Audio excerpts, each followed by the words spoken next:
candle for her. She's a peach, man. I changed the water for her, and it's weird how for years she used to call me and bitch. And one day I told her, listen, do me a favor, man. Stop fucking bitching. Go out there and rock the world. You always bitching about what you're not getting. It's not about what you're not getting. It's focus on what you get. The bitch is giving you 3 spots. You get 3 more spots than a lot of other fucking people. Yeah, no shit. So she was so powerful. One of the most powerful women comments I've ever She seen. would go on stage late night and some nights and fucking blow that with that Filipino dick. She used to like to suck Filipino. It was like a little sausage rolling around her mouth. And people, big guys would say, I lift 300 pounds, they will lift me, motherfucker. Dumb shit, man. We just make you laugh late night. What's up with you, Lisa? Yeah, you bad motherfucker. Go to double tomorrow. That's it. They're making you kettlebell head. I can't do double. Yeah, you missed last week. He called me today. Did he come last week? Yeah. Yes. But you've lost a lot of weight since I saw you last. Almost on kettlebells, jiu-jitsu. He's been stuck at 98 because the wife fucking sapped. Hey, it's not me and the wife, it's me and the fucking 200, 300 milligrams I have. Oh, boys. No fucking, where'd you go to the wife's knee last night? Oh, mole for the first time ever. I know. Oh, wow. I know so many people who go on a mole diet. I know so many motherfuckers that include mole in their diet. She didn't put chocolate in it. No, you don't need chocolate in fucking mole. Yes, you do. That's the half. Isn't that for mole? No, that's just one part of Mexico's mole. Right. They don't.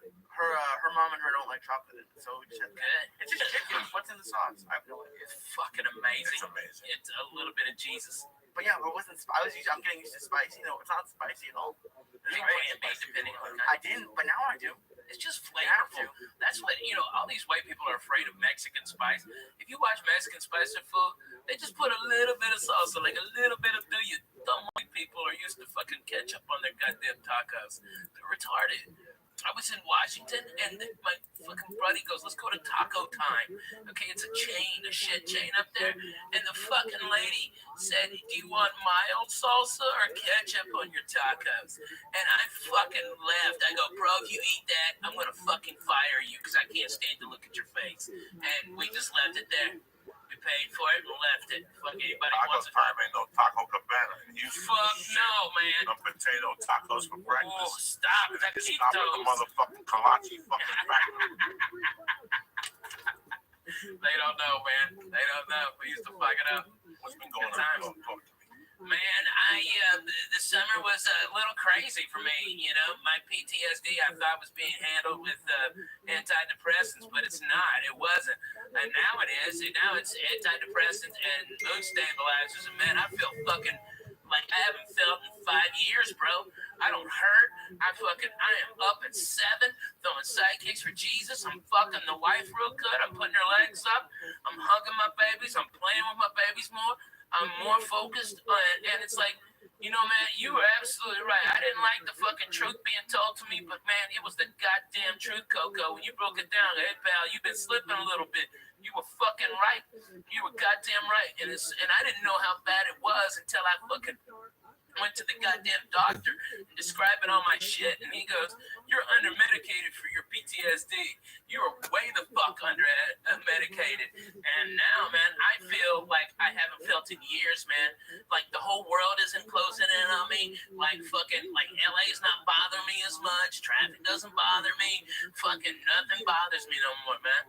I am fucking great with life. It is fantastic to not be pissed off except for when deadly needed. You know what I mean? It's nice. It's hard. Nice. You're always one of the worst people to get those two bumps because, in the back of your head, you know he's right. Oh, and that's the fucking worst. And he's not right about it. Like, I'm not saying you're right about everything because no one's right about everything.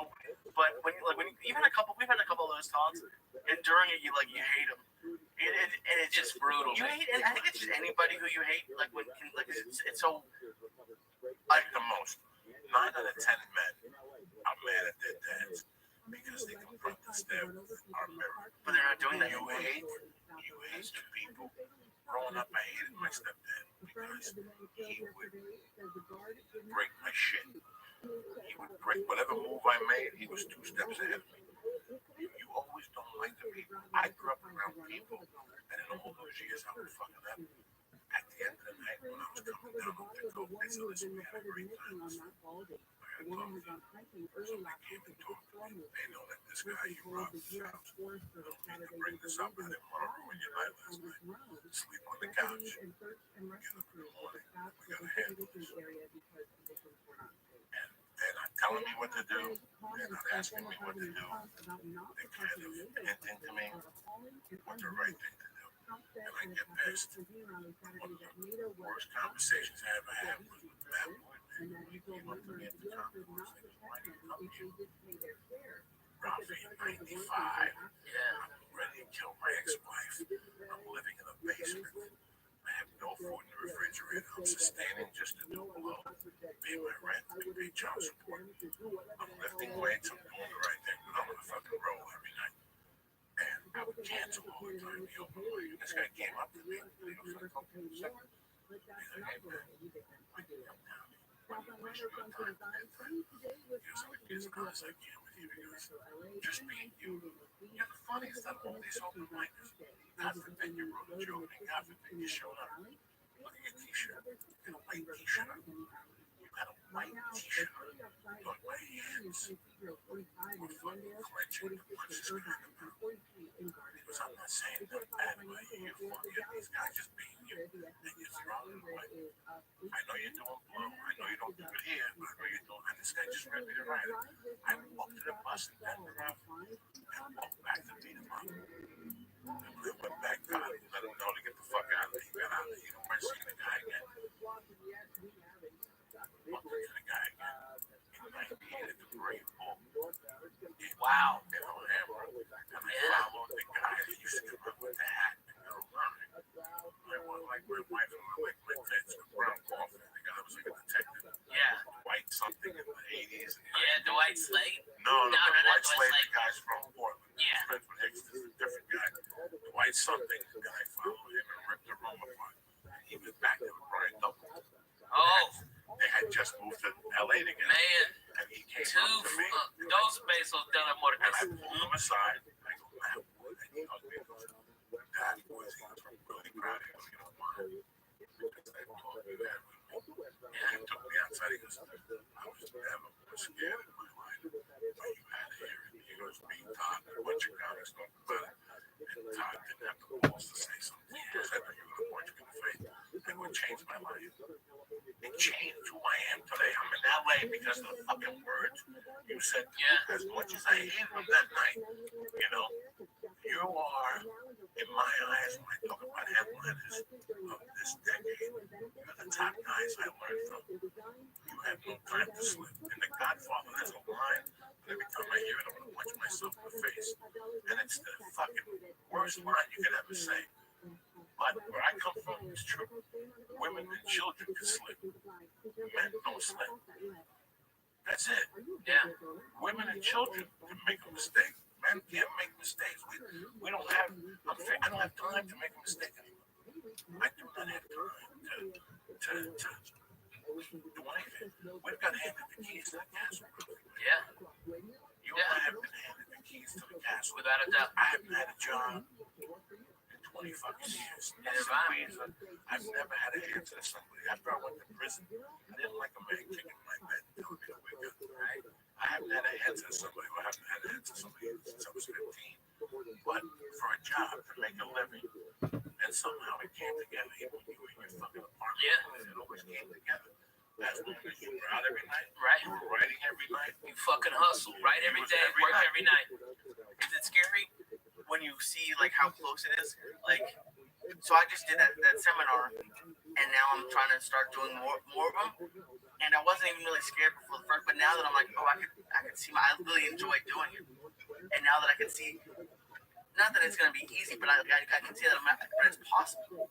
Like after you guys do shows and you see that it's possible, and you know that there's a ton of work to put in. Like at least for me, it got scarier. I'll tell you what your marketing is right now. And this guy's a genius in getting the business for you. But I think right now what you're doing, fuck these little comedians. I think they're gonna start a podcast. They're gonna start a podcast. They know how to do it. Okay. I think your people is like computer people. Yeah. Tech people. People really are uncomfortable. They don't know this world and they want to learn it from A to Z. Comics know this world. They have friends that are doing this right now. Every comic's doing this right now. Okay.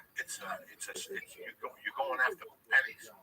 When you go after dollars, it's just gonna take you a little work. But when you strike one of those companies, you're gonna hit. Oh, you mean go after companies? Okay. Go after fucking AT&T. How come AT&T doesn't have a podcast anymore? Yeah, that's crazy. Talking about their services and what's going on with phones and technology And like answering scientists and answering people's problems and shit. Yeah, they love That's it. where the dough is right now. That's your that's who's at home doing right now.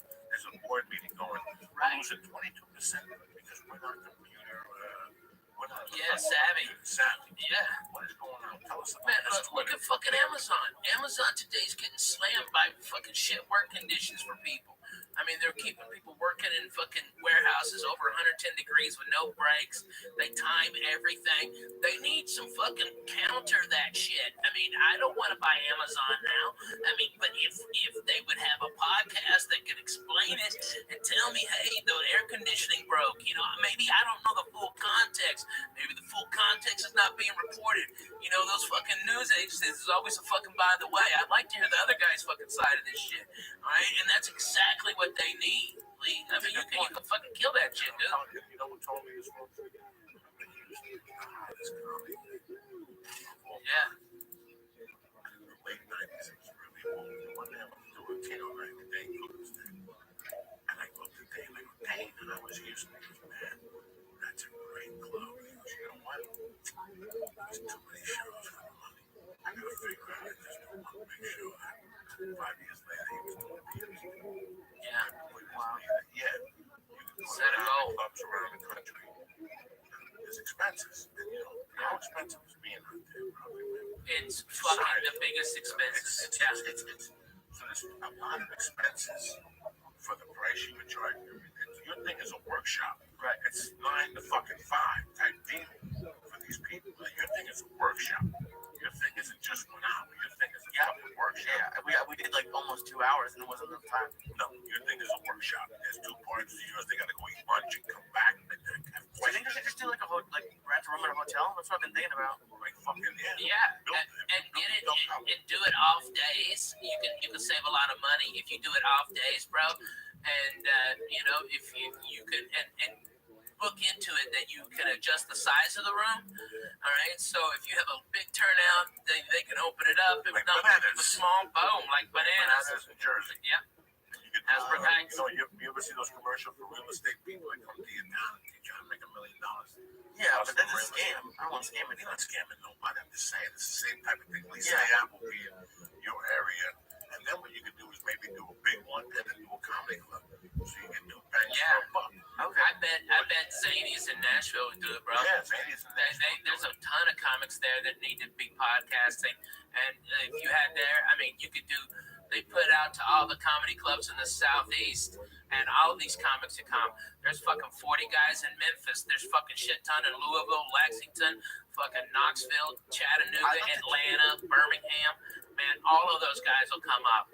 I'd love to do them everywhere, and that was the one thing that I was surprised by. Like the crowd that came out to Toronto wasn't a lot of comics. There were a couple there, but it was mostly other people. Yeah, Right now, there's businesses Yeah. that really need your services. You have to find a way to reach them and go, listen, you know how long you've been plumbing? 32 years. I'm not for nothing. If you're making a living doing it, you know a thing or two. Right? Get somebody else on there, even if it's for a half hour, the plumbing show. Who gives a fuck? Today, I did fucking home improvement. Remember for years? Oh, yeah, You man. would teach how to tear up a floor. What's the difference doing it on a fucking podcast? No, there is no difference. What's the difference? People want to hear it. I'll hear it on the real Yeah, and a lot of those guys are fucking funny as shit, Yeah, man. naturally. They just need a co-host, somebody in between. Yeah, and to steer them. Somebody's got to steer them. There's got to be a program also, Lee, that you can push these people on to go 1, 2, 3, ABC and do what you did. Call them and go, hey, I'm referring these people. I did that. You know, I know you did that. We have to do it more with more companies. Yeah. Now the next one is the people they contact to download it because you'll leave it. So they don't know how to fucking download it. So there's got to be a company that teach them how to do that. Now you got to go to them and go, hey, yo, I'm going to send you 18 fucking people $1 a piece every week. Whatever. I'm just saying. Right. You're sitting on a gold mine. Lee, You have to point that the right direction. Yeah, You have a brother. bullet. just come to Nashville, okay? I'll set it up. I'll get you a night, okay? I know everybody fucking run out there and supports you. Nashville always supports us podcaster comics, okay? And dude, and not only that, you don't even have to get a hotel there. You can stay at my house. My house is like 8 blocks away from the club, and it's empty. It's a big fucking house. It's food. Fuck yeah, man. I got everything in there ready to go. I'd love to. Yeah, man. Lee, it'd be my pleasure. And I even got my buddy Aaron who'll pick you up from the airport. My car. You can drive my car. Thank you. People talk to me all the time about starting something. Yeah. Especially on the road. That they do this. I had a dentist talk to me about it. I had a shoe guy. I fucking lost the car. Oh, okay. Oh, yeah, in Boston, yeah. In Boston, I had people are interested in this. They just don't know where to start. It's like, what's his name said in Sopranos, everybody wants to cool it. They just don't know where to buy one. Yeah, right. Well, that's the issue I found when I was building it. It's just, if you Google it, there's 8,000 people telling you 20,000 different ways to build a podcast. So, like, that's what I said at the beginning. Like, this is just the way I did it. Listen, but here's the fucking thing, okay? This is me. This is fucking me, okay? Yes, I bought the fucking Judy Brown workbook. Right. And I read about comedy like every other comic. But I learned from watching Ralphie May. I learned from watching Bill Burr, Greg Giraldo, Joe Rogan, and Harry Duncan. You learn different things, okay? Right now, I saw that ad for the people on TV. Hi, we can up your marketing and do this. That's great. Well, I'll tell you what you got. You got some kid that went to school for marketing. Between that kid and you, as you look at it, you've seen it. You've seen how our numbers went up, what we did, what works, and what different works in some markets. How many times have people called me and said, wow, we had this guy here who's a celebrity and he's got no hits, and this guy's a plumber. He's got 2,000 fucking hits. I wonder what the fuck happened. We learned not to release a podcast on a Friday. Right. That's a dead fucking thing. We learned not to edit a fucking podcast. These are the things we learned by doing. We used to do a podcast, we used to edit it. We stopped editing it, the numbers went through the fucking roof. Right. And you say fuck and yum and fucking Chinese. They love that shit. They love that shit. You gotta drop a spick, a chicken, and Nick. So this is what you have to tell the people. They're gonna sit there and look at you. If I had any type of business today, flooring fucking tiles. If I was a snappy guy, I'd have somebody in there, but I'd have them pushing the envelope. Because I want people to say, what the fuck is Ralphie May flooring talking about? Right. Fingers up an asshole. This did not continue. I'm a Christian. I'm a Christian. These are the people that push you more. These are the people that go, you own that company? And that's what you're trying to do. That's what you're trying to do online. That is the social whatever. You can go on Facebook and dick around and show people what you had for lunch. Who gives a fuck? Who gives a fuck unless you're reading? Especially because people follow so many people, you really have to stick out. Yeah, man. Especially if you have a business. If you say, you'll get a lot of hits if you took what you had for lunch and it's like Giner. If it's a nice pussy meat, all right, that'll get a lot of hits. All right, but that's only it, man. If you're taking a picture of your fucking sandwich, go fuck yourself. Why don't you take your workers? I like going to feedback food California. They take my workers. It drives me crazy. I do it for them because I like it. I don't do it for me. I fucking hate that shit. I hate that shit. For me to go to the gym and periscope myself, it's like, wow, the periscope, I do what I do best. And then smoke weed for 5 minutes. I'm smoking only after 5 minutes, right or wrong? If you're smoking good weed, you smoke the joint, you had your soda, you had your donut. Is there anything else I can do for you? No. All right, see you later, bye. Pasadena. Get the fuck out of here. I'm putting the stereo on, I'm getting fucking That's right, man. I'm fucking YouTube with music. I want to sit here and smoke dope. Well, look at you, scratch your feet. Yeah, right. Your own house, scratch your feet. Let me sit here and meditate on this fucking ash I just smoked. I'm hearing fucking sirens and shit. That's the point. That's the fucking point of this whole thing, is to get away and people want to fucking around you. I love getting high, but I love getting high. I don't trust it anymore. My favorite thing in life is to get high. Put fucking speakers on and just go for a fucking walk in the sun. You can't do it. Yeah. Somebody's gonna come up behind you, shoot you in the head, and you don't hear explosions. Fucking, ISIS is running through the park while listening to fucking Prince. Man, fucking speaking of ISIS, I was down in Irvine. Holy shit. That is the most Arabs I've seen since fucking Kuwait. All right? Holy shit. Dude, these fucking retards, they throw their goddamn carpets out in front of the fucking fountain. It looks like valet parking for Magic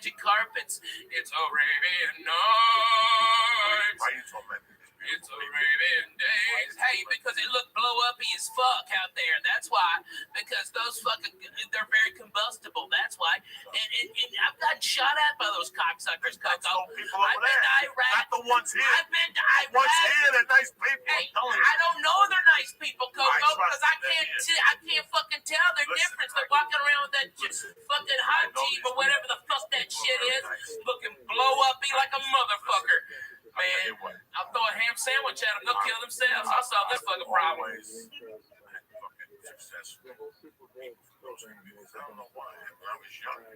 I like some of them.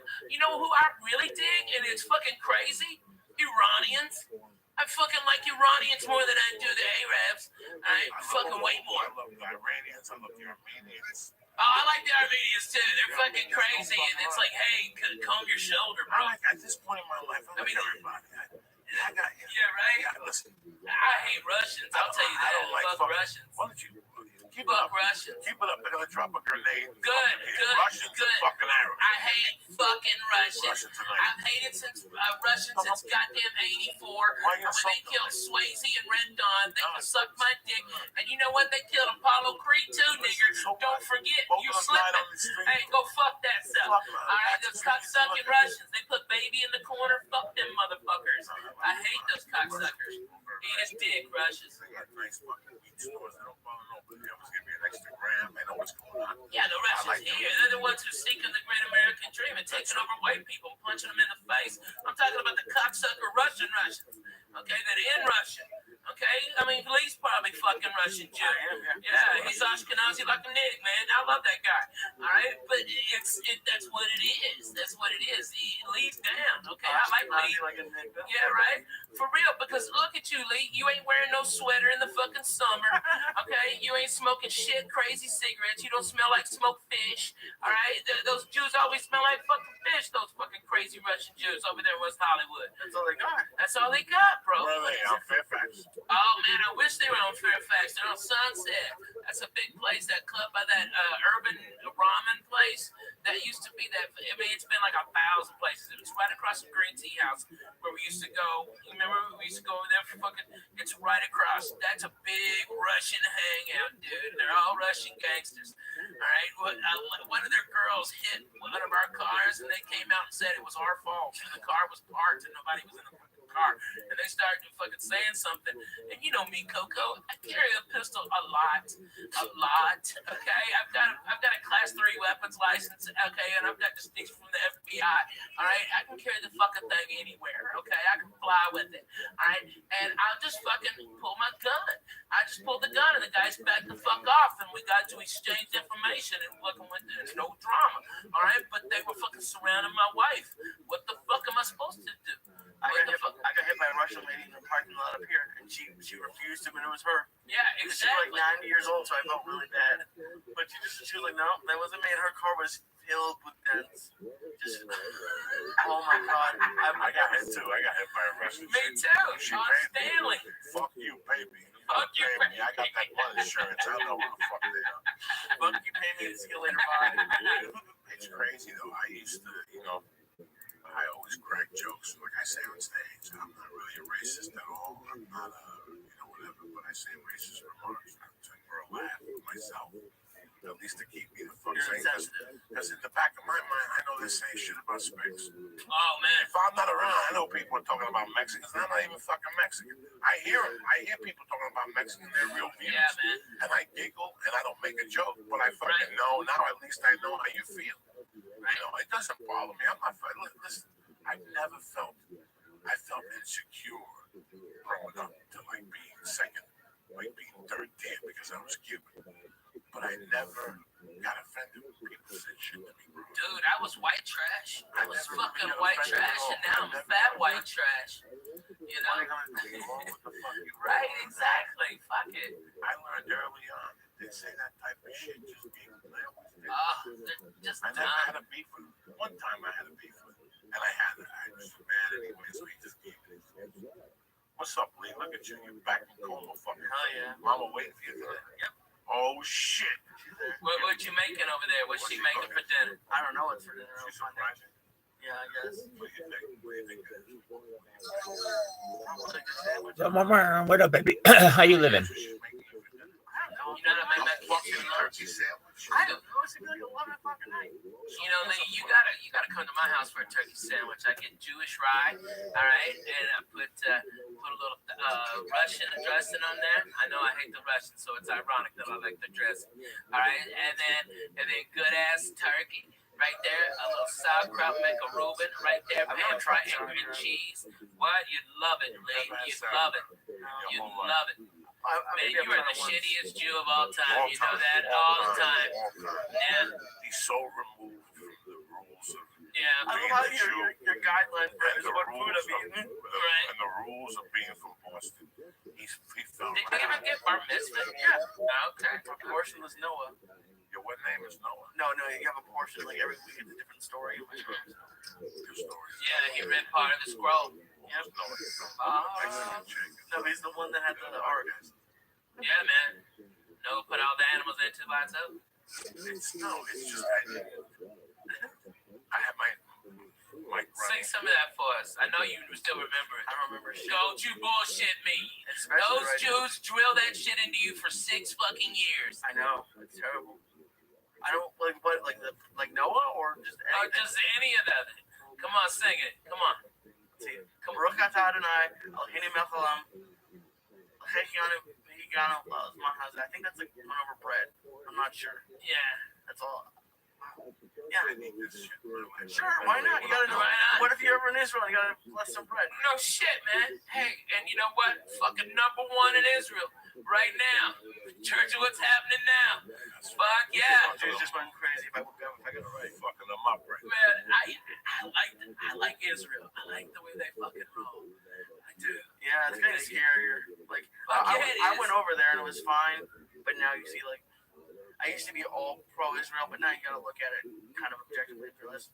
They're both kind of fucking up. Everybody's fucking up. Man, just go to Haifa and everything's Haifa's chill. really nice. Yeah, everything's chill in Haifa, man. What I was going to say to you was there's no guidelines, but I always thought people from the East Coast handle it differently. At least growing up, I did. About 2 years ago, my best friend in Jersey, his son came out here.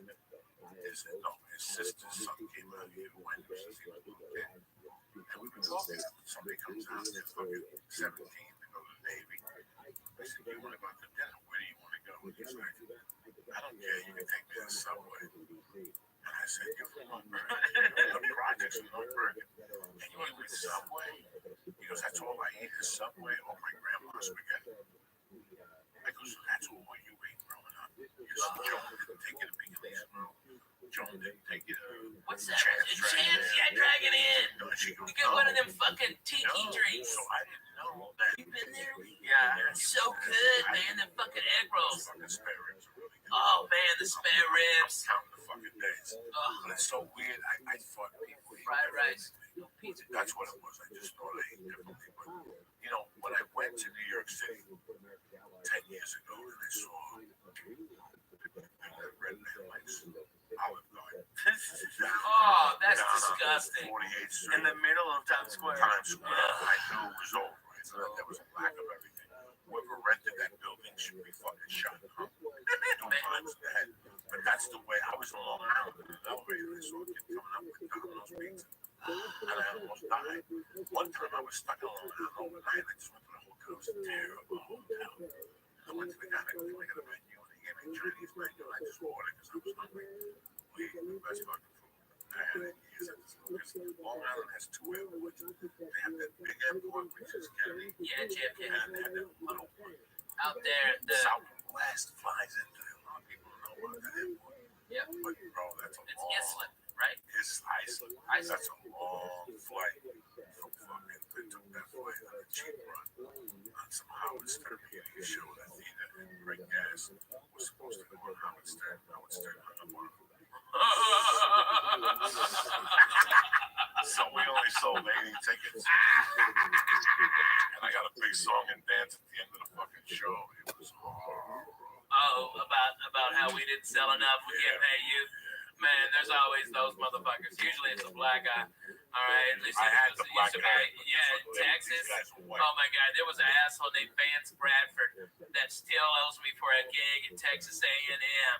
Okay, from fucking '94, Jack. That's the Okay, manager. yeah, still owes me $500 for that. He's a fucking dick. All right, and you know I'm rich. I don't even. 500 is dinner with us. Okay. You remember all right. all those fucking. But I remember the guys that fucking fucked me when I needed it, Judy man. Brown, $25 for an MC spot in Vail, Colorado, no hotel. I had to call from Lakewood, Chrysler, Plymouth, and on that night it was so cold I had to sleep in my car where it started the fan belt fucking snap. I just left the car, they quit the job. And they were called up and then when I got my last check, there was no use, I just left the car.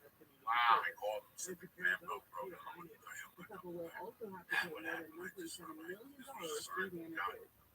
Yeah. $25, the fucking car blew up. That was my bro. I had a ton of jobs. I would just take that job to get the car. Oh my God. Man, tell them about gas station, okay, in North Jersey. This is the best. When I went back to Colorado in '93, I lived in Colorado from October That was older. 93. I went back to, I lived with my cousin, Al Coelho, in Arvada for about 3 months. And basically, all he did was get me advances to go to places to get a job. So I'm walking to your dealership with a suit on and going to run your fucking Latino division. First I went to Douglas Toyota, went the strongest Latino division. And Al Coelho was Mexican.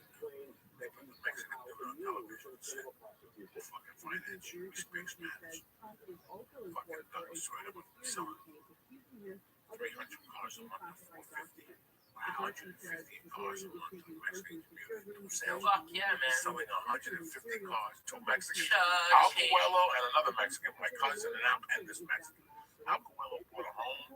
He was Fuck yeah. I mean, they were killing, and the word got out. So Al hired me, and I went over there. With no money in my pocket, and Al got me $1,500 up front. A car I take home every night with a license plate to go drum. And I can work my own hours. So if I had a gig, I could leave it. And I think for 90 days, dog, I made $7 to $8 grand a month. But I was there. You gotta be there. Yeah. And it's a line of closure store. What that means is, how you doing, Ralphie, man? What's happening? Everything beautiful. Yeah, what's cracking on? Looking for a truck, okay? Let me show you this truck. You like it? You want to try it? Yeah, we come back. You're like, get your numbers. Let's go. What do you do? I can give you a rate. Come on, let's do the numbers. When I sit you down, then I bring a fucking flying Jew in there. A motherfucker that don't give a fuck about nothing. This guy sold his mother a car for $1,000 over retail. And he comes in and works Ralphie May. And guess what? That's it. I'd never see Ralphie May again. I sell that car. You get a percentage from the dealership to close the deal. Guess what I do? I'm a fucking whore. I go right back out there and get another customer. And in those days, that lot had so many customers that I would just qualify right there. I was having Ralphie May. I was right there. A truck. Shit. You can make a deal. Well, I don't know. But listen. Don't hit me with that. I don't know shit. Either Ron or Raw. You're gonna buy a truck because I'm fucking going there and fighting you like I'm a motherfucker. I'll get that truck down to bare bones. Let's sit down in your mouth. And then let's do it. I had this motherfucker. I drive, come back, wash it. That's what I thought. 6 of them are gonna buy. 2 of them are gonna get back left.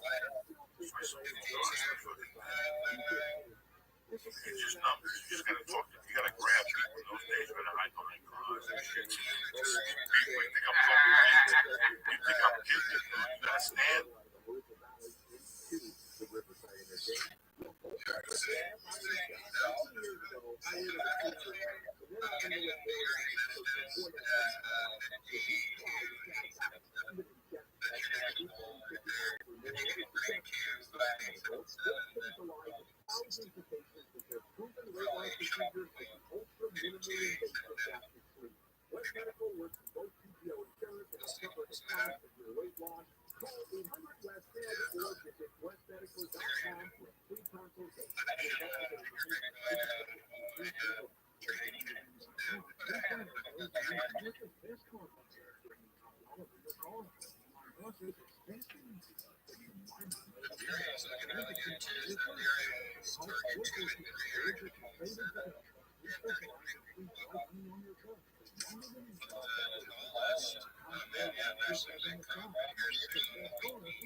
Israeli special operations forces ran a raid a building in the southern Gaza city of Rafah early today. They freed a couple of hostages that were held by Hamas. Israel launched a wave of attacks to aid the operation as well. Dozens of Palestinians were killed overnight. The nighttime operation is the second time, only the second time Israeli forces said they had rescued captives in Gaza since that war began in October. Prompted some pretty happy people there in Israel, but is now concerning the people in the Palestinians, more than 1 million Palestinians, who have crowded into Rafah. The Israeli military is expected to open civilian channels, basically, for them to evacuate that city before the Israeli military does it. The other story was out of Houston. A boy was critically injured yesterday after a woman opened fire at a huge megachurch, the Joel Osteen megachurch. About 2 o'clock yesterday afternoon, this woman holding a rifle and a trench coat carrying a backpack entered Lakewood Church. She came apparently with a boy. The boy was 4 or 5 years old. A couple of off-duty cops were working at the church security yesterday. They eventually shot and killed the woman. And the boy was also shot, but they don't know, they haven't said yet by who. He was caught in crossfire, she shot him, and he was considered in critical condition. There was another guy hit his leg, hospitalized in stable condition. Another debate tonight, Congress people, Adam Schiff, Katie Porter, Barbara Lee will take the stage alongside Dodgers legend Steve Garvey. Debating tonight in the race to take over the Senate seat for the late Dianne Feinstein. The last poll that I saw on this showed a quarter of voters, about 25%, support Adam Schiff, and 18% support Steve Garvey, which is considerable in terms of the fact that he is beating out Katie Porter and Barbara Lee. So this bill that could go to a top 2 runoff, Adam Schiff and Steve Garvey. All right, 49ers lost yesterday. I think I'm very, very, very, very sorry for your loss. I certainly understand and rooted for the Jets for the last number of years. I'm sorry that it's even enough because we lost to a guy that wasn't good enough to be on the Jets. That's kind of hurt. So all the hurt that Wednesday comes back tomorrow to play some of his talkbacks for us. All right, making headlines again over the weekend. Donald Trump remarked that he would not protect NATO countries from weapons attacks if they lag on their membership. He said, yes, let's say that happened. No, I would not protect you. In fact, I would encourage them to do whatever the hell they want. You got to pay. You got to pay your bills. And the money came flowing in. The Kremlin was asked for comments, and they chose not to comment. Mr. Peskov said, I am still Putin's press secretary, but not Trump. Obviously, this got some criticism from our government leaders. President Biden, of course, described the remarks as appalling and dangerous. In an interview with CBS, Nikki Haley also said, the last thing that we want to do is side with Russia for any reason. Putin killed his opponent. Putin invades free countries. This is not someone you ever want to pal around with. And you certainly don't want to give them the right to invade a friend. Now, Jens Stoltenberg, who Trump actually invoked his name in that story that he was telling, Jens Stoltenberg came out, the NATO Secretary General, and said, quote, any suggestion that allies will not defend each other undermines all of our security, including that of the U.S. and puts American and European soldiers at increased risk. I'm amazed that there has not been stronger condemnation of what he said. Because you don't get to just suggest that Russia do whatever the hell they want to NATO countries who don't pay their bills like that. Now, there was also a comment that Trump made in South Carolina about Nikki Haley's husband, of all things. He said, I will never run against him. Then if she comes over to see me for all of the story, I'll never run against you. She brought her husband. Where's your husband? Oh, he's away. He's away. What happened to her husband? What happened to her husband? Where is he? He's gone. Gone. He's serving in the military right now. And Nikki Haley has every right to go back and By the door and put your hand on the car. Were you heavy then or no? No, I was in shape. You had to drive in and put your hand on the door and walk them to a parking spot, greet them, and then take them and fucking jam them in the air. And when they fucking got pissed off at me, I said, fuck you, and I just started arguing with some different dealerships. They talked to the owner. Listen, how many fucking specs you selling them on? 3. I'm gonna kick that up to fucking 40. How? Is what I'm gonna do. Ads on the radio and do it in Spanish. And that's all I did for a year. I worked there for a month. They get the advance like $5,000, pay the attorneys, the child support, all that shit I owe. And I just keep moving. It was amazing how many people I put together. At the end, I finally put together a used car lot. Those fucking 60 cars in the lot, they finance you. I got one of those jobs. That job wasn't bad. They let me work my hours until one night the engine blew up. How did the engine blow up? Dog, listen. In those days, my luck. I was watching SWAT the other night. The guy goes to the hospital. He kills his uncle. He gets in a car. He gets pulled over for fucking busted taillight. Right. That's the kind of luck you have when you live in those circles. You understand? So in those days, anything I touch blew up. I blow up man, baby. I was just wondering if you're going to talk about that. That's the greatest story of all time. Oh my God. She was a dumb broad who was all in love with Josh Wolf. All right, and to get closer to Josh, this big ass girl, she could only get like $500 for a piece of shit car. She got a new car. And so she just gave it to Coco. No, she gave it to Josh. Oh, she gave it to Josh. Josh gave it to Coco. Okay, so I think over like a bag of weed. Okay, he got a car. All right, so Coco lost. He was dating the tooth, and he fucking got pissed off at her. Tell him the whole story. I'm going to. The car had air conditioning. They had power windows. It was a Nissan Cruise, but the brakes were a little low. Yeah. What happened was she gave me the car with only a month and a half on the tags.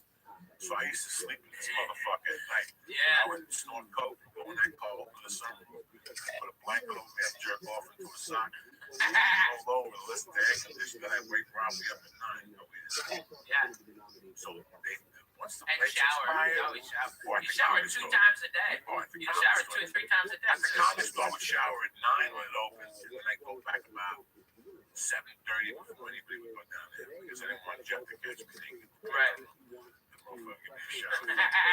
Piano thing. That's a D minor. That is crazy. So they kept you once the tags expired. There was these black chicks with a donut haircut. Yeah. Gold tooth and everything. And what she would do is she would look at that dog, pay so much Yeah. that she would just pull over and give it a ticket. Because that's what they do with expired tags. She recognized the car. Yeah. That car had so many fucking tickets, but there was more stories. Dude, you had red zone tickets. Oh, it was done. Handicap parking tickets. Okay, it was like $10,000. Why didn't you just park in a better place? Because they There still was find they me. were There was still no better finding place. it. You park it up Compadre and they They fucking. still find me. How much is it to register a car? I couldn't register because she had the title. She never gave Josh the title. Oh no, you have no idea. Oh, Well, I bro. took that car, dog. I drove that car with no brakes for Nah. about 2 or 3 months. And you No always brakes, no insurance, no registration, Wait, so no nothing. You understand me? Let me tell you, man. Okay, you knew Coco was coming because you heard the squeak of the fucking of the brakes. So It's the loudest what shit. happened when My you were dog pressing Pimp would brakes? go crazy. And smoke would come out of the tires. And I go all the way every day to Redondo Beach and back. Because at that time I was living in Redondo Beach. And I do 60 with that dog. You have no fucking idea. It was, How do you do 60 in a car with no brakes? listen to me, dog. But they used to do a contest in Redondo Beach on Thursday nights. The king of the contest was Pablo Francisco. And I would look at the schedule when he was not in town. I could down there on Thursdays. We fucking enough money to get me down there in that car.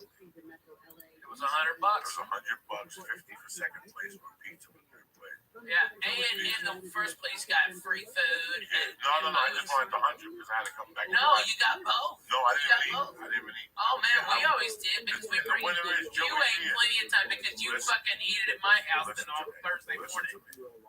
In those days, Yeah. no time for fish. I think it's no first, and then we ate just to make sure the cocaine was there. We ain't had again. If I just made $100, trust me, there's no food. Now, I could be a fucking one of those Africans that's any of his rib cage, flies all over him, and I'm still getting in my car and going to fucking Pancho's house and get my grandma blow. Whatever's left over from the grandma blow, we'll put 10 in the gas tank. We're getting 5 for cigarettes, and whatever's fucking, that's the mentality. now, in your defense, I have to say that every Coco, when they towed his house, he was living in my place. And then they towed his house. And so I got my car towed so I could go in and get it, okay? And when I went in there, I got all his clothes and everything. And by the way, I checked the glove box, and it was like opening up one of them can of fucking snakes on springs. You know what I'm talking about? If all them tickets fell out, motherfucker, it was like an encyclopedia fell the fuck out. I mean, it was just like it kept on coming. Like, it was like you clear a bunch out, and it was still fucking a shit ton in there. So it was like one a day for like 3 months? Dude, 3 or 4 a day. Because the car got 3 or 4 towed. a day. The car got towed probably November, and I started with that car in July or in fucking June. And they started ticketing me in mid-July, and then I met by Sammy Medina. What's his name? Joey Medina. Fine. Yeah. Oh, bro, you have no fucking idea.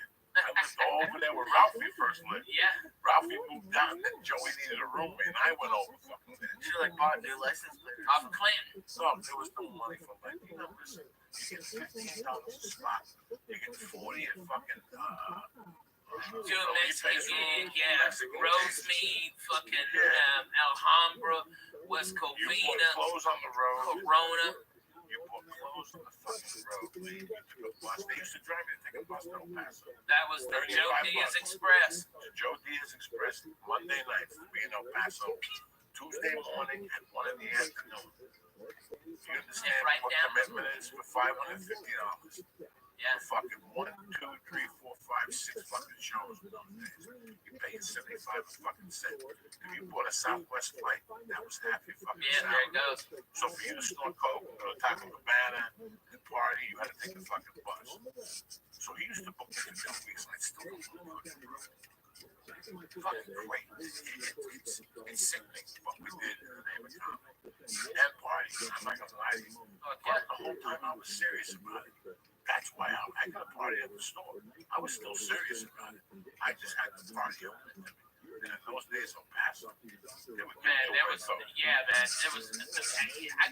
would get offered Coke like 6-7 times a night in El Paso, and I never took it. I never wanted to get a taste for it because I was afraid I was going to love it too much. And that kills fat people.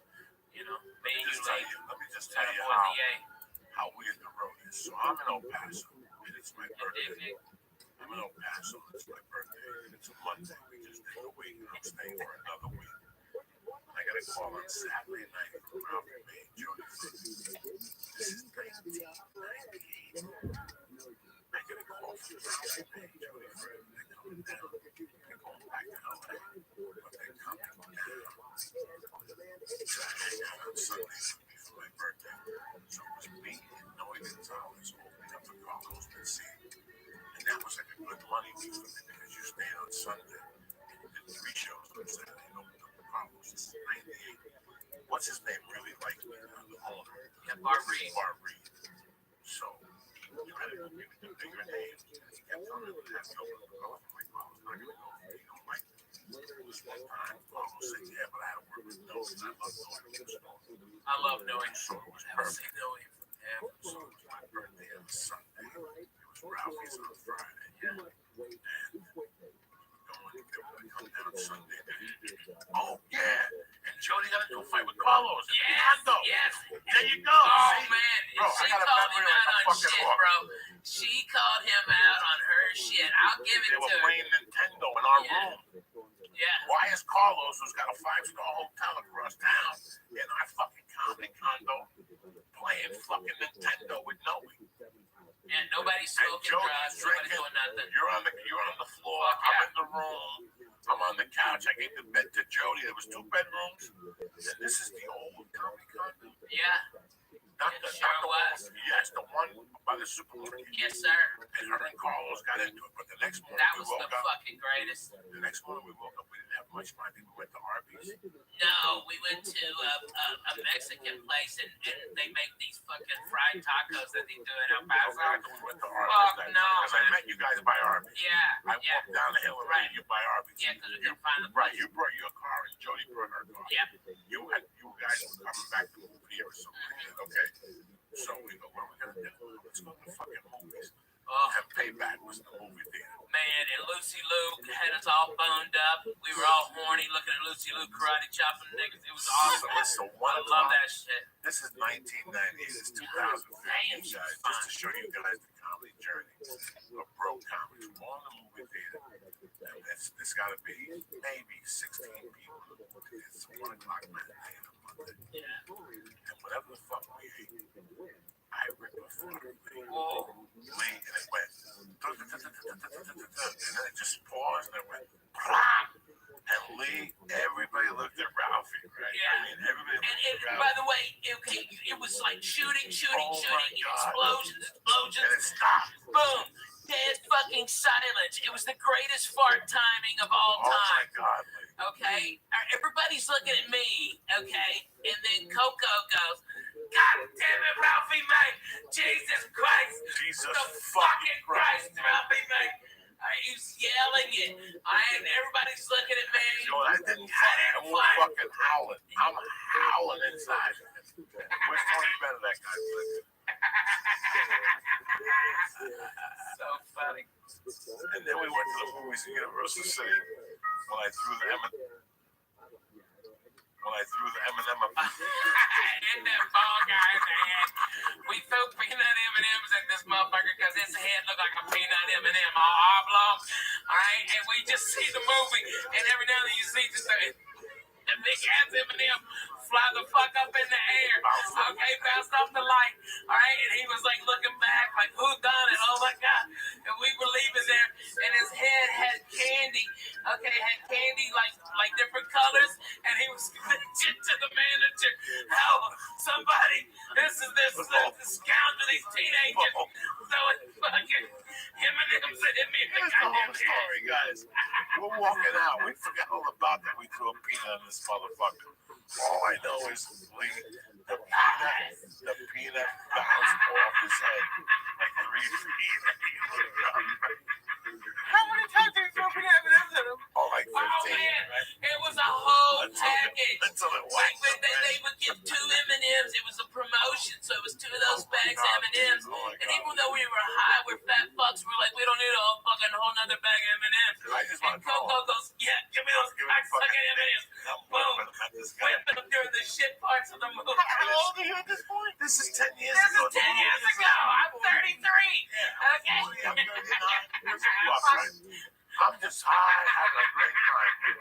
here's the whole thing. We hit him with the thing. Does the tag look like an M&M? You're like, He's fuck that guy. looking, he's looking around now. He had the weirdest fucking looking head, Oh my man. God. We had to beat him because the light was shining off his head. Yeah, it was a Now fucking we hit him, countdown. and that's it. We move on with our lives. We watch the movie. Yeah. We're high. 2 hours later, we're walking out of this movie like nothing happened. We forgot all about the peanuts. And the guy's got the peanut in his hand.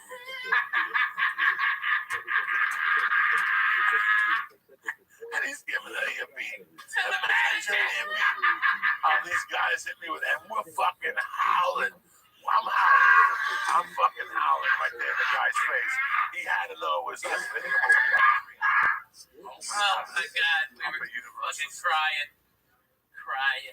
So funny. What the fuck? What up? Yeah, but not. I mean, it's hysterical, but I can't imagine you two just like whipping peanut M&Ms at this. Oh yeah, man, we hit him good too. He was like, oh, and we were having a contest, like how far could we bounce the fucking M&M off his head. Bounce off his head straight up like 3 or 4 feet. That's what fucking kills you. Man, and you can see the peanut flying in the light from the fucking theater. It was beautifully so funny. Hey man, okay, I gotta tell you, how about the time that annoying fucking asshole was at the comedy store telling us he was a Fox TV guy, alright, and he's a producer, okay, alright, and we just got fucking sick of this asshole, always critiquing us, never calling us in for this, and you're like, Ralphie, look at this, alright, and you put like 1,000 fucking snots on this asshole's jacket, 1,000 snots, okay, alright, and I'm laughing, going, I bet those snots are worth $85 if we grind them up. For about for years, I put snots on people. Started with this teacher in high school, Mr. Singh. And I had one of his daughters, Susie Singh. She was fucking great friend with me. Yeah, fucking old Susie. But this guy had a suit, and I would tap him on the shoulder. I would pick a snot and tap him on the shoulder. Mr. Singh, what's happening? And you would see the snots. He'd wear the same jacket, everything. So that's the first guy I brought up with snots. And then when I was in Colorado, the funniest thing, one of the funniest things I ever seen, I always wanted this guy to call into the podcast. This is a guy that I didn't do comedy, really became my friend along the way. He was a brother of a friend of mine in Colorado one morning. Picked an Quaalude. It was the night before Thanksgiving. Man, what were those like? Oh my God, it was the night before Thanksgiving. This is what happened. I moved to Aspen in April of '83. My fucking September, I was moving, guys. What up? How you living, man? Like clean? Colorado, I just came from New York. You looking like a pimp. Shit, I just robbed a jewelry store. I was building a reputation and shit. By the way, was that when I like George your was the mask. getaway driver, but he didn't know? No. That was when Timmy. Timmy knew. George was the getaway driver for the gas station. Yeah, and he didn't even know he was. He was all hair on out.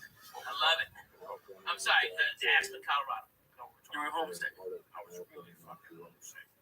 And there was a guy that had a hotel across the street from me. And this place was called In-N-Out Sandwich Shop. And that's the first place where I ever tasted like turkey, avocado, and French dressing. Like the red Russian dressing. Oh my God, what else? In fact, the guy comes to my shows in Buffalo. We reconnected. 1983, across the street was a chateau, and in front of it was an itching post. And you could sit there in Aspen, Colorado, downtown. People would blow and you go down valley. This meant down valley. This meant the shortway. This could be like Snowman's Village. They blow it. Where you going, Woody Creek? I'm on the Snowman's Village hop in. You can take a bus down to Woody Creek. That's '83. So I went up there. I became friends with the guy that owned the hotel. He was from Jersey. But he was friends at the time with Philadelphia. That lived next door to me, like what a small world. I moved from fucking Jersey to the Salt. And the guy next to me is like an eagle from the 68. And he was still big. He looked like Christopher. I don't remember what his fucking name was. And him and his wife were good friends with my buddies from Jersey, so I became friends with them. So all of a sudden I'm in Aspen one day in front of the hitching post, and I become friends with the guy that owns the hotel. And one day I'm in front of the hotel, and the fucking football player pulls up and gives me a ride, and we don't start talking. He goes, you know Joey, yeah. So next time I see this guy, he's come into my house. We start talking. He takes this blow. So he gives me some fucking blow. Now we became friends. Every time I go in there, I go in and get a package. One day he kept telling me I got heroin. He had all those designer pills in the 80s. This guy was the guy. He had a whole town. And one night he was showing me Quaaludes. I was like, what do you want from it? At the time I was paying 4 and asked. They were 10. And they were 6 for 50. So he said, give me fucking 6. What a mistake that was. I went to my own apartment. They were having a party where I lived. My roommate was having a party where I fucking lived. And I went over there. There was a cake. There was vodka. And I popped one of those Gorilla biscuits. Next thing you know, I woke up the next morning and I kept hearing an accent. A North Carolina accent. Man, I'm telling you, Ohio State ain't shit. The Tar Heels is the only way to go. You're all a bunch of motherfucking buses. I get up and see the young women. This is from North Carolina.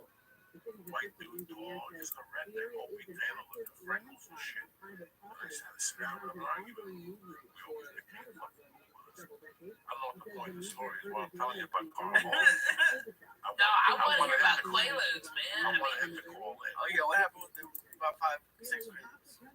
I ate one of those fucking Gorilla biscuits. I think Where did you wake up in like North Carolina? No, I woke up in Asheville. No, that's village in my living room. Oh, okay. Man, was it good? Was it a good ride, those things? I mean, would No. What up, pimp? How are you? No. Oh my God. Quaaludes hit. Quaaludes.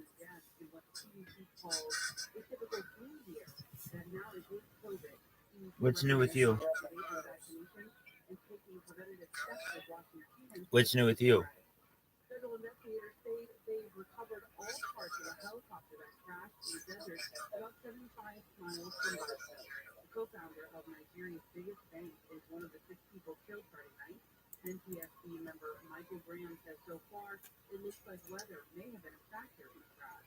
For NTSB meteorologist, the weather radar images and data Pardon me? can now support witness reports of precipitation at the time. We watched the Super Bowl yesterday. The helicopter had taken off from Palm Springs and headed to Boulder City, Nevada. Drivers on the I-15 What did you say? reported seeing the helicopter go down. The Kansas City Chiefs are officially a dynasty. I don't know what you're saying, man. Becoming back-to-back Super Bowl champions.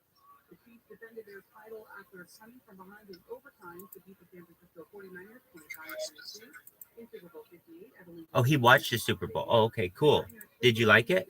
Overtime after kicking a 27-yard field goal. Portman caught a 3-yard pass from Patrick Mahomes for the game-winning touchdown. The Chiefs are the first team in the NFL to win back-to-back Super Bowls since the New England Patriots in 2003 and 2004. San Francisco has now lost 2 of its last 3 Super Bowls. For a second year in a row, the average cost of a 30-second ad spot during the Super Bowl was $7 million. Plenty of celebrity endorsements were made with the appearances from stars like Jenna Ortega, Jennifer Aniston, Beyonce, and Kim Kardashian. Statistically, 60% of the ads actually have celebrities in them, 30% have multiple celebrities. Only 1 in 3 ads actually don't have celebrities in it. Ad guru Donnie Boyd says the best commercial by far was Dunkin' because it had the most celebs in it. Ben Affleck, Matt Damon, Tom Brady, and J-Lo still came together to promote Dunkin' Donuts in its limited time menu and also probably make a ton. California weather from KO5. Sunny today with highs in the to upper 60s in Metro LA, inland, and OC. Highs will reach the mid-60s on Tuesday and be in the mid-50s in the Antelope Valley with highs reaching the 60s in Riverside and the 90s. Right now it's 58 in Laguna Woods, 54 in Chino, 50 in Northridge, and around 67 in Compton. The KO5 news report, the Dow is up 211, the S&P 500 is up 18, and the NASDAQ is up 67. Let's take a look at your traffic this morning. We have slow in South LA. That's the green north on the 110. Really going to feel the changes and continuing down to 10 to down to 101. It's up on side of the 110. Not looking all that much better for you. Here on the Dodger Stadium and south of the orientation area from before Stadium Way or County Road or Solano. Heading south on the 110 will be your left foot lane stretches to make way back east south of the short about next position. Now, looking at your drivers, make it to Orange County back to the surface, listening to here and there out of the estate to Anna and Coast to Mate area. South on 55, still going through right now.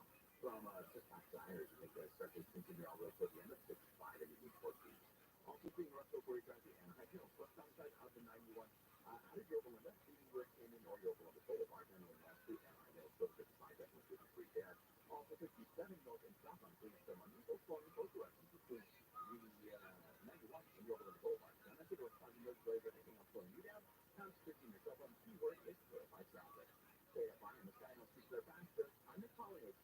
want the most money for your used car and a hassle-free process? Give me the VIN. We'll beat your written CarMax offer or write you a check for $100. It's that simple. Give me the VIN is fast, easy, reliable, and pays top dollar for your car. It's that simple. Give me the VIN is A+ rated by the BBB. Get an instant cash offer and the most money for your used car right now at GiveMeTheVIN.com. America's best car buyer.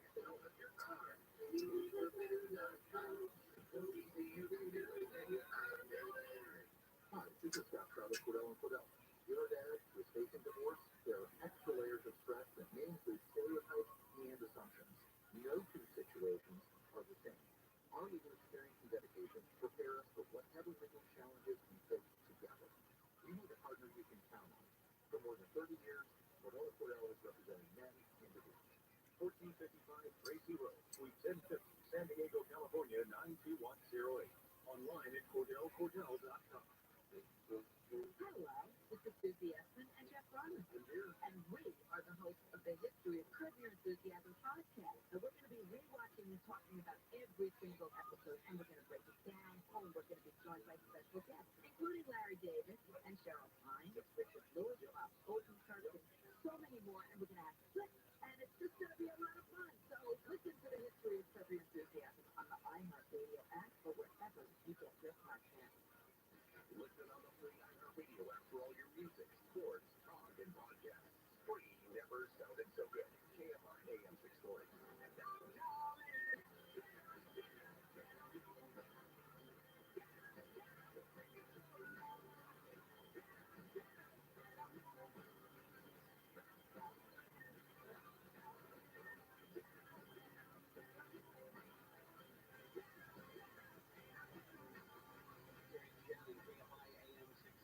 Live everywhere on the iHeartRadio app.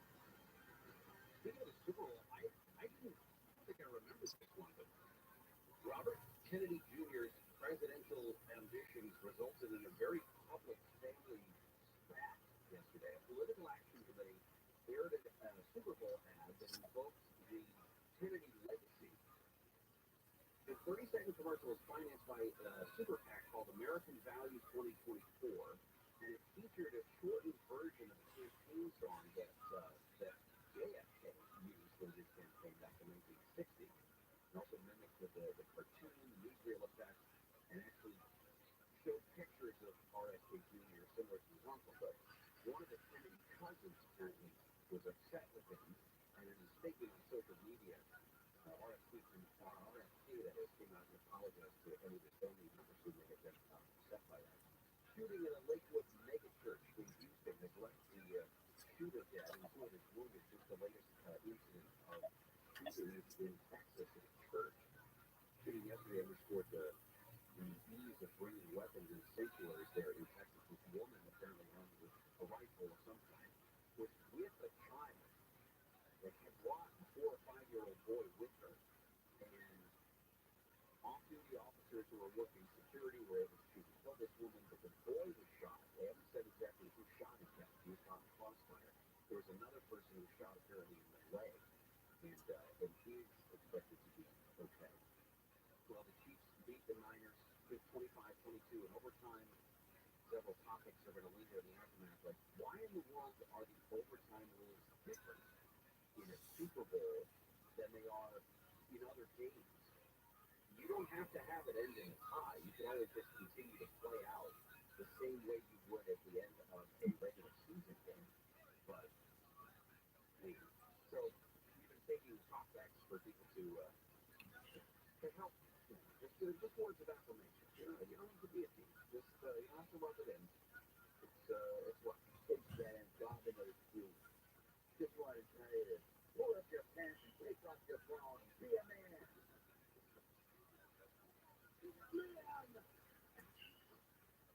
That's great. Here's another.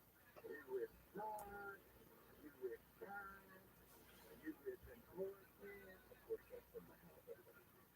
Right? You with God.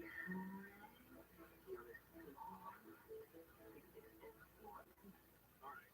You can leave us a message on the talkback feature on the iHeart app. Just hit that button and leave us a quick message for Shannon, or you can send us an email, gasbag@iHeartMedia.com. There is a swarm of earthquakes going on out in the Imperial County area, sort of out near El Centro, basically where the corner of California meets the corner of Arizona, with Mexico breathing down its neck, way out there below the Salton Sea. There was an earthquake last night, very early this morning, I should say, it was about 12:30, and it was a 4.8. There have been a handful of magnitude 4 aftershocks since then, but there have been dozens of aftershocks that are sort of between the 2.5, 3.7 magnitude area. Been busy.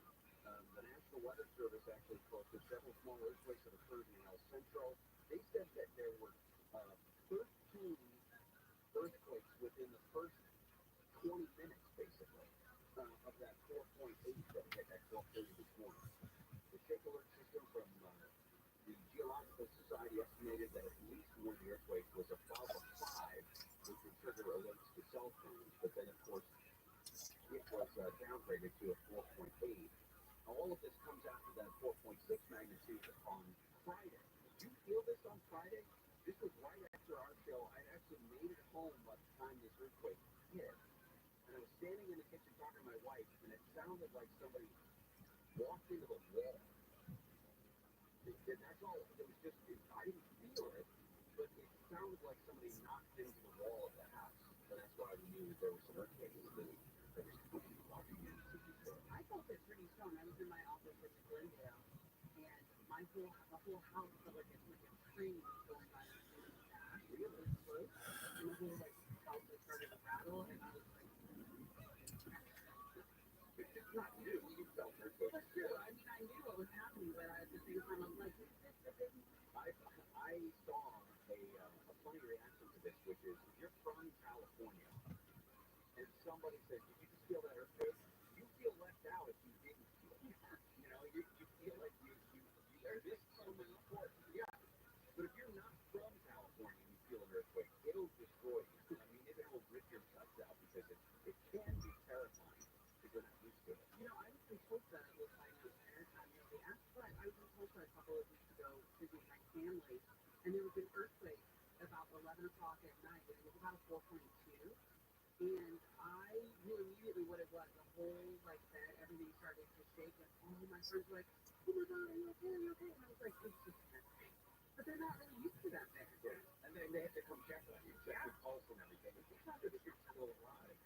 Yeah, well, there was an earthquake in Florida too. It was crazy, but the U.S. Geological Survey said that they have earthquakes off of Florida's Atlantic coast that date back to the 1900s. All but one previous event was a massive explosion set by the Navy to test the seaworthiness of its new ships against underwater mines. So what really happened on 10:45 on Wednesday night, what they said, it's very simple. It was the signature of the seismic waves consistent with an earthquake. The most likely cause of the earthquake was obviously stress on the fractures of the Earth's crust, which you can get just about anywhere. But they said that it is not out of the realm of possibility for Florida to start getting more earthquakes. They said that a magnitude 4 earthquake was detected about 100 miles due east of the Kennedy Space Center.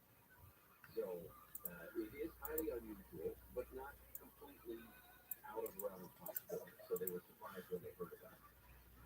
Then there was another earthquake at 5.7 hit the world's largest active volcano on Friday, Mauna Loa, on the Big Island of Hawaii.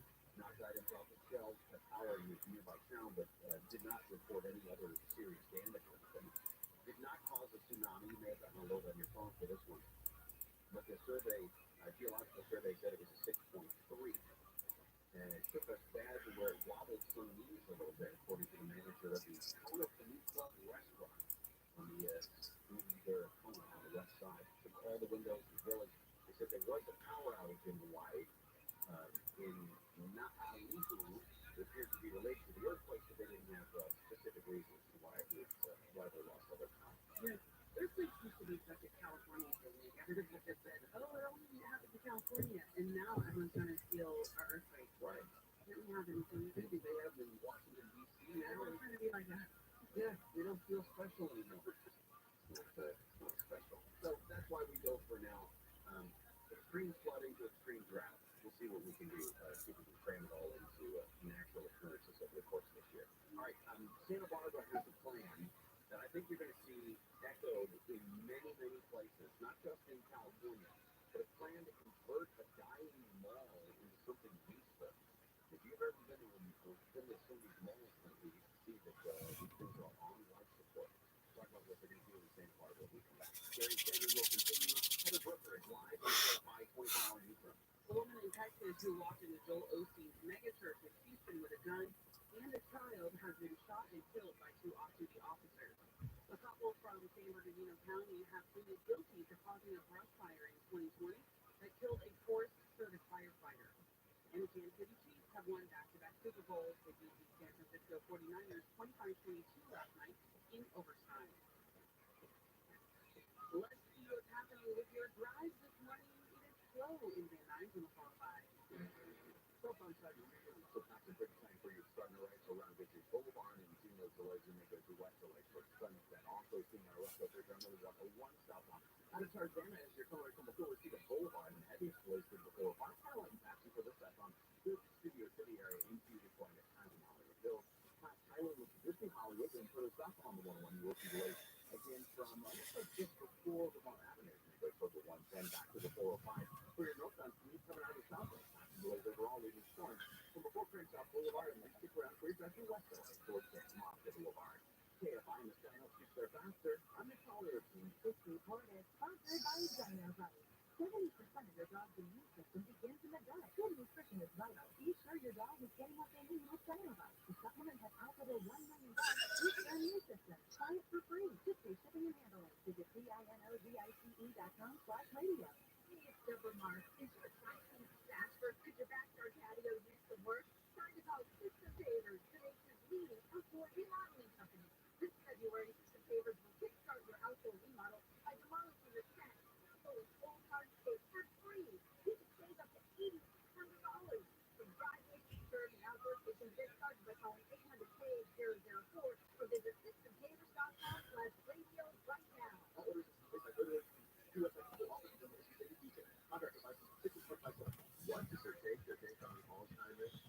Squirrely Crypto, how you living? That's what I like to hear. Good for you. How's Tucson today?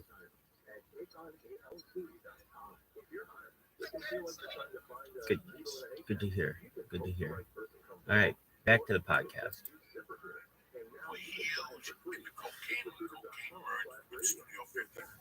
Right, the line and the loot, There right? was the Quaalude, the TRUMAN, and something else. There was something else in those days. But the Quaalude was the raw and the lemon with the 714s. I still remember distinct memory of being on the corner of Dirt Street from my friend Peter Quintero's house. This guy was just committing. What are you doing? I was 16. He goes, you want to go loot on it? And then he wanted to go loot. He got in the car with a fucking ate a loot. It was tremendous. In those days, you ate a loot, you drank one cocktail, and you got fucked up. You didn't puke. You just lost your body. You know, you loved everybody. You loved everybody. You know what I'm saying? Everybody was your kumbaya, and they hugged you, drinks. You ever get Cosby? No. And then you took them with the blow. Oh, okay. To calm you down. The mindset was that they calm you down. But the more blow you did, the more those gorilla biscuits you ate. I told a joke on stage at the comedy store that worked that really didn't happen to a friend. He left the house for 100 Quaaludes on a bicycle. And he came back with a handlebar and stitches. Because once you built the tolerance, son, it was a tolerance like anything else. We built the tolerance of THC. One of the really killing him. Right now, he's usually dead. I bet you built the tolerance. Plus all the weed we smoke, but it's And the hash, because it's Hash Monday. But it also had two effects in those days. This is true. You had, I personally never knew anybody goes to chip like Cosby. I can take every word word, Crazy. but I had a girl that I take them with me. I take half of my drink Harvey's Bristol Green, a couple of lines, and the sex spoiled, I guess. I Yeah. guess I've always been bad at bed, so But unless I heard the story, didn't the Cosby girl say like they passed out? So it doesn't sound like quite unless he gave him like a ton of listen, if I give a 140-pound girl a fucking Quaalude, the ones I was getting in those days, listen, I was getting Quaaludes on the street. But then when I became 18, I was getting some Quaaludes on 68th Street from this chick. It was a little rock chick. Everybody else had brown hair, and this bitch had purple hair, and she was chubby. Let me just break it down to you this way, guys. Her brother, you can look him up wherever he is, the real motherfucking deal. And he was older than I was, but he was a tremendous basketball player. We get to the music, so we used to talk on the phone. I had no idea about his family's affiliation. But here it is, plain and simple. The Quaaludes I got from her were the best things I ever ate in my life. And the word on the street, listen, there would be lies about drugs. It's like the doctors, okay? Dog, Ralphie, how's your knee? Mine fine, Coco. I didn't know if I'd tell you. I got the best surgeon. Everybody got the best surgeon. This guy worked on Count Bronson. This guy did this guy operated Jesus when he came back. Everybody's got the best fucking surgeon. Everybody's got the best dentist. And I asked Jim Keller, the wig, Jim, the dentist. He sent me to a dentist that it cost you $300 just to walk into the office in Beverly Hills because he does the chicken line. I've got my dentist is in Nashville, and he's helped a bunch of comedians and brothers of mine go in there and get their dental work. And he is fucking the best. He's a black dentist. We call him the unicorn because I ain't never fucking met a black dentist before him. But he's a bad motherfucker. Every chick in there is a fucking dime. All right. His wife looks like Michelle Obama. All right. I mean, she fine too. All right. He drives old hot rods. He's a bad motherfucker. All right. What's that doing with Quaaludes? I'll hook you up. You said about dentist. I actually got a guy. When you go to Tennessee, But my point is, everybody always says, Hollywood for a dentist. Yeah, we go to Tennessee for a dentist. I go down the corner from my house, the little Iranian guy, the Arabian guy, that motherfucker beats insurance every time. This guy comes to me, he goes, I can get you this. Next thing you know, I see him next time, he'll say, you fucking rebate, don't worry about the fucking thing. That's what they do. They work the system. Yeah, right. The way you're supposed to. Yeah. But some of this girl for years kept telling me, these things are pharmaceutical. I would go hard, like at 7 o'clock on Friday, and everybody else wanted 4. In the mid-80s, 81, 82, this bitch wanted 6. But I mean, they gave it a rapper jacket, like seal. And she tell you they were pharmaceuticals. And those things, if you look at my eyes, I have veins that busted. They're from those things. I know for a fact, I remember that the first time I ate one of the pills, I still remember uniquely that night. I stayed on 46th Street Hill, and it was the dead of the winter. And in those days, we barely had, we'd buy a nickel bag of weed, we'd buy a bottle of vodka, or Bushman silver. Ain't nothing wrong with pop. I fucked up on that. We'd get a mixer, Gatorade or orange juice. And in those days, we didn't have enough blow. So the kid I hung out with, his brother was a slinger. So we'd stay at his house. Our goal was to stay up till 2:30 because when Carlos would come home, he'd give us each a little line. We were 15. He was maybe 13. Carlos would give us a little line and kick the fuck out of my room. I got a girl coming home. And that was it. We'd do a Quaalude.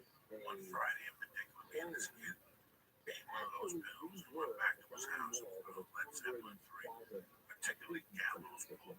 We listened to Gallows Pole 1,000 fucking times about Gallows Pole. Such a strong. Gallows Pole. Led Zeppelin 3. We put that song on Ralphie 1,000 times, and we sat in his brother's room with the lights dim.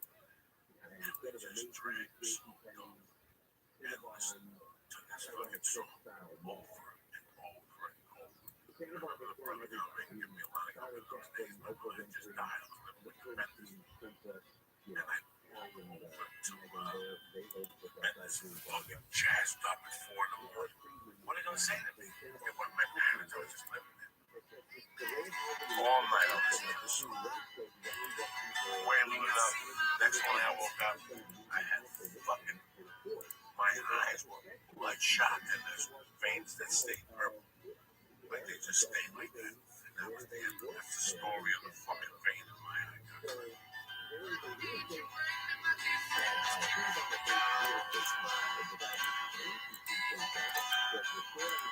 Shit. At this time tomorrow, 12 hours, I'll be fainting. Oh, really? I got a physical and a finger up the ass tomorrow, the chest x-ray, and everything. I gotta clean my ears. What's gonna make you faint? The finger? But I'm charging the iPod right now the last couple of times. You see, for the heart thing, I went into complications. I was going to get whatever I have complications. When they stuck this in for the fucking thing with my heart, I got a little, they didn't know what was going on. I just breathed through my nose and I'm fine. When I did it for the tube, the camera in my asshole, when they put the intravenous center, that time they had to turn the air conditioning. Sweat fucking profusely landed. Tomorrow, if they put me in a room with no windows, I have a hard time. But if they put me in a room with window, if I get some light, what I do is I go in there first and I set up the fucking cot how I like it, with a like the pillow. I swear to God, I run that fucking Bob Hope Medical Center. Dr. Waxler's my fucking main man. He's not even in the room yet. When he comes, he goes, "What do you want to do first?" They throw a sheet on you. You gotta take your underwear off tomorrow. It's a fucking nightmare tomorrow. Like, look at my ears, look at my nose. I gotta trim my nose hairs today. He'll look under my armpits. He'll feel me for fucking lumps, whatever the fuck he does. Don't make me show him my dick. And he'll fucking grab my balls and make me cough. And then he's talking to me. Check your lungs with breathing. He's breathing. Bend over. He's making me breathe. He'll take a deep breath.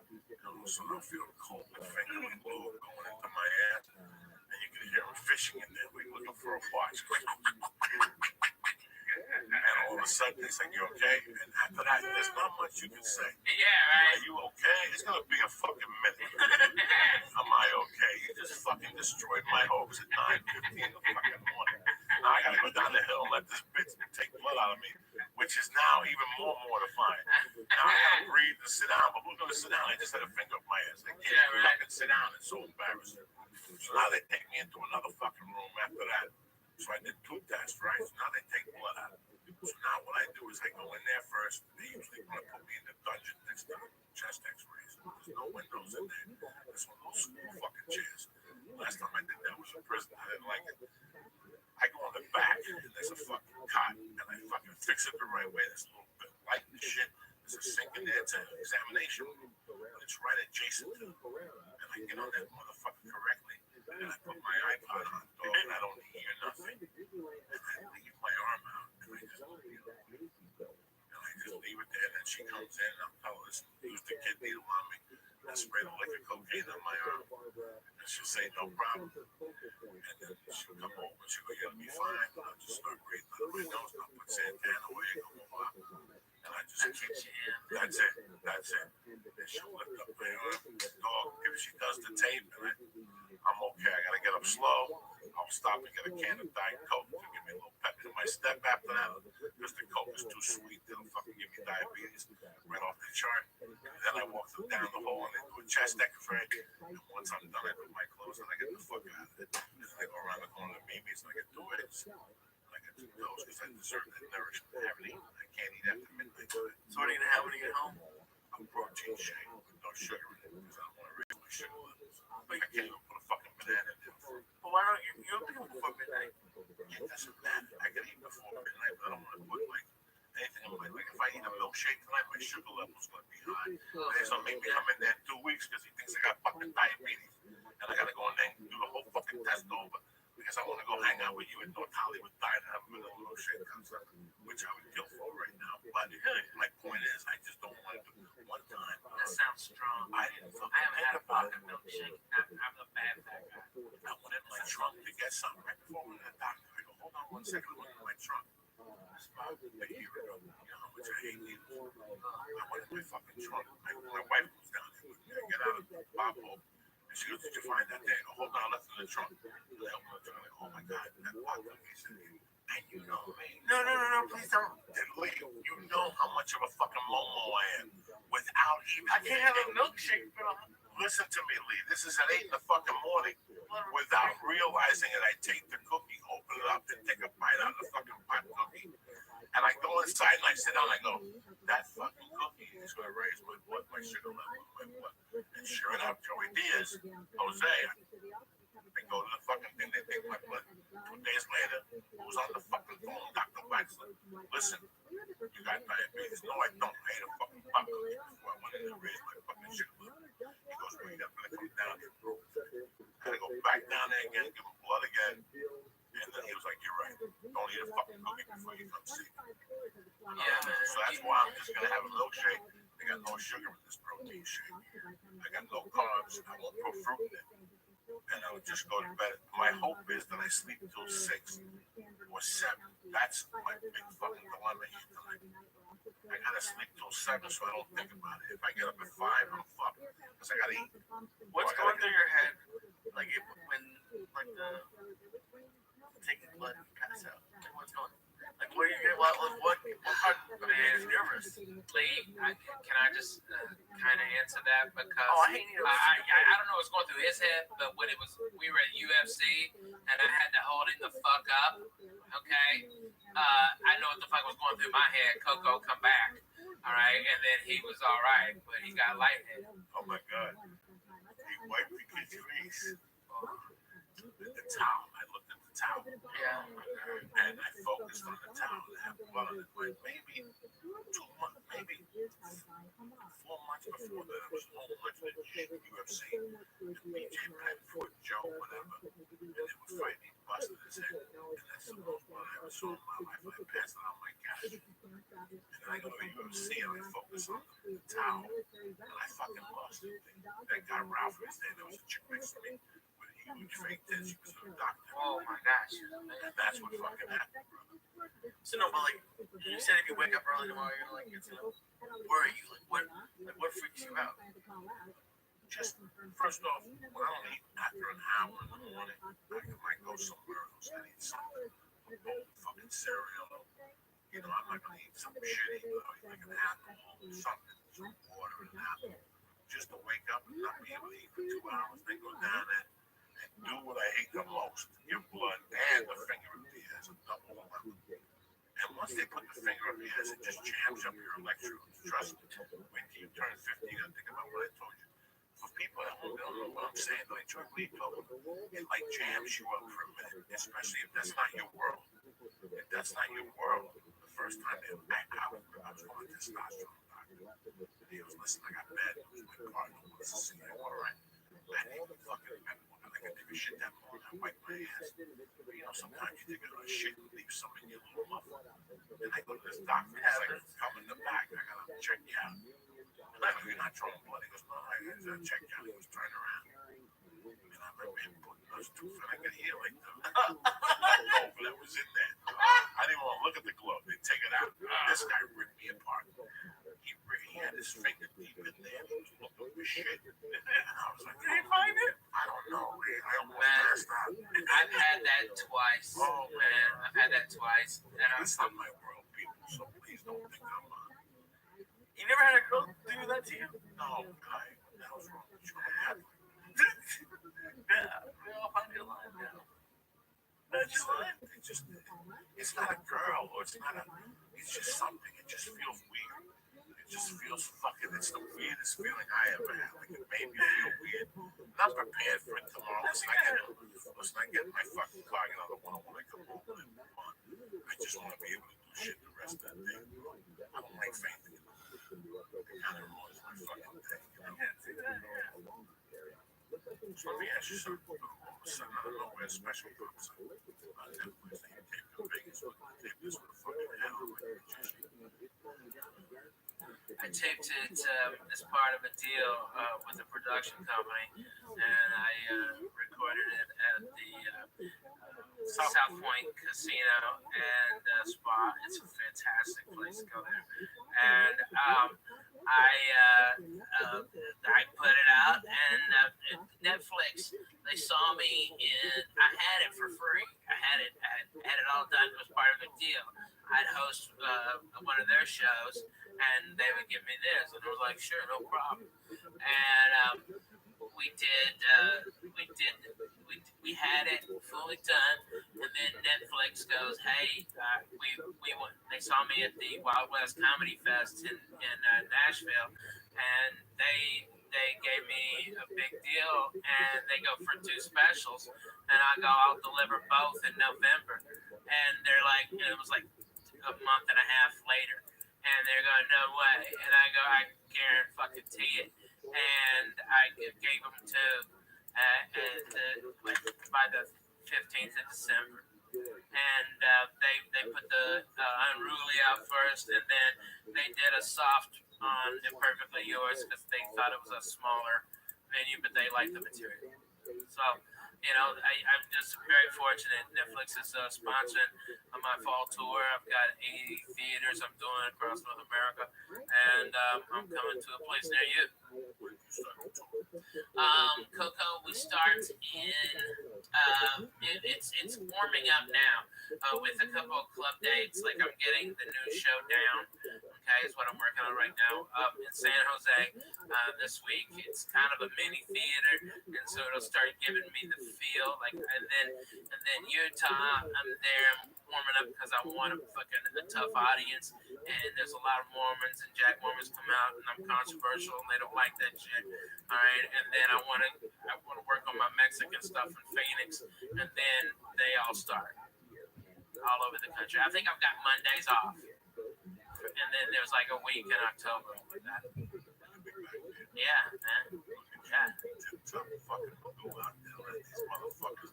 Yeah, man. I gotta finance my fucking car. I'm buying I bought the car, but I'm redoing a 67 GTO convertible. All right, and it's gonna be a rocket ship. Okay? But that costs a lot of fucking money. You know what I mean? So it's like, I gotta get my ass out there and tell some goddamn jokes. I gotta do something, man. You're still out there, bro. It's hard to believe the same kids that live with you in the park. It's a fucking weird thing. Well, we always had heart. I mean, how, like, we've said it 1,000 times before, but it must be crazy, like, when you have friends like you and Maz and all you guys, you're maybe 1 out of 20, I guess, all of you. How do you know? Fun memories.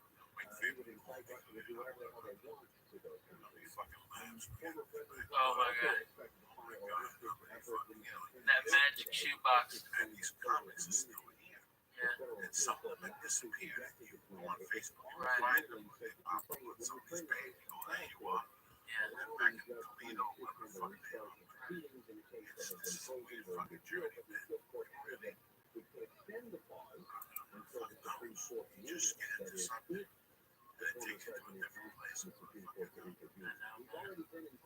I hadn't had Lana, I wouldn't have got Last Comic. And then I'd be like everybody else, barely get by. That's all the difference is. This is true. You know, I mean, it's that's why there's no prenup with me and the Jew. Okay, there's nothing. Okay, it's 50-50 all the way. You know, there's no getting out of it. There's no getting around it. You know, she fucking earned it.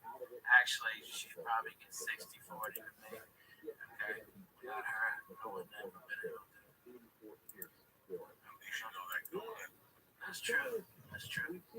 But when you're that honest with things, and you give an honest appraisal to where your career is, it just baffles you. That she's not further along. She's great. You don't want anybody else thinking the same way. Yeah, right.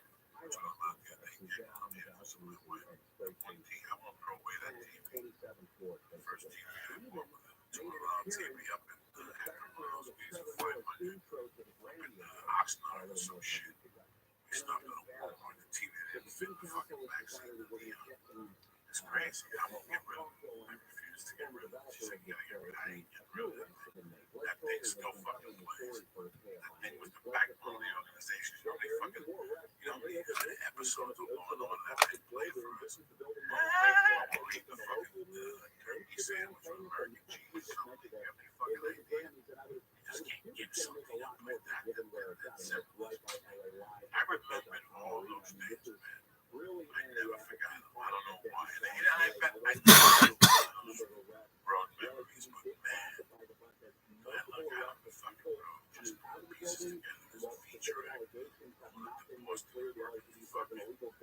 those clubs, 50 Knicks. clubs, Knicks, around 57. I was taking buses everywhere.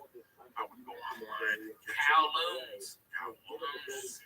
Fuck yeah, man. Oh my God, I was going up to Rhode Island, Toronto in those days, all the bus lane, all the way down to fucking DC. Diaz I go to Express. Tyson's Corner in Bethesda, and I'd shoot down to Myrtle Beach, and then I'd go Atlanta. And those days, the punchline hated me. So I shoot down to fucking the other club hated me in Jacksonville. Whatever we call you. So the Ramada Inn, dude. It's the Ramada Inn, and it's the Comedy Zone, and it's run by Mr. Fred. All right, and every time I go in there, they have a great fucking buffet on Friday and Saturday night. Friday night, And it's fucking tremendous. Okay, clams. All right, and I remember he came in, all right, and said that we had to pay for that. And it's like, and I've had fucking 8 sold out shows in 2 days. Okay, and I'm like, hey, go fuck yourself. We're gonna murder this goddamn place. And when they brought me the tab, I just said, give this to Fred. That was it. And I cracked him right there on the spot. Still has it, still rocking. I think it's one of the nicest fucking hotels in Ramada's chain. They're fucking great. It's the Mandarin. Yeah, the Mandarin Inn. The Mandarin Inn. Yes. Yeah, and it is fucking tremendous. And they had a place around the corner after you did the Mandarin Inn. There was a bar where you went to karaoke. Yeah. And got blow and got fucked up. Stanhope was the king of that Oh, fucking king bar. of that bar, man. King of that fucking They bar. still have his picture up with the long hair when he was a fucking baby, when he had hope for life. All right, when he had a lust for life and wanted to do something, aspired to greater things. And I would do 1 or 2 coconuts to keep me alive, to get me change, to get me all the way to Miami. I did Those Davey. coconuts were garbage. Oh my God, I did Davey one time. Wavy and Davy was the name of the club. No. It was fucking Wavy and Davy. I did it 3 times. Davey was the club you boy. Dwarf. He had the fat chick booking it. I call headline hit too. Yeah. And he had that one. Yeah, the Comedy Corner. 1998, I go headline it with Jim Morricone. We hung in New Jersey. Yeah. And the comedy condo didn't have a fucking bathroom. The door on the bathroom. It was the worst comedy condo. We had to stay with my cousins. And they were living like animals, like 22 cool men. We started low. It was tremendous. And then I finally got into the Miami Improv. And then that was Joel Chadwick. Joe Chadwick. He's in Cleveland somewhere selling shoes. His wife finally died. They got like $3 million. They got that thing Fen. They sued Fen and they $3 million on my court in 2 weeks. She died. It's weird. This comedy stuff is weird. You get into it, people are still around. Right? Like whatever happened to Mark Babin? He's hoteling. So Let telling me him. give some shout outs on Bruce Grunts. All right, man. Loving you. My main man, Major Slander, Sean Taft, What up, pimp? Daniel Getz, Omar Hook. How you living? I'm not gonna get to the book yet. Don Rangland, Joe Mayfield, Stefano, Mark Cicero. No, not at all. Your book stopped halfway through last night, dog.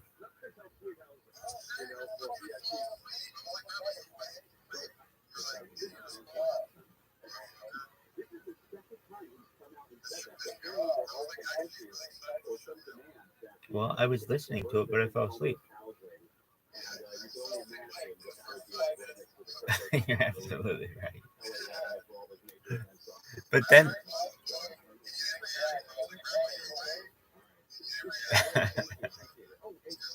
well, then I awoke and it was like you were there, but there was no sound, and I was like, "Oh, his phone must have stopped."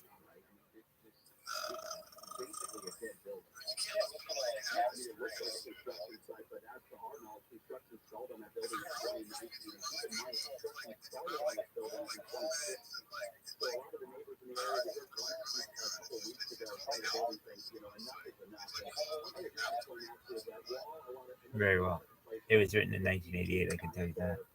One thing that it has certainly done is spark a conversation like, yeah, what is actually happening with this building?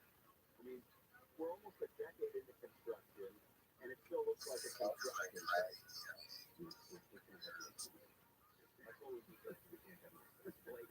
stuff, thank you. All right, guys, let's go over there on the story. And the graffiti covered high-rise complex. There's a course for Wow. people who love the city of San Francisco. That's pretty intense. Having grown up in the capital of San Francisco, I always thought that it was it's typically what could be. You know that could be a bot. I mean, when I grew up, Oh, okay, cool. the wrong alley or something like that. It was always bustling. It always had some of the greatest stores, the greatest restaurants, and the greatest music venues and things like that.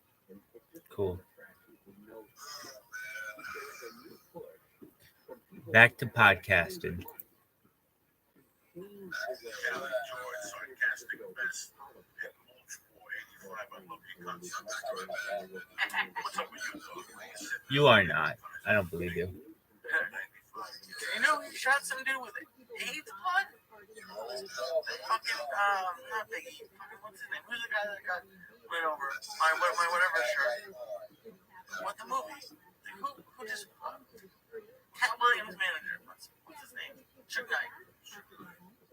And he shot some dude with AIDS blood. Paul was talking about the movie. It's like that rapper or something. Easy. Yeah. Like one of the conspiracy theories.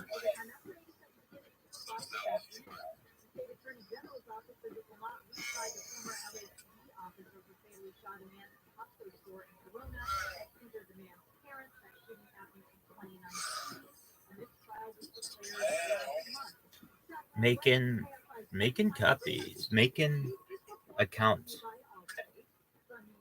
So I've now created more than 100 accounts and since the 939 went down. Hi, it's Julia.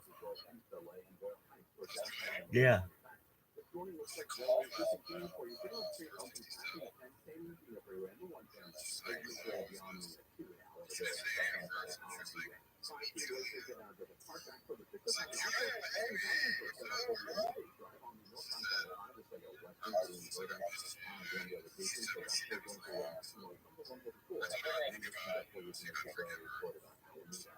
Are you in love?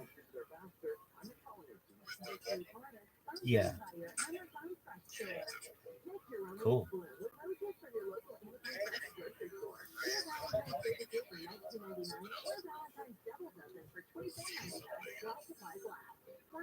I feel you.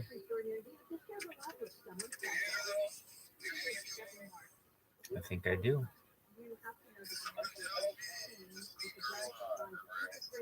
I'm a heartbreaker, baby.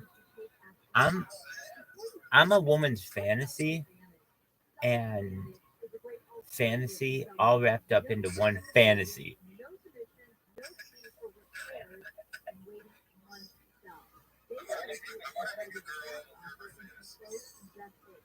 All right, all of womankind. Dog, this girl eats her own poop. That's the first thing. That's the first thing she tells you is that I eat my own poop.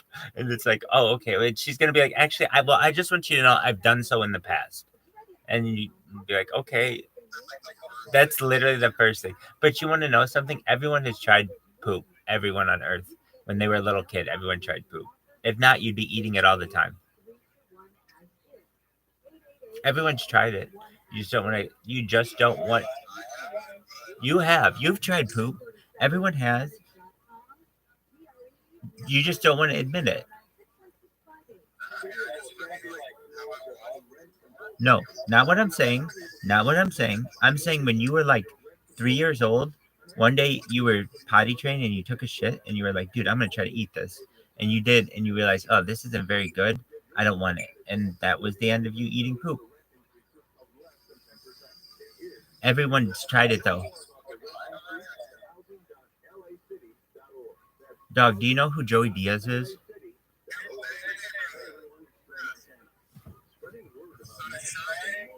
It is beautiful.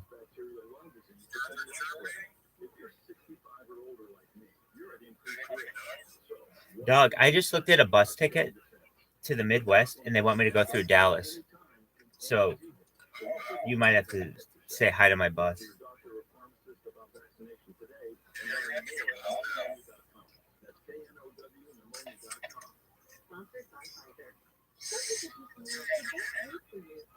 Pardon me?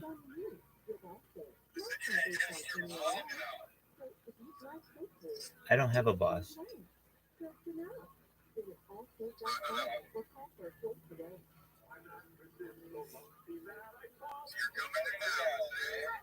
No, I hope not.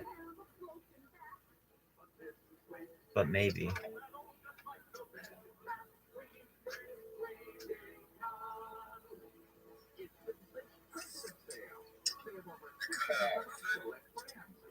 I hope not.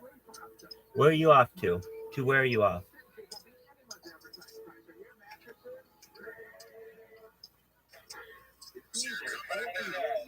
Where are you going?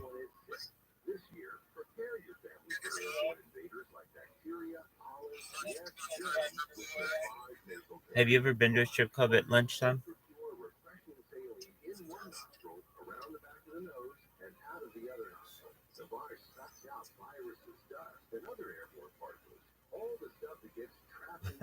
I was just gonna make a funny joke. You go there to visit your mom? You go there to visit your mom? To the strip club at lunchtime.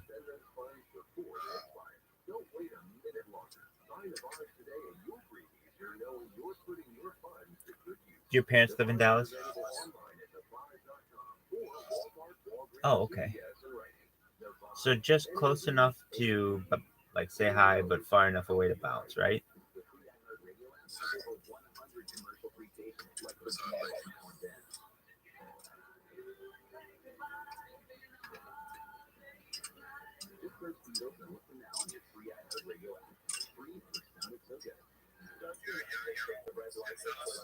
What up, pimp? How you living?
You're basically a vigilante, is that correct?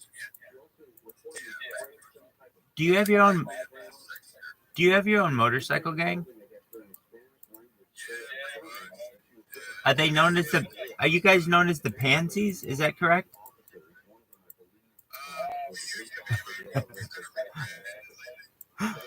What's the new name?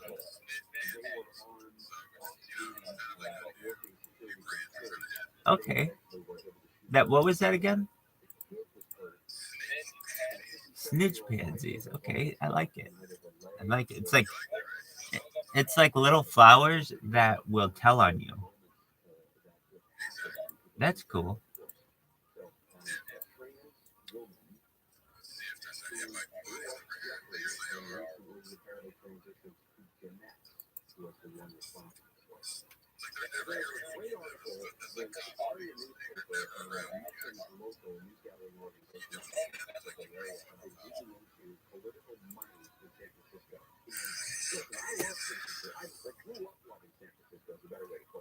Is the Frito-Lay plant huge?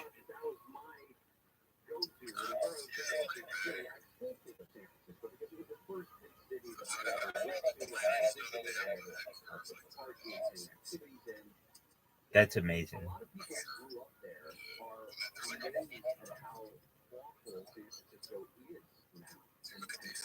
Do you like Frito-Lay products?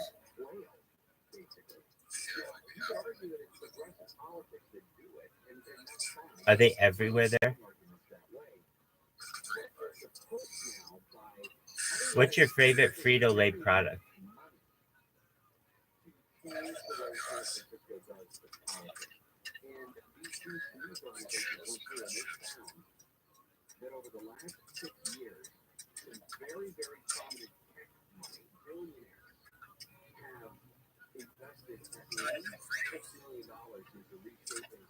Corn chips? That's some good stuff.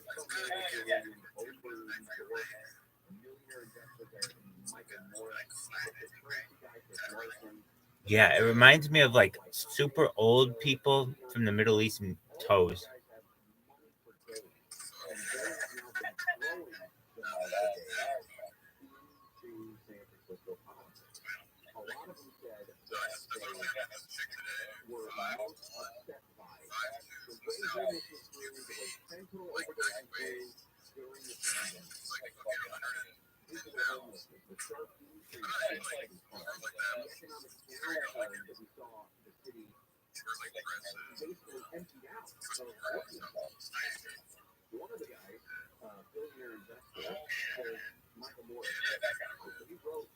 Have you ever seen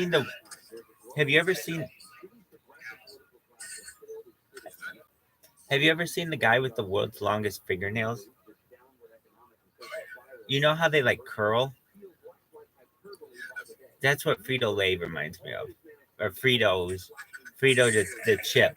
That nail, you know what I mean? It's like all like scraggly. I don't know why, but I just have this like image association. Right.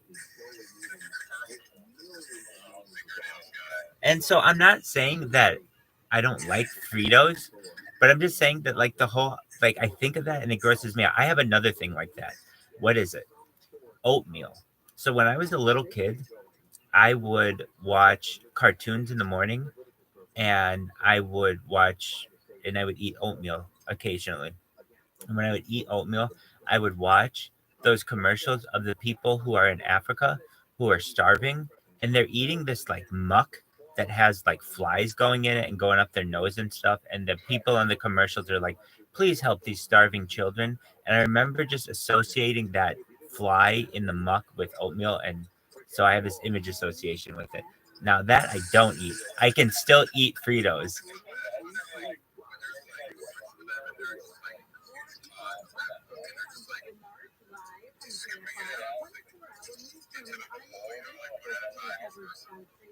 Exactly. Just make it's just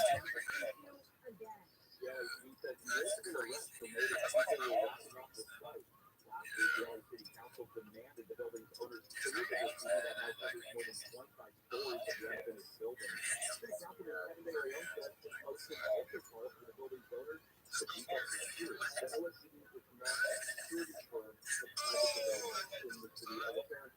During the arrest over the weekend, officers recovered spray paint cans and an illegal gun. In LA, Blake Story, KFI News. shut up. Shut up. Shut up. Oh my god, that's disgusting. It makes me want to puke.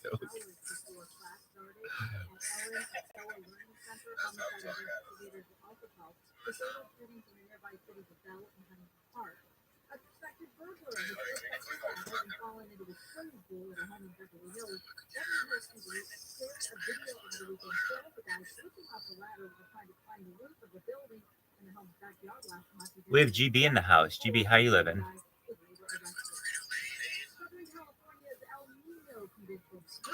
Oh, he's making a meme out of this bitch like a motherfucker. Yeah. Now, are you gonna get a picture of someone from the Middle East feet?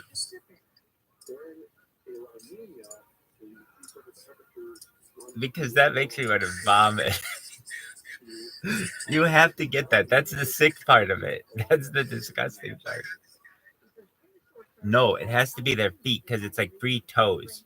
Like they're like, so put in Middle Eastern, the ugly Middle Eastern feet. And why Middle Eastern feet? Just because their toenails are more like orangey, like Fritos, than they are like whiter. I don't know.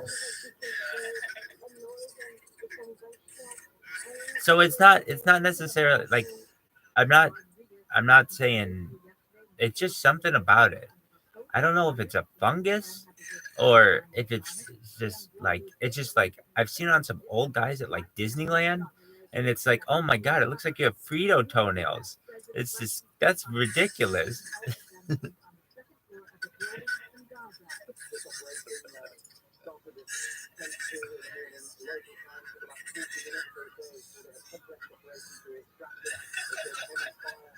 There you go. There you go. That'll work.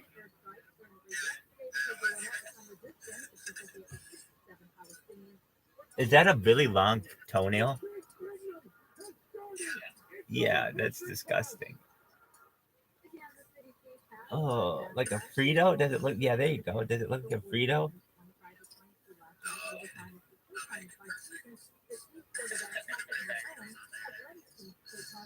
Did you see Flamin' Hot? Did you see the movie Flamin' Hot? There's a movie called Flamin' Hot. It's the story of the Flamin' Hot flavor of Cheetos. It was produced by Eva Longoria. So you know Flamin' Hot, like the flavor? Okay, so here's the lowdown on this movie. Ready? So, basically Cheetos only came in regular Cheetos, and apparently this is what really happened. Was a team at Frito-Lay was like, let's enhance it with spices, and that's how Flamin' Hot. Okay, but that's not a very good story. So they have this other story, which might be true. Elements of it might be true. Elements of it might be false. The only way you'd really know is this guy supposedly had this conversation with the CEO of Frito-Lay at the time, or like Pepsi Cola at the time, some big shot. Anyway, but basically, there's this guy who worked as like on the factory line. Maybe he started as a custodian, worked on the factory line, worked his way up and became an executive. And he says that it's his idea, and that he started taking Cheetos that were like the discarded ones while he was working on the line and going home with them because they were allowed to take them home, and putting different kinds of like Latinx spices on them to give them that extra little bit of pop. And it's like a multi-billion-dollar industry now, and not just the flavors, but like clothing. It's a whole culture that I'm sure you're familiar with the memes and stuff. It's everywhere.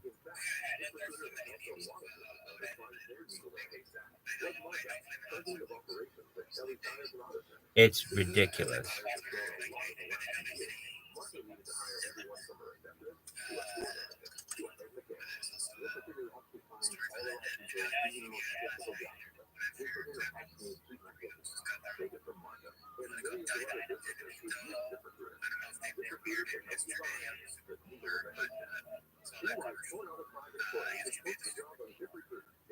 Did you know that there's a Knuckles movie? I saw that on the Super Bowl yesterday as well. So yeah, Takis is taking up too much of the market share. So Doritos is fighting back. I have never had Takis, as they're not. I can't find a kosher version of them, but there is another kind of chip that is. So they make kosher Doritos, but they're not like massively available. You can get them, but they have to be like imported from Israel. You can get them at your local kosher store.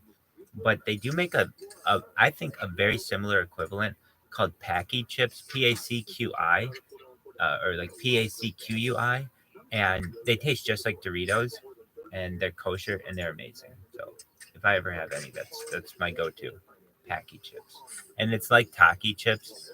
Well, Takis are a little different. Takis are like shaped like Cheetos, right? And these are like, oh, okay, there you go, like rolled Doritos. Oh, okay.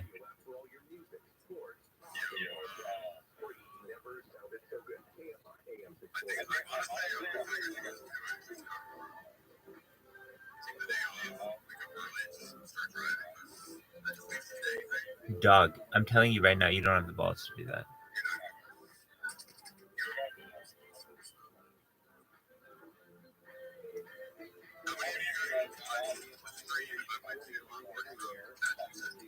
Oh, I think you'd get as many as like 12 people in here, which is pretty good. And here's why. It's not like we had time to promote it. You know, it would just kind of be like a spur of the moment. Hey, if you're available on a Tuesday night, check this out, which I'm sure some people would come and see. You might get like 30 people at maximum. I can't imagine it getting any bigger than that, simply from the fact that there aren't that many people in this Telegram who would know about it. If you wanted a ton of people, or perhaps more, you would go on TikTok or Instagram or something.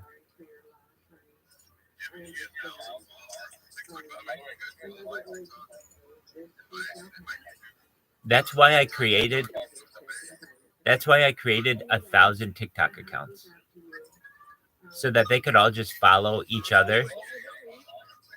So that they could all just follow they just follow each other and get 1,000, so that I'm uncancelable on TikTok.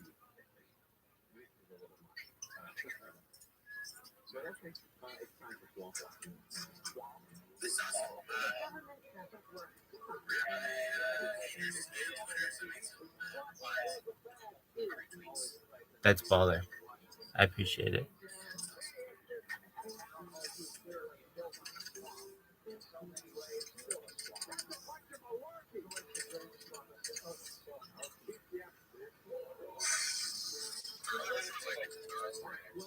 The most taxing issue, I think, out of Washington, D.C. is that the Secretary of Defense is back in the hospital.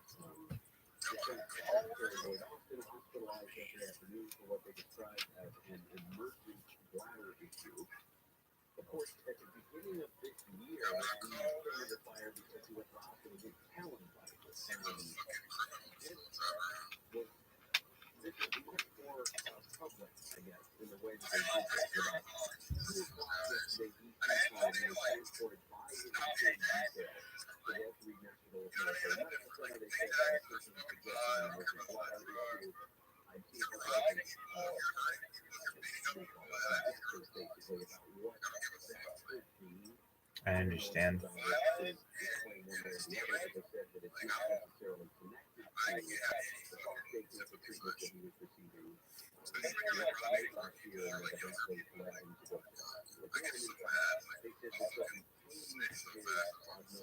Sex crimes as well. Sex crimes as well.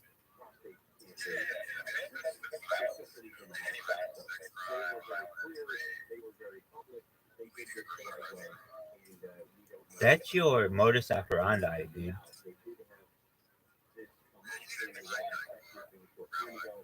What would I do for a Klondike bar? I love Klondike bars, allegedly.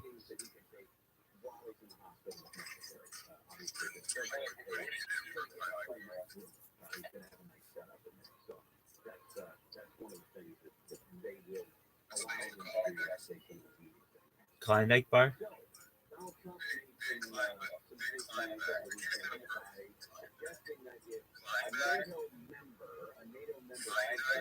Did you not play any sports in high school?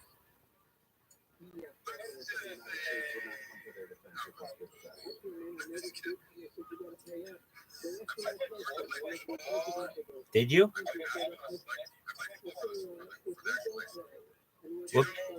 What position did you play?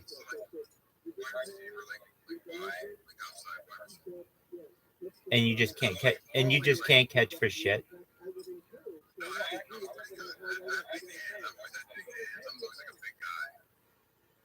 So then why didn't you do?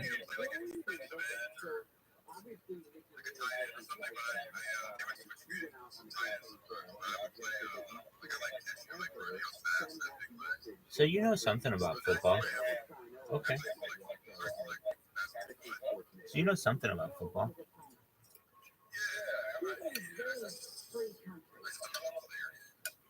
This is not someone you ever want to pal around with. And you certainly don't want to give them the right to invade a friend. Okay, so that's looking at illegal conversation. Obviously very critical of Donald Trump and his statement there with Republicans are not as critical. In fact, there's a big thing. The New York Times, Maggie Haley, put an article together that said that Republican officials are Word Mockingbird. This is the weirdest way to suggest that they're standing by them. Lindsey Graham, for example, of South Carolina, he was surprised to even ask about the remark. Lindsey Graham said, quote, "Give me a break. I mean, it's Trump. All I can say is while Trump was president, nobody invaded anybody. I think the point here is that in his way to get people to think." So Lindsey Graham is even saying, you can't believe what the guy said. He's just tough talking to make sure that these smaller countries. Beverly Hills and just hang out, pull people over for doing nothing. He told the story about how he used to leverage to get people to I have zero concern because he's been president before. I know exactly what he has. I know exactly what he has done and will do with the NATO alliance. There has to be an alliance. It's not America's defense with a bunch of small weak partners. Now, Article 5.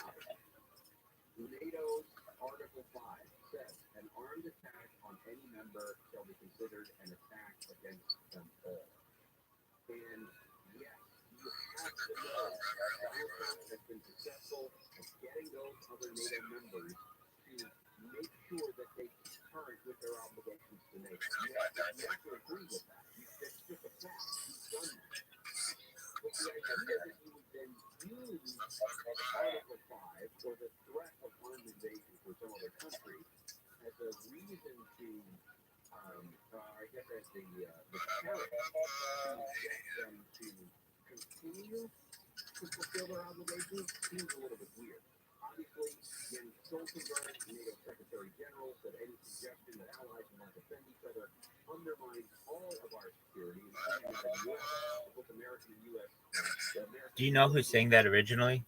Soldiers have to increase risk. There's also And that would be? diplomat for the European Union, a guy named Joseph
10% off from ABC News, not just providing, but also for Donald Trump and what sort of an issue age is.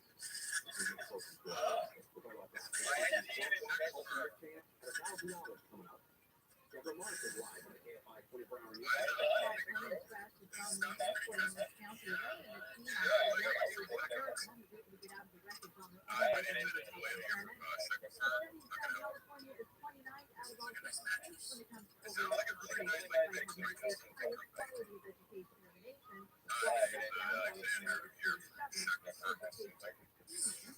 Personal finance company analyzed data from key indicators, well-educated populations across the country. Two executives who were fired from First Energy Corp have been indicted in a $60 million bribery scheme in Ohio. Inequality resulted in a 20-year prison sentence for a former state taxpayer. Looking into a first fire on the 15th in Paris.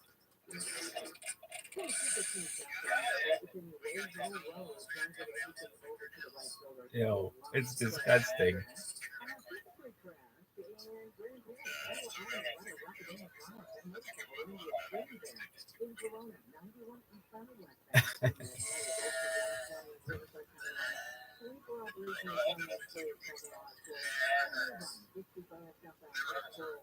The brand new accident, trying to clear this from the middle lane over the right shoulder right now. KFI on the side, getting you there faster. I'm Jim Harmon. This report is sponsored by Fantastic Sales. That's better for ordinary. You can have extraordinary rewards. This is your local food house, outlet, and other salon today. I'm not looking at powerful products over you with affordable luxury. With a first and good is every trust. Book your appointment today at fantasticsales.com. Next Valentine's Day right now with Lobster Tail for your local Amazon Fresh grocery store. Get a two-pack of Lobster Tail for $5.99 per tail or $4.99 per tail with Prime membership. When a user customer while supplies last. Find an Amazon Fresh grocery store near you. Right now, that's all over the different. My body stopped for the day, but my mind is still running. So I think The world's number one food brand has a range of non-habit forming products that give you and your family food. Invest in a great night's sleep for the best you tomorrow. I'm awake. And that's the tip on everything. Better days start with ViralRabbi. Explore our products at ootd.com. If you're hiring, it can feel like you're trying to find a needle in a haystack. You can hope the right person comes along, or you can just use ZipRecruiter. And now you can try it for free at ZipRecruiter.com/radio. In fact, ZipRecruiter has helped a lot of business owners find their needle in a haystack. Like Marco, president of operations at Kelly Tires and Auto Centers. Because Kelly Tires has grown a lot in the last few years, Marco needed to hire everyone from a receptionist to a store manager to a head mechanic. ZipRecruiter helps you find all seasonal difficult jobs. ZipRecruiter helps you take it from Marco and millions of other businesses who use ZipRecruiter. ZipRecruiter can help you find the needle in the haystack. Meanwhile, 4 out of 5 employers are supposed to job on ZipRecruiter. Get a quality candidate within the first day.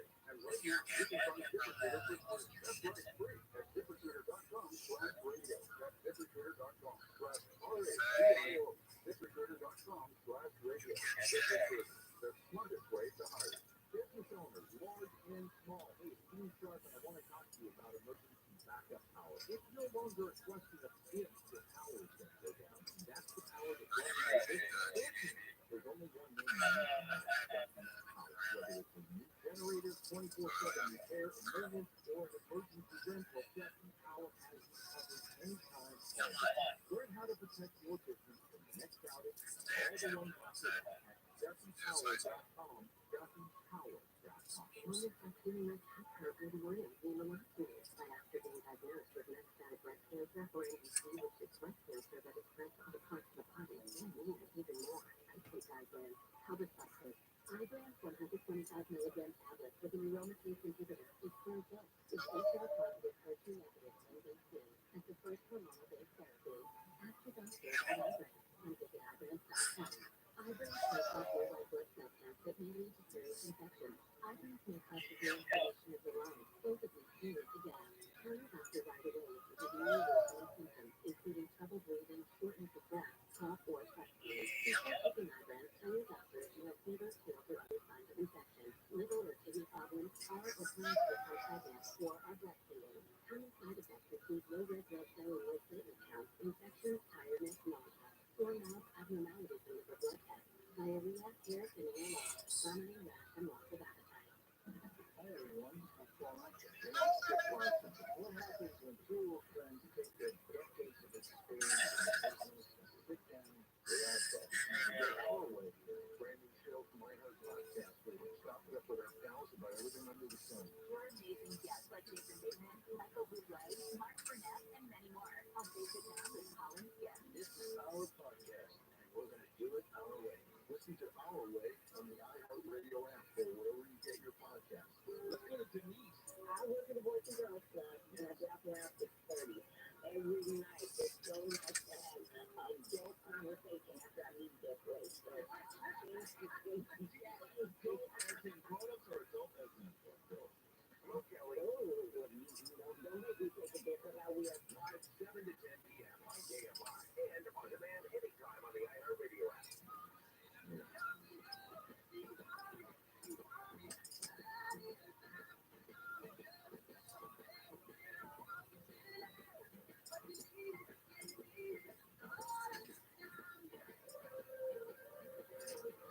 Jerry Shannon, KMI AM 640, live everywhere on the iHeartRadio app. On Monday, February 12th, it is back tomorrow. A couple stories that we are following. We know that Israeli forces were able to rescue a couple of hostages after they stormed an apartment in a densely packed town in the Gaza Strip. They pulled a couple of these guys out under fire. Local officials said dozens of Palestinians may have been killed in that operation. Most of the deaths resulted from airstrikes. The rescue in the town of Rafah lifted the spirits of Israelis, of course, but Israel has described Rafah as the last remaining Hamas stronghold in that territory and said that they will soon target that town. They said that about half of the entire population of Gaza is now in Rafah, in and around Rafah, that is to escape from the In and around, perhaps. try to evacuate as many people as have. I hope to avoid it. We'll see. We have a chance for you to win $1,000. You're saying, $1,000. Just enter it. Bonus. That's the bonus. BONUS. Enter it now at flash. Yeah. Keep an eye on that. I'll let you know if you were the winner of that $1,000 and another chance.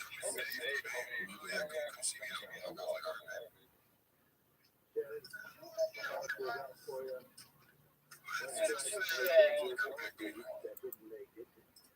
I was glad to see that the 49ers was able to get in there and play their best.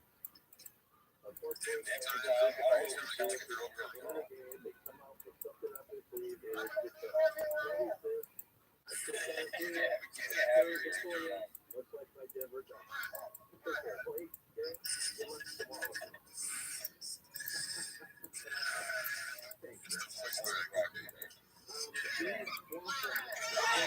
Trump was doing reporting down at a secure information building.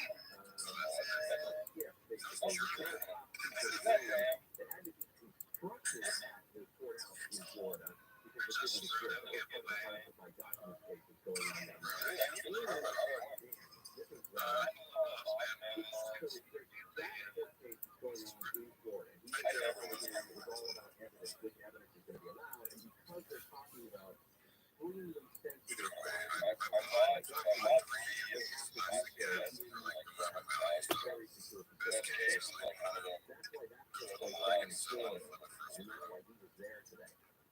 There's another thing going on at the Supreme Court because the federal appeals court gave the former president until today to ask the justices there to pause their ruling while he goes after an appeal. If you remember, the federal appeals court last week rejected the claims of total immunity from criminal prosecution. And what they said in the court, the federal appeals court, was, we will pause this and we'll return the case to the trial court on Monday, which would allow Judge Tucan to restart proceedings in the case. But the appeals court did say we would extend the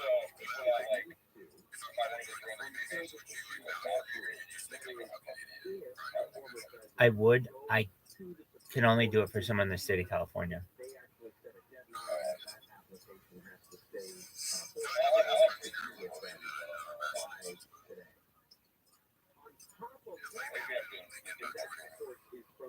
If you don't know anyone, I mean, here's what I did. I didn't know anyone. So I wrote a letter and put it on the door of the local lodge, and they contacted me. And so I didn't know any Masons. Actually, that's not exactly how I joined.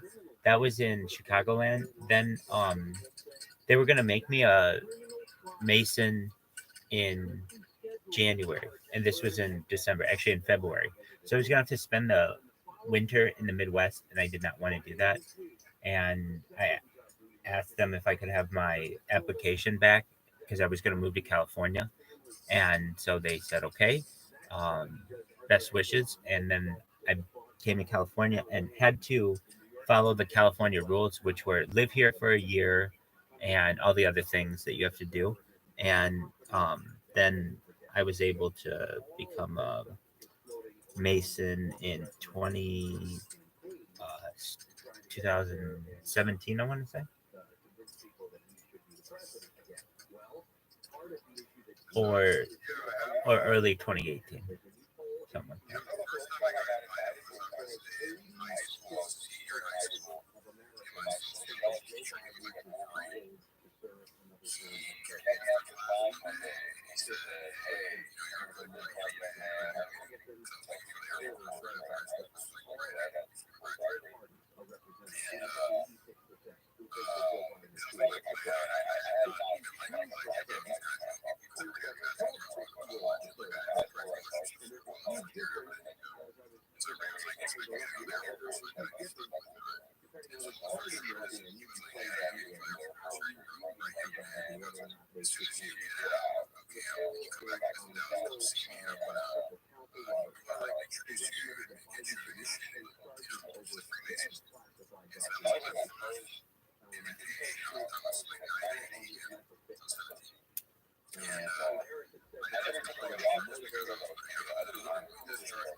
Yeah, no, he's right.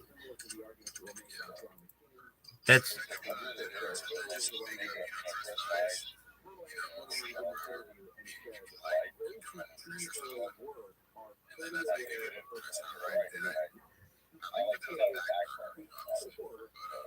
that's what you do. I should have said that as well. So I did write a letter, and they called me and told me to come to a dinner, and I did. And then I met some of the guys at Starbucks, and then that was in the Midwest. Now in California, I had to wait a year, and I didn't. They didn't make me wait like a.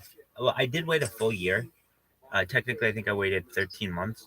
However, like I had been coming to their dinners, and just I it was kind of awkward because at a lot of the dinners, like I wouldn't eat anything, or I would bring my own food because I wanted to keep kosher, and but they were really inviting. They were really nice. They were really understanding. Just like anyone with any kind of like dietary restrictions, they understood. So after like honestly, I wasn't even going to like ask to be one, but I had already had an application from another state, so that was a good thing. That was like, okay, well, at least another state thought he was good enough to be one. He just didn't because of the fact of the timing. And the other aspect is he's been coming to these dinners now for like I've been coming for like 2 months or something straight every single week.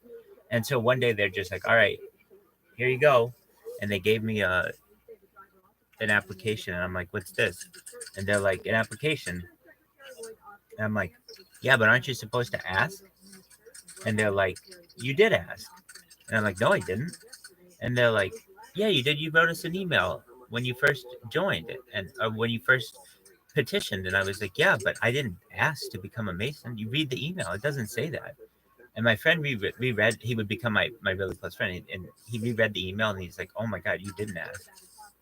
And so it was just like, all right, well, I guess now's the time.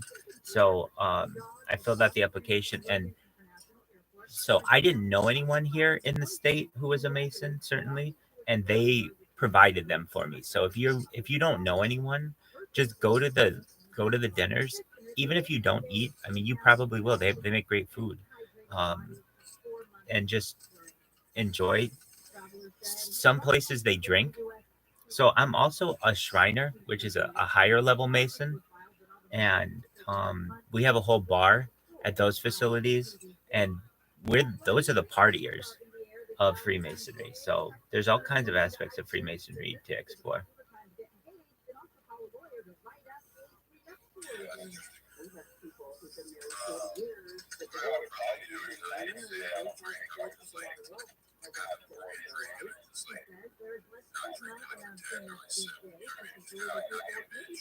Well, there are a lot of people who don't drink. Honestly, the average age of a Shriner, average age is 82 years old. It's so old that like most of them are on all kinds of medications that mean they can't drink anyway.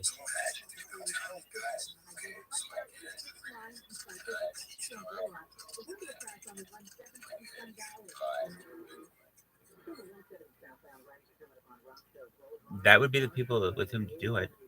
It's a lot of men who don't have.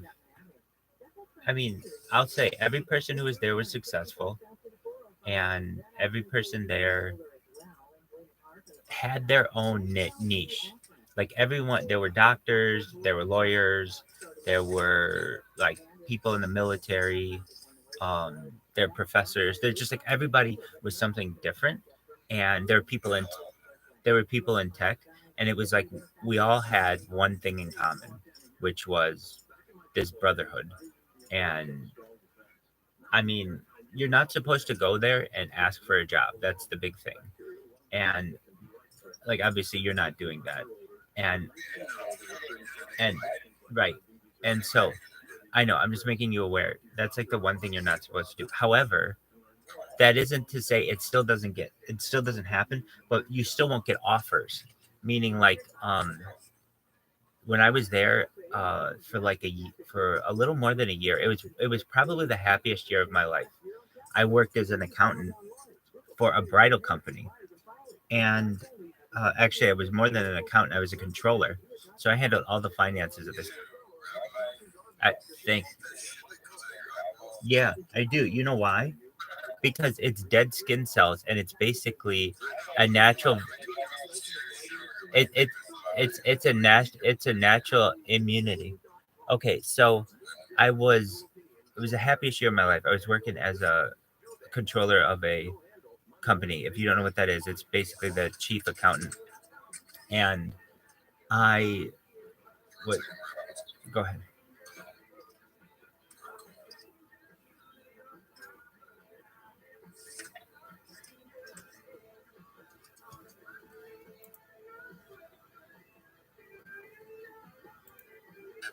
What up, baby? How are you?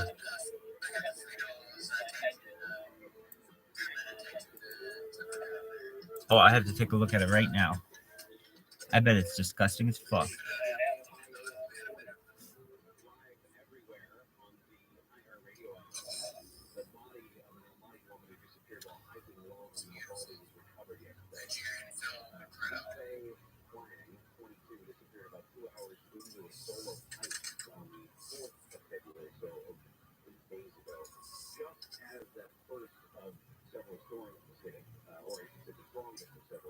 How long ago did you send it?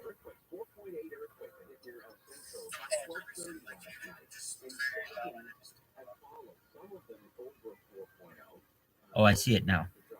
Oh, that's disgusting. That's perfect. That's absolutely perfect. That is absolutely perfect. That's disgusting. That is disgusting. Oh my god, that's so disgusting. That is fire, dog. Oh my god, that's disgusting. This is fire. Dog. This is fire.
That Chuck Knight did it.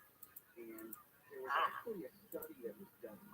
No one ever heard about it? I just heard that for the first time. Yeah, you're blowing my mind. You didn't go see Straight Outta Compton.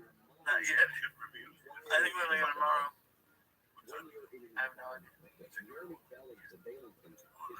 Yeah, probably have to go. I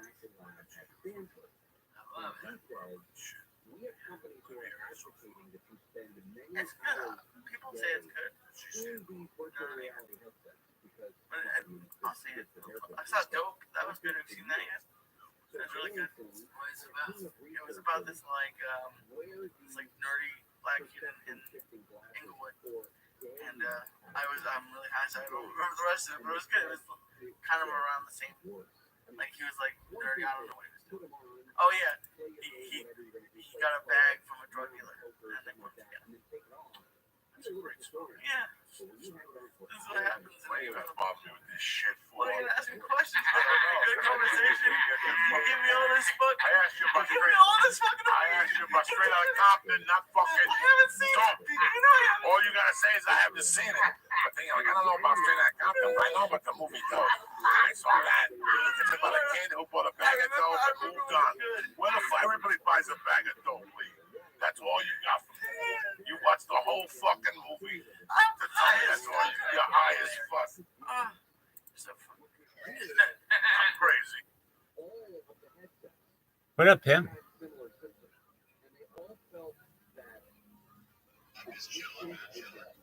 Is that James? Oh yeah, I recognize you like a brother. Living the dream. It's a beautiful day here, so it's cold. I can tell you that for here. And what does that mean? Like overnight low of 39. That's the lowest it'll get. What's the temperature there?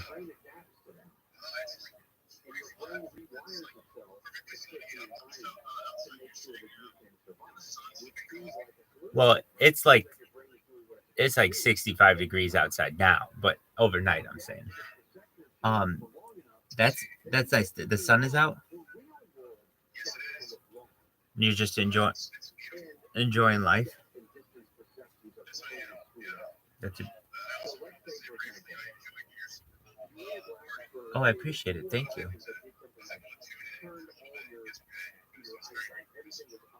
Excellent. How was the women's basketball game? How did they do? Dude, that's the biggest team they could have upset in the country. That's a huge game. That's a huge upset. Caitlin Clark, dog. Really?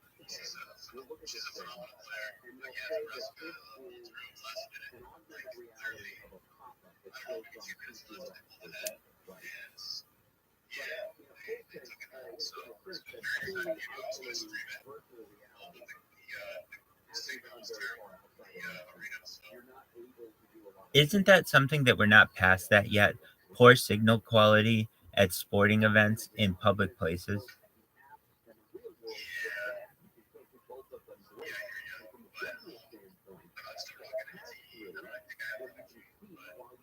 Dude, even still, even if you had 5G, it still doesn't matter. We've been doing this for 25 years, poor connectivity to stuff.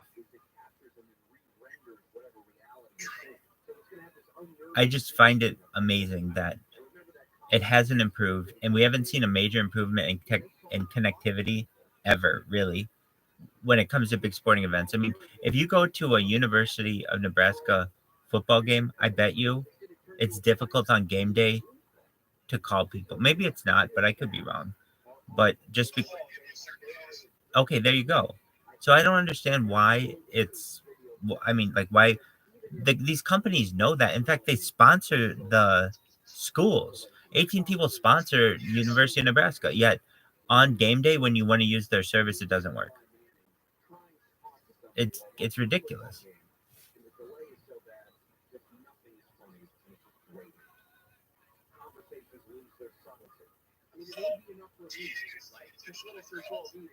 Oh yeah, definitely purposefully, and it's really not too complicated. Why? They don't want people to be able to communicate massive amounts of information quickly. So that's why we've seen upload and download levels plateau over the last like 10 years. I mean, unless you have like a T1 line, that's about the only way that you're going to be able to have really fast connectivity. When it comes to DSL or, fiber link and things like, I mean, even like Google Fiber isn't available in all locations. And it's been like 5 years of a slow rollout of like little areas when really that should be everywhere. People don't know this. And the reason why I'm so fed up with these technology companies in particular is this. There's something called super Wi-Fi. James, have you ever heard of super Wi-Fi? Okay, so this was something that was granted by the FCC, the Federal Communications Commission, in 2010, in and around. And Sunjat Pichai, their stupid CEO, hasn't done anything with it. I'm not saying that Eric Schmidt, the previous CEO, didn't do anything with it, or that Sergey Brin and Larry Page didn't do anything with it before them. But essentially, they're sitting on a grant from the government that will allow them to provide nationwide Wi-Fi for free, and they don't do it. And the reason why they don't do it is because other people have lobbied, like other communications companies, basically the people you have to pay every month for some kind of subscription, for them not to do this. But essentially, it was already approved in the late 2000s, the early 2010s, to provide Americans with what's called super Wi-Fi. Additionally, and people don't know this, James, do you remember in 2008 or so when everything went from analog to digital Okay, well, there's a whole like a spectrum of wavelengths that are not currently being used. Those analog wavelengths, and people don't know for what they are. Like, what are they being used? There is a way, and people don't know this. But I want to say this is old technology. I mean, it's like 20 years old at this point. But you can make you could have, but there's still a way to do it where you can make any analog television or any digital television, I should say, any digital television with some kind of box. You can make it into a Wi-Fi transmitter. So basically, anytime you turn on it would be like all you have to do is turn on channel 3, and you're going to have Wi-Fi in your house. There's a way to do that using the wavelengths of television, of the analog system. But these things aren't utilized. Why aren't they utilized? Because the system continually wants you to pay a monthly fee. And so long as you're on that subscription-based system, the system's happy, because then they own you. Then they can raise the rate at whatever they wish, and you have to pay it.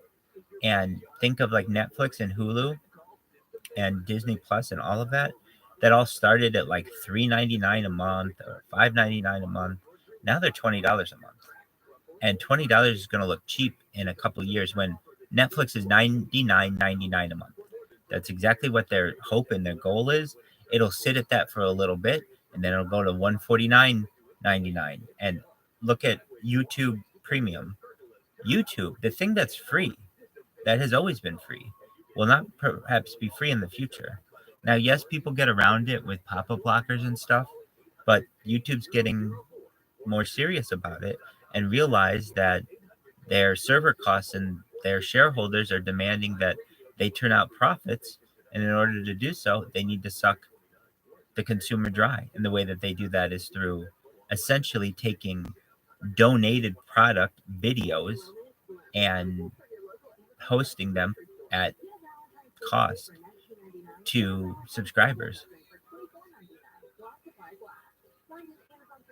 So do I think that it's a scam? It's definitely, I think, a scam. And what's going to happen, at least from what I understand, and I could be wrong, because honestly I thought it would have been viral by now, but you never know. Here is the big thing. The communication companies will all battle out for who is going to be the one true communications company, basically. And as I understand it, Comcast is going to win this. And the reason why is because they're going to basically have the best relationship with Hulu, Netflix, Disney Plus, all that stuff. And they're going to be the ones who are going to be essentially able to throttle the American public and what they stream. And so that'll be the big thing. In the future, it's really fucked up. It's very 1984. You're going to have to pay per text message in the future. You won't have unlimited calls. You won't have unlimited text messages. You're like, James, you're going to be like, Rabbi, that doesn't make any sense. We went from we're on an unlimited system now. Everybody likes it. Right. But you have to understand the corporatocracy is going to reverse some of these freedom-like opportunities in favor of profits. They don't care if you don't text. If you're paying like $5 a month for texting, or it's included in your plan, they don't care whether you text or not. But if you're paying per text message, then they really care. Then it's really interesting to them. And they're able to send you spam messages, and you're having to pay for them, and all the other little nuances that they would do if you remember back in the day. And then also, then you're going to have anytime minutes. You know what anytime minutes are? These were like things that you could use, like, and you had like family and friends plans, and you had like free nights and weekends. All that shit is coming back eventually from communications companies. Now you can say, Rabbi, I just don't believe that. Maybe not in the next 5 years, but it will eventually be the thing. Once we have more of a divide between the haves and the have-nots, and it's actually it's happening more and more, as you see, then you'll have that world where the people who are the haves wouldn't care to pay. Who cares if it's 10 cents a text message? They have all the money that they need, when the have-nots do not, and then they no longer have a way to communicate. That's the world in which we're moving. Now, here's the thing. There's an alternative to this, and it's known as socialism. And so there will be a big push towards socialism. People will say the capitalist corporatocracy is nickel and diming me on every little fee, and services that used to be free are no longer free, et cetera, et cetera. And then you'll be able to get, if you want to be a fan of socialism and communism, there'll be some kind of voucher you can get that allows you to have like free text messages or like a free cell phone or something like that. And then people will be more in favor of socialism. And little by little, that kind of plan happens until the majority of people want socialism.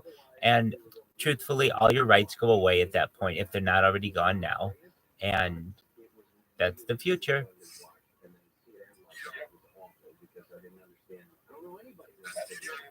You know it.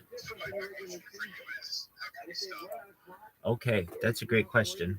In my opinion, truthfully, you're either one of two things on this planet. You're either a creator or you're a consumer. Now, you can say, like, well, I do a lot for society and all these things. Okay, great. Are you creating anything?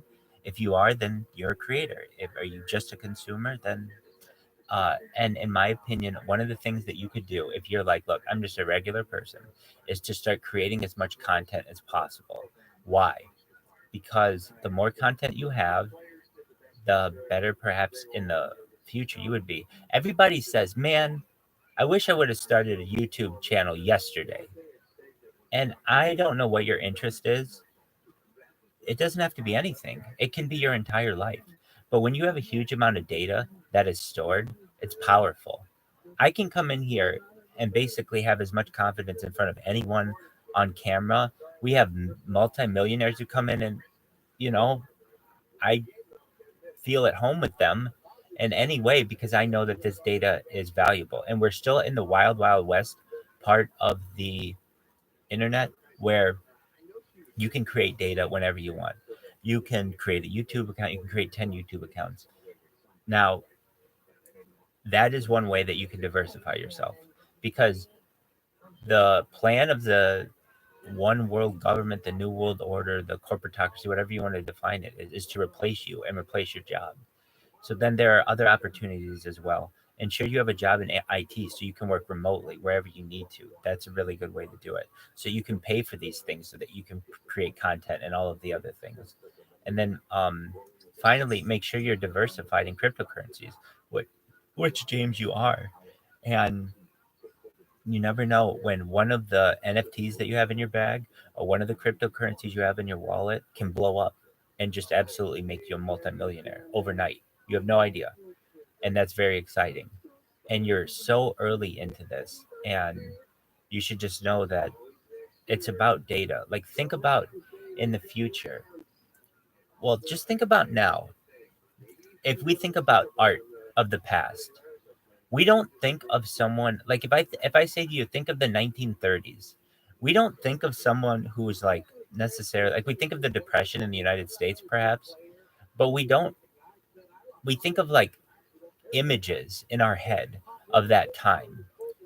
We don't because that's art that has been captured and that it's a meme or it's a memory that can be communicated to us. Or we think of video, perhaps, or like maybe even radio or audio of some sort. But you have to understand that all of that is very valuable. And the more and more content of that you can create, the more and more influential perhaps you'll be in society. And thus, I think content is at least my way out of poverty and my family's way out of like my family's hopes.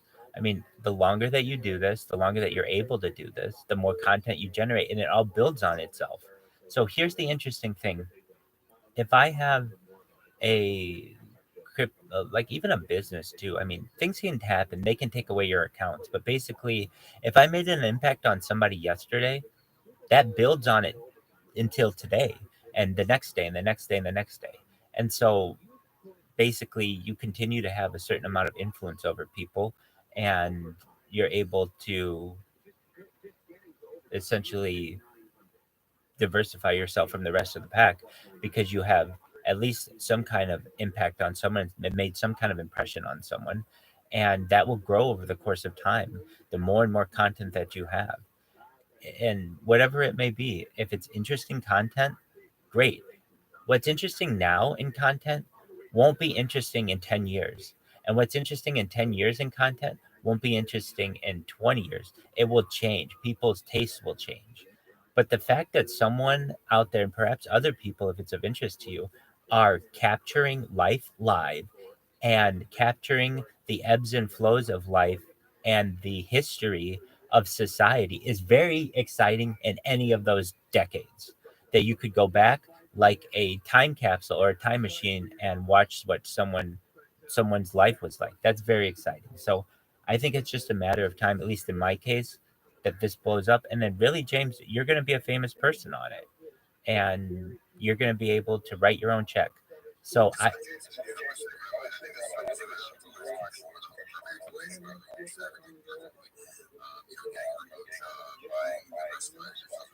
oh, and real estate as well. Real estate's very important.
Generation X.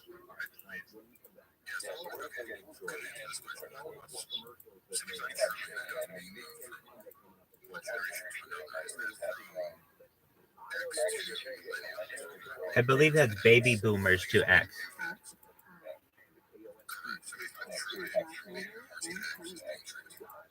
Correct.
Before leading candidates in the race for the late Dianne Feinstein, Representatives Adam Schiff, Steve Porter, and Barbara Lee for the David Democratic Republican statewide tonight with the host of Fifth Leading Lady, followed by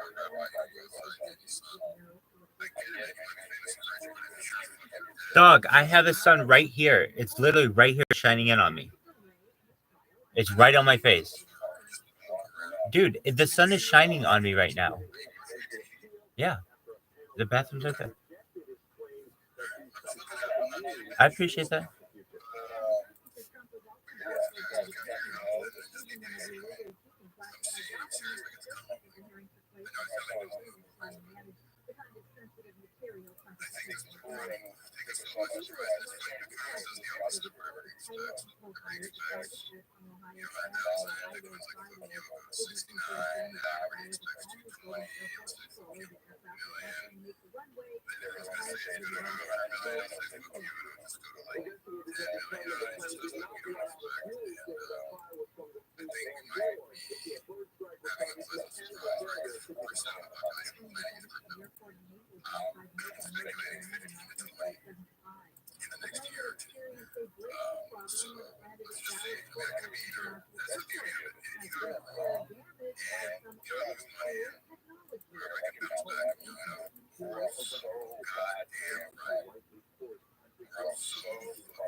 Oh, hell yeah, baby.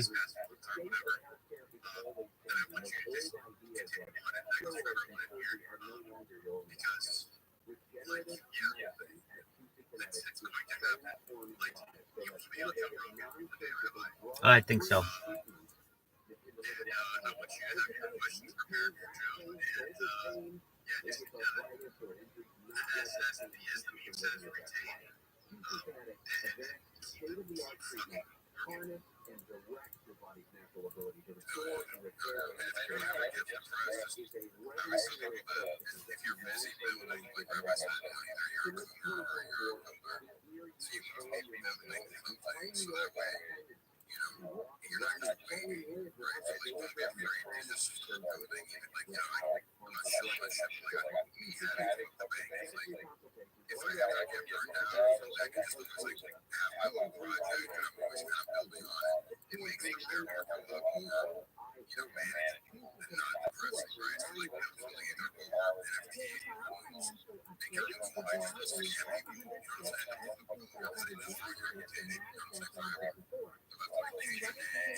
And it totally, you're absolutely right, and I'm glad you recognize that. I'm like all day, all I do is this. All night, all I do is this.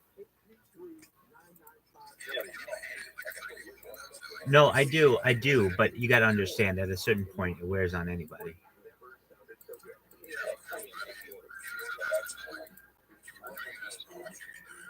Just yeah, exactly. That's exactly right.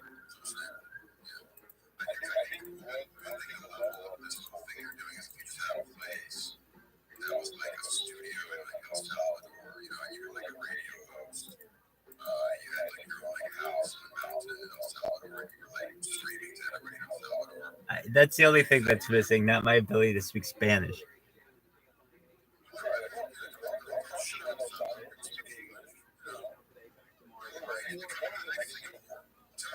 Dude, wait. No. No. I agree. I agree. No, I'm not downing on it. I'm just saying that, like, I don't know how well I could communicate if I'd be the best person or they'd be the best audience. Go ahead.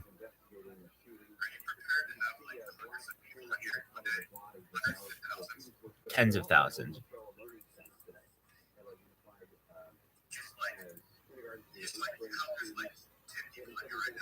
Yep. Yeah, one time it happened. So I got featured on YouTube's, like, I don't know if it was their front page or something like that, but I saw, like, was one time where I saw it go from like 0 to hundreds of people on YouTube in a given time. And I've also gotten that on TikTok a couple times. I had like 70,000 people watching me on TikTok once. And um, it's honestly the biggest thing that's going through your head when that's happening is how do I keep it going? Because I've seen it like get squashed. And if you're like, dude, what happened to the 70,000? I had built this thing on TikTok. I built something. It was a phone that would spin in 360 degrees. It was actually 4 tablets that would spin in 360 degrees, so that you would, and they were all on YouTube. So it was like a YouTube carousel, and I had a TikTok phone watching all this YouTube carousel, and I had all these people watching it. Well, somebody reported me. I don't know why. You can get reported for honestly anything on TikTok, and lose your privilege to stream for like 24 hours or something. And then that happened. I got a whole bunch of followers from it, and then ever since then, it was like my account never had any kind of they call it like social media juice, but it was never featured in the algorithm again. So long story short, long answer to your short question, James, yes, I am ready. And when it happens, I know that it's going to be a global phenomenon. They're going to have to close down my neighborhood. They're going to have to close down the freeway, and I'm ready for that. It's exciting to me.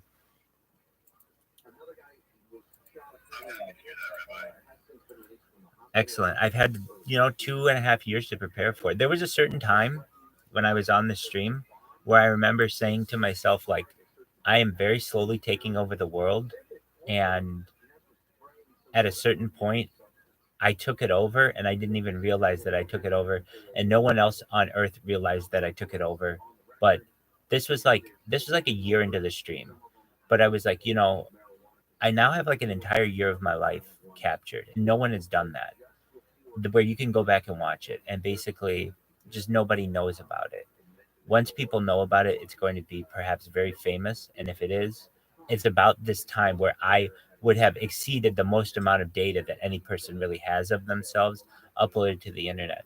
I can tell you this, I compare myself to famous people on television and in movies because I want to know how much time they have had on screen just to give me some kind of idea. And to give you an idea, Regis Philbin has the most amount of time on camera at 20,000 hours.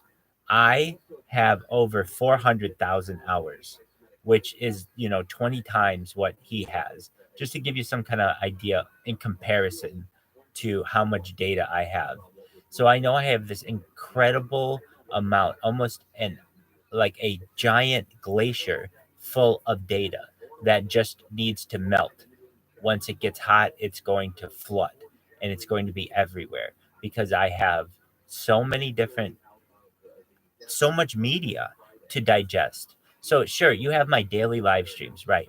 But then you have my Instagrams. What's interesting on Instagrams? I've sang every major song ever, period. If it's a major song, whether it's a rap song or an oldie song, or I've even just played instrumentals.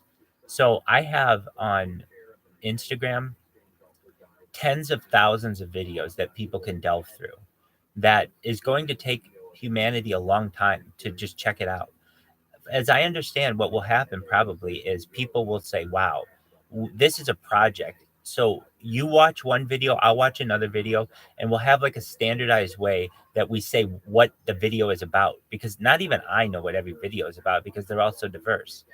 And it's just basically a timeline. And so everybody takes a little bit of a chunk and says, "Oh, this is where Rabbi was singing karaoke," or "Oh, this is where Rabbi watches a Super Bowl," or "This is where Rabbi watches this movie or this television show, or listens to this podcast," or "This is where they're talking about cryptocurrency here," or "This is where he," whatever it is, it's going to be broken down basically. And there are enough people out there without enough to do where this will be very exciting. Basically, it's more content than they ever will have in their life. So a lot of times people get burnt out on things because there's just not enough variety. This is the opposite. I have so much variety that you will literally spend your entire life going through it and still never get to all of it because literally I got a head start on you. My content started being created before you started viewing it, and I make it faster than you can view it because I'm on so many different streams at once and I'm doing so many different things that, and like, why would you want to watch me on two different things? Things are different on different devices. So what do I mean? Go ahead. Go ahead, James. Yeah, I am. And people keep telling me this. And I I understand that, James, you're right. And I've actually talked to a lot of the people who enjoy Fish Tank on Twitter Spaces, and they've told me the same thing. They're like, "Oh, you need to apply. You're the perfect candidate for it." The only reason why I don't like that system, and this isn't to say that I don't like it. I like it. I think it's good, and I think perhaps I might be on it someday. As of right now, I want the data available to anyone at any time, anywhere for free, like it is on YouTube. In order to get it on Fish Tank, it's a niche, and also you need a premium account, and then you have to download it because it's on their servers. So it's just not like, oh, here's a link to Rabbi doing whatever crazy things he's doing. That's cool. No, now you have it's like a now you have to pay for it. I don't want people to have to pay for it. I want to be able to talk freely to the people, and also, frankly, I do things that they won't let me do. Like what?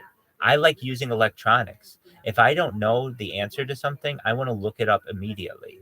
They aren't allowed to use any kind of other kind of media. They're not allowed to use Twitter or Facebook or anything like that. And also, they're not allowed to watch movies or listen to music because it's all copyrighted. So, they're just interacting with each other. I'm not saying that that's not cool and that's not interesting to people. But in my opinion, if I'm interested in something, if we want to watch the Super Bowl, let's watch the Super Bowl. And that's really cool. And then you have, that memory that, hey, we connected during the Super Bowl. If we want to watch whatever it is, we watched the Putin interview together. They're just like moments we can have together that on Fish Tank you're unable to have. But I will tell you that I thought about it, and it isn't to say that still don't think I might not do it. They're just, in my opinion, at this point, some disadvantages to me doing it. And and the main one is I want the content available to anyone, anywhere for free.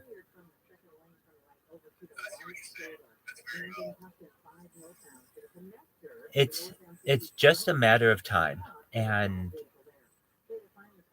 that's the thing. I mean, look, it's taken me 2.5 years, but it's a random Monday, and we've got half a dozen people in this thing, and we're all familiar with each other, and that's how you start something. And the second that I say to someone, "Oh, I've got 10 people on this stream," I don't know why, you're all going to jump to it and be like, "What's going on this stream?" And then that'll be 20 people, and then it can grow from there. You never know, and that's why I keep shaking. Right. Right, especially during I would say as well, when we have periods of time where people are just whatever it could be. I consider what I'm doing on Twitter to be like shaking up a nest full of bees, and you never know what's going to come from that. And I honestly think I will be the person who makes Twitter Bitcoin, or whatever, to make ticker Bitcoin. Sorry, um, famous. But I'm fine if ticker Bitcoin makes me famous. I mean, it's a mutually beneficial relationship. But at this point, I've got a lot more. Pardon me. I think somebody gave me some 2 weeks ago, but I hadn't been. I appreciate that. You certainly don't need to. No, I don't. I honestly, I haven't ever sold anything. So if you gave it to me, I don't sell. And I've had a wallet from. I can tell you though, well, that's much appreciated, really sweet of you. It's unnecessary at this point. Um, I have a lot more to offer than I think Ticker Bitcoin in general. Ticker Bitcoin is a great community full of memes and is a cryptocurrency, but really aside from that, it's rather shallow. It doesn't have all of history going back to the pandemic recorded, but in combination, it's very exciting because it can teach the mainstream about cryptocurrency from the bottom up. We can see essentially the formation of the community, all of what on a daily basis of what goes on within a cryptocurrency community, within the inner workings of a cryptocurrency community. That's all very exciting to people, and will be, especially when cryptocurrency is much more famous in the future. I mean, right now, like, and Anatoly says often, and is absolutely right, only 4% of the global population uses cryptocurrency. Imagine when it's 40%.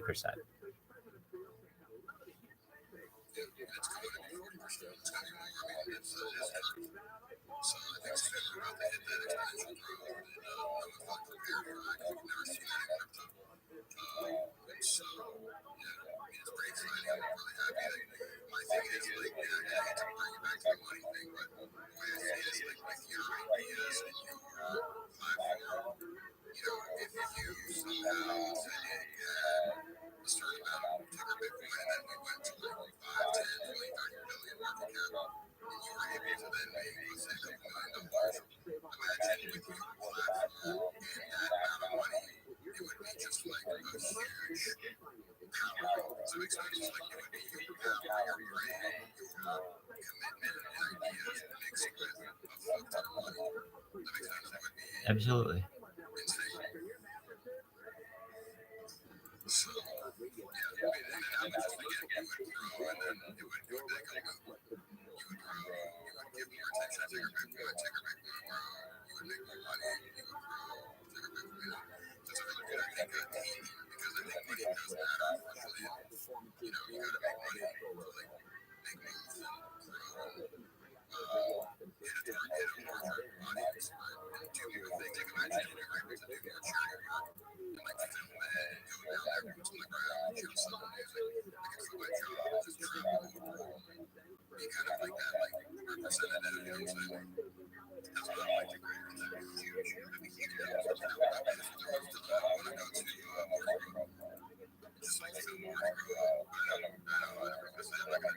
Right. Do you want me to say it again?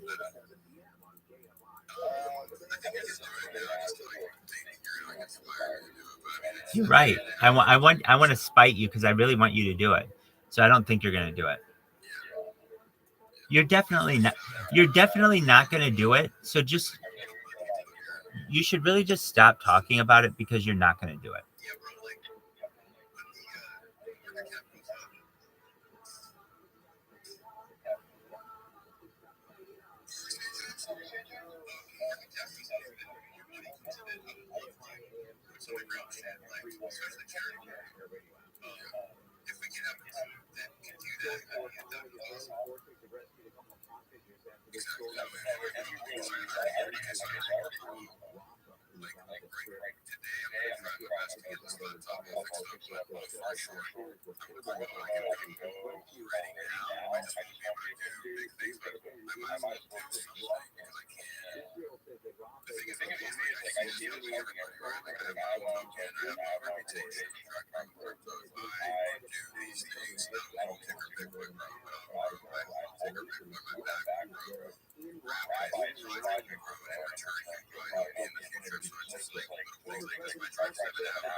Dog, you're not gonna do it. Why even talk about it?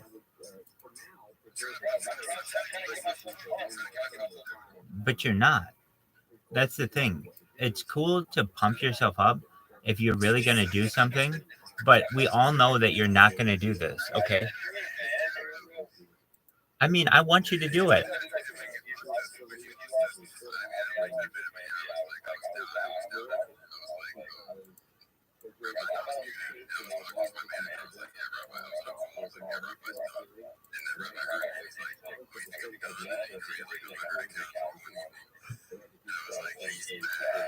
That's right.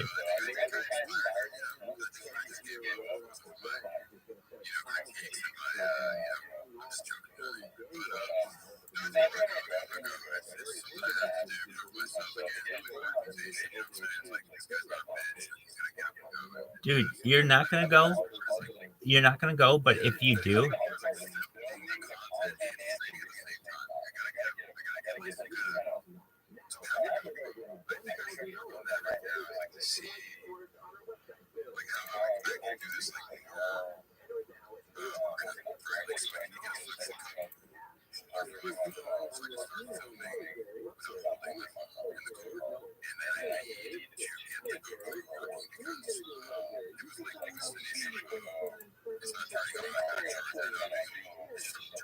no. I understand. No. You're not being a bitch. It's actually really important to do.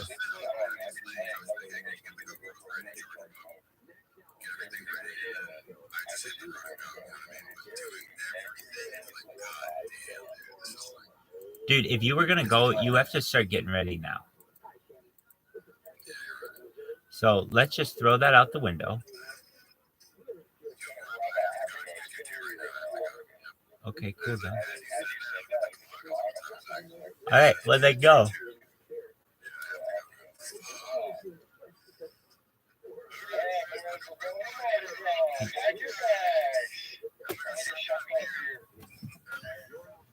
James, do you think he's going?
Peace, baby.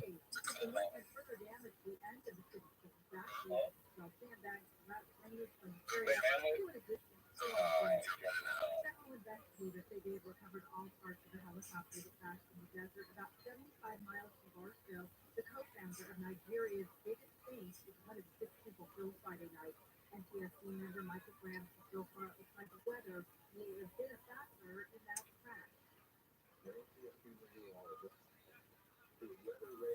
images and data can now support witness reports of precipitation at the time and location of the accident. The helicopter had taken off from Palm Springs and descended to Boulder City, Nevada. Drivers on the activity near Baker reported seeing that helicopter go down. The White House has comments from former President Trump about not protecting NATO countries are appalling and unseen. Trump said in a campaign rally Saturday that NATO discussed the president and told members the U.S. did not protect them if they did not pay their share. He said the president of one country asked him about that scenario. You didn't pay your delinquent? Yeah, let's say that happened. No, I would not protect you. I would encourage them to do whatever the hell they want you to pay. You gotta pay your bills. Republican presidential candidate Mr. Hillary says yes, U.S. House members to pay more, but that is not the way to set them to do. And weather in Tampa, sunny, temperamental low, the heat of the window 360 and 70 for Dallas, and 59 within the Gallagher back,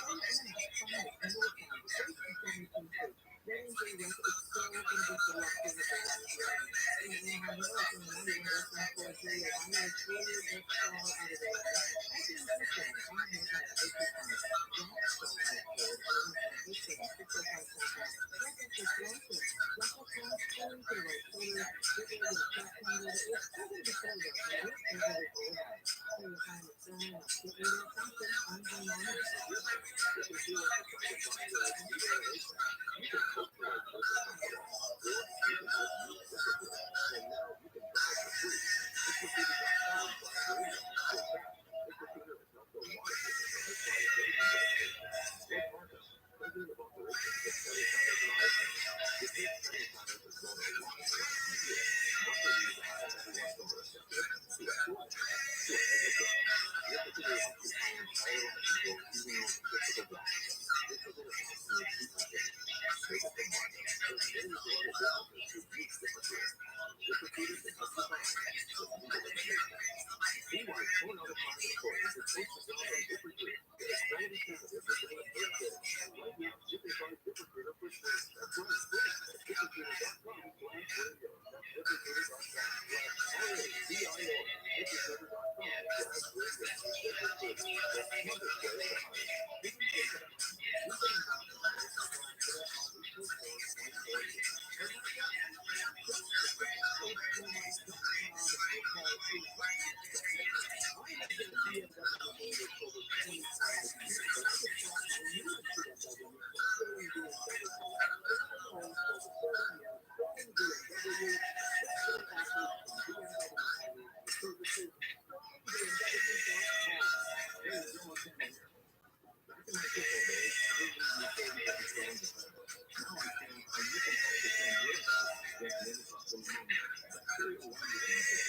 Probably the worst of last week's storm was right after a few months ago. So, Congressman Adam Smith is going to be joined by other members Katie Porter, Barbara Lee, and Steve Garvey on the debate stage once again focusing the race. It was a poll that was actually done last night that put the numbers to this that I hadn't seen before.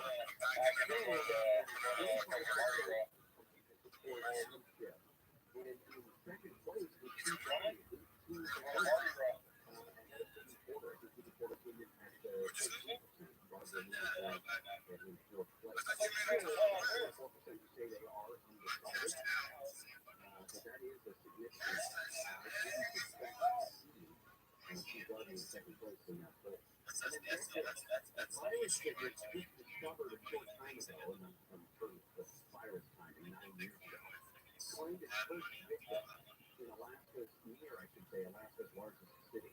They said that this was an unidentified man. He had, as we like to say, comorbidities, immunocompromised. He died from Alaska pox. He lived in the woods out in the Kenai Peninsula all by himself, so it's not clear exactly how he got the virus. But they said Alaska pox is from the same genus as smallpox and monkeypox, was first discovered in 2015 in Fairbanks, Alaska, and it's actually more common in small mammals. I mean, it's not living in the woods, probably got from there, but this is the second human case overall, the first outside of Fairbanks, and the first actually Alaska pox. Julia. Julia.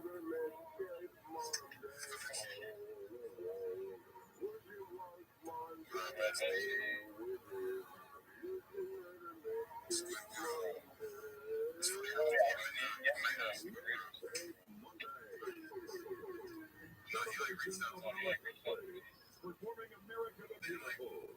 Please welcome 9-time Diamond Certified Global Superstar, Post Malone.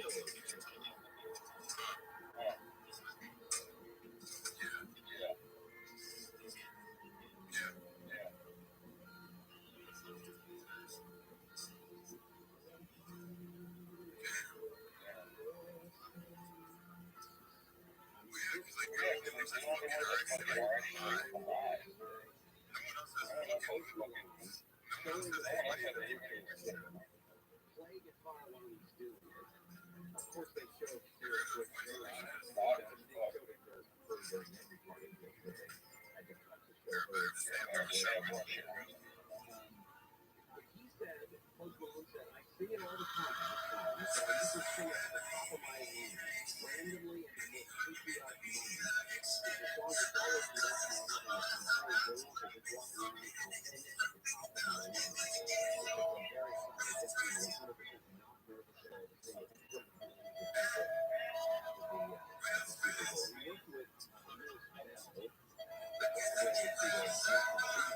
worked with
Miss Bell,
more than 30 years, with also always representing men and women.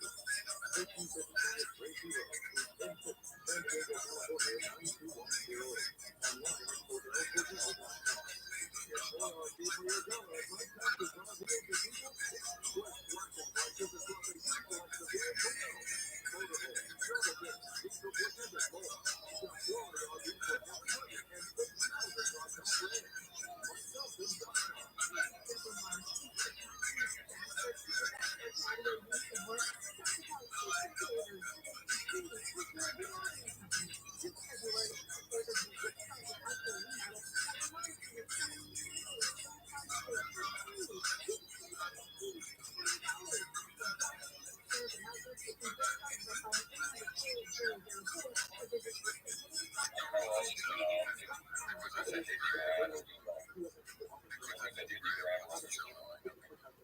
Still suffering with the pain and embarrassment of years and missing teeth?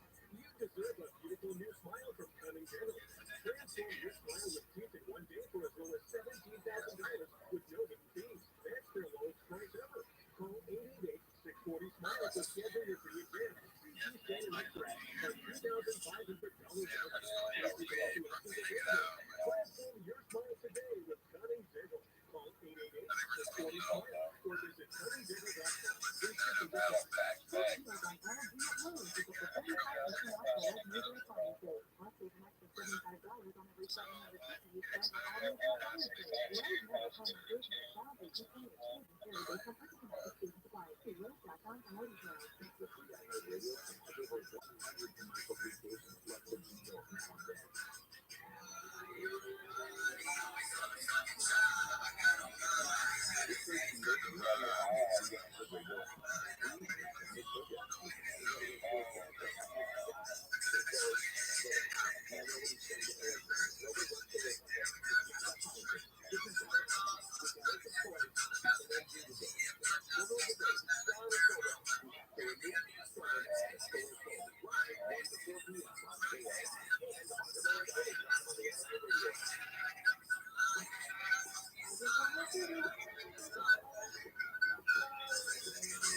address discrepancies with identity used multiple aliases, including Houston police reported she identified the entire time as female and said the pronouns were she and her. There was a lot, you may have seen it, so she's got kind of dirty face. It was a couple of years ago when she was looking at different her sex as female. One of the officers noted, obviously, that she had a mental health history that was documented with police, that she had been some anti-Semitic writings that were uncovered apparently at the house. And that there is a belief now that there may have been some sort of family dispute between that husband and his family. Some of them have so the police are running off of that assumption that all of the sanctions were going to be delving into that more. But we want to stress that the 22 caliber rifle was later discovered in the bag. The gun that we apparently used. So back to next day Monday, Taylor Swift was in the news. Obviously at the game yesterday, the over-under on how many times they were going to show her was like 4.5. She was shown 20 times, not counting all of the time that they spent with her on camera. There was a weird attempt by former President Trump to kind of latch on to some of that popularity. Taylor Swift would never endorse Joe Biden for president because Trump was president in 2018 when the Music Modernization Act was signed into law, and in fact it was he who signed it. He wrote on Twitter, so I signed and was responsible for the Music Modernization Act for Taylor Swift and all other music artists. He said, there's no way that you could endorse there's no way you could endorse the worst and most corrupt president in the history of our country and be disloyal to the man who made her so much money. And anyway, besides that, I like her boyfriend Travis, even though he may be a liberal and probably can't stand me. Now, the Music Modernization Act, that I can't understand it. It did something in terms of changing the way songwriters and publishers were paid the statutory mechanical royalties, like permission to reproduce, to distribute those things, things like that. When you work with streaming by interactive services like Apple Music or Spotify, etc. Yes, Taylor Swift has made a metric ton of money, but not necessarily because of anything that President Trump had anything to do. Yeah, he signed it into law, but it's not to suggest that he even knew much about what the Music Modernization Act is all about. Mark Knopfler is getting back into the charity music world. This is a plan that Mark Knopfler put together to produce a charity single to benefit teens with cancer. They said they've already raised hundreds of thousands of dollars and they want to put a couple more zeros behind that. So this track is going to feature an unprecedented lineup of absolute legends when it comes to guitar playing. David Gilmour, Ronnie Wood, Slash, Eric Clapton, Sting, Bruce Springsteen, Pete Townsend, Joan Jett, Brian May, all of them. They all stepped up and said that they would take part in this. So the song actually comes out on March 15th. And they said it's an update of his film anthem, Going Home, from his foray into the movie, the soundtrack for Local Hero. It starred Burt Lancaster, was released 41 years ago. And then finally, just before we get to the Nicki Minaj story, Cardi B starts. Officials have announced 2024 nominees for induction into the Rock and Roll Hall of Fame. After, I don't know if it's going to be on the Rock and Roll Hall of Fame anytime soon. Mary J. Blige, my Carrie, Cher, Dave Matthews Band, Eric B. and Rakim, Foreigner, Peter Frampton, James Addiction, Kool and the Gang, Lenny Kravitz, Oasis, Sinead O'Connor, obviously Ozzy Osbourne, Sade, and A Tribe Called Quest. 10 of the 15 nominees are on the ballot for the first time. They must have released their first commercial recording just 25 years before they're eligible for induction, and the ceremony will take place in Cleveland this fall. Now, going one more thing about the Super Bowl, and then we're done, I think, because I know that David keeps on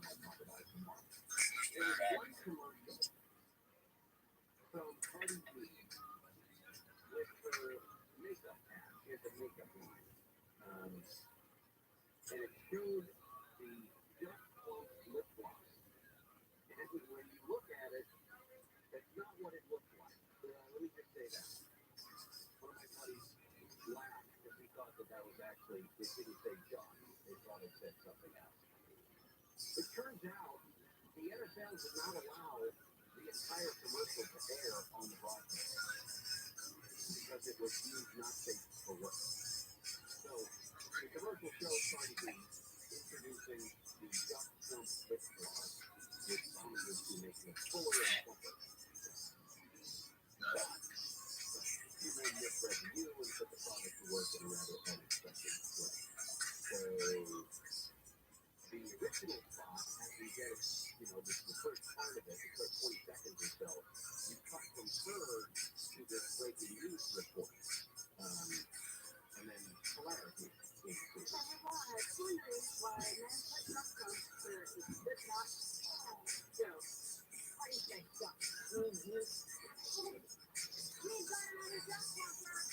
What is wrong with you guys? Duck Trump makes your lips sugar. Nothing else.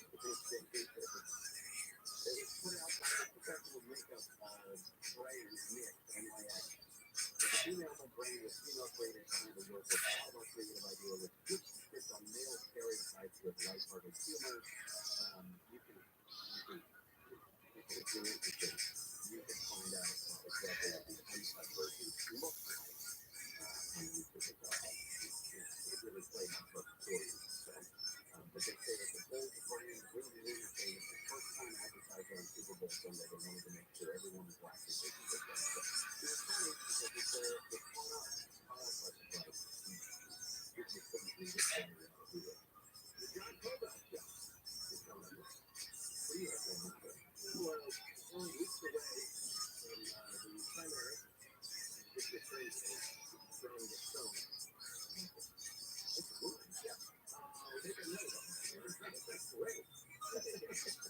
We're going to put up a poll. This is how the audience feels. And it's sort of like John Kovac video. Twitter, you should vote for one of the 12 candidates. Is very concerned that because the field is so crowded, that there's going to be an issue voting for this. Nobody's going to get the good.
What up, pimp? How you living?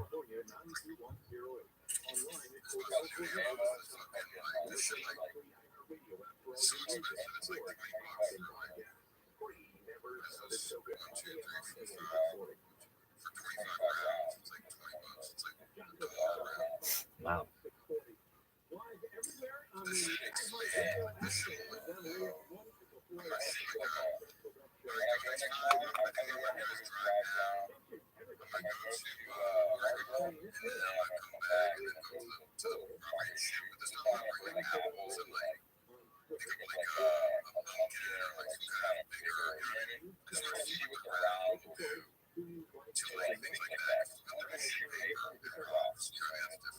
Right.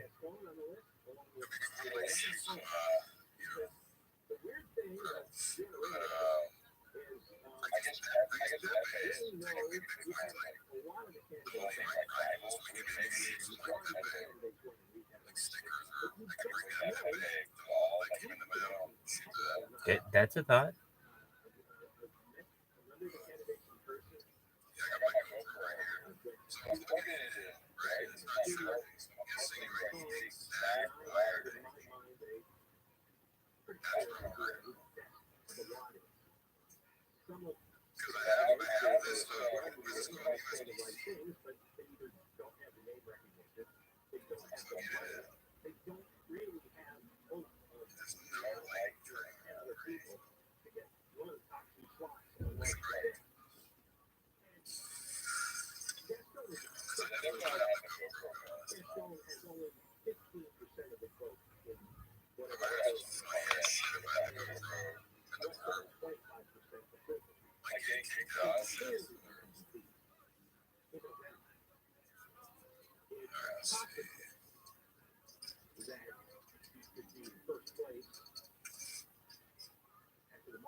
They go door to door. They talk to people who are very engaged, but barely speak English, or maybe they don't speak English at all.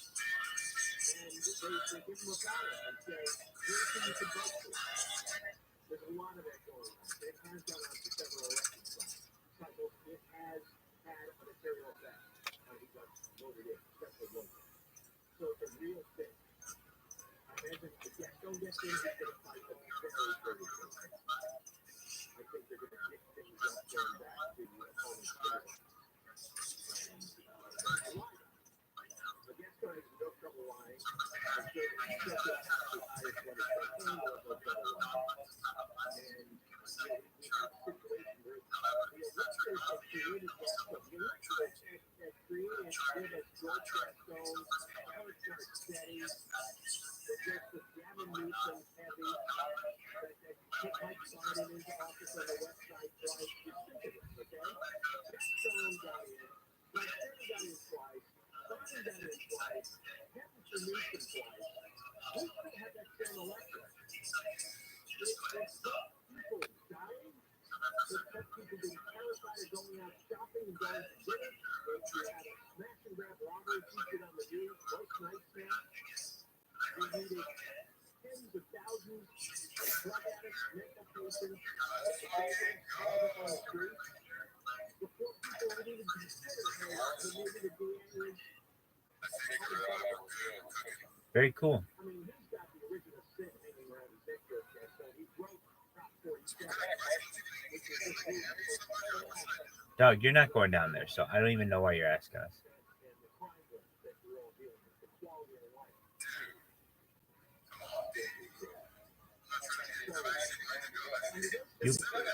I know, but you're not gonna go.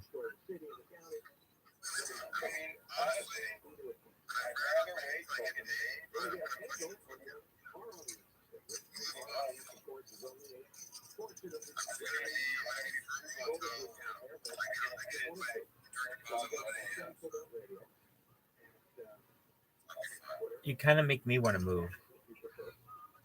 If you're packing, I want to pack. You make me want to move. If you're packing, I want to pack.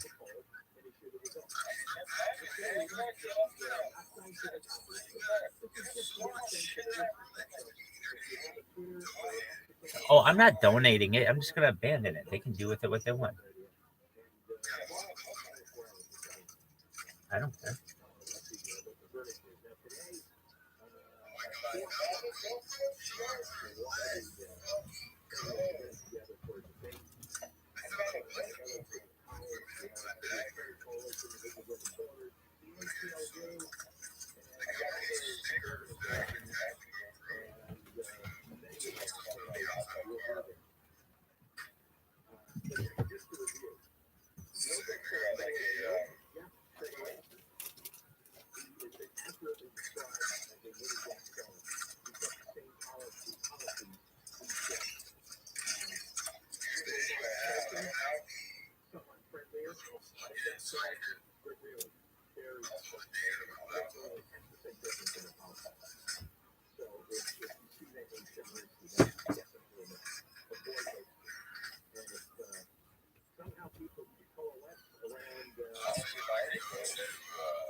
There have been a couple of debates that you can access either on TV or streaming.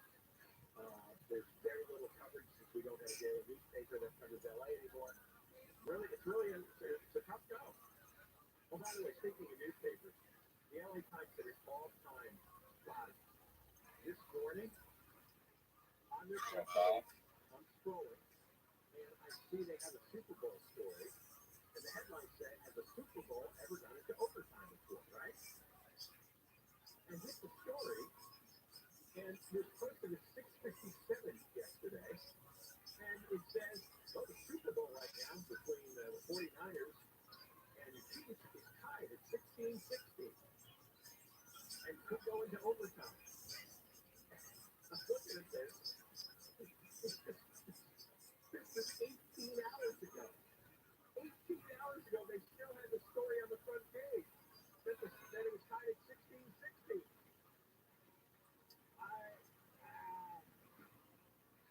story was at 1919 when it went into overtime. I was going to say.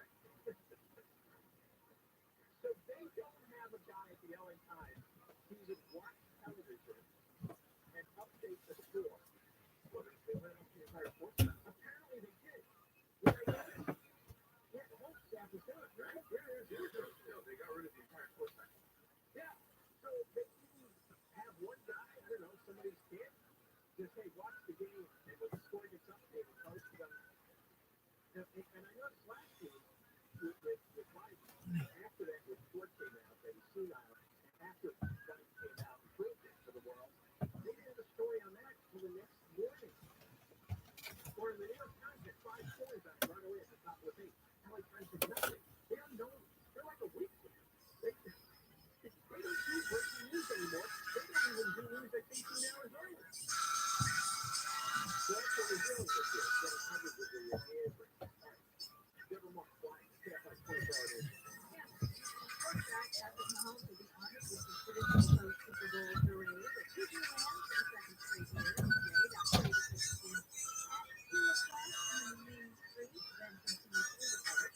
President Biden takes the Jordan King Abdullah II in Washington, D.C. Leaders are expected to discuss the efficacy of hostages in Gaza and growing concern over a possible Israeli military operation in the border town of Rafah.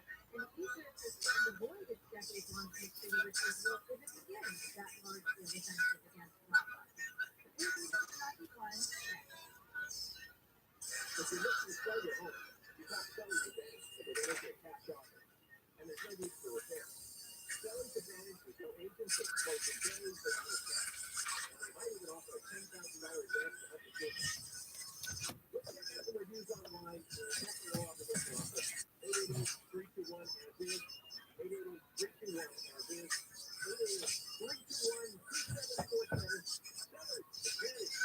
PRE number 0106 1658.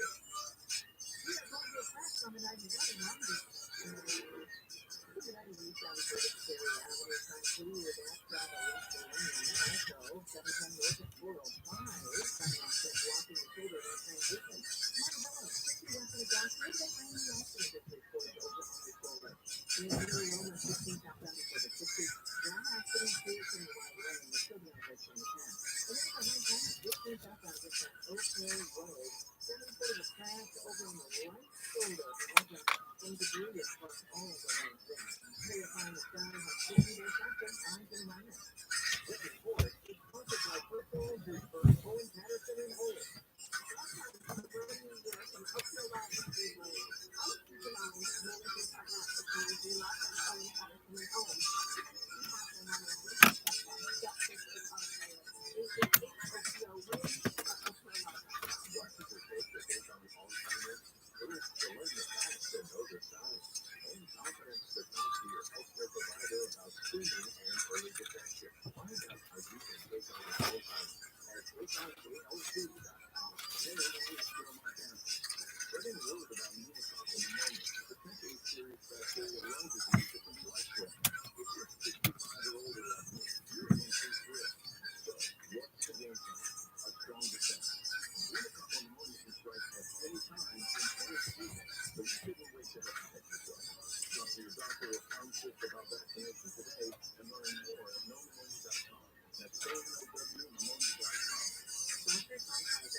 once again, if you just join us, we have a poll going on at John Cobell Radio on Twitter, at John Cobell Radio on Twitter. And we have all 12 candidates for the LA County District Attorney. We wish Gaston and everybody else. Among the 100 people who were engaged enough to follow what we've done here with the candidates, and you want to vote online, you've got a Twitter account, vote. You know, we've got 24 hours forward. See what it's not going to give us all, obviously, but this is fun.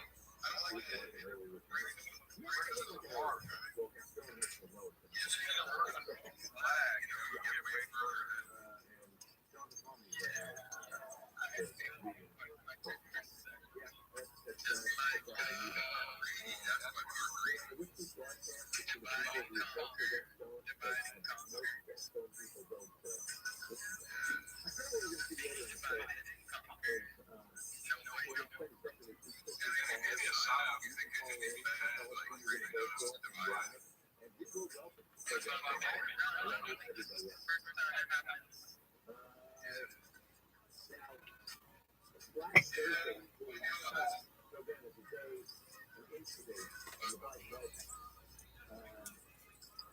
And we all know the story from that. The special counsel investigating why he had those classified documents scattered about his property. The special counsel said, we're not going to the president for putting on the classified documents, which is a violation of the law. So we don't think he's making about that crime. That's basically what it is. Yeah, we find it frustrating this year because clearly Wilson took the doctor. But that's really good. That's off the head. And this sent everybody in politics, the media, all the apologists, all the food lickers, butt kissers, knob swallowers, all the people who specialize in media doing combat to idiot politicians, well, they didn't know what to do. And for a while, everybody went into denial. No, he's not, just like this, that's right, let's forget it.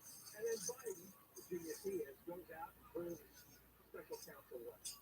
Gives a ridiculous press conference, yells at everybody, mistakes the name of the president of Egypt or the president of Mexico, and also forgets where he got his sunburst broken while he was denying that he'd forgotten what year his son died. But he doesn't remember what year he was vice president. And if the White House wants to release videotapes or audio tapes to prove otherwise, have at it. You know they have a recording of this.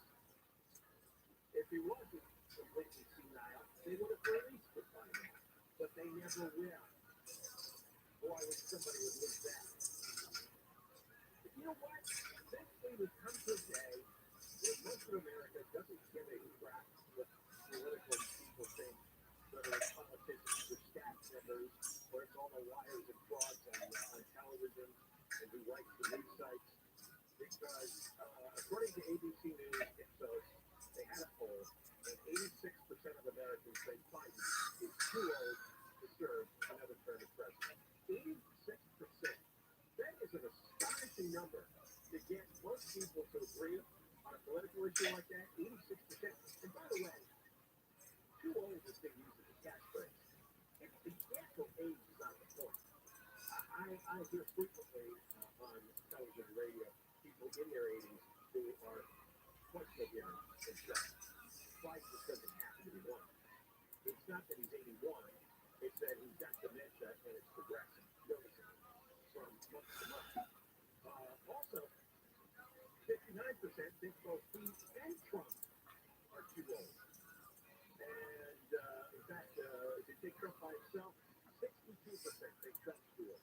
So you got 80% who think Biden's too old, 62% who think Trump is too old, and 59% who think they're both too old.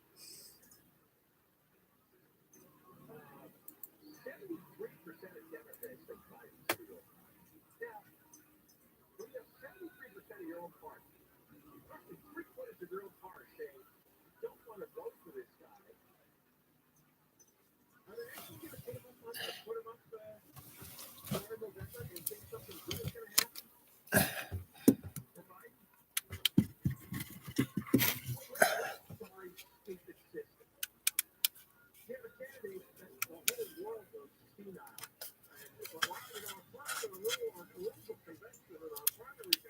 But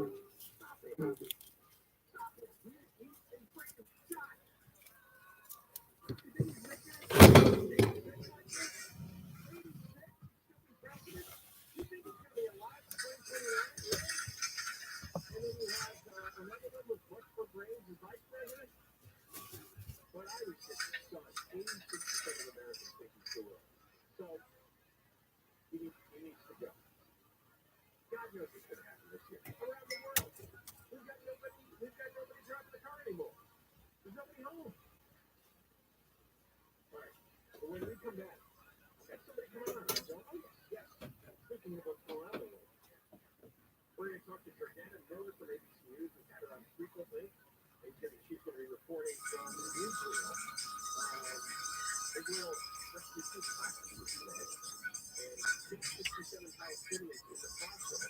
There's also reports about how they found a lot of Hamas terrorists underneath UN agency headquarters in Gaza. So we'll talk about all this coming up after the news. Devil Mark Live, Stand by 25 Israel. Is rescuing more people for allegedly breaking into an unfinished graffiti-covered skyscraper downtown. Officers say they also recovered commercial tracings over the weekend. It's done. Last week, Daly City Council demanded the end of the nationwide project. Here's the graffiti for the building. Councilman Kevin Daly owns the city has a backup plan if owners don't cooperate. City planners will step in to ensure safety and compliance and build the development. Congress recently left their mark on more than 25 floors of the plaza. Construction of the building stalled in 2019. A paraglider has been killed at a flight park in San Jacinto. Owners of Suburba Flight Park, Jeremy Wilson visits the paraglider was being advanced maneuvers. When he hit the side of the mountain, Bishop says the guy was an experienced pilot, skydiver, and ski flyer. The Riverside County Fire Department was rescued. Tried to save the paraglider yesterday at the 1,000-foot level on the mountainside. He was pronounced dead at the scene. Southern California's El Nino conditions will transition to a La Nina sometime this spring and summer. National Weather Services dose for large. Both are associated with sea surface temperatures across the Pacific. During a La Nina, the sea surface temperatures run below normal, and the opposite is El Nino, which is temperatures along that area that is above normal. Before currently have an El Nino advisory, this is the strength of the La Nina is unknown. A Customs and Border Protection dog at Boston's Logan International Airport has found mummified monkeys in visits along with the traveler returning from the Democratic Republic of Congo. The person claims the species only had dried fish in it, but agents say they found the dead and dehydrated bodies of 4 monkeys. During inspection, the traveler said that it brought the monkeys into the U.S. to eat. CCD with no charges were filed with all the monkeys for the last month will be exported. Southland weather camp by sudden high temperatures for metro LA to be 52, 60s to around 76 valleys and Ivy at 40 to 50s in the high desert. Right now, 54 is in the woods, 63 in Rancho Santa Margarita. We're going to crash on 57 in Fullerton.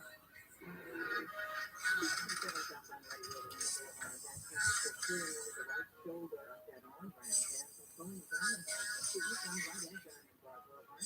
Florida trying to hold on and push the time with it. Mr. Neil Paul coming up on before you get to the 5, that's also over the right shoulder. And Matthew, he's just doing what the curtain sees. That particular vehicle still blocking the left lane. And it looks like in Palm Springs, some trouble down the left side before the State Farm Drive and Randy left. This is blocking the right lane. So if I decide to get me there faster, I'm getting on it.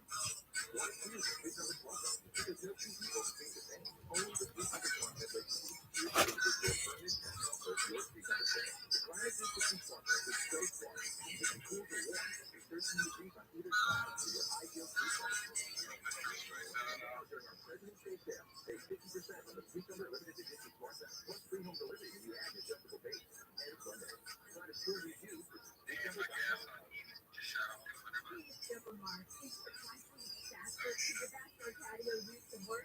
Time to call Super Savers, the nation's leading outdoor remodeling company. This February, Super Savers will kickstart your outdoor remodel as well as your craft, sparkle, and full hardscape for free. You can save up to $1,800 from driveway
What up, Bortan? How you living, baby?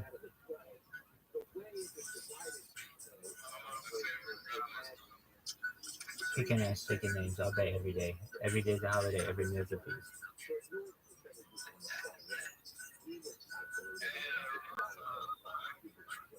I appreciate it. I like you too, Bortan.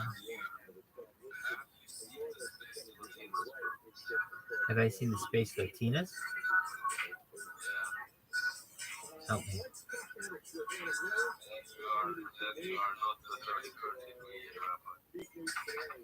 Okay.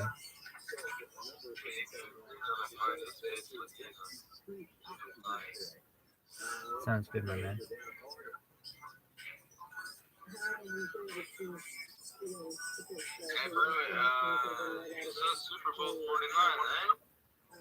Super Bowl 58?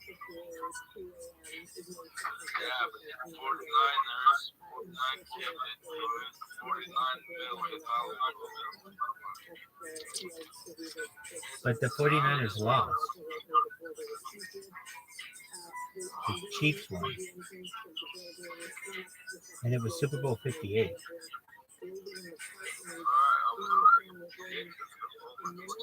No, you're cool. You're cool. Where do you live, Bortan? Oh, yeah, that's right. Shout out to you. Oh, yeah.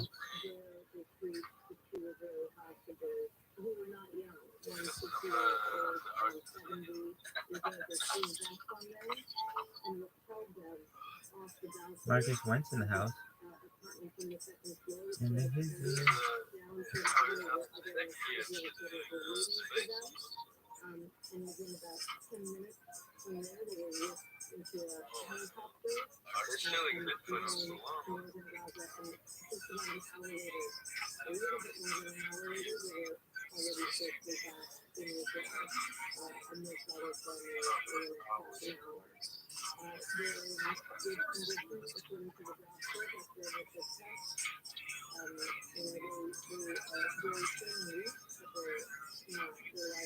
Rabbi, I got the GoPro to work. Dude, it's just dope. It's got hyper view, super like like wide angle.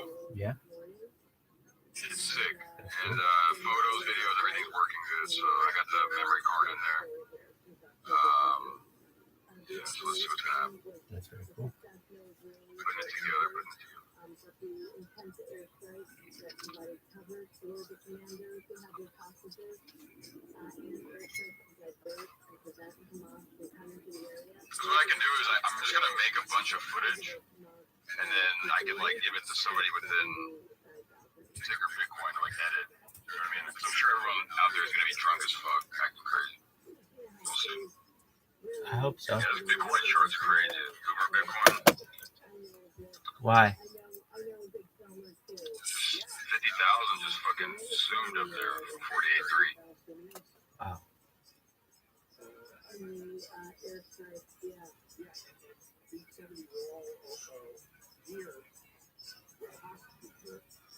Wohan, can you hear me?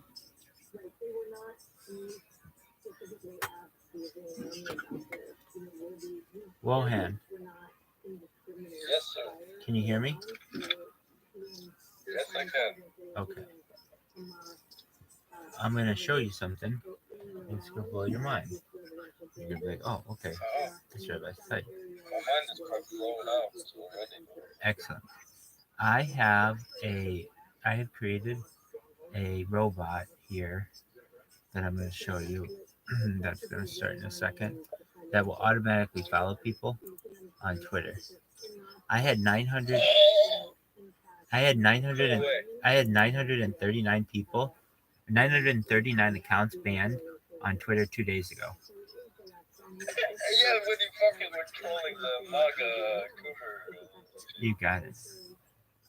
Yeah, I saw that. That was hilarious. You actually posted it too. Can you see it? It's like a little pink hand, Yeah. and it just follows people. And If you get suspended there. that's fine. I created another 100 accounts. So they banned 939 of them, and I, in the last day and a half, created another 100 accounts more.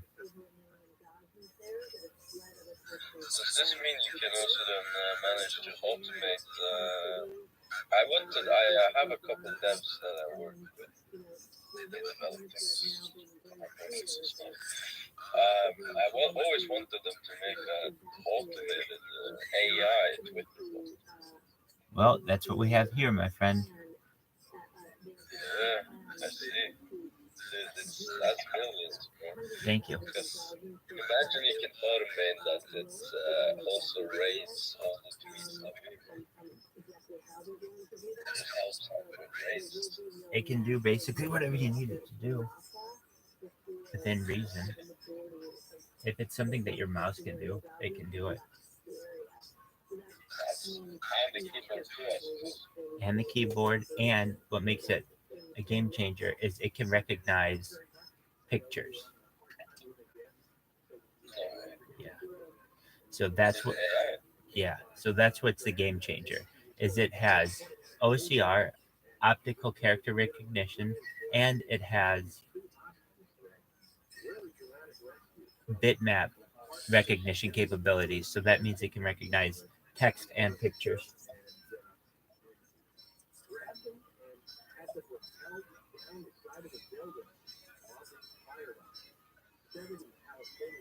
It's a game changer.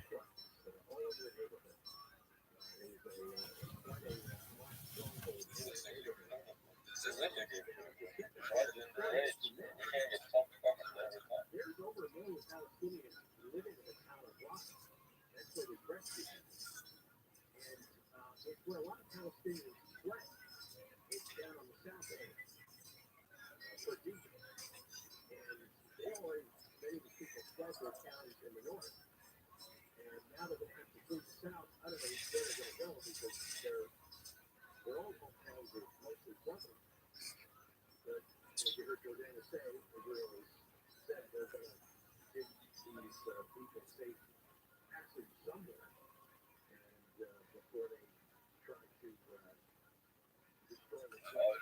need to break 10 cents for Valentine's.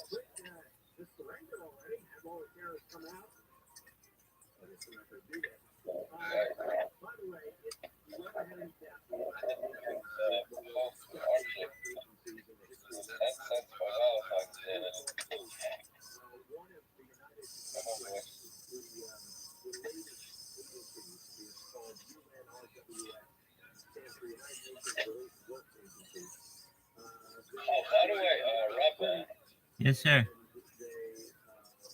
you've been here for a while, haven't you? Yeah, like 8 months.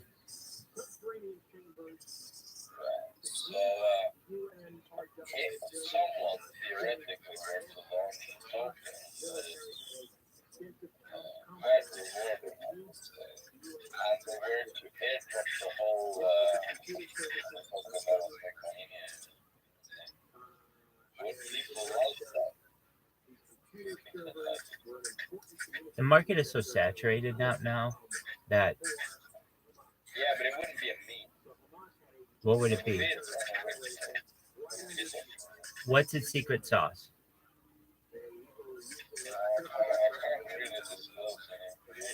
Well, then you can't.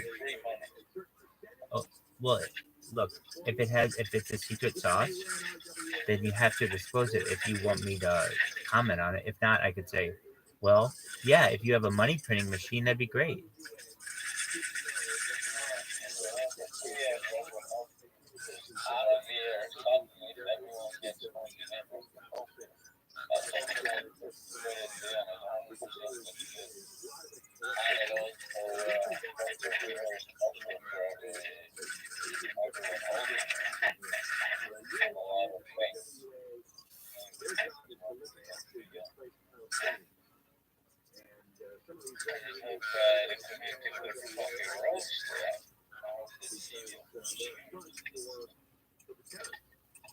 I like the idea as well. It's not like the banana, like I was saying earlier. Yeah, it's very much cool. That thing would be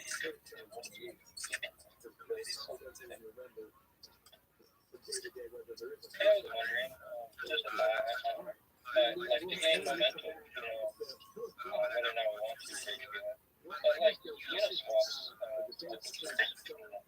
wonder if you could do something eventually, someone down the line, edit or something, whatever you like for this.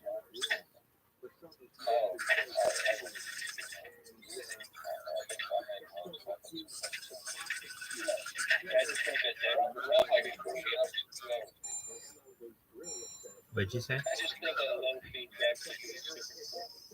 Yeah, I mean, you can, well, this is what it's great.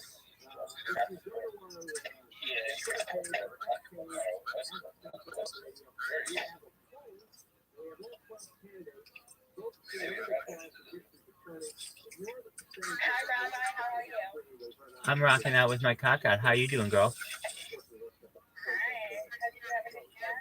Kicked ass and take names. We had a Super Bowl party.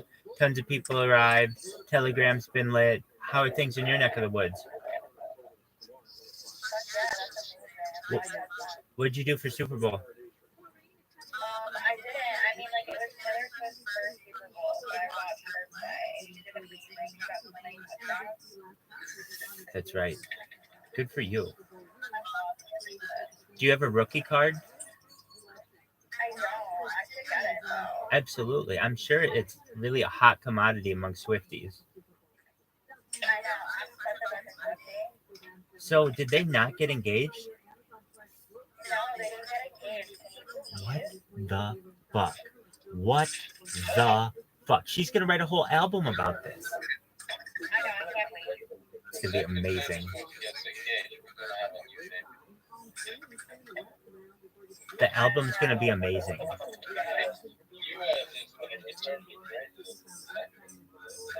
Super Bowl Blues, Taylor's version. It's gonna be just off the charts. So I have a penis. I love your name. You really embrace it. It's a real lean in. Good for you. What's it like to have a penis? Yeah, I have like such a massive penis. It hurts so big in the head. Word Mockingbird, you're preaching to the choir here. I know. So you didn't watch the Super Bowl? I feel like should be bothered. The only reason I would watch it is for Taylor Swift. Right. She was there. I know. She looks so good too. She's so pretty. I know. And you know what's amazing is she could have had this amazing moment. Her fiance or her boyfriend becomes her fiance. wins the Super Bowl, rides off into the fucking sunset, and he drops the ball and doesn't propose. I'm mad at him. I know. Here's what I hope happened. He really did propose, and they're just keeping it a secret until after the Super Bowl hoopla. Give the Chiefs their time, and then Taylor gets her time. That's what I'm hoping. She's already told her besties. She's told the inner circle. She's told her squad. And now she gets to bask in that. And he gets to bask in having the Super Bowl. And then like a week or two go by. And they're like, hey, Taylor, remember that whole big game? She's like, yeah, oh yeah. See this? Bing, bing. And then everybody's like, oh my God. You can tell. Can you imagine? You can how tell. the wedding, it would be so crazy. The Taylor Swift wedding would rival Princess Diana and Prince Kate Middleton. Absolutely. It'd be a big deal. I was just thinking about that the other day. Do you remember what a picture of Princess Diana's wedding? That shit was crazy. How old are you? Well, like I was like a kid when she got married, but I still remember that. I thought they got married in like 1982. No, well, maybe I watched it at her funeral because like There you go. died. There you go. Yeah, that I can believe. That I can believe. Yeah, because it happened before I was born, but they did play it a lot, and so it is like that fairy tale wedding that everybody wants. So, what would if you were Taylor Swift? I have penis. What would your perfect dream wedding be? It would probably be like five ocean. Okay. And I would have like all of my bestest friends there from Taylor Swift. So I'm friends with like every The squad. You'd have the squad there. Yeah, the entire fucking squad. Right. It would be. What do you think her dress would look like? Okay. I think it would be long. I think it would look really good if she had like the sleeves. I think it'd be sleek. She's a very sleek individual, and it'd have a very long train, and she'd have about 45 bridesmaids minimum. I mean, she would just have a huge amount of bridesmaids, and I'm sure Travis Kelce, if he were her fiance and to be groomed, would have like his whole football team there because he'd have to match up. She'd have so many bridesmaids in the squad, and it'd be a big deal. It'd be like, I don't know, Pat Mahomes' wife, Brittany Mahomes, and it would be like, Selena Gomez, and all kinds of Oh my people. god, I love Selena Gomez. Be a big deal. And also Selena Gomez is like so genuine. She's a cutie patootie, I can tell you that. She's dating Benny Blanco, which is a Jew, I think. I have penis. Where are you in the world? I have penis. Where are you in the world? Me, where am I in the world? I'm from Boston. Oh, very nice. Are you a Red Sox, Celtics, No, Boston, Massachusetts. Patriots fan? Bruins? Yeah, I do like the Bruins. It's actually Crypto Alice. It's a good friend. Oh, you're Crypto Alice? I'm Crypto Alice. Oh, you always used to throw me out of here. How you doing? I come in here on my own because everyone's fucking great. That's cool. Wow, Crypto Alice. So you you're like you're a legend in this community. Maybe it's so hated. You're a little bit of a big deal. People know you. You're infamous. They love to hate me. That's cool. Did you know that I created? I'm only holding one Bitcoin from it. But I bought it when they were like $800. Now they're like what, $2,000? Yeah, they're down a little bit. They're crazy though. Like when I first saw them, I was like, oh my god, these things are so stupid. Like the price is so dumb. And now I'm like, shit, I should have fucking bought more. Right, you know about the puppets on Super Bitcoin? I do not. Please enlighten us. They're like these little like monkeys that were made on MS Paint. Yeah, we're holding the last again. Yeah, the NFT that keeps crazy ass airdrops. Yeah.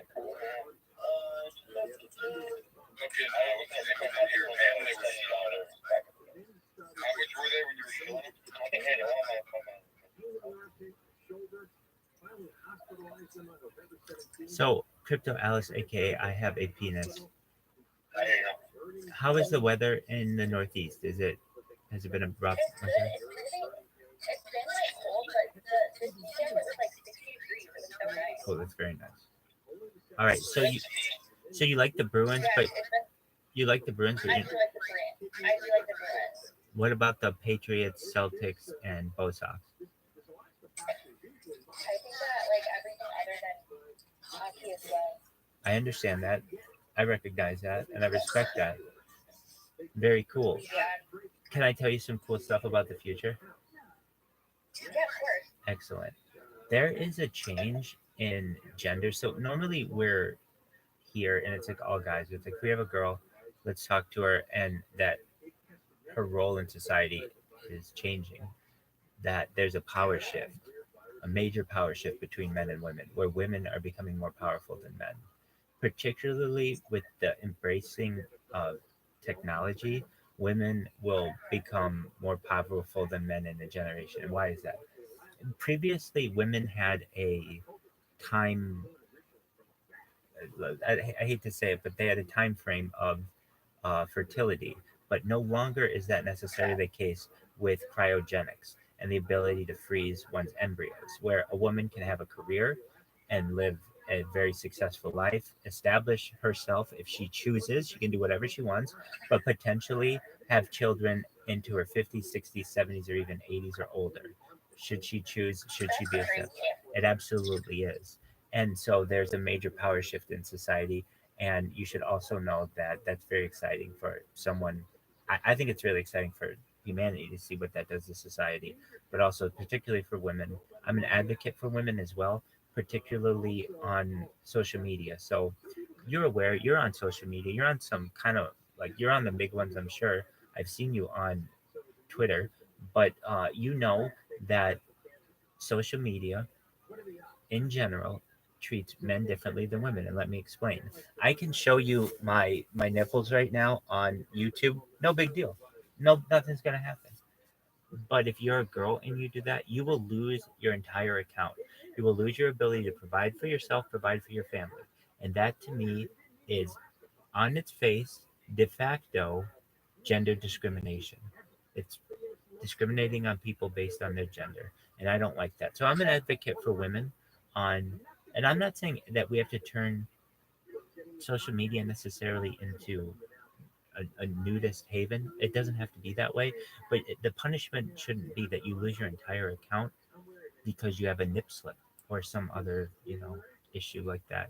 And I know a lot of women with whom I speak on this subject, and they say, "Oh my God, I'm so happy to hear that from you, Rabbi," because there are so many times that I've been on my second or very close to my third strike on Instagram, and I'm afraid of losing my account. And I've got sponsors, I've got people with for whom I do endorsements, and if I lose that account, then that's kind of my voice to society. So you should just know that at least as a person who streams their life online. I mean, Crypto Alice, you know that I'm always in here, but I'm also always live on YouTube 24/7, 365. Oh, I didn't know that. Oh my God, you did. Okay, so I've been doing so live for more than 2.5 years. I have more data online than any person in global history.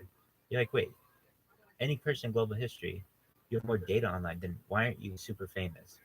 Well, you have to understand that it's been a process. When I first started this, over 2.5 years ago, I lived my life like I normally lived it, meaning I would shower on YouTube, so I'd lose those accounts because of nudity. Or I'd be naked in my room and lose those accounts because of nudity. Then I started losing accounts because of copyright infractions, because I would be listening to the radio or listening to something on my phone, and the microphone on YouTube would pick it up. The reason why I started this, it's really I was inspired to do it, but particularly I wanted to be able to see what my golf drive looked like. And I was a member of Tiger Woods' golf course here in Orange County, California, and I would videotape my golf swing. And I realized that some of my shtick, the jokes that I was telling, they were quite funny. And I thought in the future my family might want this. If I have children or a wife and family someday, they might wonder what their father was like. And I realized as well that I didn't mind being on camera, and perhaps maybe one day I should just continue the live stream. So I did, and I then began live streaming on YouTube that night. And I realized if I was going to do this, I have a penis, aka Crypto Alice, that I want to do it better than any person in global history because I don't just do anything half-assed. I do it better than anyone. So I bought 6 Chromebooks that are all around my room. And throughout the time, you've been able to watch my life from the front, from the back, from the sides, from my computer screen, and from the ceiling of what I've done for the last 2.5 years. It's the most amount of data any person has uploaded to the internet. It goes back to the pandemic. We've seen the death of a queen, the birth of AI, the coronation of a king, and everything in between. It's essentially, I think, the biggest event in global history because of what we can learn about humanity, what we can learn about ourselves, that we're all not that different. The reason why I do it is for world peace. I don't want us to have war anymore. And I think it's important to perhaps have a platform to be able to discuss world peace as we're doing right now. I want to help end world hunger through the use of hydroponics and vertical farming and cloud seeding, and end world thirst through digging of wells, through smart straws, and through desalinization plants. And these are just some ideas that we currently aren't, I feel, utilizing in society that I feel as if we should. So it's one man's mission to change the world. And so you can watch me 24 hours a day, 7 days a week, 365 days a year. And yes, I'm in this Telegram, but if you really want to see me, I'm always live on Instagram and on YouTube. I have what are called redundant streams. So if I get canceled on one stream, I'm available on another. Just to give you an idea, I just had the most amount of Twitter accounts of one person banned, I think, in global history. I can't prove that, but it was 939 at one time. And I'm sure Crypto Alice, aka I have a penis, you're like, you had 939 Twitter accounts? You just create Twitter accounts all the time? Absolutely. Check this out. I created a Twitter robot that follows people automatically on Twitter for me. And so as you see, there's a little finger here. Can you see? Okay, perfect. So it just refreshed the page, and you're gonna see it's just gonna automatically follow these people, and it has the ability to recognize images. It's a very smart robot, and That's really cool. I agree. So if you ever type into Twitter, ViralRabbi, all you see is just complaint about me, about how all I do is follow people because I got this spam bot. And all I do is just tell people to check me out on Twitter. Here, I'll give you a quick room tour, and you're like, oh my God, this room is an absolute mess. You have to understand, I've been doing this for 2.5 years. This is survival mode. We have you live on YouTube there. You're live on YouTube there. You're live on YouTube there. You're live on YouTube there. You're live on Instagram there. You're live on Instagram there. You're live on Instagram there. And you're live on Telegram there. You can actually see yourself on Telegram there. Wow, that's crazy. I agree. So this is a big deal. It's really almost like a one man's performance art when you really look at it, as this is a documentary for the world. But um, what we do is, and when I say we, it's people in here, but it's people on all of these different platforms. We like to absorb as much of the world's art and culture as possible. So we've listened to the world's major audiobooks. We have watched the world's major news events, including everything from wars to Super Bowls, everything in between.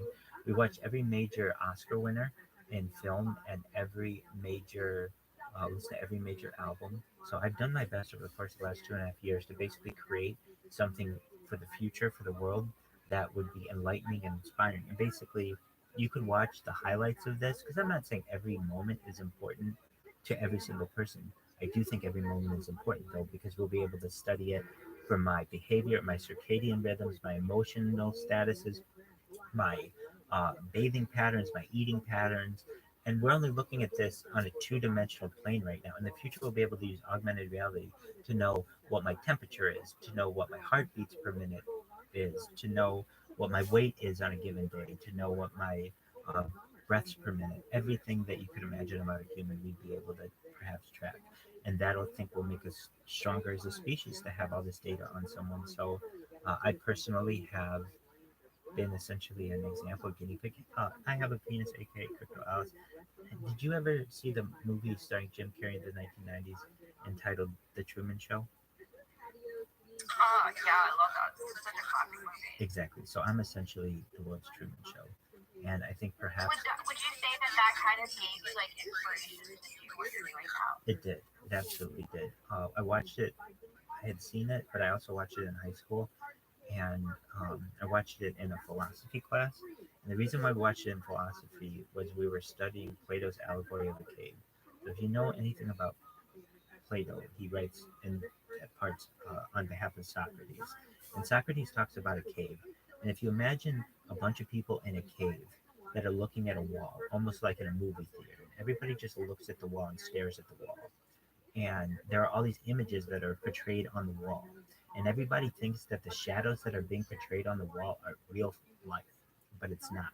It's actually the elite of the cave, the elite of that society, who are depicting the images on the wall and fooling the public. It only, Plato writes on behalf of Socrates, only the greatest of all citizens of society, those known as philosopher kings, are those who actually turn around and stare at the elite, basically the people who are holding up the flames that are casting shadows on the wall, and begin to approach them and walk past them out of the cave into the sunlight. And that pursuit is known as knowledge of the good. So when we were in high school, I remember this one part of Plato's The Republic, where he talks about Socrates describing the allegory of the cave. And then we watched The Truman Show as a class at the end once we were done reading the Plato's Republic, and this made an impact on me that basically we all live our life subjectively, and that maybe this really could be a reality in life, that this could happen. And I also would say when I was a child as well, my parents had a lot of video footage of me just when I was, I would say, just we were like my parents built a house, and so for like a whole year, every single day of the year, I was on camera for some amount.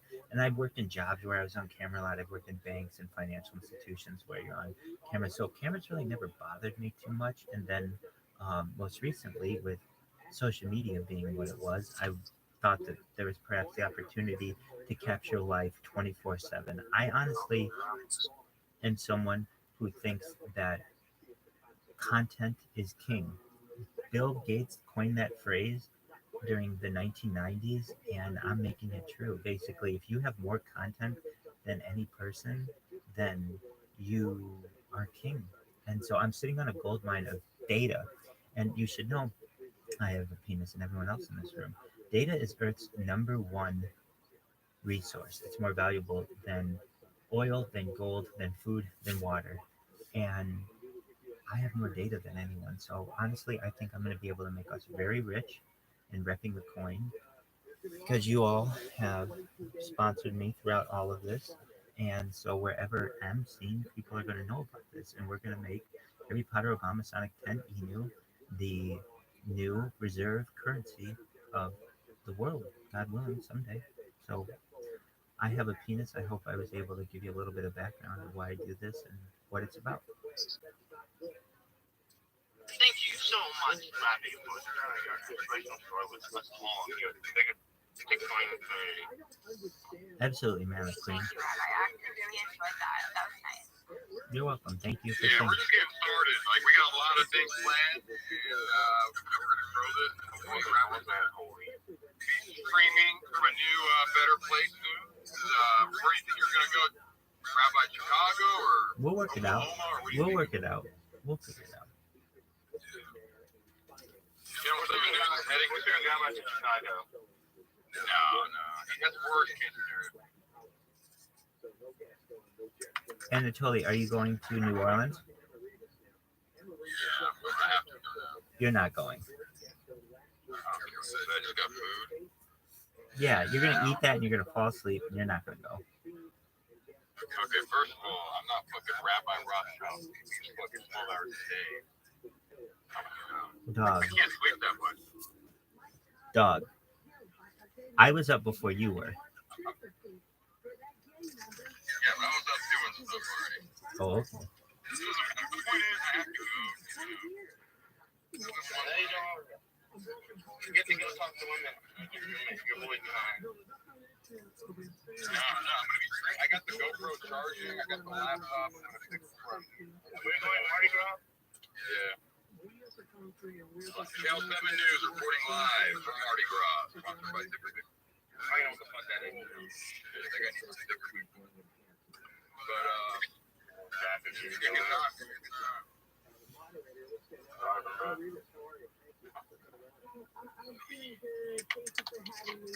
Thank you so much for taking the time to talk to me, Rabbi. I really appreciate it. And I'll talk to you. Most certainly, Crypto Alice. Anytime. I'm here for you. If you ever need anything. I'll be back later. Excellent. Sounds good. Take care. Have a good night, guys. You as well. See you later. Yeah, man. What? You've been retaining too long. I know, it's just. You hear like a woman's voice, and you're like a fucking vulture. That's right. It's time to you can't retain always. Yeah, I know, but they just, I don't know, man. It's just fear. I told you. Did you see me? What I sent? My video of me? No. You're just too busy, huh? You're too busy nowadays. That's crazy. I'm just busy. How successful and busy you become. Successful and busy. I've always been busy, but not successful. When's the successful part start? That's what I'm waiting for. Yeah. He's always read all my messages now. Just being all over.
And when you put it down there, have the integrity. It shows that he does fit for Los Angeles County. And I trust that Jonathan Hakami will act in captain.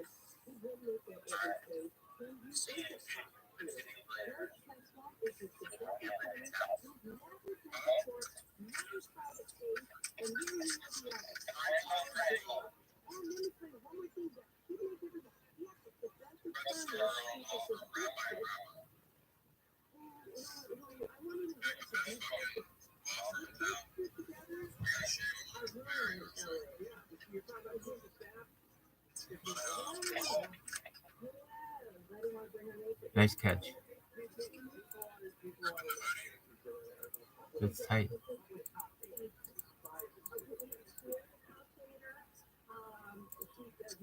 will put a cop in jail before she put a gang member in jail. I can guarantee you that. I believe it's 3.5 years.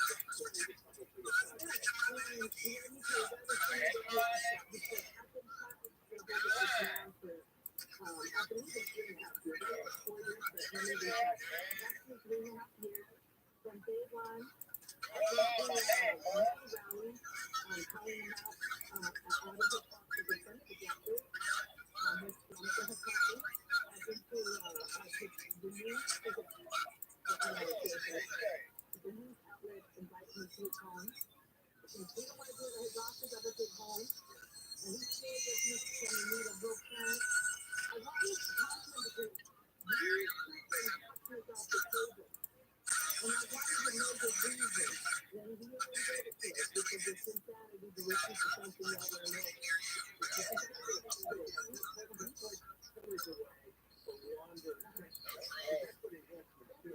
Lengthen the sentence.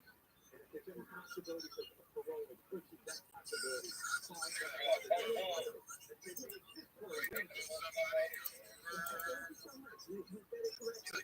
And he thinks that we are, we're doing the same thing over and over and nothing's getting done.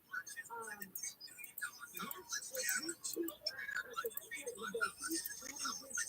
he's doing his job, well, everybody will be not in jail. And if you want to maybe have someone that went to jail for 5 years for murder, are you okay with that? No, and are you okay with that? I don't think anybody listening is okay with it, and I don't think that most people don't pay attention to most things in the news, especially local news and regional news. We will try to focus on here because we don't have a newspaper, we're a newspaper anymore. So, how about Los Angeles County newspaper, the LA Times endorses that project? That is insanity. This isn't a law.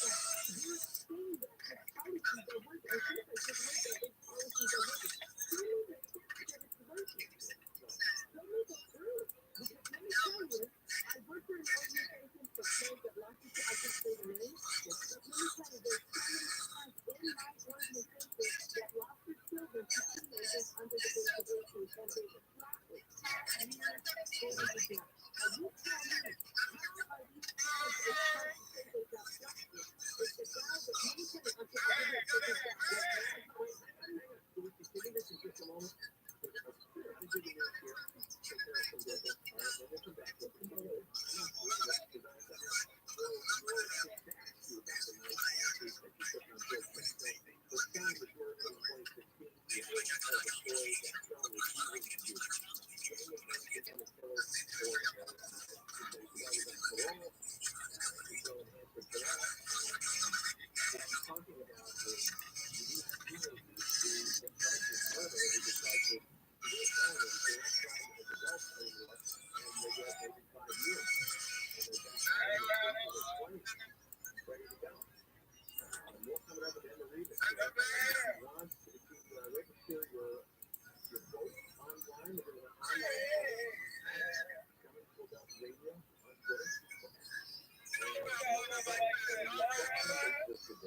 What up, big dog?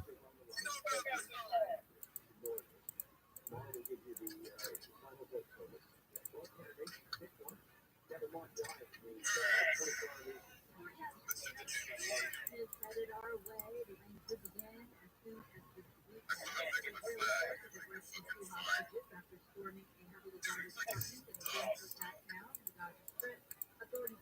Yes, it is.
What do you need?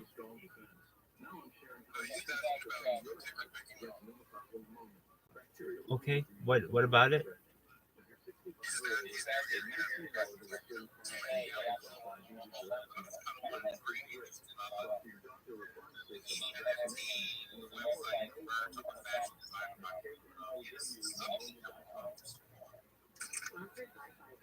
That's cool that you're a fashion designer. I'm not the person to ask the questions to directly about the coin.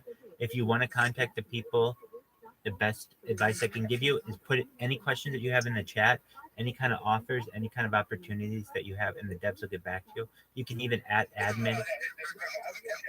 Do it. Go for it. If you feel comfortable, I don't speak on behalf of the coin.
Crypto Alice. Yeah, I mean, I've seen her. If I've seen you on multiple social media platforms, I think you're, at least I don't know what her following is or anything, but she's on Twitter and she's on here, and she might be an admin in here, which means that she's been around for some time.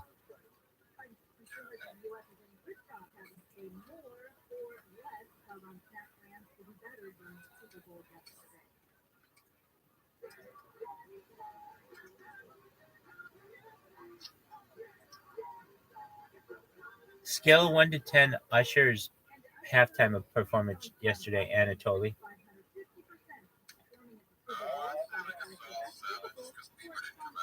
You know what? That's true. Bieber did not come out. I'm very disappointed. I would have come out. I would have come out if I were Bieber or if Usher had asked me. I think I would have. I think. Maybe. But then again, that's a lot of work.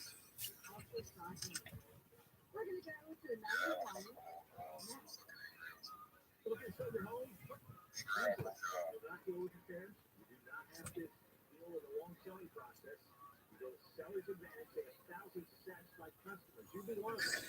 They're the go-to choice for homeowners looking to sell their home really fast because they'll buy your home for a competitive cash offer. You don't have to wait months for somebody to snag a mortgage. Closing days, under 2 months days, no repairs are needed. They buy the home as is. They have the most five-star reviews on Google and Yelp. And that's why thousands of satisfied sellers have chosen Seller's Advantage for their home selling needs. Fastest way to go, no stress. If you're ready to sell, get a call today's offer at 888-321-321. Imagine. 888-321-2747.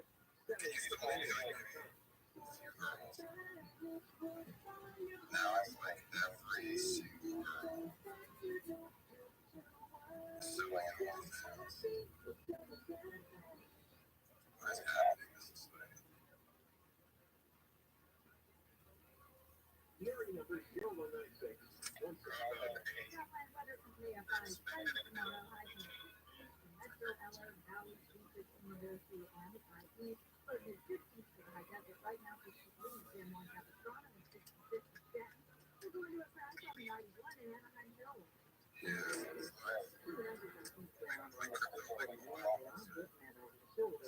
That's right. What was it? I think his exact quote to the comment. Didn't they give you like $100,000 in Bitcoin and you just ran off with it? He goes, "That's life."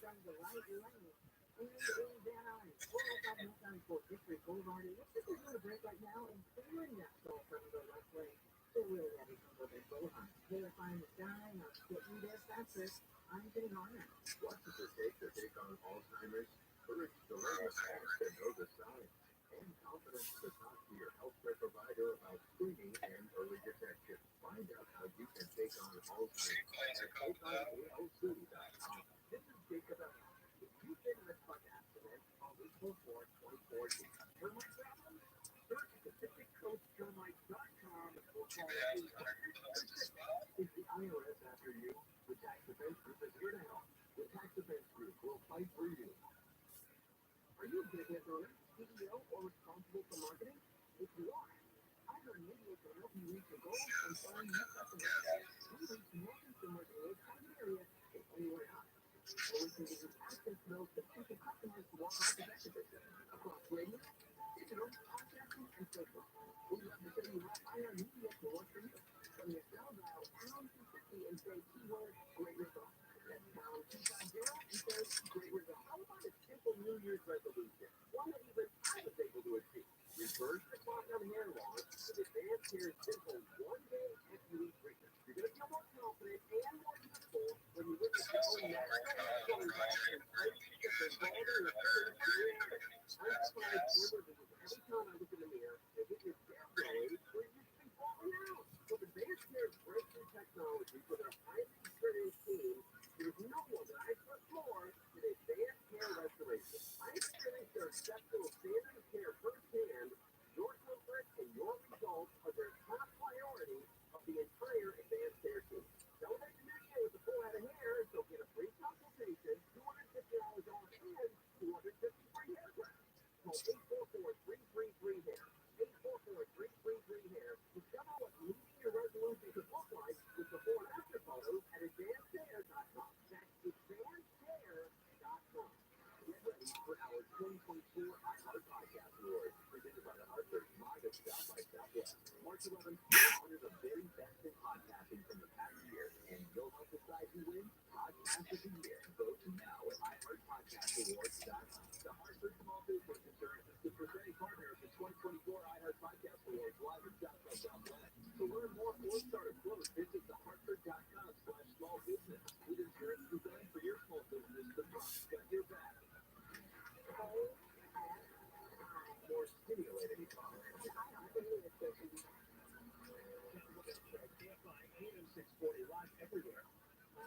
Radio app, we decided since there's only 22 days to the district attorney's primary election, we would do a poll once a week and have people enter the poll on Twitter at John Cobell Radio, at John Cobell Radio, and we'll have all 12 candidates. You vote for one of the 12, 24 hours later. Poll, and it will end at 1 o'clock tomorrow afternoon, and we can vote the 11 candidates and George Gaston, the 11 challengers. So you do that. We're tracking it. Ignore the percentage polls on the right-hand side. They are not accurate. They have a side chase now. They have a side chase.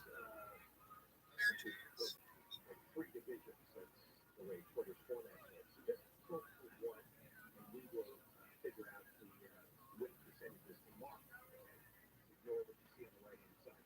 And vote for the person you want to see is the LA County DA. Now, the storm at the border, there's never a day off there. And apparently there's a huge number of Chinese migrants now entering the U.S. illegally at the southern border, especially in San Diego. And how this is happening is going to be explained by Jorge Ventura. He's with News Nation, which is a relatively new cable TV channel. It's very good. You should check your cable system for News Nation. Jorge, how are you? Hey, doing good. How is this working? How are thousands of Chinese migrants making their way to Mexico and then coming over the border here? Yeah, so we did, speaking with these things that were starting illegally in San Diego, particularly in the area called the TRUMAN Street, like 2 miles east of San Diego, a very remote desert area. So the conversation with these Chinese migrants is actually fascinating. What we learned is that majority of these Chinese nationals are actually flying to Ecuador in South America. The reason they fly to Ecuador is because Ecuador does not require a travel visa from Chinese citizens, and from there, Chinese migrants are through a coordinate smuggler that travel through an area called Colombia. So Colombia smugglers are able to put these Chinese citizens on boats, and then they'll travel actually to Panama, and that's where you'll find all these Chinese migrants actually going through the very dangerous thing. That's something that the Panamanian government has been trying to raise the alarm on with U.S. officials. Now, for these Chinese migrants, once you get to Mexico, they essentially are ready to almost guaranteed to your border. What I mean by that is, one thing that we've been learning from Mexican sources and law enforcement sources is that Chinese migrants are willing to pay up to $35,000 to be smuggled through your border. And I've heard that part for the players for Venezuelan migrants, where Venezuelan, that most of the Venezuelan could pay maybe $5 to $6,000, but that's still not very, very common. So a Chinese migrant is willing to pay up to $35,000 to smuggle. So essentially, what I got from one of my sources was, the Chinese migrants essentially have what they call the first-class migrant smuggling trip, where these cartels will actually formate hotels for them, they'll formate airports to cross through. That's where you actually never see Chinese migrants in caravans, so you never see Chinese migrants riding on the freight trains to the U.S. border. They arrive, so they fly in, they have hotels. The one particularly is interesting because they'll fly directly from Tijuana Airport. From there, smugglers will put them in vehicles, and they'll travel outside of Tijuana. So particularly in areas like the South, is a very remote desert area, and that's where the smugglers will guide these Chinese migrants across illegally into or somewhere. It's a pretty fascinating kind of detailed plan and smuggling operation that the Chinese citizens now know is to use. Who knew there was a first-class option to get smuggled in by the Mexican drug cartels? I'm just kind of surprised that relatively wealthy people in China are taking this method because you laid out a pretty arduous journey. It seems like it'd be easier just to get a travel visa and then just blend into the country. You know that, what I think we're paying attention is what they tell me is that they really have no time.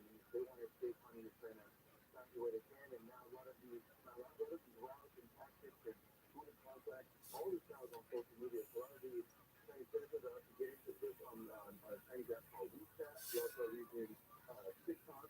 I was actually speaking to a Chinese migrant who essentially said, explained to me that he found out this route to take TikTok, move out to Telegram, and eventually knew who to contact once they reach Mexico. So particularly San Diego area,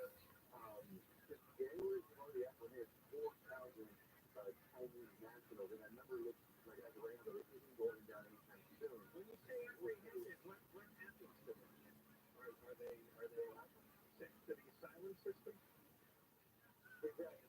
So both the places will take them in, they'll process them, and they'll most likely be released into the U.S. with a future court date. There was actually a group of 5 times after that just a few days ago.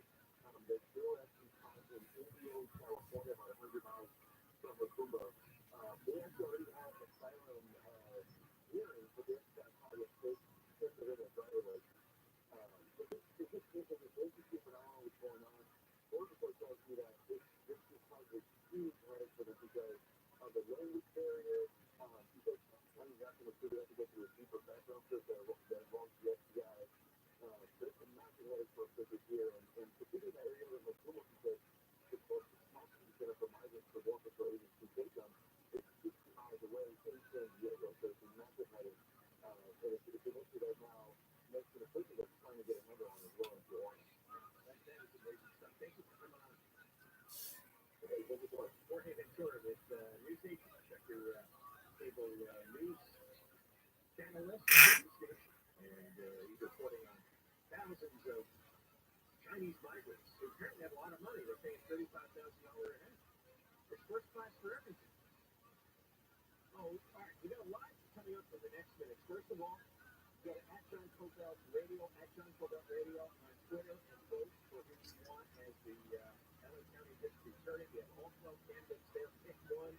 Ignore the percentages on the right-hand side. They're not accurate, but just pick your candidate, and we'll figure it all out for tomorrow. Still to come after 3 o'clock, we're going to talk with Katie Grimes from the California Grove. Remember the idiots, the intrusive mayonnaise and the plastic bag ban? Well, it turns out it's completely backfired in California, as it has in other states around the country, because they got rid of the big bags. They released thicker bags that you had to pay for, and it turns out people are throwing those away, and there's now more plastic being disposed of than there was 10 years ago, because these intrusive idiots, these progressive idiots in our government won't leave us alone. And if they think there's a plastic bag problem, they thought there was one 10 years ago. Well, it's allegedly much worse now. Of course, there really isn't a problem. You just throw all the garbage in the landfill. That's the landfill before. When we come back, though, since we were discussing the illegal alien influx, all over the country, there are revolts by Democratic politicians in Chicago. Democratic politicians are angry with all these progressive policies. And so in Denver as well, the Denver mayor is upset. And the Biden, now everybody's leaking all the dirt from the Biden administration. Apparently, cabinet officials are screaming at each other over immigration and calling each other vulgar names that I can't say out loud on the radio. But I'll try to explain it, and that's first up.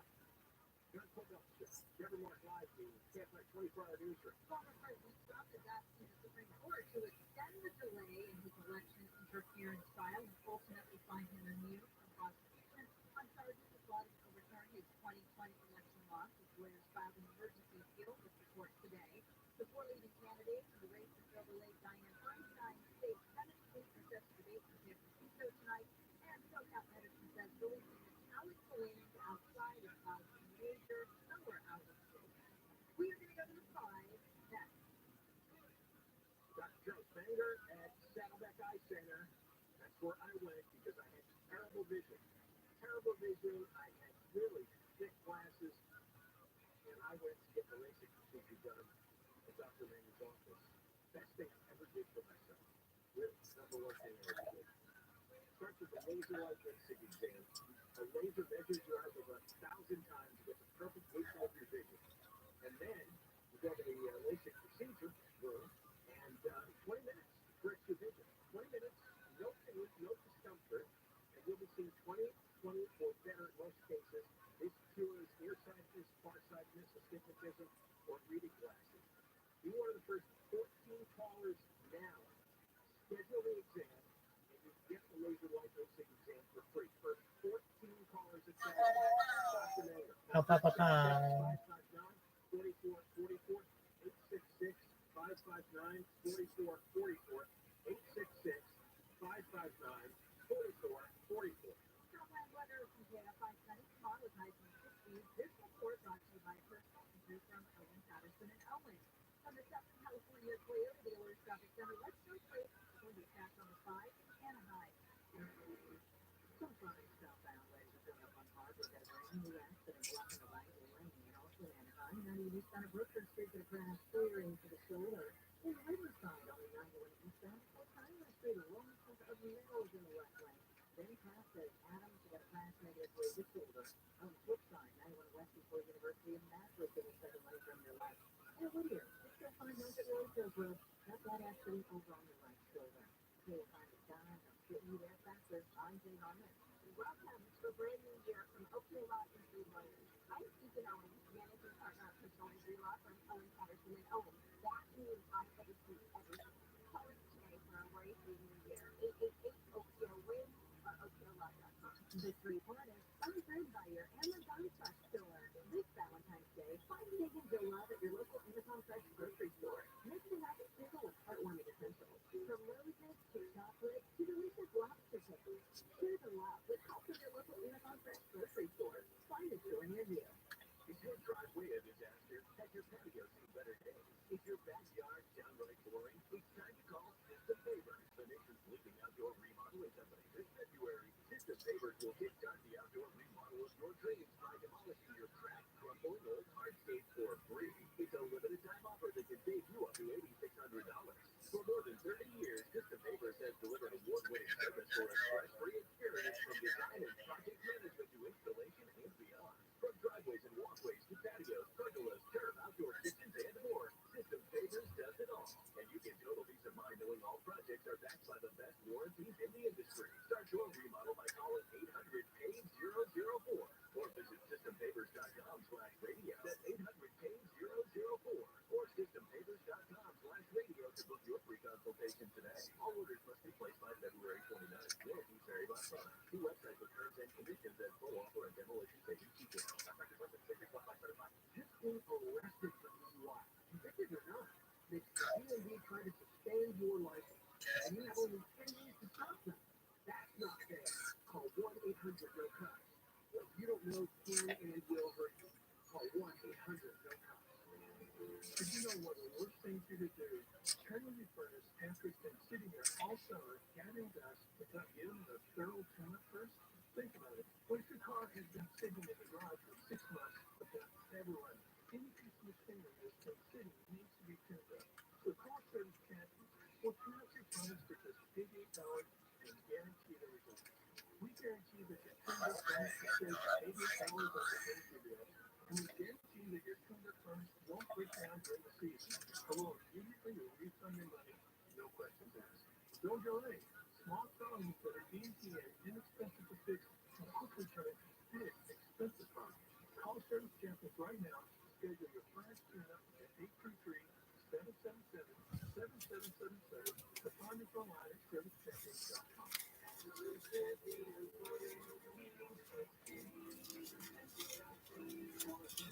play and I'm living with 12 years with IOD, a type of physical disorder disease. IOD is hard to diagnose, but if you have it, you need to know now. The sooner you know, the sooner you and your family can face IOD together. Because you cannot force this your fail. If you're out of breath and have a constant blood flow, it might be asthma or COPD, but it could be IOD. Ask a pulmonologist and keep asking until you know. Learn more now at ROTHSCHILD.com. The free iHeartRadio app has over 100 commercial-free stations like the Beatles Now and Then.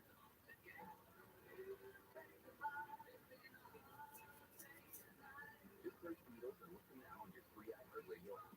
Free for sound and take portions of the following program will be recorded. You learn more before breakfast than most people learn all day. Wake up call with Amy King, live 5 to 6 a.m. on KFI and on demand anytime on the iHeartRadio app.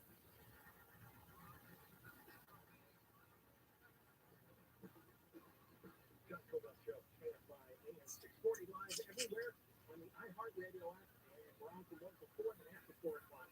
John Cobell Show on demand on the iHeart app.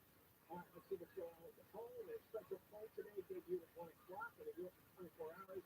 Who do you want to be the next Florida County District Attorney? We got Gaston and all his challengers, including John McConnell, John McKinney, Major Hoffman, Eric Sadal, and that's pretty everybody is on this ballot that we put together at John Cadet Radio on Twitter. So you go there and vote. Your percentages on the right-hand screen. They're not relevant. We have to break it up into groupings. But you just pick one. Pick your favorite out of candidates, and we'll tell you the winner is tomorrow. Try to get a read on what our listeners think here. And great many Katie Grimes. Tammy Grimes is a winner. We were talking about I am headed to all of that. all like that stuff. Stupid plastic band. God, when did they do that? 10 years ago? 2014. 2014, yeah, 10 years they banned those flimsy plastic bags, which worked perfectly well. So what they did, I know this is a scam. They have thick plastic bags out, but they charged us a ton because the grocery stores fucking went along with it in order to split the dime with the state.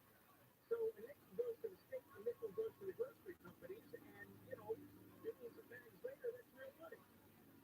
Anyway, it turns out that even more plastic is ending up in landfills and blown around the world, even more, because people are throwing away the nickel bags just as much as the thin bags, and they don't care what they pay the time. Whole thing. Yeah. Anyway, now they're back. They want to ban the thicker bags as well. I'll tell you about it. Katie Grimes from CaliforniaGlobe.com. Good research. All right. We're on illegal aliens.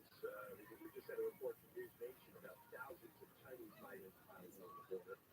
They are now that all of Washington, D.C. is turning on Joe Biden. Now they're going to leak out all the truth that's been going on the last 2 years.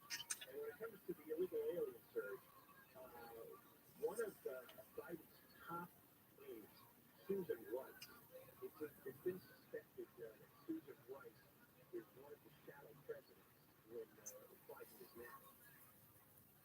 And she got angry with the other cabinet members over immigration, screaming at Xavier Becerra, who used to be a California congressman. Now he's the Health and Human Services Secretary, and she would have insulted, calling him, well, it starts with a B, ends with a CH, Javier Baccaria. Second word is ass. So you can fill in the blanks. That's what Susan Rice would call Becerra. Also called him an idiot over the migrant crisis because he wasn't providing like a safe haven for all the children coming over the border. Javier Baccaria. Rice also insulted Kamala Harris because Harris was supposed to be the border guard. President Harris, and she's still angry. She thinks Harris tanked Rice's chances of being the vice presidential running mate by distributing opposition research that resulted in some unflattering coverage. Harris's aides in turn mocked Rice.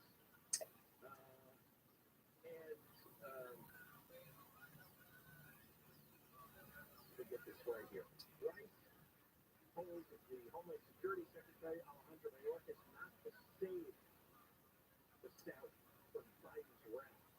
There's a story out that Biden had a huge temper tantrum one day last year because it was all bad news about the border. Of course, he should take responsibility, and he doesn't because he rescinded dozens of Donald Trump's executive orders, and that's what opened the border up. They decided to do the opposite of everything that Donald Trump was doing, whether Trump was right or not. And Trump was right on the border. And so they made their own mess, and then Biden ran around screaming at his cabinet secretaries over the mess. And Harris was supposed to be the border guard there, and according to one administration official, she's been sporadically not seeing it as her responsibility. It was an opportunity for her, and she didn't fill the breach. And let me see what else here. Chicago Democrats angry with all the progressives, the sanctuary city policy. There is one advocate, Serena Smith members, and she says she's a black woman and an activist, and she is angry now that all the money is going for illegal alien care. It's just a lot, and it's overwhelming. All the trouble that she sees in her community. There's not enough food, there's a lot of homelessness, there's high taxes, there's bad gangs, there's illegal guns. And she does not understand how the governor of Illinois can spend $650 million for illegal aliens, and the city mayor, Brandon Johnson, pays out another $140 million. He ended up at $780 million for illegal aliens in Chicago and Illinois, and now a lot of black neighborhood leaders are furious. Many of them are left wing, many of them are Democrats, and they all are extremely resentful of all the money being spent on the illegal aliens. The Denver mayor is angry because they have to cut $5 million from public services for Americans to pay for illegal alien costs. He's blaming the Republicans, which of course is absurd. This is entirely Joe Biden. This is all on Biden. He's the president. He's the one who withdrew the Trump executive orders. He replaced them with his own set of executive orders. I don't know if civility is sent in. I don't know if he remembers. Who knows if he cares? But now the Democrats are beating other Democrats over the border situation. When we come back, the plastic bag ban is coming back because it failed the first time 10 years ago. And you can go to John Cobalt Radio on Twitter, and you can vote for LA County District Attorney.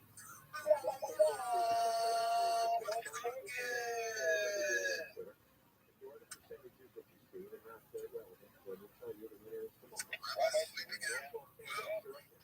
John Cobalt Radio on Twitter. Kevin Walk Live.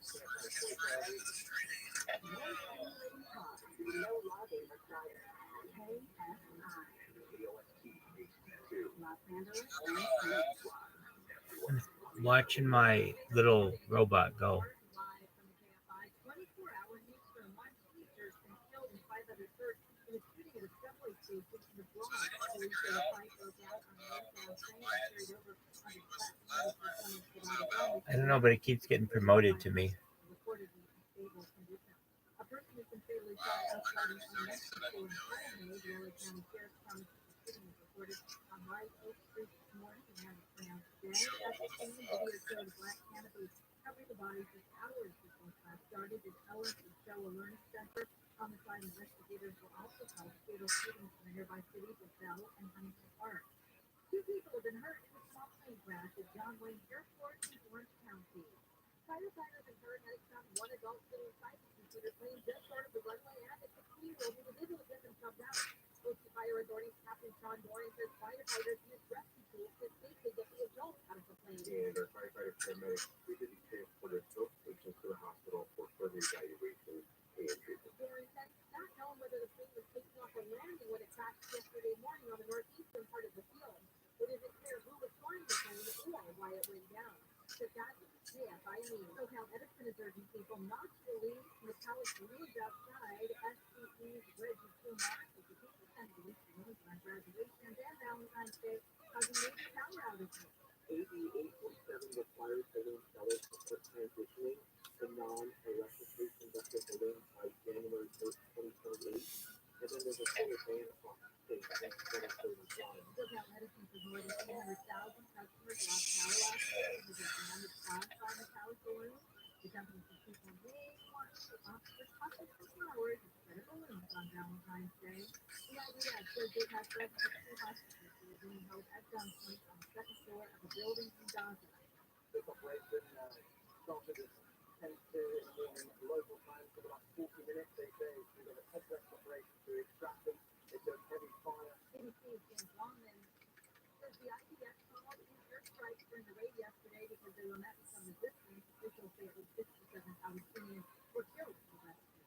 President Biden and Jordan's King Abdullah II met in D.C. to continue working on a ceasefire between Hamas and Israel.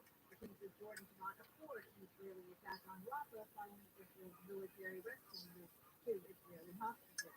Nearly people have been killed, injured, or are missing. The majority are women and children. Julie says more than 1 million people have been pushed into Raqqa since the war started. With this continued escalation by extremists, 7 years of unleashed chaos throughout the region. We're going to go back to the 101 next. The attorneys at Sweet James have helped a lot of our listeners and a lot of accident victims over the years. In fact, over 20 years, you can tell the type sports arena with people up at Sweet James. The role they play in your eager clients' recovery drives them to produce the best results. Here's one story. One client, their world turned upside down. An electric truck driver hit his vehicle and he was left with severe injuries. He couldn't get the insurance company to help him at all. So a lot of frustration. Called Sweet James. And Sweet James's team of attorneys stepped in to make sure he got the medical treatment he needed, and they wouldn't let up until they won a $7 million settlement. In these situations, caring and winning go hand in hand. There means medical care, maximum compensation, and justice. That is Sweet James. If you're ever hurt in an accident, results matter. Call the attorneys at Sweet James and do not wait. Waiting can hurt your case. Call 800-9-million, 800-9-million, 800-9-000-000.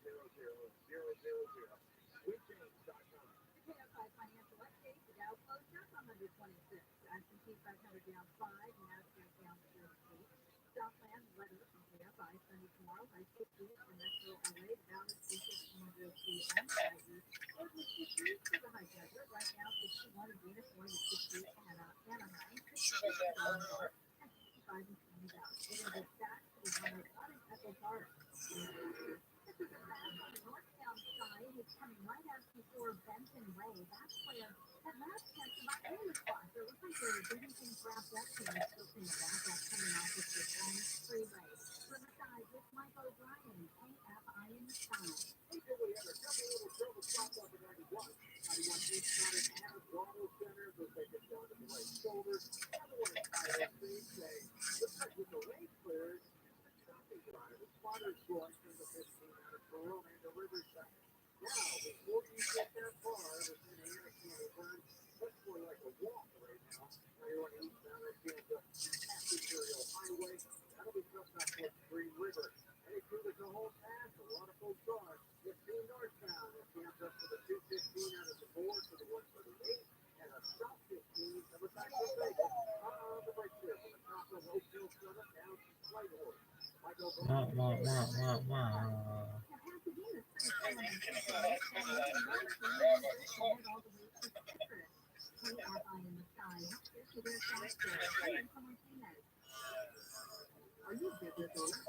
You're right. That was the next rendition.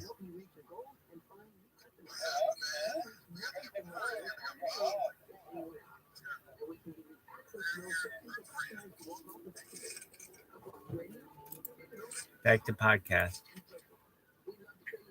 All I asked you, say straight out of compliment. Did your wife see it? No, not yet. How did she know about the blood scene? Oh, no. She was just reading stuff about that. It's not in the movie. So what did she fucking read? I don't know. People like to read stories. So she read before she went to the movies. Yeah, sure. Oh my God. Okay, you gotta sit it down. It's not about the movie. It's about the movie. There's a fucking she's doing research on the fucking thing. She's an attorney. She hasn't read enough. You haven't read enough? You're gonna read for fucking the next 20 years. You want to read what some fucking movie's about. They made the movie. You want to read the book, and you want to go to Starbucks. Tell your friends who gives a fuck. Go see the movie. Take a shortcut.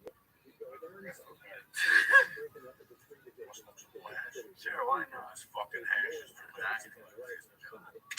Where did you get that from, Coco? That shit is fucking.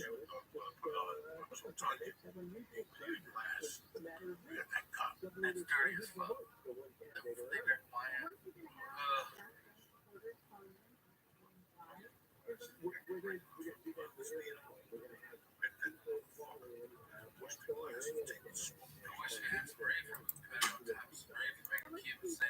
Nah, you want me to tell you something? This hash is too good. Smoke this hash is one pipe. And get fucked up. Yeah. It expands in your lungs. I had Gabs explain to me, and apparently the butane isn't bad. Like he was saying, it gets cooked off, so there's nothing in it. Yeah, it burns so high. So, but yeah, I actually like them. I just think that shit's dangerous. Yeah, I can't have it. I would burn my house down. Dude, that's what I'm afraid of. People are gonna burn their fucking houses down doing that shit, man. Well, no, but the guy who was there had one that was battery operated, and that was apparently even stronger. So there's ways to do it, but that's just too much work. Yeah, man. I mean, you gotta have a torch. I mean, fuck it. If I pass out on the head, the lighter goes out. You know what I mean? It's like, what the fuck? I gotta clean up bong water. That's it. You know, that's the only problem. And it's like, this shit's dangerous. You gotta put the torch. It's just so crazy how history repeats itself. In 1982, I just graduated. Some kid picked me up, Steve Valentine. He's like, hey, son, coke. I got this pen. What's the mic coke? He buys coke all day for this. True straight buys coke all day for this. Pick us up, Steve Valentine. He picks us up. Me, Roger, we drive down there. And that's the guy who kept saying every time we made a turn, that was tremendous. That was tremendous. That right turn was tremendous. This cocaine was tremendous. The view is tremendous. This pimp is tremendous. Everything was You're a pretty nice pimp. Everything was fucking tremendous. He was a Was that his bottom bitch? That tremendous jack? We get to the fucking hotel room. He's staying on hotel. We have all the one night there. I'm 18. We go into this guy's pimp. He's always. He's like, listen, I want the best coke available. So I go test this. He tests it. He goes, oh, that shit's like 80%, whatever. Why were you got it? He was one thing in the shit. Was I impressed, guys? It took me 8 months to get high on coke. That's how much of a feat that was. For 8 months, I thought people were lying to me. I thought people were putting me on. I would do coke, and not what happened to me. And everybody else would be fucking, this is great. And I'd be sitting there going, oh, Jesus. These fucking saps. I'm paying $50 just to tell people to get high. But then I did something. I had a drink one night. Once I had the alcohol in my system, the coke hit me, and I was like, oh, I get it now. I got to go to the vodka to get this fucking cocaine. I don't remember when that story started. I love it. That's the best thing about it. So, I don't even know why you gotta laugh like that for. It sounds like what's your wife making a turkey sandwich? No, there's no fucking turkey. Oh my God, I don't want a turkey sandwich. I'm married. Don't keep coming in and soda out my house. Tell her fucking walk over to Ralph's and get you a nice little fucking pink leg. Cook that motherfucker up with some garlic, some of the master gets all clean up the master. What the fuck? You don't want a cape on and tell her the master disaster. Walk around with your dick out and tell her, I don't give a fuck if you're the attorney, I'm the law. You know what I'm saying? I don't. You gotta represent yourself when you're sucking this dick. I'm here to Jew Bride. I don't say that shit. I like all my stuff, player. I can't say that. You was gonna be in trouble. Lee, you're so fun to hang out with. Lee, I like hanging out I'm proud of Lee for going to Toronto and taking a chance. Good for you. You know, man, you and I have discussed hard for years. All this you, all this people that complain, but and take me on the road. How many times you got the sponsors? Right. They just went to the cinema and the comedy club that night. Joey Diaz and Ralphie May and Lee Syatt on their podcast. It's very blue. It's very dirty. Fuck you. You're fucking dying on a vine. When you're dying on a vine, you do whatever they put in front of you because Alan is the only one that's going to gain. Yeah. God, when I lived in Seattle, that one woman, Laura Crocker, God fucking bless her soul in hell, fucking didn't like me. But she had dirty rooms. She was Josh Bull's manager. Yeah. She had dirty fucking rooms, guys. And she had rooms, so I would just call her up and give my if I do a guest in your room. What's she gonna say? She'd go, yeah. And I go down and do a guest set, blow up the room. You don't know why you work this room. I tell her, I'm like, He's such an asshole. You're doing this for free. You should at least be getting $50. And I go, you don't understand. This is what I do. I'm gonna get into an argument over $50. I'm gonna do another spot after this, and now I got 2 spots for the night, which is the goal of this. That's the goal. When you first start, not to get 2 or 3 spots a night, then you can really judge your fucking material. See what the fuck you're on. You learn that much quicker. You know, that's what you have to. That's what you have to fucking do. So. There's no getting around it. There's no fucking shortcut to the fucking top of the mountain. You can put out as many goddamn vines as you want. You can fucking tweet all day long and have the fucking night. And guess what? You still have to fucking get behind the microphone in front of live motherfuckers and fucking have new jokes. So many young comics, they write their first 5 minutes and then that they've never done before, and then they never do that again for another 6, 7, 8 years till they start going up with jokes that they've never done before. Here's 5 new minutes. And it's like they don't have balls. They get afraid they're gonna lose something. They're not gonna be funny if they don't. It's fucking bullshit. You know, I mean, these guys, you know that kid, Matt Rife? He's like 19. He's on that show Wild and Out now, and he's a good comic. Okay, he's not fucking great, but he is good. All right, I met that kid when he was 16 in fucking Ohio. He was hitting me up 6, 7 times a day on Twitter, Facebook, everything, asking for a fucking guest spot on my fucking theater show. And I'm like, I don't know about this. And then the motherfucker showed up at my bus at fucking 8 in the morning with breakfast. His mom brought fucking lemonade. I'm like, fuck yeah, kid, you're going up. This is fucking hard. This is some kid that wants to perform. I put him up and he rocked the motherfucker. Blew it up. And now he's doing TV. But it's that heart, that initial fucking nothing can stop me from making my goals happen. Okay? That is something that all these fucking the bullshit young comics, they're just waiting for stuff to come to this without a heart. I saw a lot of hope. Oh my God, a lot of my them. age Oh. that have popped back up, and they're like, listen, can you do this? And you sit there and go, where have you been for 8 years? Right? You just stopped. You gave up. You didn't keep going up 3 times a week. I understand you got to get a day job.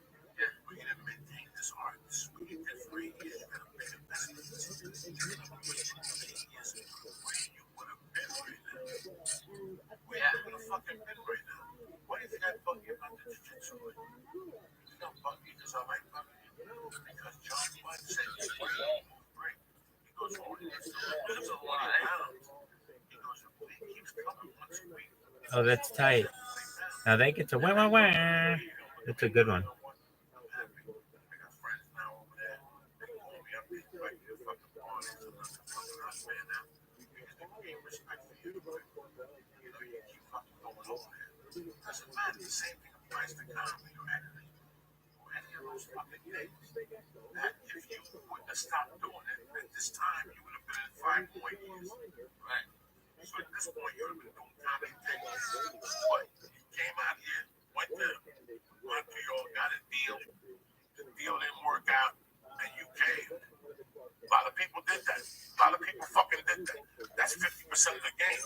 Once they tell them all you need is 3 minutes, 5 minutes, go to Montreal. When I first got here with Ralphie May, guys, they were giving out major Fucking deals, Jack. you know what it is to sit with somebody, Lee, that you and him were broke, and now the word on the street was he had $250,000 for a network deal, and yeah, they give you articles, Bro. But they still give you $75 up front, and you're still fucking eating fucking cheese grills, whatever. Yeah. Real cheese, I'm sorry, real cheese grill. I got this like, you know, it's just Dude, feel how bad. about the story of fucking chicken? All right, this kid goes up in Montreal, blows the fucking place apart, gets $750K. Okay, all right, and his management, 3 Arts, say he had a bunch of more shows. They're like, fucking get out of here. All right, and they flew him back on a private jet to LA and said you can't do any spots because they wanted the deal fucking made official. official because they were afraid the motherfucker was a hologram, which he was. It was so fucking, it was crazy. Google it, all right? Fucking show up chicken, all right? And then the guy, like 3 or 4 years later, commits suicide. You know, it's But he like, had no reason. That guy was hiring him to do movies. I know. So what? The stand-up got him to where he wanted. Exactly. But he stopped. You know, that was the last big deal I think. But now he did Black Hawk Down. Yeah. He did a couple fucking movies with that director. He got plenty of stage time in Black Hawk Down. I don't know what he was depressed about. What was he depressed? Now, he wasn't the only one. There was a bunch of comics that they killed themselves. When that They kind of did. I still remember a kid that looked just like Christopher that came from fucking somewhere though. Good looking as fuck. 6'1". I mean, leading man material. Buff. Not real buff, but that model body. Guy was getting laughs at the improv, the laugh factory was getting laughs. Then they set up a showcase for one night. In the main room of the comedy store, and Dice decided to bump the guy in front of him. So Dice went up and ripped that room apart. And this poor kid went up there and died and that many deaths. And I still remember his management walking out first. And that kid was on the Tonight Show and shit like that. I never saw him again. Never saw him again. There was a kid when I got here that was hotter than that. He had done the Tonight Show and Leno like 2 weeks apart. Something fucking crazy. I remember going to the improv. He had 5 people around him. He was eating them. They were toasting him. And we were spotting him going, oh my God, that's the guy. I was like in awe of him. Guess what? I saw that bitch maybe 5 years ago to YMCA with a fucking kid. And I went over and I'm like, hey man, I remember you. What are you doing? He was right on the show.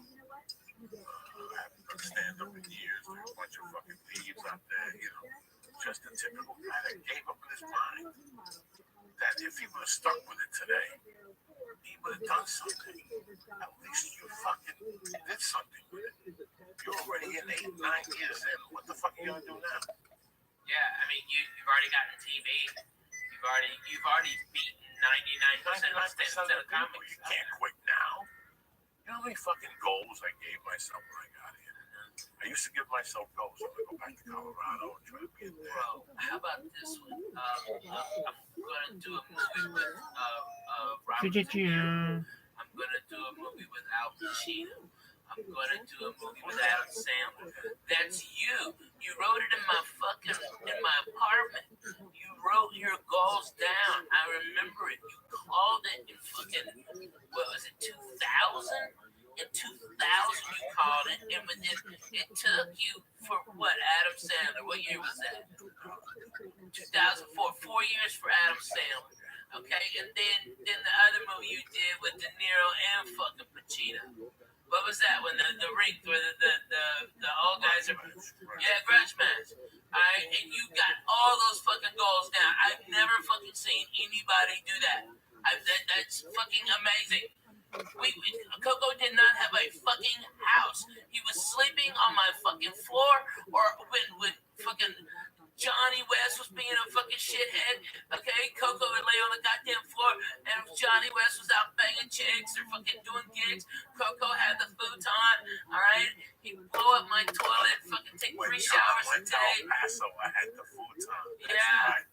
We'd send John to El Paso. Oh, and it was hot and we couldn't sleep, so we turned on Joey Medina's fucking cassette. I mean, the CD, and fucking we were out before the like 3 joke line. We're like, we blow that. It was the cure for insomnia.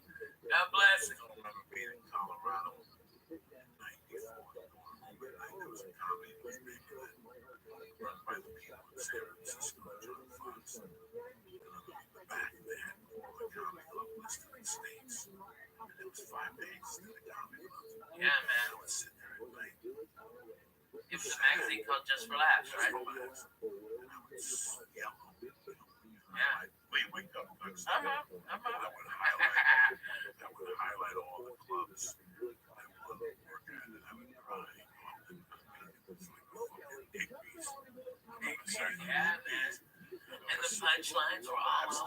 Munch time. Mine's And then laptops. my buddy Todd Jordan took me to Walnut Creek to do 10 minutes in front of him, and I hated that 2 shows. I'll never forget I had doubts that fucking plane ride home. That was not for me, boy. That turned from me, but we stuck it out. So you're in San Jose this weekend. Yes, sir. So starting Thursday, Yes, sir. Friday through Saturday, one Sunday. No Sunday. Thursday, Friday, Saturday. Where you go next week?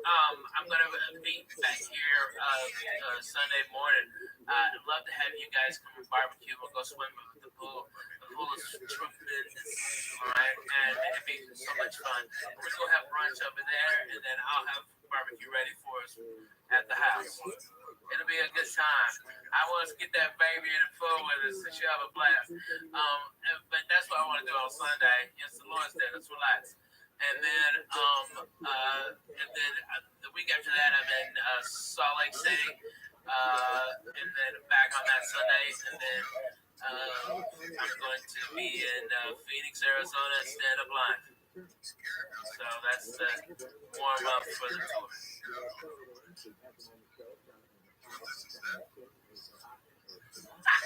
I love her. Let me see her. She's a swimmer. Look at that. That's the real deal. That's the real deal. I love it. She's at that pool, Verdugo, Oh, with fucking young adults swimming. I love it. My wife don't even run out there in that fucking deep end. She's amazing. Oh my God. Isn't that amazing? It's fucking crazy. Look at her. She's barely fucking walking. On her back. She's on her back?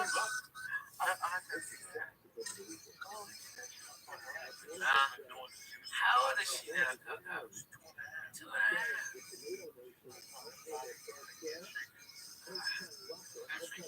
No. I'm so happy. Hey, as usual, my main motherfucker's on it. Go to onit.com for the best. I mean, the best. I read an article the other day that had on it in there, like macronutrients. That's how fucking I was blown away.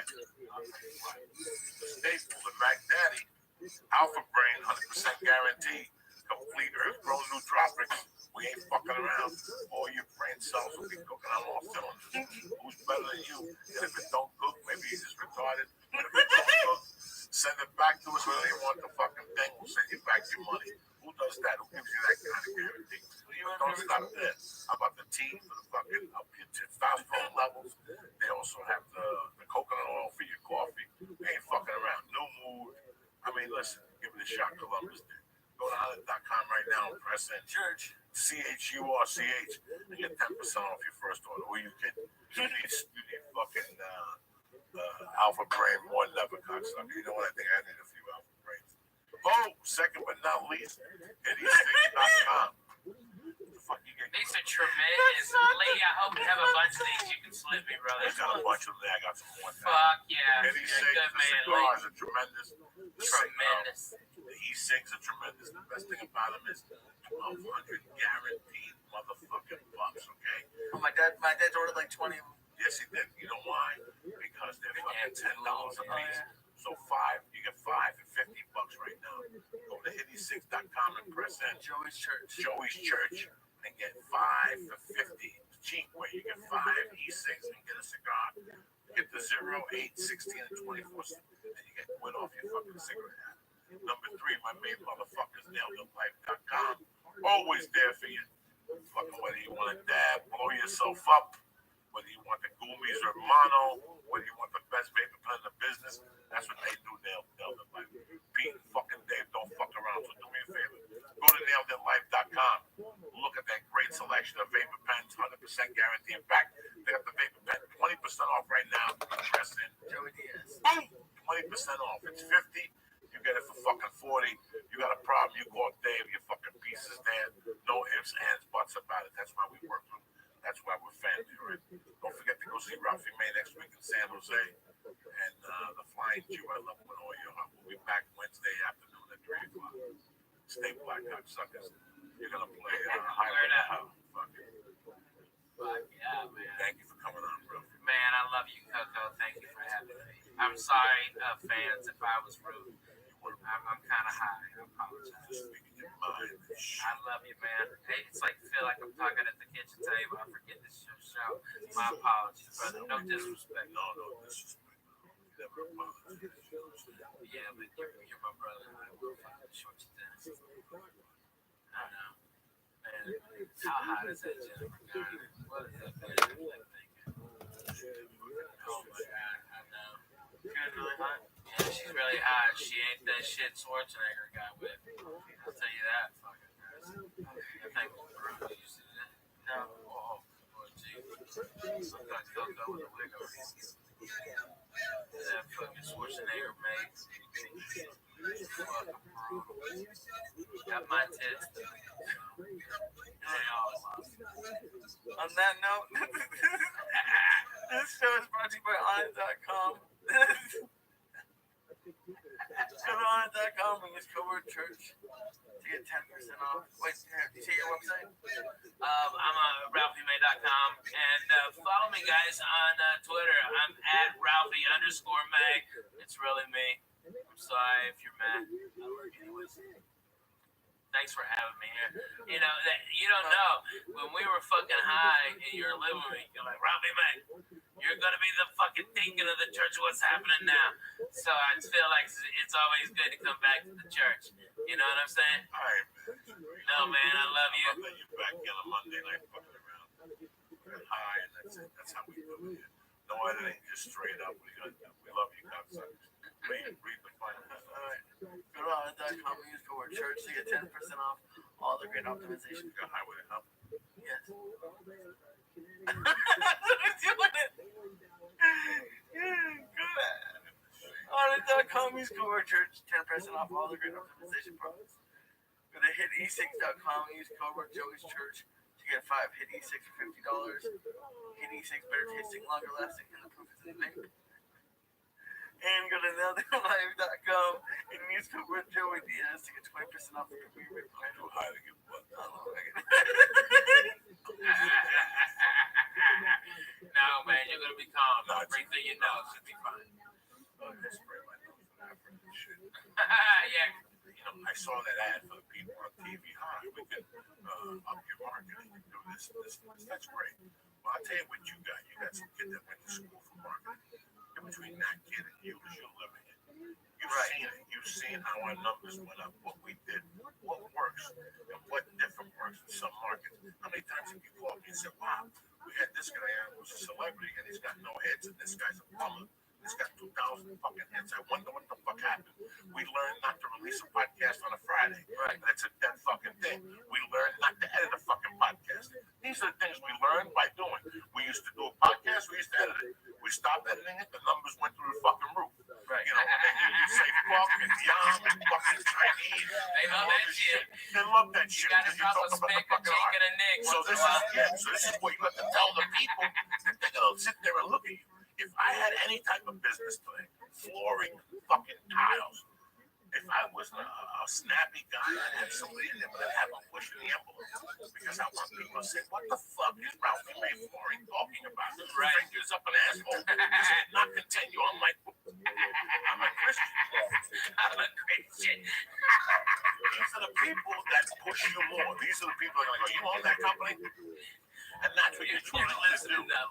That's what you're trying to do online. That is the social, whatever. You can go on Facebook and dick around and show people what you had for lunch. Who gives a fuck? You know, who gives a fuck unless you read it? Especially because people follow so many people, you really have to stick out. Yeah, man. And especially if you have a business. You can say, I mean, you'll get a lot of hits if you like took what you had for lunch and it's like Giner. You know, if it's a nice pussy meat, all right, that'll get a lot of hits. All right, but that's the only hit, man. If you're taking a picture of your fucking sandwich, go fuck yourself. Why don't you take your workers? I like going to feedback for the kettlebell. When they take my workers, it drives me crazy. I do it for them because I'm like, I don't do it for me.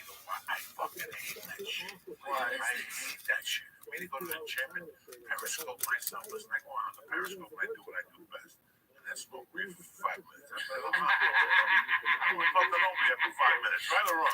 If you smoke a good weed, you smoke the joint, you had your soda, you had your donut. Is there anything else I can do for you? No. All right, see you later, bye. That's the Dina. Get the fuck out of here. I'm putting the stereo on, I'm getting fucking That's like That's right, man. I'm fucking That's the YouTube and truth. music. I want to sit here and smoke dope. Look at you, stretch your feet. Yeah, right. Go to your own house and stretch your feet.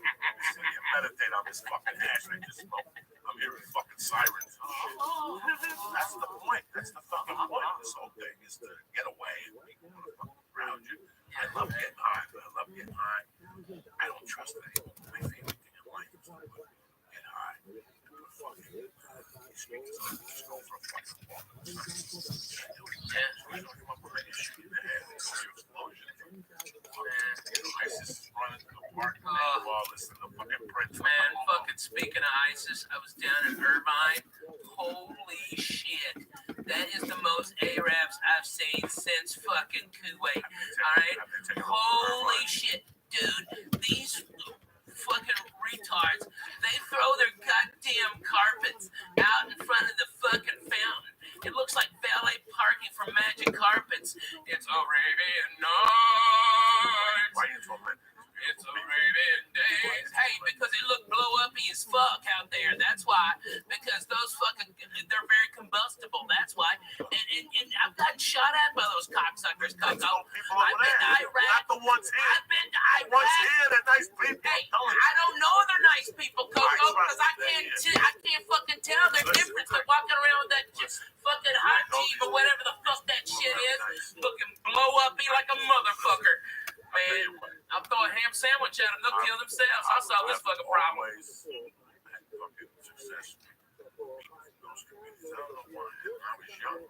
I like some of them. You know who I really dig, and it's fucking crazy? Iranians. I fucking like Iranians more than I do the Arabs.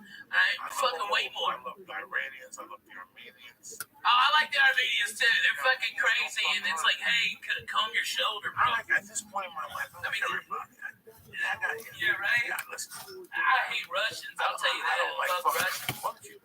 Keep up, Russians. Keep it up. They're going to drop a grenade. Good. Russians and fucking Arabs. I hate fucking Russians. Russians are nice. I've hated Russians since goddamn 84 when they killed Swayze and Red Dawn. They can suck my dick.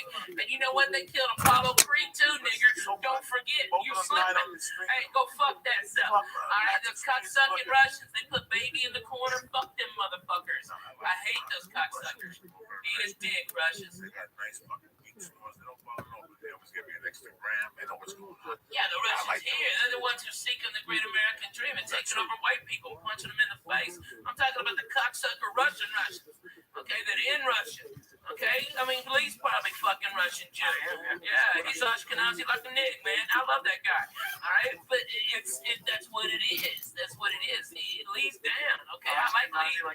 Yeah, right? For real, because look at you, Lee. You ain't wearing no sweater in the fucking summer, okay? You ain't smoking shit, crazy cigarettes. You don't smell like smoked fish, all right? Those Jews always smell like fucking fish, those fucking crazy Russian Jews over there in West Hollywood. That's all they got. That's all they got, bro. Really, on Fairfax. Oh, man, I wish they were on Fairfax and on Sunset. That's a big place, that club by that urban ramen place. That used to be that, I mean, it's been like 1,000 places. It's right across from Green Tea House where we used to go. Remember, we used to go over there for fucking, it's right across. That's a big Russian hangout, dude. They're all Russian gangsters. All right, one of their girls hit one of our cars, and they came out and said it was our fault. And the car was parked, and nobody was in the car. And they started fucking saying something. And you know me, Coco, I carry a pistol a lot. Okay, I've got a class 3 weapons license. Okay, and I've got distinction from the FBI. All right, I can carry the fucking thing anywhere. Okay, I can fly with it. All right, and I'll just fucking pull my gun. I just pulled the gun, and the guys backed the fuck off, and we got to exchange information, and wasn't with no drama. All right, but they were fucking surrounding my wife. What the fuck am I supposed to do? I got hit by a Russian lady in the parking lot up here, and she refused to, but it was her. Yeah, exactly. She was like 90 years old, so I felt really bad. But she was like, no, that wasn't me. And her car was filled with dents. Oh my God. I got hit too. I got hit by a Russian. Me too. Sean Stanley. Fuck you, pay me. Fuck you, pay me. I got that money insurance. I don't know what the fuck they are. Fuck you, pay me, and see you later, bye. It's crazy though. I used to, I always crack jokes, like I say on stage. I'm not really a racist at all. Whatever, but I say racist remarks for a laugh myself. At least to keep me the fuck safe. Because in the back of my mind, I know they say shit about specs. Oh man, If I'm not around, I know people are talking about Mexicans. I'm not even fucking Mexican. I hear them. I hear people talking about Mexicans in their real views. yeah, man. And I giggle and I don't make a joke. But I fucking know now. At least I know how you feel. You know, it doesn't bother me. I'm not. Listen, I never felt. I felt insecure growing up to like being second because I was cute. But I never got offended when people said shit. Dude, I was white trash. I was fucking white trash, and now I'm fat white trash. You know? Right, exactly. Fuck it. I learned early on they say that type of shit. Oh, they're just I never had a beef with one time I had a beef with, and I had it. It was bad anyways. What's up, Queen? Look at you. Back to home, fucking. Hell yeah. Mama, wait for you tonight. Oh shit. What you making over there? What's she making for dinner? I don't know what's for dinner. She's surprised. Yeah, I guess. What do you think it is? Probably like a sandwich. I don't know, like a turkey sandwich.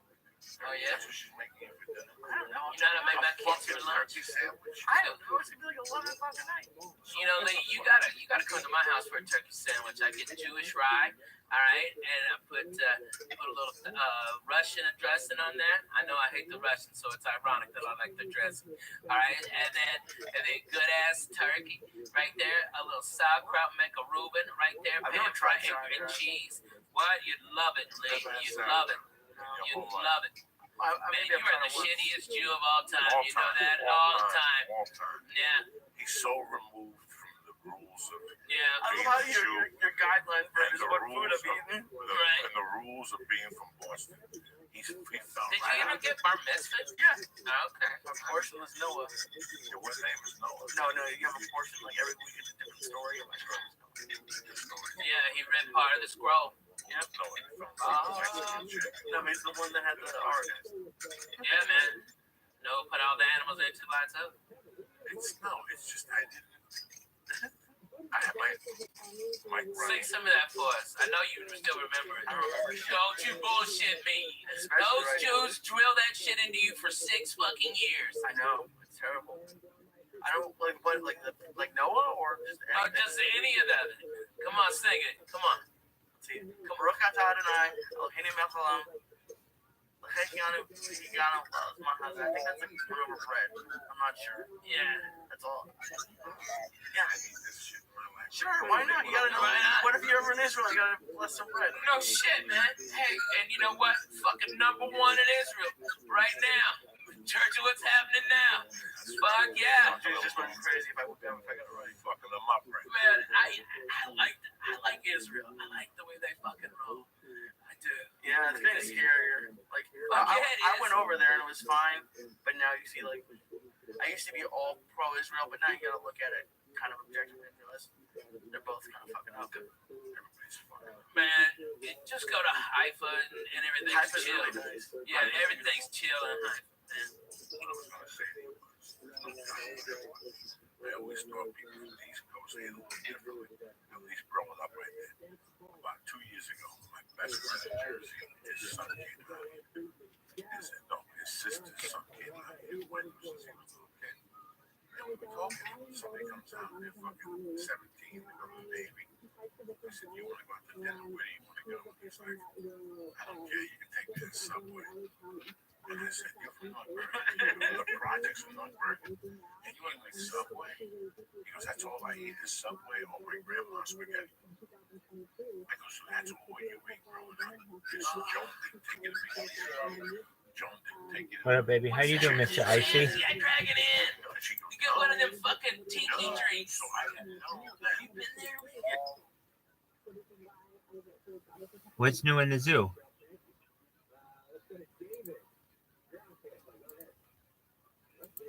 What's new with you, Mr. Icy?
good, man. Them fucking egg rolls. Fucking spare ribs.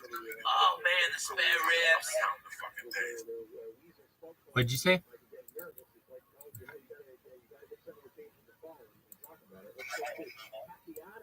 One more time?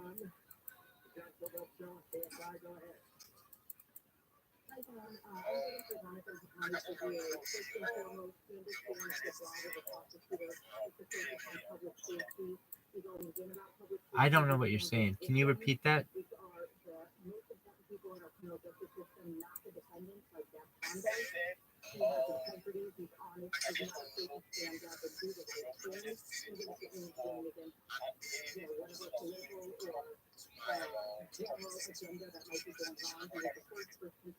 I'm not authorized to answer on behalf of that. If somebody else is in here, please do.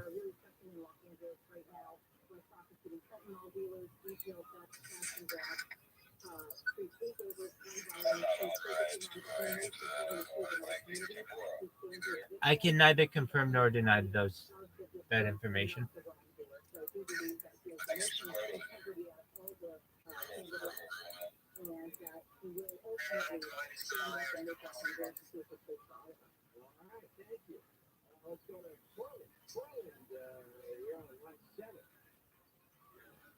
My name is Courtney Bridges. I'm voting for Jonathan Atami. I'm a mother of a murder victim. My daughter was murdered December 1st, 2020.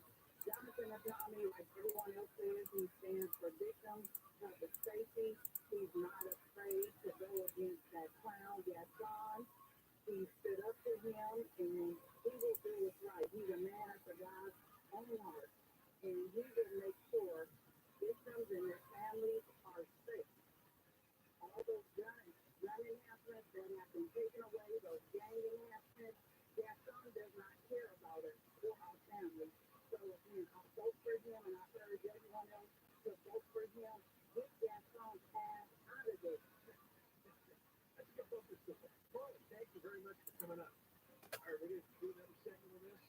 We're just doing a little poll here, a little honor survey. Unscientific. That's what the quality gets through. We're not blocking anybody, not boosting any candidate. This is the way the polls have come in, and obviously it's been very heavy for Atami so far. 1-800-521-KFI. 1-800-521-KFI. If you want to put your vote on Twitter, go to @JohnCobeltRadio, @JohnCobeltRadio, and you can go there. It's on the right side of the list.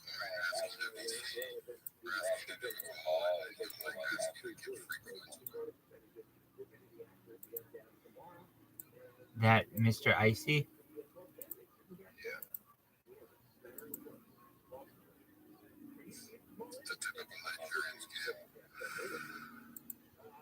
Very cool. But it's so weird. I thought people Fried rice. That's what it was. I just thought I couldn't believe it. You know, when I went to New York City 10 years ago, I saw red man Oh, that's disgusting. 48th Street. In the middle of Times Square. I knew it was over. Right? So there was a lack of everything. Whoever rented that building should be fucking shot. Times to the head. But that's the way. I was in Long Island. I was ready to this kid coming up with and I almost died. One time I was stuck in Long Island overnight. I just was in a hotel. I was terrible. I went to the guy. I don't think I got a menu. And they gave me a Chinese menu. I just walked out. I started Long Island has two airports. They have that big airport, which is Kennedy. Yeah, JFK. And they have that little Out there, the Southwest flying center. A lot of people know about that airport. Yep. But bro, that's a It's long Iceland, right? It's Iceland. That's a long flight from fucking. I took that flight on a cheap one. So Howard Stern people showing it. They didn't break gas. We're supposed to go on Howard Stern. Howard Stern hung up on it. So we only sold 80 tickets. And I got a big song and dance at the end of the fucking show. It was Oh, about how we didn't sell enough, we can't pay you. Man, there's always those motherfuckers. Usually it's a black guy. All right, at least I had the black guy. Yeah, in Texas. Oh my God, there was an asshole named Vance Bradford. that still owes me for a gig at Texas A&M, okay, from fucking 94, Jack, okay? Yeah, that's the manager, and he still owes me $500 for that. He's a fucking dick, all right? And you know, I'm rich. I don't even want, 500 is dinner with us, okay? You remember all right? all those fucking But I remember the guys that fucking fucked me when I needed it, Julia man. Brown, $25 for an MC spot in Vail, Colorado, no hotel. I had to call from Lakewood Chrysler Plymouth. That night it was so cold, I had to sleep in my car when I started the family fucking snap. I had to get back to left the car to quit the job. And then pulled up, and then when I got my last check, there was no use. I just left the car. Wow. I called him and said, "Damn, bro, it's like, that would happen." Yeah. $25 to fucking car board. That was not, bro. I had a ton of jobs. I was just taking a job to get the car. Man, tell them about gas stations, okay, in North Jersey. It's the best one. When I went back to Colorado in 93, I lived in Colorado. That was cold. I went back to my cousin, Al Wello, father for about 3 months. Basically, all he did was give me advances to get a job. Or maybe a dealership or a salon or run your fucking, first I went to Toronto, Hey, it's not me and the wife, it's me and the fucking 200, 300 milligrams I have. Oh, please. What'd you go to the wife's name last night? Oh, mole egg for the first time ever. Oh, wow. I know so many people who go on a mole diet, right? I know so many motherfuckers that include mole in their But diet. you didn't put chocolate in it. No, you don't need chocolate in fucking mole. Yes, you do. That's the half. Isn't that what mole is? No, that's just one part of Mexico's mole. Right. They don't. Her mom and her don't like chocolate in it, so we just had to get it. It's just chicken. What's in the sauce? I have no idea. It's fucking amazing. It's amazing. It's a little bit of Jesus. But yeah, but what's in? I'm getting used to spicy. You know, it's not spicy at all. It can be, depending on the I kind. didn't, but now I do. It's just flavorful. That's what, you know, all these white people are afraid of Mexican spice. If you watch Mexican spice in food, they just put a little bit of salsa, like a little bit of you dumb white people are used to fucking ketchup on their goddamn tacos. They're retarded. I was in Washington, and my fucking buddy goes, "Let's go to Taco Time." Okay, it's a chain, a shit chain up there. And the fucking lady said, "Do you want mild salsa or ketchup on your tacos?" And I fucking laughed. I go, "Bro, if you eat that, I'm gonna fucking fire you because I can't stand to look at your face." And we just left it there. We paid for it and left it. Fuck anybody Taco wants it. time ain't no Taco Cabana. You Fuck no, man. some potato tacos for Oh, breakfast. stop. And then you stop at the Taquitos. motherfucking Kalachi fucking factory. They don't know, man. They don't know. We used to fuck it up. What's been going on? Man, the summer was a little crazy for me. You know, my PTSD I thought was being handled with antidepressants, but it's not. It wasn't.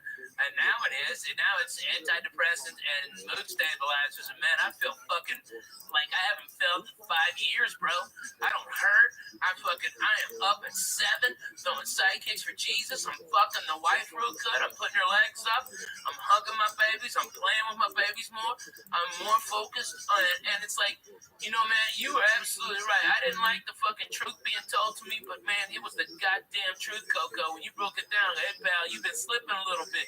You were fucking right. You were goddamn right. And I didn't know how bad it was until I fucking went to the goddamn doctor describing all my shit, and he goes, "You're under medicated for your PTSD. You are way the fuck under medicated." And now, man, I feel like I haven't felt in years, man. Like the whole world isn't closing in on me. Like LA is not bothering me as much. Traffic doesn't bother me. Fucking nothing bothers me no more, man. I am fucking great with life. It is fantastic to not be pissed off, except for when deadly needed. You know what I mean? It's nice. It's hard. Nice. You're always one of the worst people to get those truth bombs because in the back of your head, you know he's right. Oh, and that's the fucking worst. And he's not right about it. Like, I'm not saying you're right about everything because no one's right about everything. But we've had a couple of those talks, and during it, you hate him. It's just brutal. You hate, and I think it's just anybody who you hate. It's so. Like the most 9 out of 10 men are mad at their dads because they don't front and stare on mirror. But they're not doing that You anymore. hate people. Growing up, I hated my stepdad because he would break my shit. He would break whatever move I made. He was 2 steps ahead of me. You always don't like the people. I grew up around people, and in all those years I was fucking up. At the end of the night, when I was coming down, I think, oh, this is a great time. I got talking to him. He would talk to me. They know that this guy, he runs these guys. I need to bring this up. I didn't want to ruin your life. Sleep on the couch.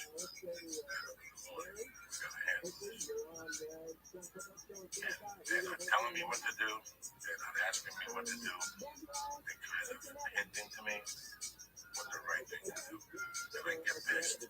One of the worst conversations I ever had. That one day when he came up to me at the top, he was saying, why did you come here? Rabbi, 95. I'm ready to kill my ex-wife. I'm living in a basement. I have no food in the refrigerator. I'm sustaining just to do below. Pay my rent and pay child support. I'm lifting weights. I'm doing the right thing. But I'm on the fucking road every night. And I would cancel all the time. The open mic. And this guy came up to me. And he was like, "Come for a second." He's like, "Hey, man, why do you come down? Why do you waste your time with that time?" He goes, "Let me be as honest as I can with you." He goes, "Just being you. You're the funniest out of all these open mics. God forbid you wrote a joke, and God forbid you showed up. Look at your t-shirt. You got a white t-shirt on. You got a white t-shirt on. Look, my hands were fucking clenching to punch this guy in the mouth." And he goes, "I'm not saying nothing bad, but you're fucking these guys just being you, and you're throwing it away. I know you're doing blow. I know you don't do it here, but I know you're doing it. This guy just read me to write it. I walked to the bus in Denver and walked back to beat him up. And when I went back, God let him know to get the fuck out of there. He got out there. You don't want to see the guy again. Bumped into the guy again in 98 at the Brave Bowl.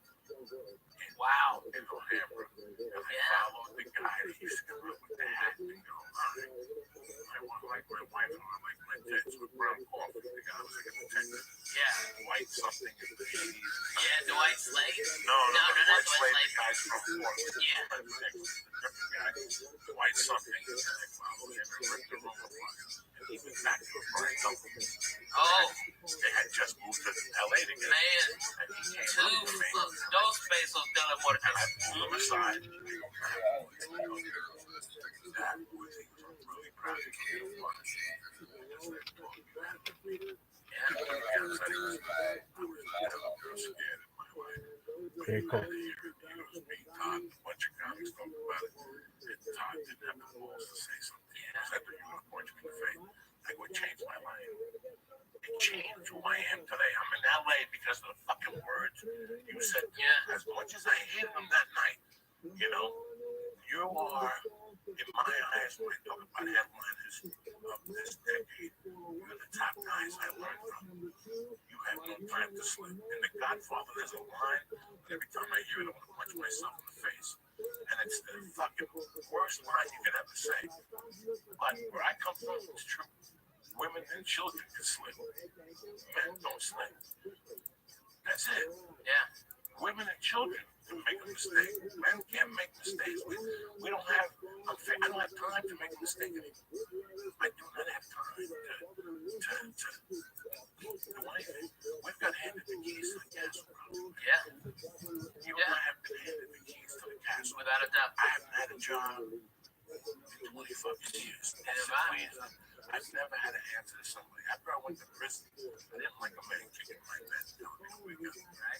I haven't had to answer to somebody. I haven't had to answer to somebody since I was 15. But for a job, to make a living, and somehow it came together. You and your fucking partner. Yeah. It always came together. As long as you were out every night, right? You were writing every night. You fucking hustle. Right every day, work every night. Is it scary when you see like how close it is? Like, so I just did that seminar, and now I'm trying to start doing more of them. And I wasn't even really scared before the first, but now that I'm like, oh, I can see. I really enjoy doing it. And now that I can see, not that it's gonna be easy, but I can see that but it's possible. Like after you guys do shows, you see that it's possible, and you know that there's a ton of work to put in. Like at least for me, it got scarier. I'll tell you what your marketing is right now. And this guy's a genius in the business for you.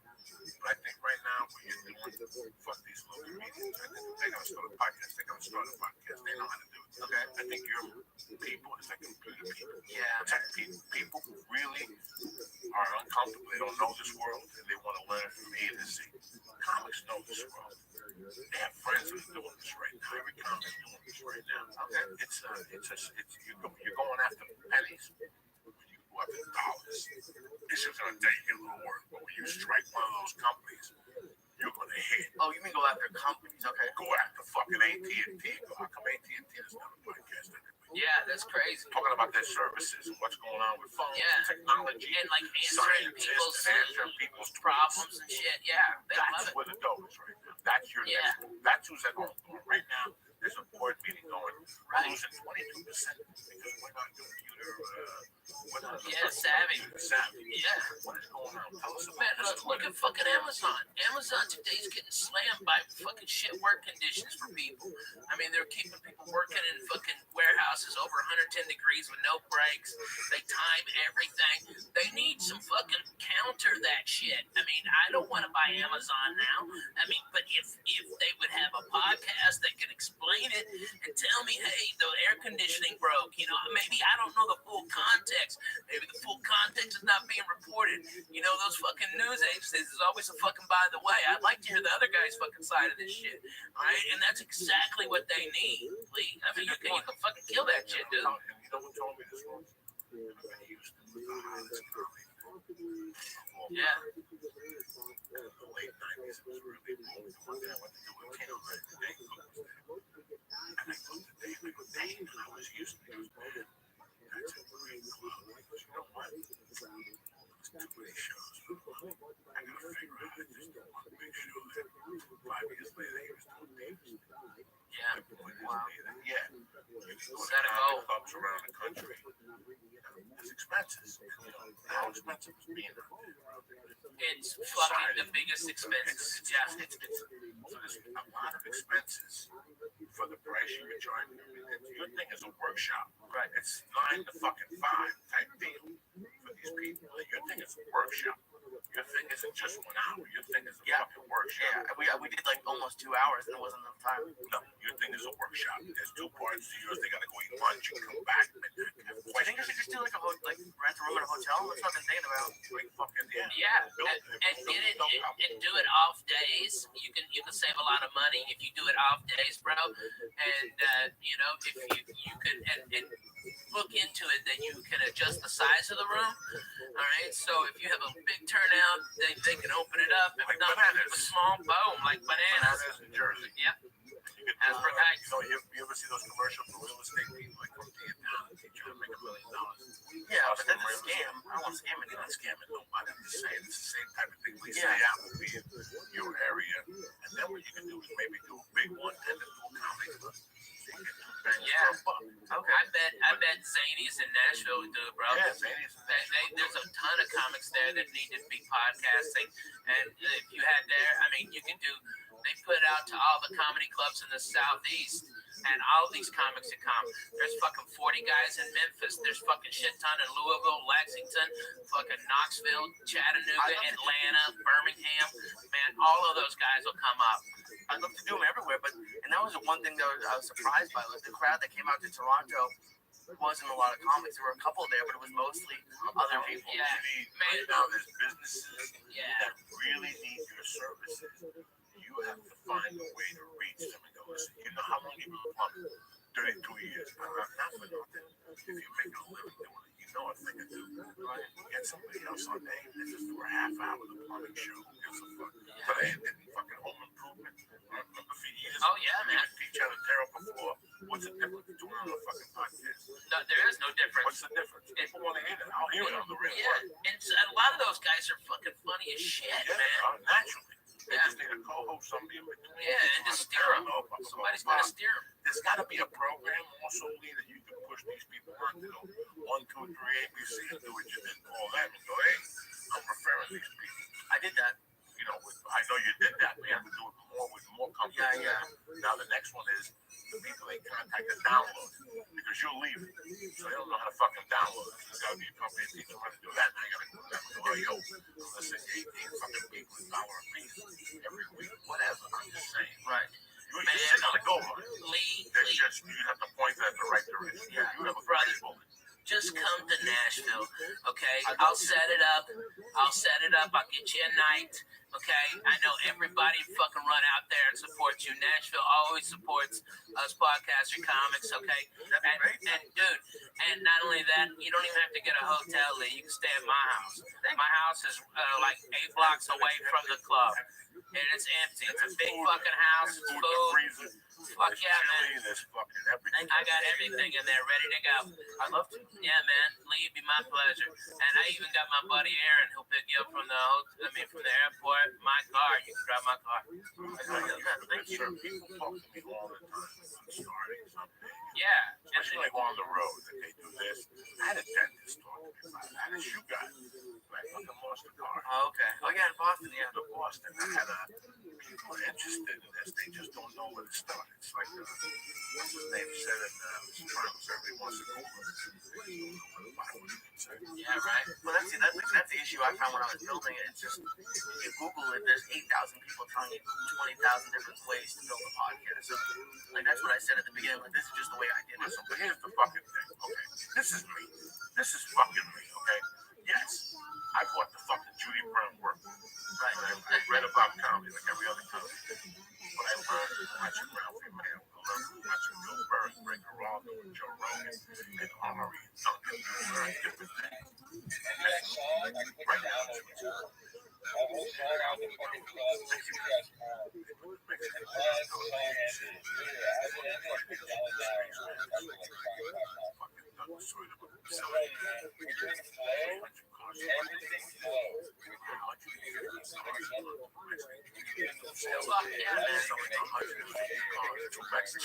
Alcoello and another Mexican because in this Mexican. Fuck yeah. I think they were killing and the word got out. So Al hired me. And I went over there. I went over there with no money in my pocket. I understand what you're saying.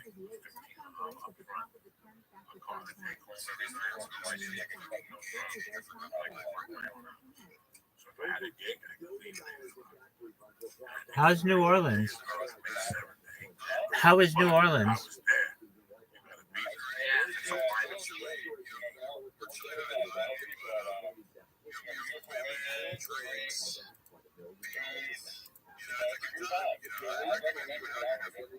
Are you glad you're there?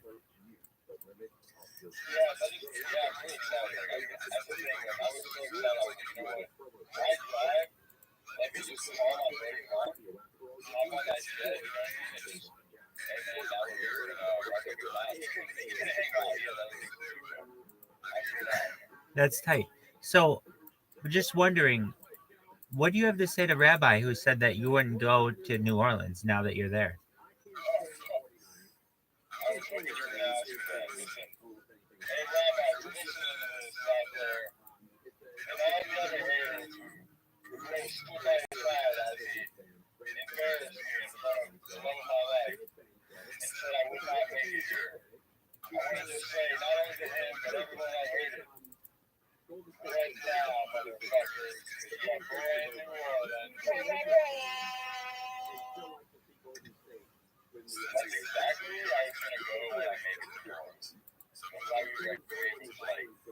Role play. Role play. Role play.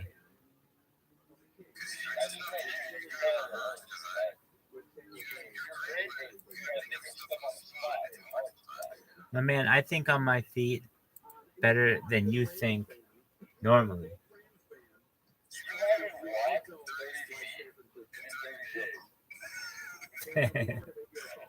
All in one day?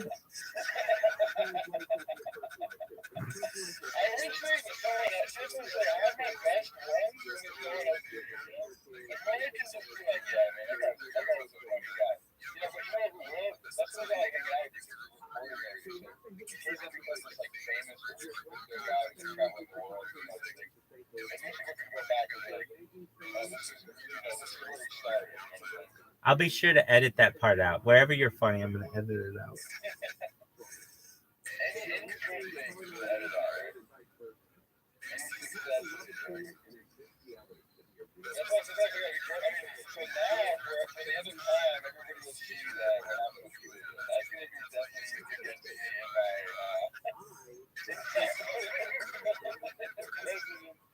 when I'm running for president, someone's going to be like, oh, you're on Rabbi ROTHSCHILD saying that you went for it, it's no more than everybody. But see, I went back for I really, that's, and, I say hey. Dog, you are a scumbag. You are a scumbag. A scumbag?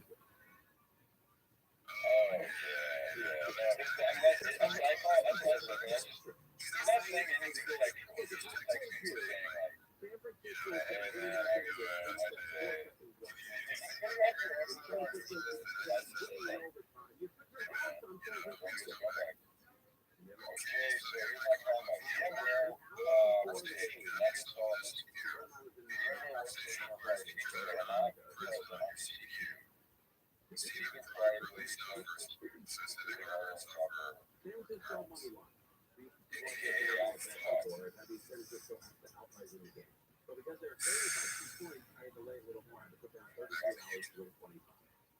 So the bet goes through. They gave me a screenshot. He texted me a screenshot of it.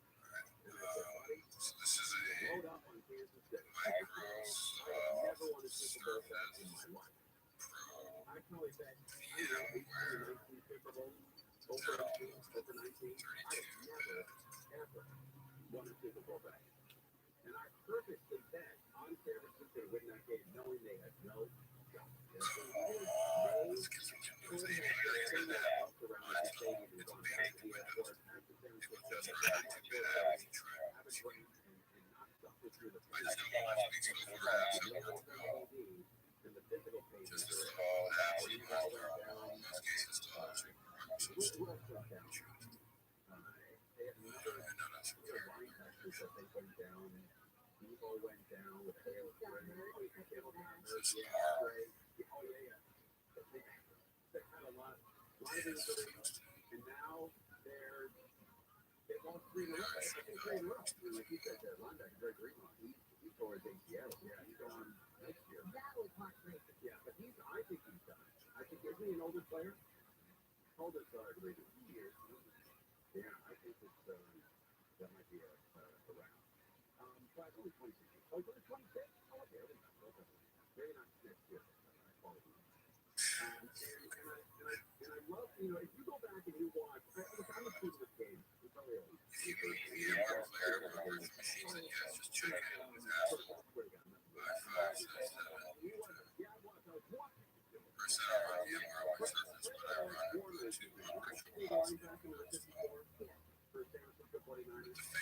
in the first quarter of the Rams NFC Championship 2 years ago, 3 years ago, he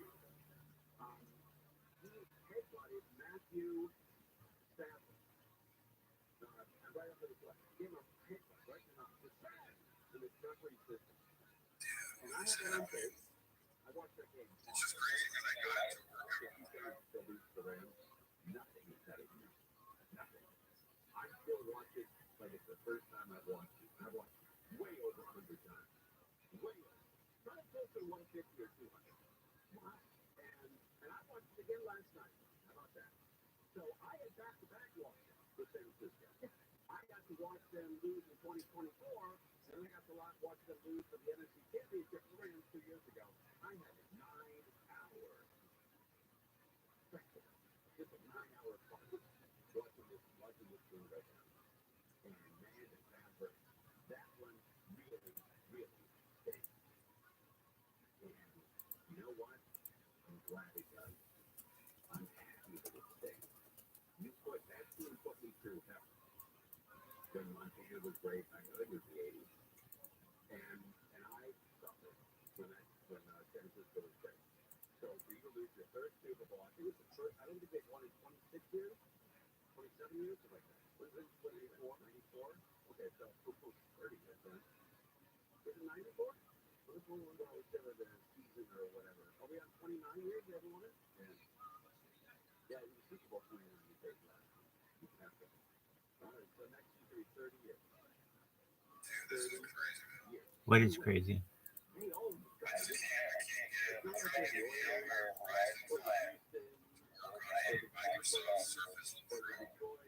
Good luck with that.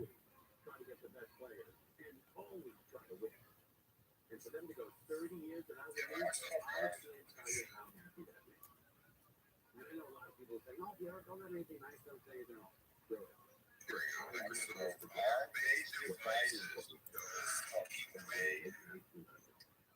And I couldn't believe that the situation watched that team go down like that. That was great. It was fantastic. Every 10 minutes after the game, I was in the kitchen doing stuff, and I was so glad they won. Right there, they played the Cowboys around. And they had a big rivalry last year, too, with the Cowboys. Yeah, they took it back. They tried to take it back to the 80s. That's right. Yeah. All right. 30 years without a Super Bowl. 30 years. And trying every year, too.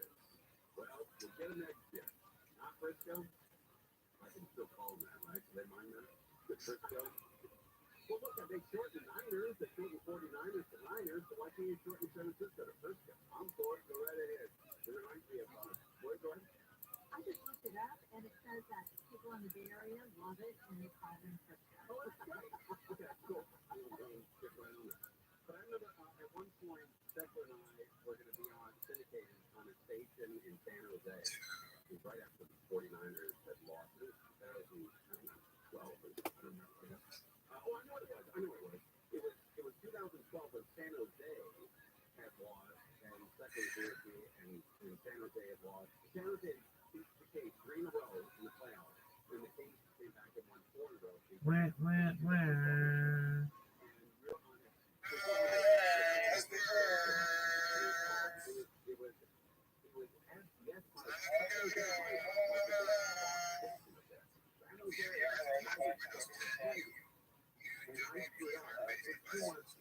Dude, I'm sure you do this to yourself when you're doing something like this. You're like, there's no fucking way this is going to work.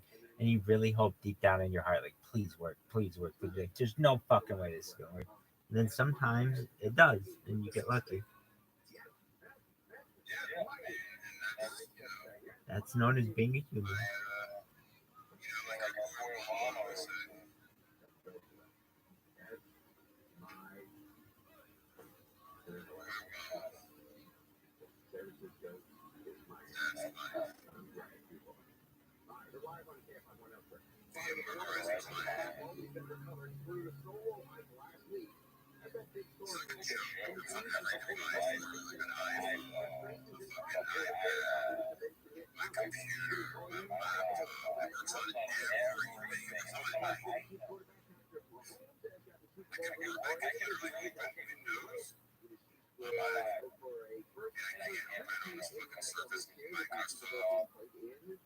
Dog shit.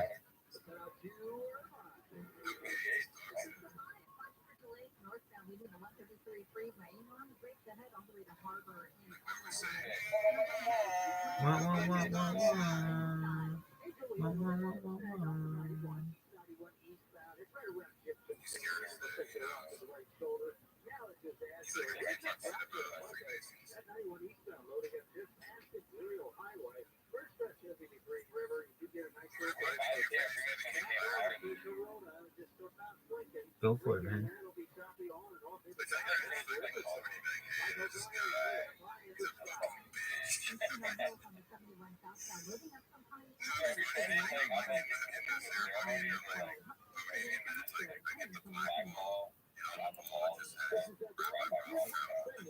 That's right.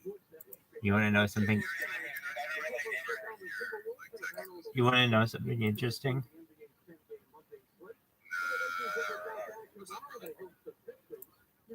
You want to know? Now, I may reveal this to you. I may not. This may be truthful. This may be a lie. And the reason why I say so is because I don't want it. I don't want to give away any secrets. But in reality, maybe this is true, maybe it's not. Maybe this is misinformation. But in modern day, you don't really get blackballed. You get white cubed. And what does that mean? Instead of it being a black ball, it's actually a white cube that disqualifies a potential brother.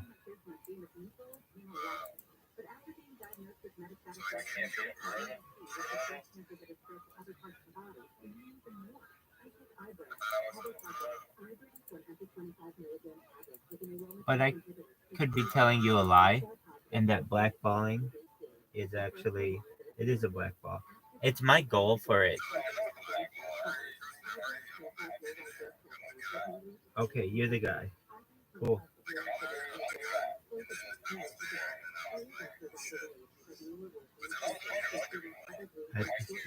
I appreciate it. Cool, dog.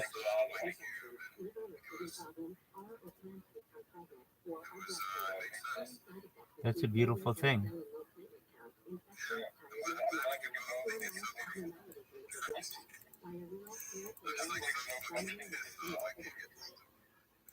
I can sense the frustration in your voice.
Dude, aren't you excited that you got Chiefs.eth or whatever?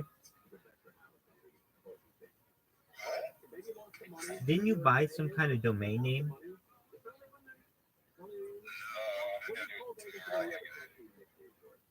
Oh, so it's old? It's old? I mean, like, you didn't buy it?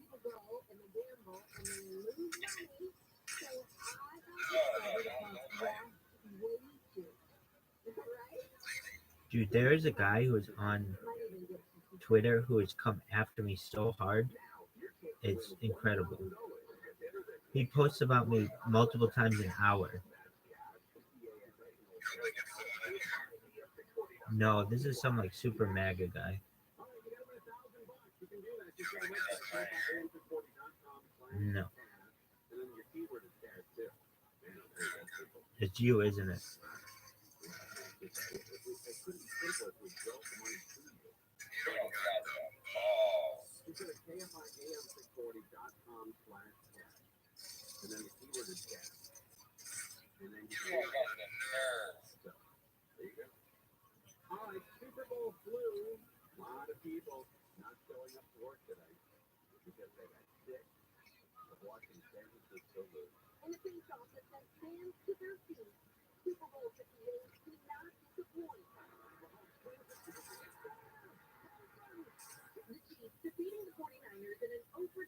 thriller last night. What'd you say? Received defeating 49ers in an overtime thriller last night. We have Sproto, Grandma in the house, and Tempura. What up, bitches? Defeating 49ers in an overtime thriller last night. But some say the big game could be even more fun if they had today off. Why don't they play that game on a Saturday?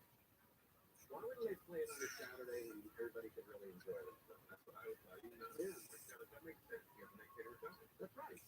They play they always play the World Series on Saturday night, the one-day game. Guess whoever wins gets the World Series. And the NBA Finals is on a Saturday. One game, winner takes all. That's right. In the NHL, that's just one on a Saturday. According to a poll, more than 16 million Americans plan to miss work today. And over 6 million of them say they'll face being sick or ghost their employer. Many call it That's a good idea. That's a great idea. ghost their employer. Just ghost your employer. Many call it the Super Bowl flu. It's one of the few events left where almost everyone in the country does exactly the same thing. By the way, people without ideas, And Microsoft Surface sucks. Void of ideas, call it that. many call it the Super Bowl flu. The Super Bowl flu. People who are just making not a single original thought in their life. Not just everybody. No more new ideas. No more fresh ideas. One of the few events left where almost everyone in the country does exactly the same thing. They take the day after, just stay to recover, and a little bit of a holiday. And for those clocking in today, it may be a pretty tough morning. Kroger, you used to enjoy the Super Bowl on the East Coast. That's a late finish. It is. I mean, the third quarter didn't start till 10 o'clock then. Normally it would start just after 3. Okay. Here, so 6. Yeah, it's pretty close.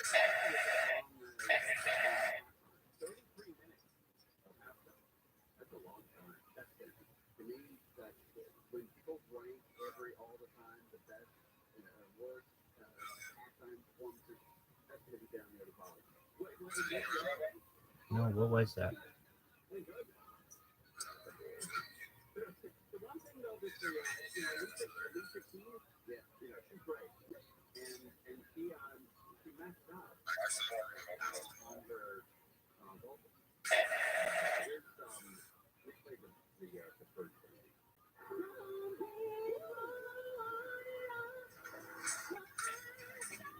Okay, that's the opening vocal. That's the first note. Okay. She's nervous. She's got a lot of people. 100 million people watching. I don't blame her. Not at all. But the NFL, they corrected it for her. Here's what the NFL put out hours later on Twitter. They corrected it. You know why it's gross? It's because the internet. Back in the old days, first of all, they wouldn't put it out because Twitter didn't exist. So you can't correct things anymore because that's the story now. All the kids are passing that video around now saying, "Oh, look, at least we screwed this up and the NFL made it better." And now the NFL shouldn't do that. I remember specifically the first original criminal trial for O.J. Simpson, double murder, right? And when they read the verdict, the court person, court reporter, whoever it was, they read and they screwed up words all over. Oh wow! They stumbled over it.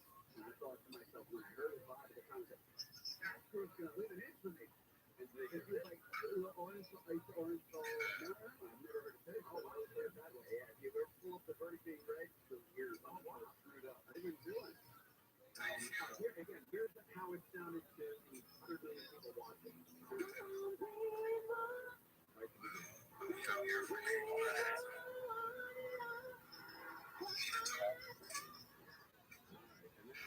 the NFL corrected it.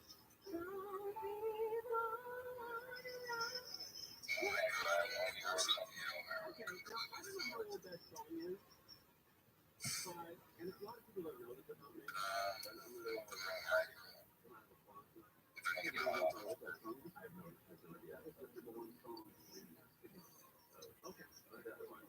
So let's see that for pre-date 2011. Okay, so that's on pre-date 2011. People know something, but I'm a huge fan, and I get a subscription.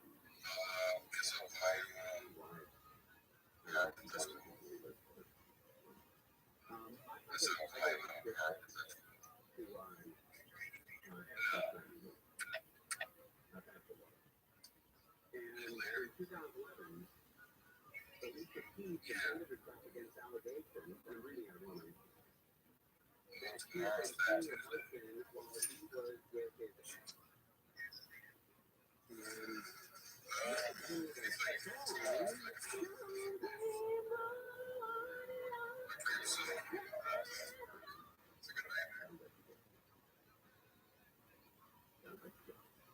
Sounds like we got one.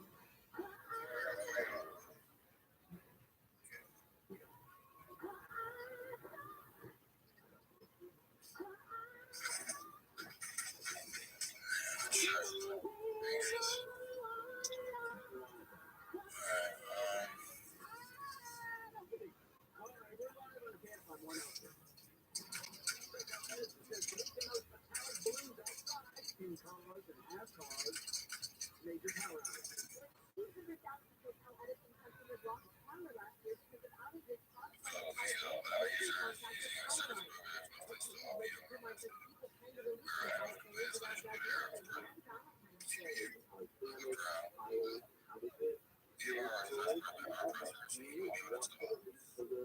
Never do it outdoors.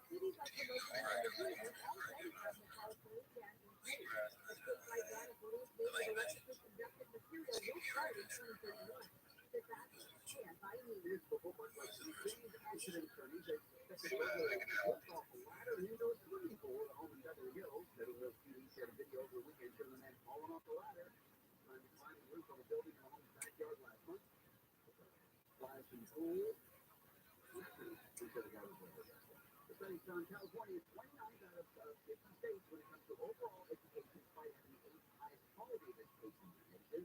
While up on California's 37th in education attainment, the personal finance company analyzed data from key indicators of well-educated populations across the country, including school quality and achievement gaps between genders. Massachusetts topped the list for most educated, ranking number 1 in educational achievement and quality.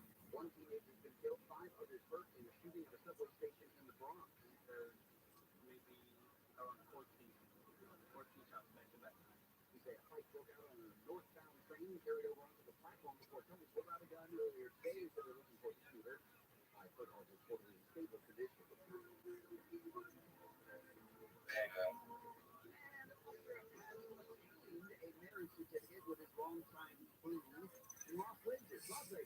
He and Jen Gopakea, who shared PTS with him like 3 days before up to 4.5 times to Florida. The Hopeful magazine found and met an amazing partner who happened to be his wife. We'll take a look at the 170 freeway when we come back. All right, it's time to talk about Saddleback. Yeah, you gotta get yourself, your eyes fixed and everything. Maybe you're gonna feel like you're 18 or 19 again. You're gonna enjoy it. Saddleback is the best. Stop the day over here, Mike. I'm sure at Saddleback Eye Center. You want to hear the only laser light LASIK exam. The laser light LASIK exam is the laser to measure your eyes over 1,000 times to perfectly map your vision. The laser light LASIK exam helps my doctor, Dr. Manger, give you crystal clear vision. You're nearsighted, farsighted, maybe you've got, I don't know, glasses, contacts, the whole bunch. And you hate it. You know, you can't see the kids anymore, you can't see the grandkids, you go to sporting events, you go to a kid game, you can't follow the puck. It's not good. You can go to Dr. Manger, he can correct that for you and give it to me to do it for you as well. So just phone him up. The first 14 callers are going to get a free laser light LASIK exam. Woo! That's a big deal.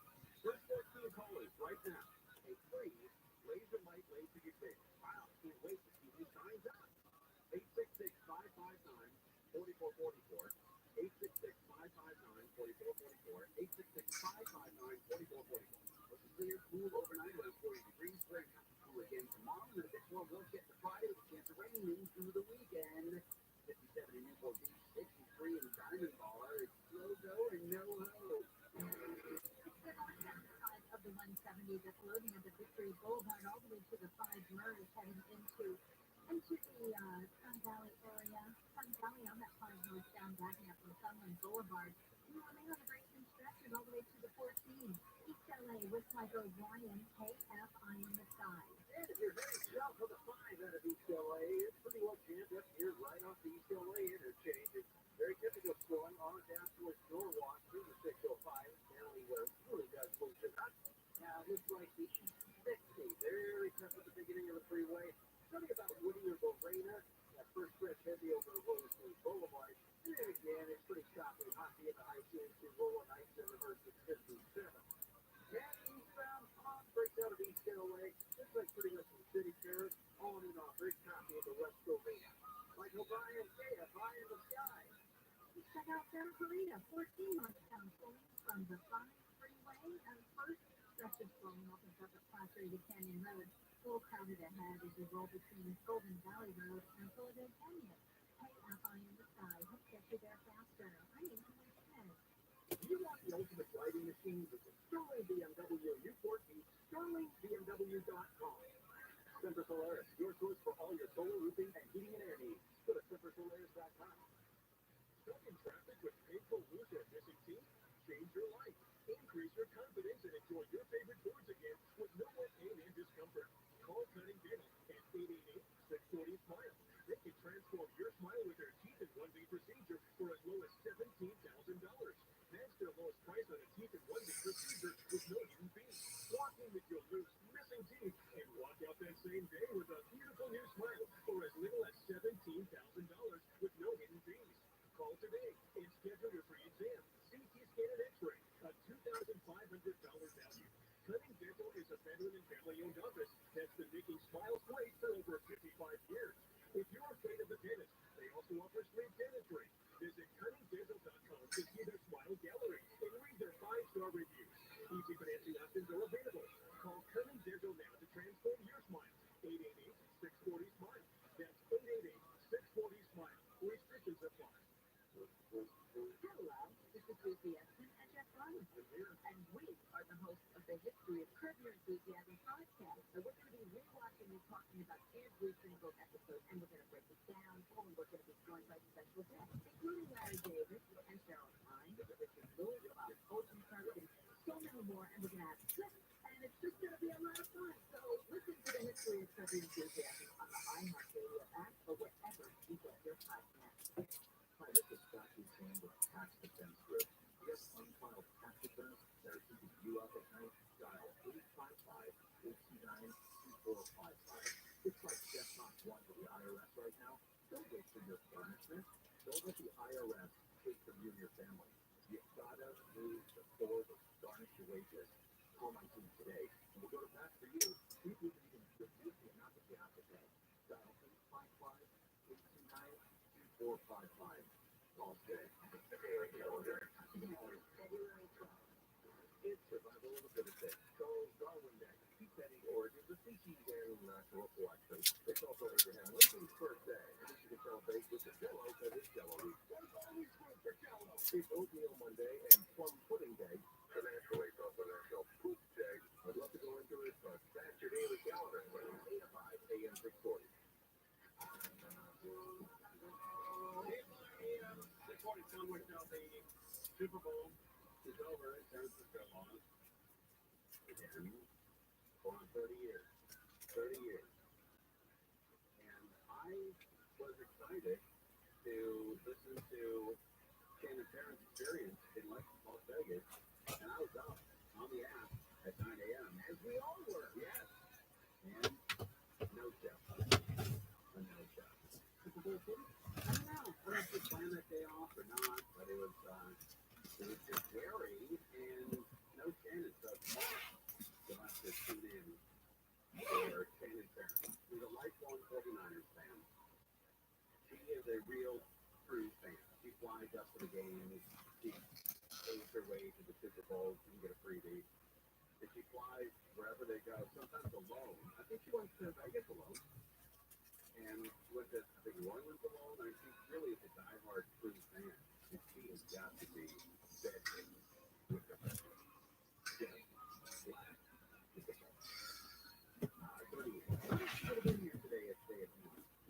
that's interesting. That's interesting.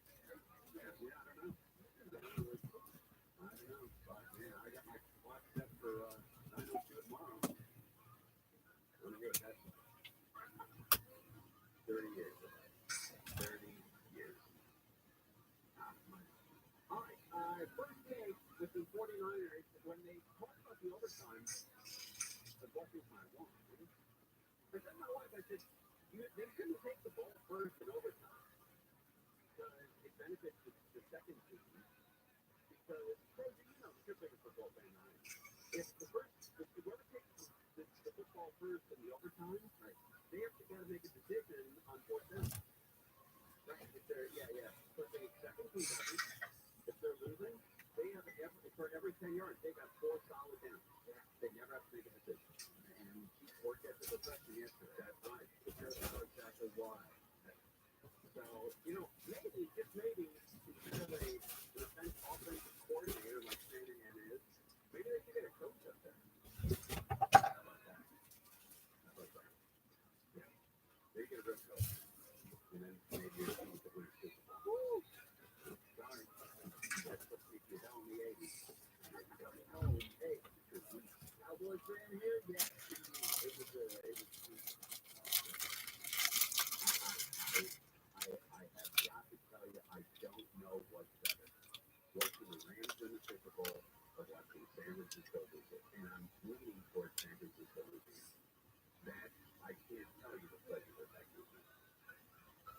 I take this, I take the NFC championship with the Rams in San Francisco, and I watch them over and over. I believe that the Niners now have the exact same record as the Cowboys in the season. Oh, is that right? Yeah, the Niners have lost 3 in a row. That's right. Yeah, that's right. All right, so first take with Shannon Sharp. This guy's great. None of us have a ton of experience over it, but we went through all the analytics and talked to those guys. We decided to be better. We wanted the ball first. The both teams matched and scored. We wanted to be the ones who had the chance to go in. I think that came in. We got that field goal, so we knew we had to hold them to at least a field goal, and if we did, then we thought it was an iron tackle. I didn't even know about the new overtime rule, so it was surprising me.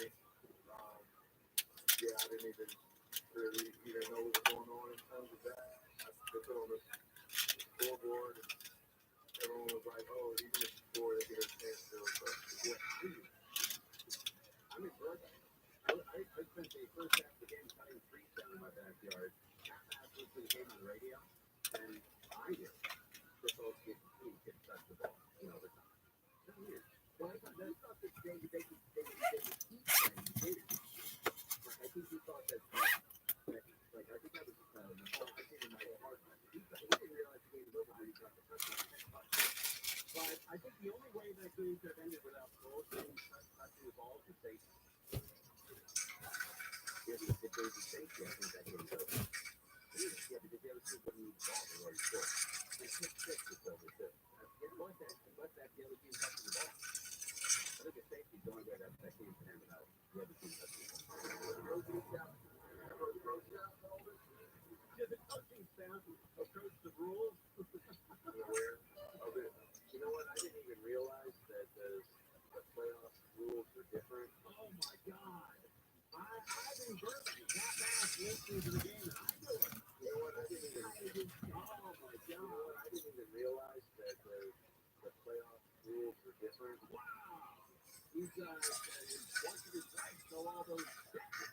It should be reading the rules. We're going to have to take a break here, and then we'll come back. And we're going to play in overtime, so I assume you just want the ball to score a touchdown and win. So I don't totally know that they did it. No, they haven't talked about it now. Okay. How do they not talk about the strategy in overtime in the Super Bowl? How did I know it? I got knocked in this. And how was I saying my life? Go second. Don't go first. You can get 4 straight down if you go second. Okay. I'm coming along with them saying that this was a little submitting. They didn't even know the ocean rules. I don't get Billy to start playing football, right? He did? Yeah. The Broncos for a long time. He's great. But he really banged up his knee. You can hear it. Listen. Okay. didn't even know the OTOs. The OTOs? Did you write that down for me? No, and I would have never admitted that publicly. No, and I would have never admitted that publicly. This is the rule. And so the NFL, because it used to be shut down, the game was over. But they say, you know what, you take a field goal, you don't win, we're going to give the other team a possession. And then Patrick Mahomes comes back, you get the field goal range in 30 seconds, they get the ball over time and they win. The NFL says, you know what, Patrick Mahomes is so good, we want everybody to have a possession. Now, this is elementary school. So everybody can get a reward, everybody can participate in the overtime. Okay, all right, let's continue. This is very finish. We'll go into the back. The overtime rules in the NFL and the Super Bowl. We're live on the camp on one number. The umbrellas around. The forecasters are saying we can get another big storm in the Southland and it's here by the weekend. So it's a huge storm moving from the Gulf of Mexico could be the biggest storm to hit New York City in 2 years. Now, 2 inches of snow per hour in the city for tomorrow morning rush hour. Rich Uber and DoorDash drivers across the U.S. are expected to go on strike Wednesday for Valentine's Day. Drivers will ticket will stay or pay outside airports while not getting rides between 11 a.m. and 1 p.m. We'll check the Houston freeway. What's on your house? And you're going to get a lot of money for it. I think everybody's going to have a right there, homeowner. Okay, so you're going to get, you might lose 20 to 50% of your home's value if you don't do it. Rabbi has this beautiful new program called Selfie. Brand new renovation program, you're going to love it. Rabbi will easily purchase your home investment. But then you're going to your buyer goes in and renovates your home and pays you again when the home sells later after for the renovated value, which is going to be higher. And the average homeowner who sells with Rabbi gets an additional $188,000. You would otherwise leave that on the table. You've got to get involved with Rabbi. You can still not Rabbi Self-360. Very easy to get over. Their website, KFIRebuy.com, KFIRebuy.com, or dial pound 250 on your cell phone and say Rebuy. Get as much money as you can out of that money. Dial pound 250 and say Rebuy. Pound 250, Rebuy. Bring your tools tonight. Now, today, a little bit warmer. It's a Friday, the series is wet with the for the weekend. It's a book marked by Discover from the Southern California Toyota dealer traffic center. Let's go places.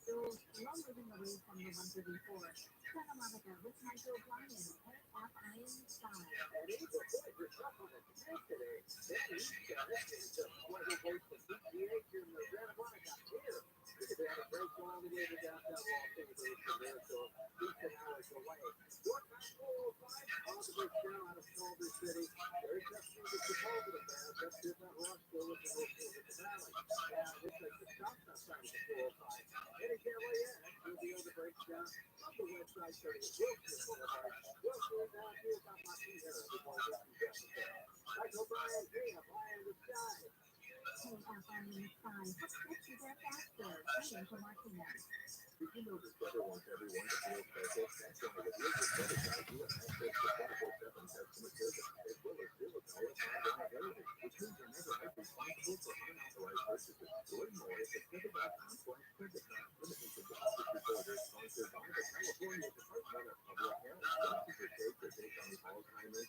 Urge to learn the past and know the science. And confidence to talk to your healthcare provider about screening and early detection. Find out how you can take on Alzheimer's at takeonAOC.com. You want to have a radio life about the IRS? They tell you to be afraid, to be scared, and to try to frighten you into calling.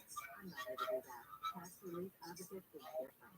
The IRS is here to tell you that if you owe money to the IRS, whether it's $5,000, $50,000, or $500,000, we have a solution. It doesn't matter if you're sitting in your car, at work, or with your kids. No matter where you are, call now. 800-506-9295. Don't lose hope. TRA can eliminate or reduce what you owe to the IRS. There is zero risk to you. If we can't reduce your tax debt, then you pay nothing. Our passion is taxes and helping individuals fix their IRS problems. We have a 5-star rating on Google and Yelp and an A+ with the Better Business Bureau. You don't need to be afraid of the IRS any longer. End your tax nightmares today by visiting us online at TRA.com or Call 800-506-9295. That's 800-506-9295. Tax relief advocate. Real solutions for real people. Why choose the Sleep Number Smart Vacuum? Because no two people sleep the same.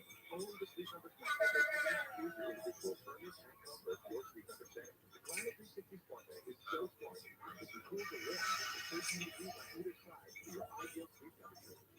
And now during the President's Day sale, save 50% on the Sleep Number Limited Edition Smart Vac, plus free home delivery when you add the adjustable base and Smart Vac.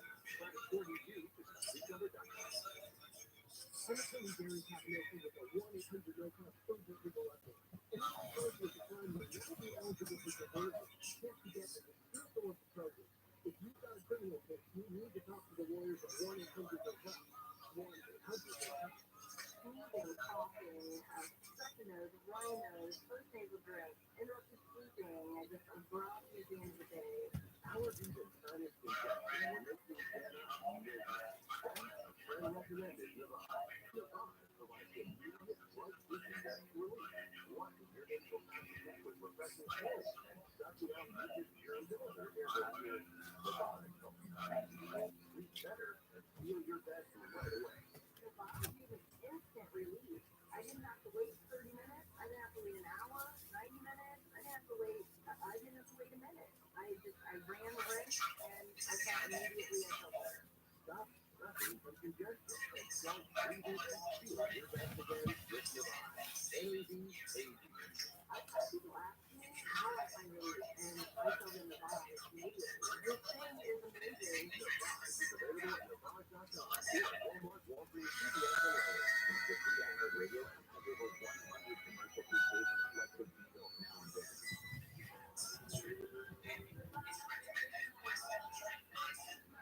Just search Beatles and listen now on your free iHeartRadio app. Free ad-funded so good.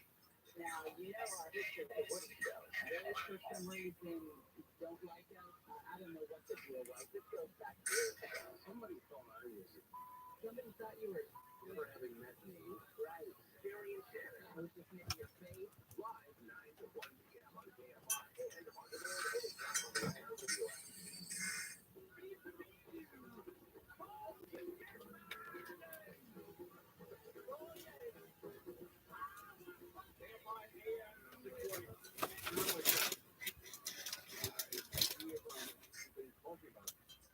Freeways, people coming back to vacation, this being a holiday for some schools, just talking about the weather coming in this weekend, might rain on Saturday and Sunday. And so we haven't gotten to the Super Bowl yet. I just want to remind everybody that San Francisco lost. San Francisco lost. The 49ers. Well, you can't call them the Niners because they don't like that. They consider the 49ers. They don't like that? No. So the Niners lost. The Frisco Niners, they don't like that. Imagine how depressing it is to be up in San Francisco right now. It's a beautiful Monday today. What's the weather like? Find out what the weather is like in San Francisco. This is what it's really like.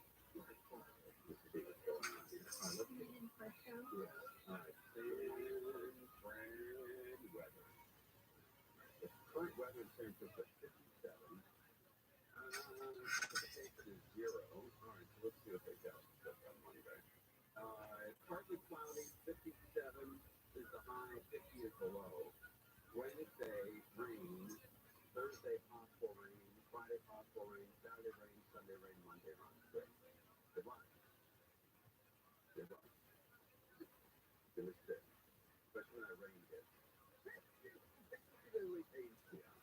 And all the homeless species come down and make your 49ers lost a little more neighborhood. Yeah. How many of them are going to go to Kansas City or Disneyland to see that those two play? I think Mahomes is praying this today. Get to the box. If anybody wins, everyone can win. You know, those Chiefs fans are crazy. You know, I didn't see the lovely one, Taylor Swift. I didn't see her doing the tomahawk chop. I don't think she's there yet. Did you hear how many seconds, how that paid off, or how many seconds she showed on TV? Well, the over-under was 6. 6 seconds or 6 times. And that's maybe around 20, I think. An hour. In minutes. Did you you see her chugging? Oh, yes. They came out in the mirror. But she didn't do it right. She took like 3/4 of it, paused for a second, then took that last hit, and then pounded her glass down. That Kelsey, Travis Kelsey has to show her how to pound and beer ball. You know, her brother. Yeah. Jason's got to show her how to drink a beer and then break the can to her head. You know? You see him show us in Vegas? He showed up as Zach Galifianakis from the Hangover, the overall. Yeah, with the overall and the actual. Yeah, he's great. He had the secret and tackle. He is fantastic. I love that guy. And he probably won't be where he was wrong. You know, because he was always the better player in that team, in that family. And he can get the Braves or the Gas. He got one. He got a great one. He got one ring. But you get a ring, guy. The Eagles. Oh, that's right.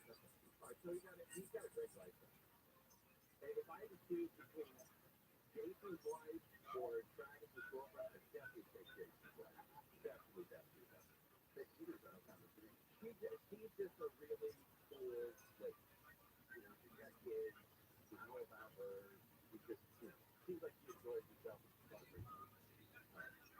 All right, here's more with the Super Bowl. Evidently, nobody on the San Francisco 49ers knew that there was any rule. If you didn't know that, that's been a rule. Everybody should know that. Come on, guys. I knew the rules. I'm living in Burbank, California. I was 280 miles from that stadium, and I knew the rules. You just score a touchdown, so anything matters. It's an ambulance score. You didn't score. I like the ball. I like the ball separate because I want to know what I need. And guess what? Right, and you get 4 downs every time you touch that ball. When you take it second, when you take it first, you have to decide whether you're going 4 down 4. When you take it second, there's no decision. You gotta go for it. And guess what? I get an extra down because I get to go for the 4th down and I get to go 3rd down. What you said is exactly 100% correct. And that's what I told my wife yesterday when we were watching the City play. And guess what? I get an extra down because I get to go for the 4th down if I get to go 3rd down. And see, that was the difference. Because the shot score was the version as well. And it's exactly. Because Kyle Shanahan, he kicked the field goal. But he needed a touchdown. He's going for it. So I would have because the game doesn't have about 4 touchdowns. It's not like the old rules and regulations. The regulations is 4 touchdowns game's over. But in the postseason, everybody's going to go to protection. So score first does not matter. I would have deferred because I need to know what Patrick Mahomes did. And so now I get an opportunity to either match or exceed what he did. I would say that number one, this particular situation is clear. How dare they just ignore the woman? That woman who was with that stone. Yeah, if she had something to say, then they totally ignored her. Be worried. I would say this. Number one, I would say this. Be worried. I would say this. Number one, please, the audio. Number one, repeat, please. Be worried. I would say this. Number one, this particular situation is clear in your time. And let me tell you why. You're the coach commentator. It's your job to make sure you are that right. What the situation is. How does Kyle Shanahan not know the rules in overtime in the Super Bowl? I think good. He said his reason for taking the ball first is he wanted to have third. He wanted to have that third after the Chiefs scored again in case they tied it. How's that work out for? Yeah, exactly. Your players know all the rules they need to know. That's number one. Number two, hold the players accountable. Last time I checked, you believe it? Yeah. You're playing the game. This is your profession. How in God's name is you going to be going to the Super Bowl and talk about you weren't even aware of the circumstances of an overtime game? You know what? When I was watching San Francisco win, I got a tremendous amount of pleasure out of that, but I needed more. I needed more team for that organization. For the Niners, yeah, I needed like a bunch of them to go to a Chris Paul and all get first team or something. I needed more. Who knows? We don't know what happened. Yeah, except in one session, trying to pick around. I needed to see a guy get on that plane with a big Coke can on his lip with a Band-Aid over it. You know? It sounds like bees are buzzing around his lip. I needed a little more. I needed somebody to get some kind of STD while they were there. Now, the cherry on top of it. So, maybe cherry.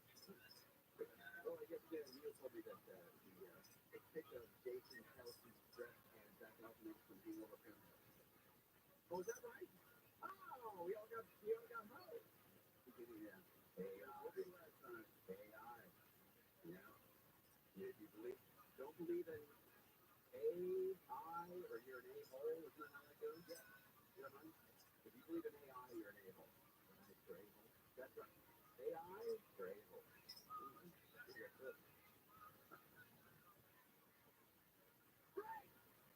Whether you love it, hate it, or have it made up your mind, we're glad you're here. KSI. AOST HD2. Los Angeles, Orange County. Live everywhere on the Anchor Radio app. We're just getting started with the day. I'm Michael Gross, and live from the KFI 24-hour news, and SoCal's El Nino conditions could transition to a La Nina sometime this spring and summer. National Weather Service's Joe Storard says both are associated with sea surface temperatures across the equatorial Pacific. During a La Nina, the sea surface temperatures run below normal, and the opposite is El Nino, which is temperatures along that area running above normal. Where it says in the short term, we have an El Nino advisory, and the strength of the La Nina is unknown at this point. Part of the cul-de-sac in Sacramento dropped about 5 feet in a landslide that burst down high pools and daily courts. City's assistant engineers and crews were already affected by last week's rain and unstable soil in the area. They say there's an active landslide on private property that's had ongoing movement for several decades. Residents saw sandbags, so route drainage in the area to existing storm drains. Federal investigators said they recovered all parts of the helicopter that crashed in the desert about 75 miles from Barstow. Co-founder of Nigeria's biggest bank is one of the 6 people killed Friday night. NTS team member Michael Graham said so far with such weather may have been a factor in the crash. NTS team meteorologist, through weather radar images and data, can now support witness reports of precipitation at the time and location of the accident. Helicopter taken off from Palm Springs was headed to Boulder City, Nevada. Drivers on the I-15 near Baker reported seeing that helicopter go down. The boy who was critically hurt in the shooting at a megachurch in Texas is the shooter's son. Police say the woman entered 11 Pastor Joel Osteen's church yesterday with an AR-style rifle. She opened fire, hurting the son, and another man before security guards shot and killed her. They say the woman was placed under emergency detention in 2016. She also has a history of mental illness and anti-Semitism. The man first in that shooting in Texas has been released from the hospital. Houston Police Chief Troy Springer says the shooter's son was also shot yesterday in critical condition. I want to ask for prayer for a 7-year-old kid who's fighting for his life. And questions came up yesterday about him. Faith, and what we need to do for him is just pray. So the woman opened fire away, which was not killed by security guards. The white light sticker on it that said Palestine. They also say she has that history and now he committing other crimes. Claiming an experience of breaking problem when they landed at Dallas Fort Worth International Airport from spare damage by some old school technology. It's called the Engineered Material Arresting System. Basically, lightweight forced concrete blocks designed to act like soft mud to stop an aircraft that goes up the end of a runway. Keep in mind that the 99 passengers and 6 crew members were taken to the terminal by bus over the weekend. No one was hurt. The FAA is looking into why the American Airlines Boeing 737-800 didn't stop. Health officials in Gaza say more than 12,000 Palestinian kids and children in war between Israel and Hamas. Health ministry has previously said more than 25,000 Palestinians have been killed in the fighting.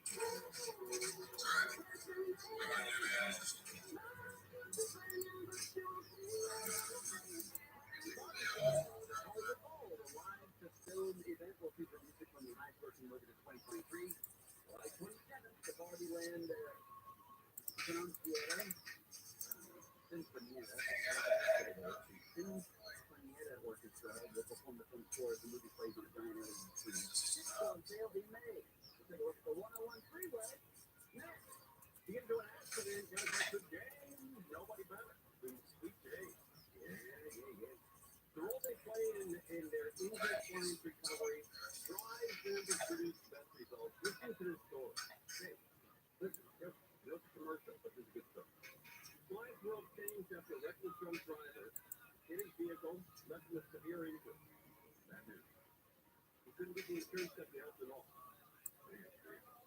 Then he called Sweet James. He said, Sweet James, please, for God's sake, please. Well, I got to work on the case. They called it a massive $7 million verdict. $7 million judgment. That's huge. Now, these situations, caring and winning go hand in hand. If you're in an accident, you got to call Sweet James. They turn into 3 days. They know what they're doing. And you can't wait. Every minute you wait, you might lose memory of what happened during that accident. So phone them up right now, 809 million, 809 million, 809-000000, and Sweet Days. Software letting you get how this is clear to you out there tonight. Goes around 43. All sunny tomorrow and feeling like today. High 50s at beaches, 60s, Metro LA, Orange County, around 70, inland and part of the valley, about 60 in the high desert, 5 to 10 degrees colder daytime on Friday, and then that shit's rain. Right now in Irvine, 62, White Park, 65, Burbank, 63, Torrance, 60 degrees. Your can't find money before the hour was up, 126. NASDAQ was down 48, S&P was down 5. And just throw in Calabasas. The southbound side of the 101 is loading up at ROTHSCHILD. That drive remains slow all the way to the 170, 134 split. The Cornea Pass is nice and open, including make your way to Sunset Boulevard in Hollywood. Where you're on the brakes again, all the way into downtown LA. And we've got Michael Barney at Savina, KFI in the side. 210 westbound, it's the breakdown, just into downtown. Looks like starting at about Santa Monica, or it should change. Gabriel Boulevard. That will be shut down from Farrow to the downtown. Now, the 210 eastbound, that looks like about that same spot, about the road. And that's really choppy. All in all, so it's all the way up to that district. Look out there, and then a hookup stretch into Cucamonga. That's going to be from baseline over to Bay 3. Now, if you're heading up to the Cold Pass, very heavy today for a Monday. 15 northbound, standing up now from Sierra up to the 138. Now the southbound side of the 15 to the top of Oak Hill Summit. Now the back plate for before boosting back. Michael Bryant, KFI in the sky. Anaheim, 57 northbound, close from Ball Road to the 91, and ahead from Lambert all the way to the 60. KFI in the sky helps get you there faster. I'm Lisa Martinez. This hour is sponsored by Advanced Hair Restoration. Still suffering with the pain and embarrassment of loose and missing teeth? You deserve a beautiful new smile from Cunning Dental. Transform your smile with teeth in one day for as low as $17,000 with no hidden fees. That's their lowest price ever. Call 888-640-SMILE to schedule your free exam, CT scan, and x-rays. A $2,500 value. Easy financing options available. Transform your smile today with Cunning Dental. Call 888-640-SMILE or visit cunningdental.com. Restrictions apply. Hello, this is Susie Eston and Jeff Garland, and we are the hosts of the History of Curb Your Enthusiasm podcast. And we're going to be rewatching and talking about every single episode, and we're going to break it down, and we're going to be joined by special guests, including Larry David and Cheryl Hines, Richard Lewis, Bob Odenkirk, and so many more, and we're going to have tips, and it's just going to be a lot of fun. So listen to the History of Curb Your Enthusiasm on the iHeartRadio app or wherever you get your podcasts. Listen on the free iHeartRadio app for all your music, sports, talk, and podcasts. Free. Never sounded so good. KFI AM 640. KFI AM 640 Conway Show. Let's get right to a protest here. Keep in mind, the people are always protesting and clogging up the arteries in Southern California. Now, what's going on here? Southwest LA, looking at a protest that is blocking Wilshire Boulevard and Veteran. This is right outside the federal building. Very well-traveled area. Wilshire and Veteran. You got to be very careful out there. In the West LA area, this is right near UCLA. Yeah, right near Western. Protesters there regarding the war in Israel, between Israel and Hamas. Israel has been shelling the city of Rafah and planning for a large-scale military operation, a ground offensive there. President Biden laying on with the king of Jordan unless there is a credible plan to protect civilians. That intersection blocked at this point. LAPD responded. There you go. So, avoid Wilshire and Veteran. That's where it is. There's a big protest out there. So if you want to get home quick, and you live in Century City, and you live in Santa Monica, don't take Wilshire. You're just going to clog up. That takes Santa Monica, or Olympic, or Pico, or jump on the 10. That's where we have Angel around, because she's the queen of me. How do you get around that section? Yeah, I was just checking it out, and first of all the surrounding service streets are a nightmare because is of that intersection that's often the same. People are trying to find alternates, like Ohio Avenue, lands in both directions. That's just south of Wilshire. It's loaded from Westwood Boulevard all the way to the west side to Barrington Avenue. But Timmy mentions the 10, and if you're heading into the Santa Monica area, right, 10 is actually in great shape west of the 405. So you might take a little longer to get over there. Yeah, but it's a nice road once you're on it. That Ohio seems to be everybody's strawberry shortcut. You get on it and you just sit there on Ohio. Forever, since I was a kid. My dad used to like say, I got a a quick way to get back to the ball with the 405. Oh, really? Yeah, what are you going to take? Ohio. Oh, crap. You take 3 hours, Dad. Come on. You never learn. Sepulveda Boulevard is up on this road along the 405 on the east side of the freeway. That's jam-packed right now. It is a huge mess. So, awful weather. All right, gotta be careful in that area. Wilshire and Veteran. I didn't right where the federal building is. There's a big protest going on. That's around when my dad got a personalized license plate. My dad was a big horse racing fan, and he wanted to get long shots on his license plate. So he was the long shot, right? Horses at 22 to 1, pays nice, boat, gets money in your pocket, so on. And so long shot was taken by somebody else. So he had to put the 1 in front of it. And he gets the plate, puts them on it, the stickers on it, puts them on the car. And I'm like, Dad, we got a problem. He goes, what's wrong? I go, your license plate.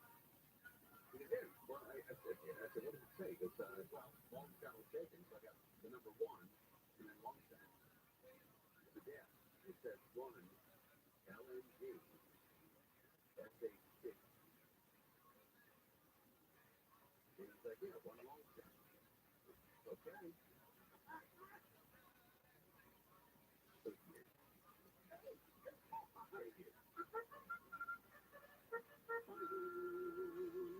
one long shot. No. 1 LNG SHC. Not a phone. Hey, how you doing? Good. We're good. Thank you. Yeah.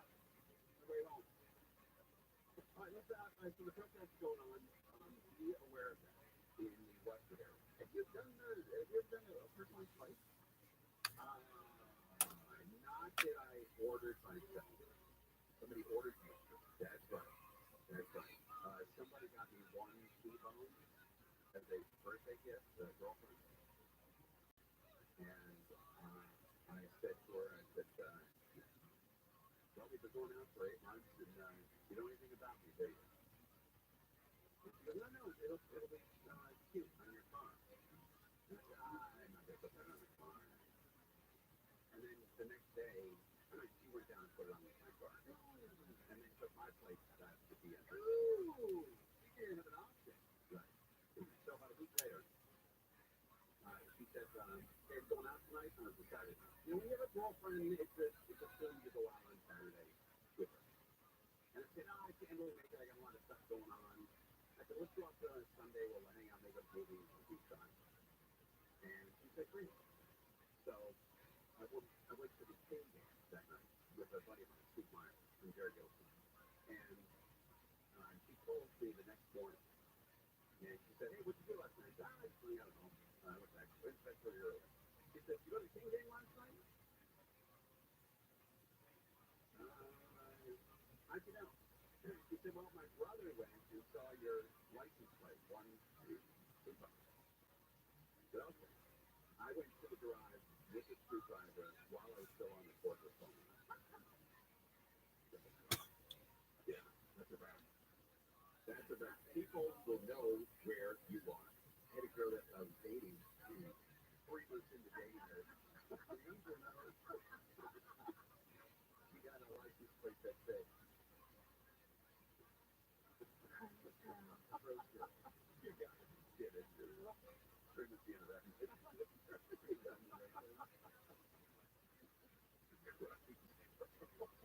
She moved out of the area, and then when she ended up getting personalized plates. And we were kind of thinking about, trying to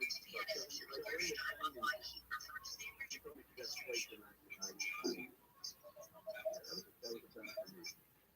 Is that the relationship to Jim Mansell? He's a Christian. You think you'll make this a big stuff? I was doing some paper with a friend of mine, and I was telling him the story. I said, by the way, Richie just got the personalized plate.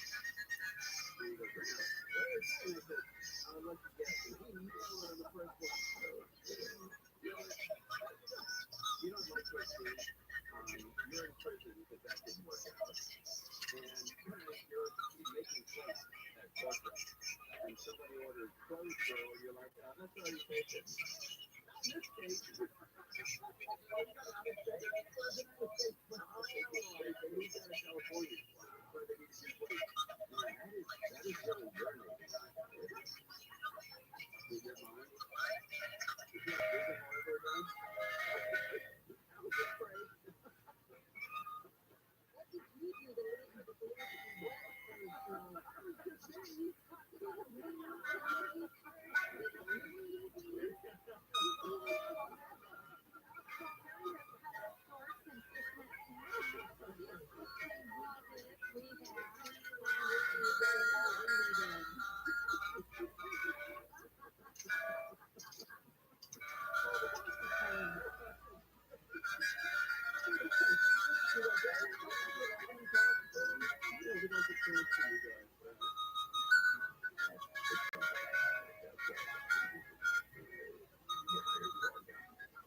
What up, Vamp? How are you?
said, no, like, I'll be on stage with you, and I'll teach you the lines, and then you tell the story. And I said, I already getting 2 lifeboats. I could get any that in either one of them. And so the third time, I said, okay, I'll do it. On April 9th or whatever. And it was all great. So what he doesn't know is I'm not going to do it. I told him twice I'm not going to do it. The only way to get him to stop calling me is to tell him I'm doing it. Because you're going to allow him to think you're showing up and then not show up. I'm going to worship. You're not going to worship. Yeah, well, worship again. You won't. Yeah. Where you say you're going to do it. Because I already told him twice I can't do it. And to get him to stop texting, I said I did. No, you should have just the third time said no. You don't say yes and then you're not that bad. I guess we'll see. On April 9th. Do you think he's nervous if he's listening to this now? He told everybody else to do it. Yeah, I do. But I get too nervous doing it. You know, I'm not. You said you wanted to do 90 minutes. Yeah, but isn't it, if he's up there with you, it's like a Q&A. Is it not like this? Sure. We could just say that. There's a period after it. Sure, that's it. Sure.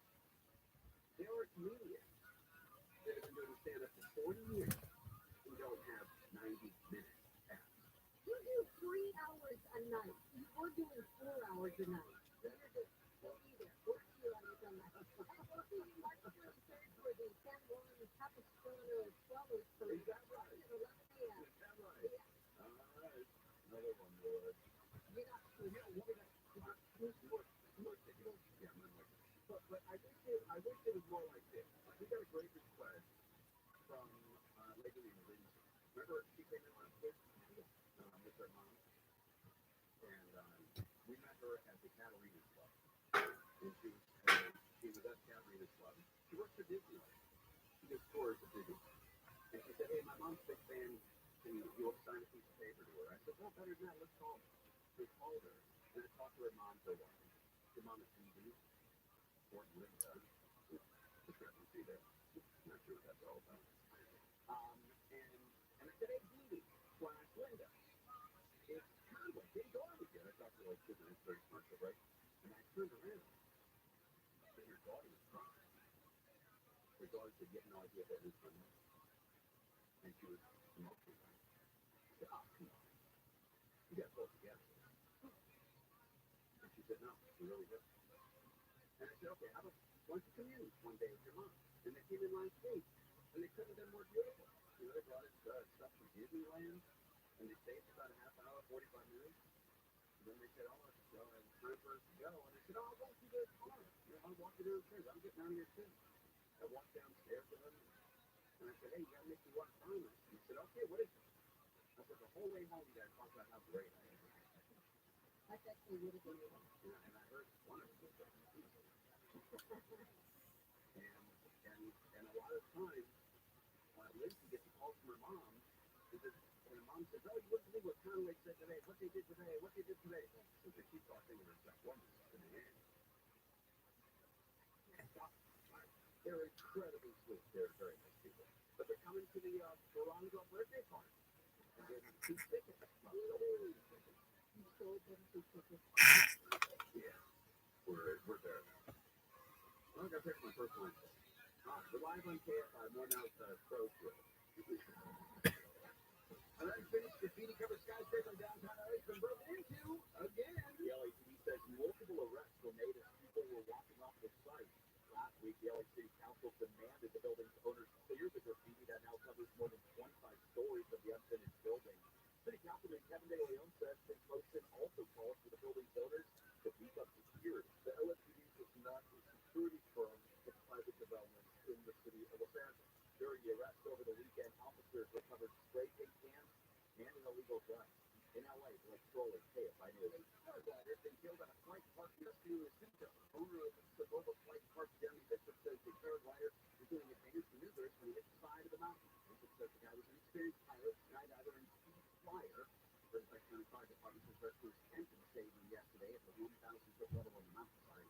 dead at the scene. President Biden says he and Jordan Piazzolla, the second, are working on a ceasefire between Gaza and Israel. Trying to move to bring all these hostages home. The peace we have during the crisis and the said to bring peace to Gaza and enduring peace with the two-state solution for Turkey. Biden also thanked the king's family for bringing aid to Palestinians. The king added Jordan cannot afford an Israeli attack on Rafah following Israel's military rescue two Israeli hostages. And for a second year in a row, the average cost of a 30-second ad spot in the Super Bowl was $7 million. Plenty of celebrity endorsements were made yesterday with appearances from stars like Jenna Ortega, Jennifer Aniston, Beyonce, and Spencer Brunson. Statistically, 60% of the ads actually have celebrities in them. 30% have multiple celebrities. Only 1 in 3 ads actually don't have celebrities in it. And Guru Don George says the best commercial by far was Dunk Beans. They had the most celebs in it. And Affleck, Matt Damon, and Tom Brady, and J-Lo all came together to promote Dunkin' Donuts in its limited time. Most of the clear cool overnight, over around 40 degrees. Very comfortable again tomorrow. More warmth during the day, getting to Friday with a little sleep for that rain coming into the weekend again. Right now, 55 in Santa Monica, 54 in Corona. This is running in Anaheim. This one's on the 91 East connector to the North 57. Now, it has lanes of that. It's on partial part of that connector, and delays are backing up on the 91 eastbound from East Street. Now, we're heading out to Irvine. We've got Michael O'Brien, KFI in this time. Yeah, just drive on the 5 or south, loading away for the 133. It's a great park there. That will be on and off the break up through Disney Way or so through Anaheim. It's a lot of it is still on the moderate level. That's all it's back in half. Now the 91 eastbound up there, tough for there. It's like they're putting up some problems around the 241. That added to slow leaving Imperial Highway over the Green River. And then once again, on and off from Corona into Riverside. And it looks like something's plenty up now. I'm going to pay a beer in there. Mike O'Brien, KFI in the sky. Corner ranch on the 118 eastbound. Delays are coming up near the photo. You're on the bridge. It stretches all the way to the 5. KFI in the sky. Help get to that faster. I'm Angel Martinez. The truth of the matter is, my name is Scott Busier, and I'm with the Tax Defense Group. I've been doing this a long time. It's like DEFCON 1 for the IRS. Don't wait for your garnish test. Really, you can call my company at 855-829-2455. 855-829-2455. We've been doing this a very long time. We have enormously successful results. Don't let the IRS keep you up late at night. Call my team. We'll get it back for you. Once again, 855-829-2455. 855-829-2455. This is Jacob Emma. You've been involved in a motorcycle accident on foodporn 24 Jacob. I should feel safe living in Los Angeles, but I don't. That's why I'm voting for Judge Craig Mitchell to be our next district attorney. I'm Judge Craig Mitchell. As a criminal court judge for almost 20 years, I see what is happening on our streets. Robberies, home burglaries, murders. We need a district attorney who is not afraid to say, enough is enough. The far left agenda is only benefiting those who commit crimes, not protecting law-abiding citizens, but providing justice for the victims of crime. A common sense approach is needed. It is what I do in my courtroom every day. It is what I will do as your district attorney. Please vote for me, Judge Craig Mitchell. Big 4 by Mitchell for District Attorney 2024. Record profits for power companies, record sales for you, SoCal. SoCal already had one of the highest rates in the country while making huge profits. Now they want even more. Announcing yet another huge rate increase. Local veteran-owned Separate Solaris is on a mission to help you achieve energy independence. The best way to do that is with solar plus battery storage. Introducing Tesla Powerwall 3, now in stock. Go solar for less with the battery you want, and best of all, you only need one battery. Let us install your very own power plant on your roof. Need a new roof? We can install that too. It gets better. We'll take care of your electric bills for 3 months, plus 0 down, 0 interest, and get your 30% federal tax credit. Or take the no money out of pocket option. Pay nothing at all and drastically lower your electric bills hassle-free. Call Semper Solaris now, 877-211-5591, or visit sempersolaris.com.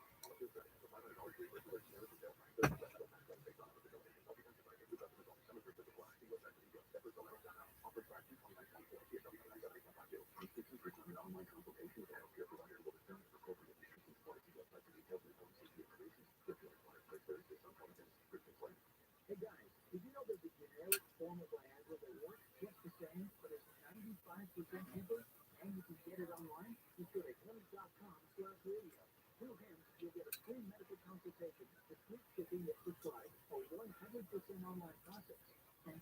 generic alternative to the name brand at up to 95% off. That's right, get generic for Viagra, the same active ingredient as brand new Viagra, up to 95% less.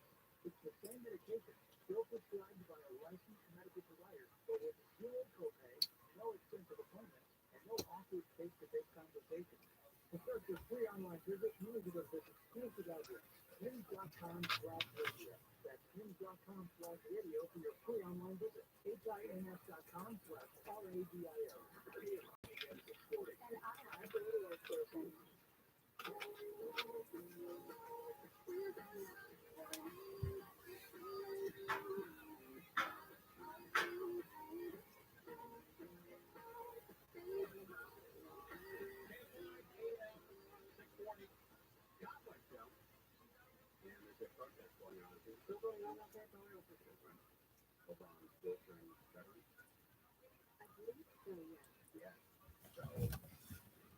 Avoid that area if you can, and one back.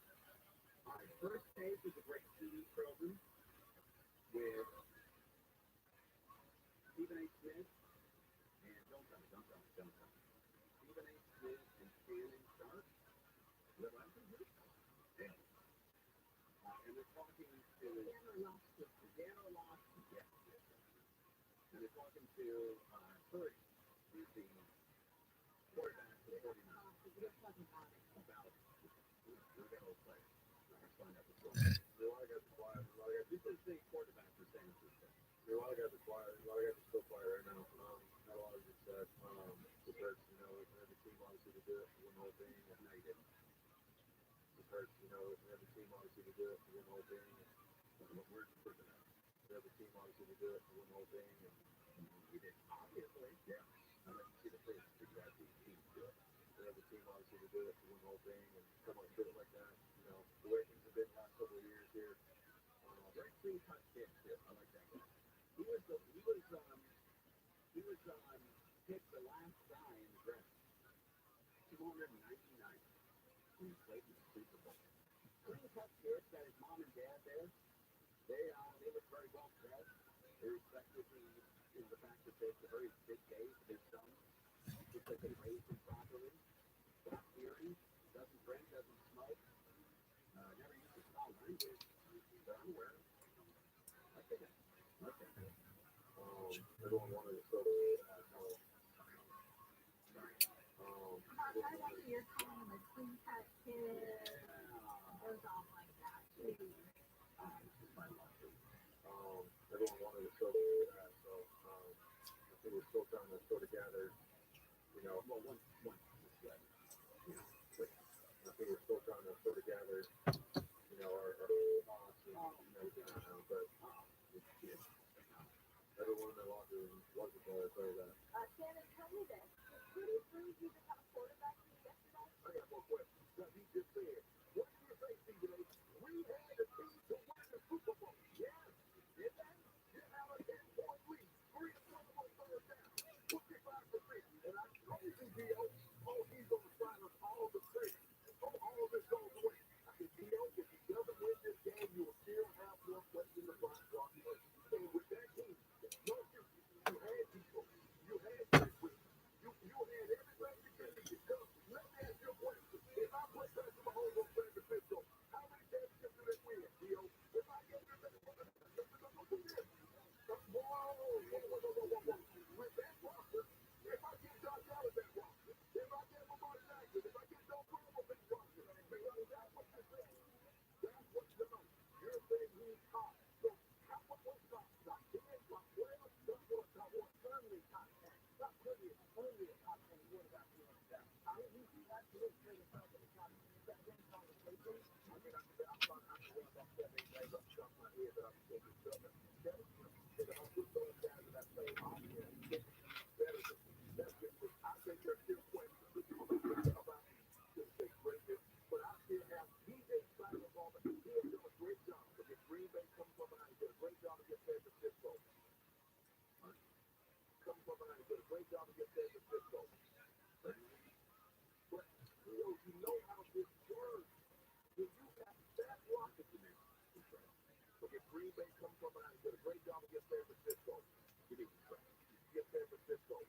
But you know how this works. If you got that Robinson, you've got to close the deal. I still have questions, and I'm sorry if you don't. That you answered all your questions. You checked all the boxes. But you have it for me. Minion calls in the house. How you living, baby? I thought 30 did a good job. Was he great? No. Was he Patrick Mahomes? Hell no. This is even extra. But he did what he did. He didn't show anything like that. I give him credit where credit is due. Knock yourself out, baby. Glad you're here. You could have been anywhere in the world, but you're here with me, and I appreciate that. He did what he did. What does that mean? He did what he did. He was a bladder problem? He let a child? Body control? But he didn't what he did. He didn't show anything like that. So I thought the term was not weapon that. I thought there was another term. But he did what he did. He didn't show him. But he did what he did. That's a little more extreme than what he said. Yeah, but isn't that always the term that people use? Yes, I agree. You know? Was he trying to be less, maybe so like this, maybe I'll fix it. Was he great? No. Was he Patrick Mahomes? Hell no. But he didn't show anything like that. So I give him credit. But Patrick Mahomes? Hell no. But he didn't show anything like that. So I give him credit with all my good. So I thought that he did a good job. Here's the thing. I think there's more questions about Kyle Shanahan than there are about Brock Purdy. Yeah. I think that's San Francisco team needs a coach, not an offensive coordinator. I'm wondering how the hell did George Kittle have 2 catches for 4 yards? That's right. I was wondering the same thing. I'm wondering, like you brought up, Shannon, before you almost lost it, because you Christian McCaffrey, you wasn't a football half the time as much as you're throwing it, and you got Christian McCaffrey, who's clearly an absolute sub, leading the team with both rushing and receiving yards yesterday. You know, and they got to win soon. That San Francisco team, they're not getting any younger. They're getting injured. They're getting older. When are they going to win? Next year? I don't know. Very difficult to get the Super Bowl. Very, very difficult. How did you not get this bucket of ball significantly more? I'm thinking about that as well. When I look at Purdy, I'm looking at that 6 or 17 passes with 35% for 82 yards with no touchdown when targeting Debo Samuel and Brandon Ayuk. To me, that's just the latest as to why you should be looking to see that a little bit more. I'm just wondering about that. Zoot in the house. What up, Zoot? How you living, baby? What's new with you, Zoot? Zoot pimping it out like a motherfucker. FTX ambassador. Pimp extraordinaire.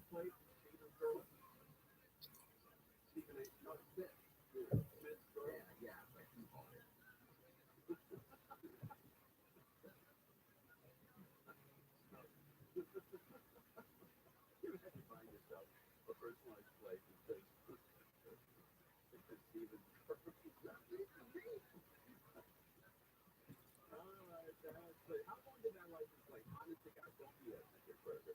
How long did that license plate stay on your car? Oh, it wasn't on my car. It was on her car. On her car. She got it for her car. How long did it stay on her car? I honestly don't know because they were out of state and it kind of ended pretty quickly.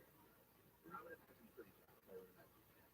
Which, if she would have had to put her California plate back on it, she would be in that state. So, during the commercial break, I'm going to come in there and again tell you what an happens for a girl to put a Trellis girl license plate on her car to be made fun of like that because she loves you so much.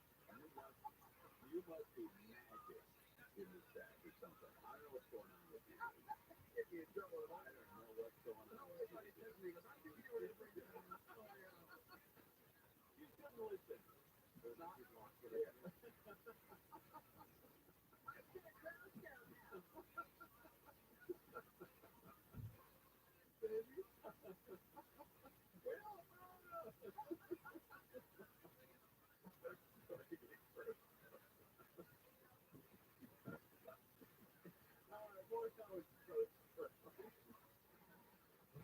State Attorney General's office said they will not retry the former LAPD officer who shot and killed the man at a Costco in Corona and injured the man's parents after his death last month on voluntary manslaughter and assault with firearm charges.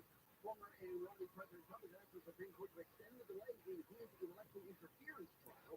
He says he's immune from prosecution on charges he wanted to overturn his 2020 election loss. And two executives tried for first energy aura that indicted on a $60 million bribery scheme in Ohio. Former state House Speaker got a 20-year sentence for his team.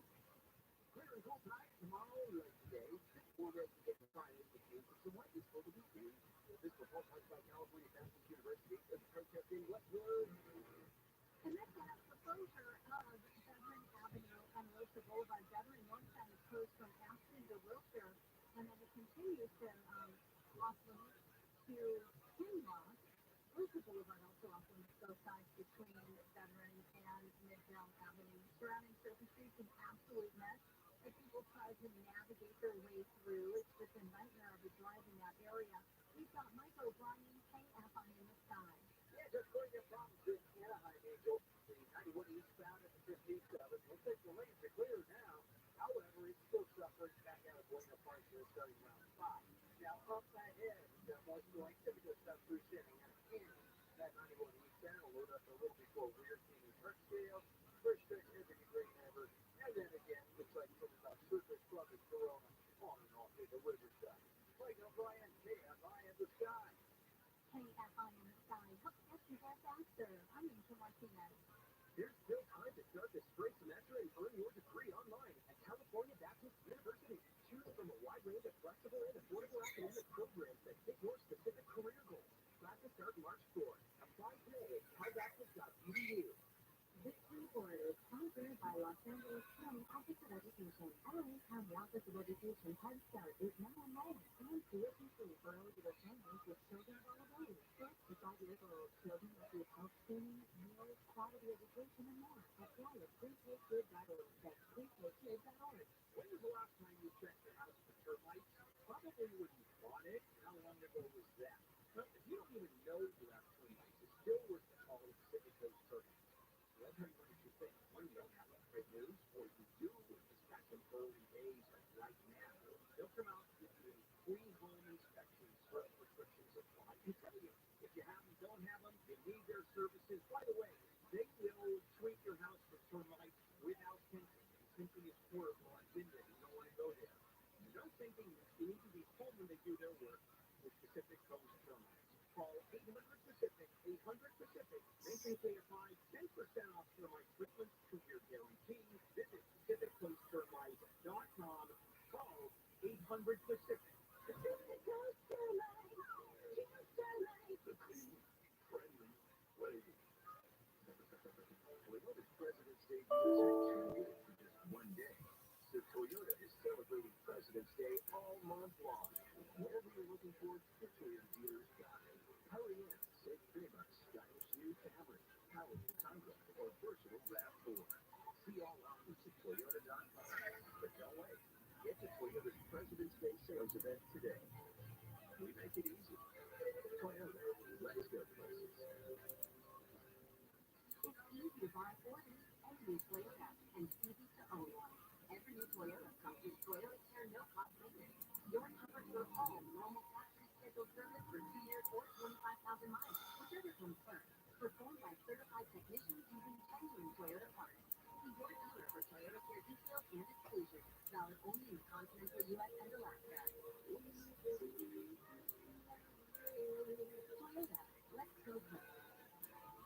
Stuck in traffic with painful roots or missing teeth? Change your life. Increase your confidence and enjoy your favorite chores again with no more pain and discomfort. Call Cutting Dental at 888-640-SMILE. They can transform your smile with their teeth in one-day procedure for as low as $17,000. That's their lowest price on a teeth in one-day procedure with no hidden fees. Walk in with your loose, missing teeth and walk out that same day with a beautiful new smile for as little as $17,000 with no hidden fees. Call today and schedule your free exam, CT scan and x-ray, a $2,500 value. Cutting Dental is a veteran and family-owned office that's been making smiles great for over 55 years. If you're afraid of the dentist, they also offer sleep dentistry. Visit CuttingDental.com to see their smile gallery and read their 5-star reviews. Easy financing options are available. Call Cutting Dental now to transform your smile. 888-640-SMILE. That's 888-640-SMILE. Restrictions apply. Why choose a Sleep Number smile?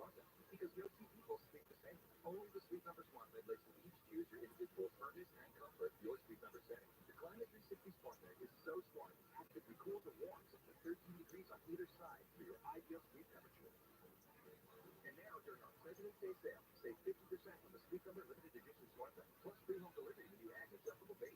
Ends Monday. Find a store near you. Visit sleecover.com. Hello, this is Susie Essence at Pharmacy, and we are the hosts of the This Year's Curb Your Enthusiasm podcast. And we're going to be rewatching and talking about every single episode, and we're going to break it down, and we're going to be joined by special guests, Larry Davis and Sarah Hines, Richard Lewis, Bob Olsen, and so many more, and we're going to have clips, and it's just going to be a lot of fun. So listen to the This Year's Curb Your Enthusiasm on the iHeartRadio app or wherever you get your podcasts. Portions of the following program will be recorded. Businesses are always looking to cut employees. You can do some of these jobs via AI. Yes, those jobs are going to be gone. Look, Alex, it's here right now. This is happening right now. Live 7 to 10 p.m. on KLR. And anytime on the iHeartRadio app. AM 640, calm right down. The 49ers have still lost the Super Bowl. That's still the score. Kansas City won the victory. That's a wrap. Maybe till next year, boys. Find out how much each player got. Yeah, total draft. The last collective bargaining agreement between the NFL Players Association and the NFL stipulates that each player of the winning team will get $164,000. Each member of the winning team will receive $164,000 and $7,000 from collective. $164,000 next year. The winners are going to get $171,000 each. Now, does each player make the same amount of money? No. Not of course not. It all comes down to how long they've been playing and their roster. Some players that only receive half that. Here's how they break it down. Players can get a full bonus of $164,000 if they played at least 3 previous games during the regular season or playoffs, and on the team's active or inactive list. They get Ben Bowl.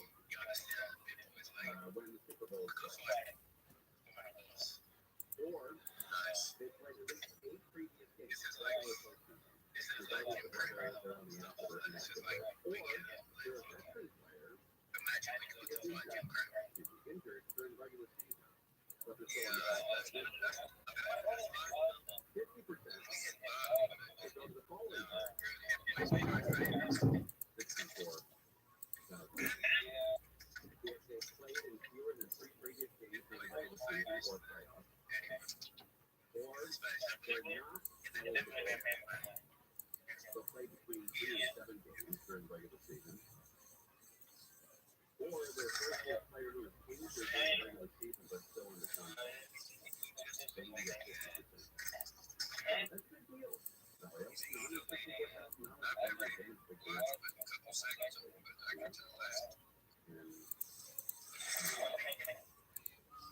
Kansas City won.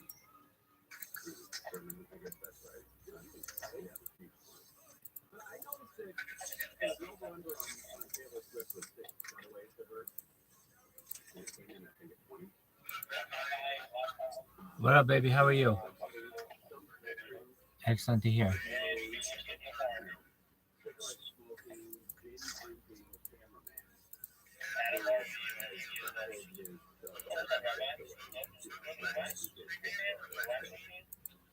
Vaping.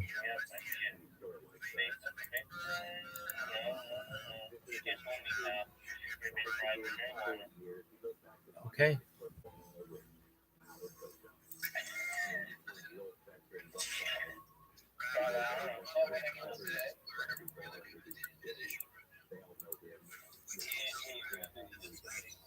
I'm right here. Here, you can watch me. After 40 years of following some cameraman was told at that stadium your job is to keep an eye on Taylor Swift.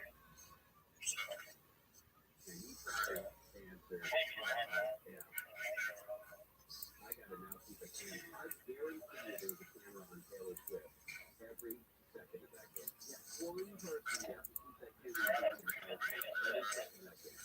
What did you say?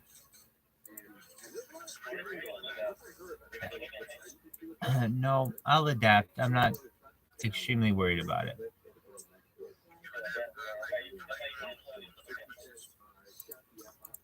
I am not.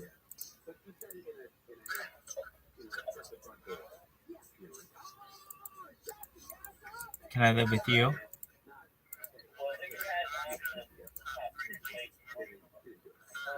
Your house is 1. Your garage is 2.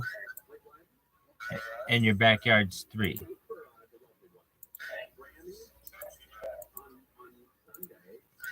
So when can I move in? When can I move in?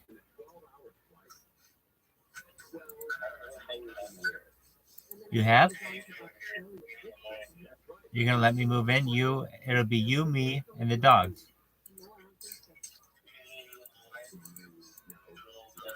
I'm excited for it.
Two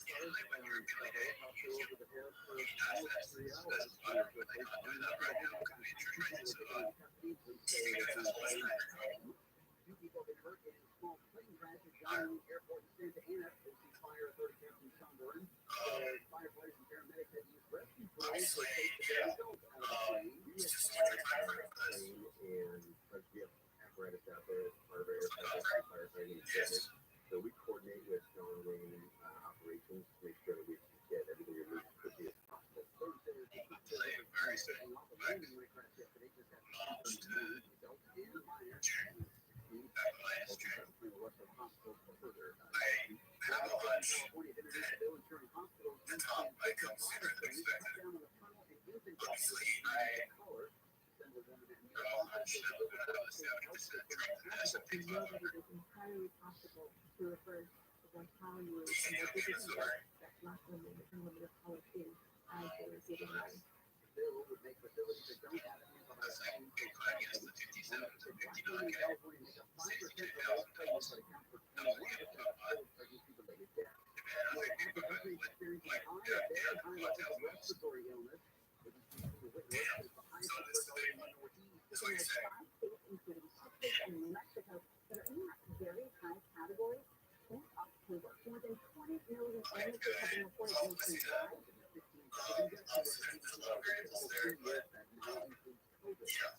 Recommending to stay up to date on vaccination. Secretary Lord also canceled to meet with NATO administrators and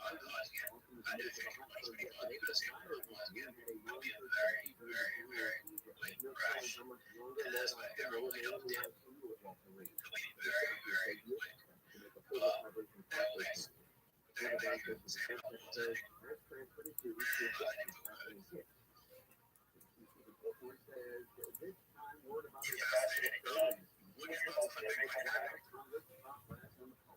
IDF was just rescued 2 hostages in the building in Gaza. This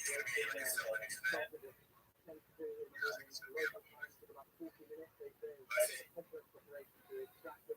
It says heavy fire and long ranges. The IDF called in the raid yesterday because they were not assistance. President Biden says he's had enough of the still charging just as much. And must be what makes you most angry. But that's the constant sign. Not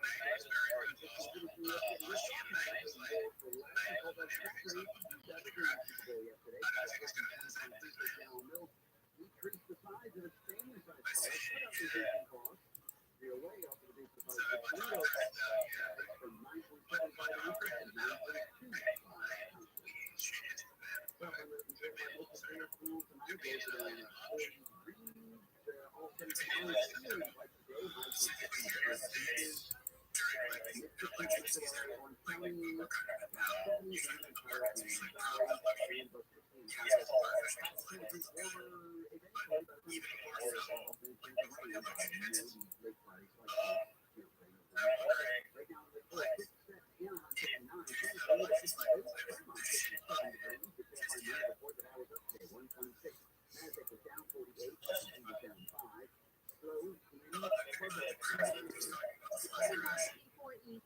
Delays from Bob Hope's Drive, but that slow roll continues all the way to Glendale Avenue in Glendale. The home pass with Mike O'Brien, KFIS Times.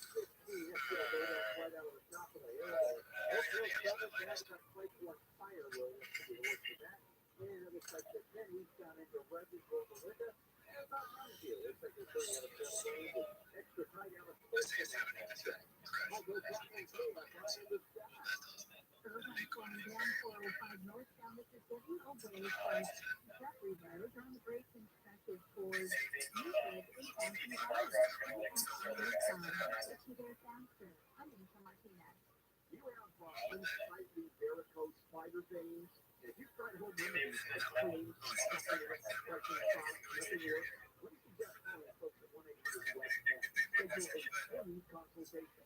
West Medical can erase those varicose veins fast with a state-of-the-art varicose vein solution, and you can return to normal activities almost immediately. Treatments are covered by most PPO health insurance plans. Call 1-800-WEST consultation. Visit westmedical.com for free bill for job. Patient dollars are protect the most presidential challenges in the divorce court. The Presidential Health Care Law concerned with allegations that they are earning more than they are. Coupled with claims on a business or practice itself, clients with assets depend on their divorce lawyer's skills in these matters. And that's why it's so important to hire someone that has those skills. 1865-30 San Diego, California, 92108. CordellCordell.com. Ooh, you're good. Let's go.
here's the best. If he's at the parade, without him closing, I win the bet. If he's not at the parade, you win the bet. And so it's the way we're betting, and then probably you're motivated to make a lot of money. But you know, I don't make a lot of money.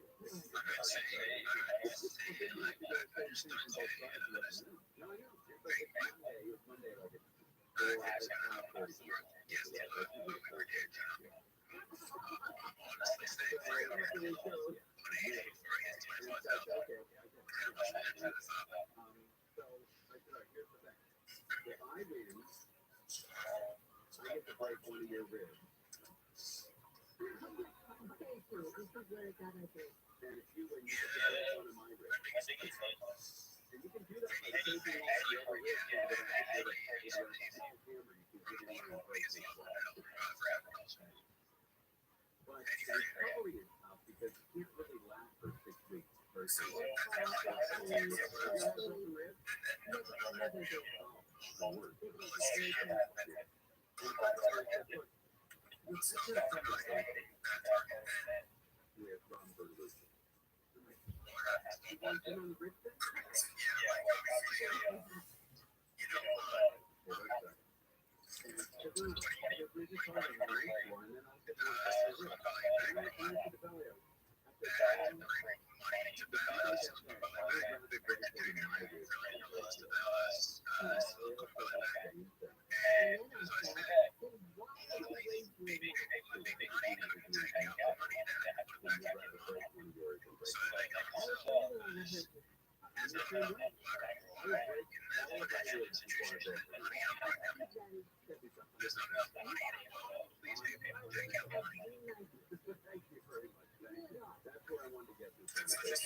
Call for defunding Israel because without arms funding,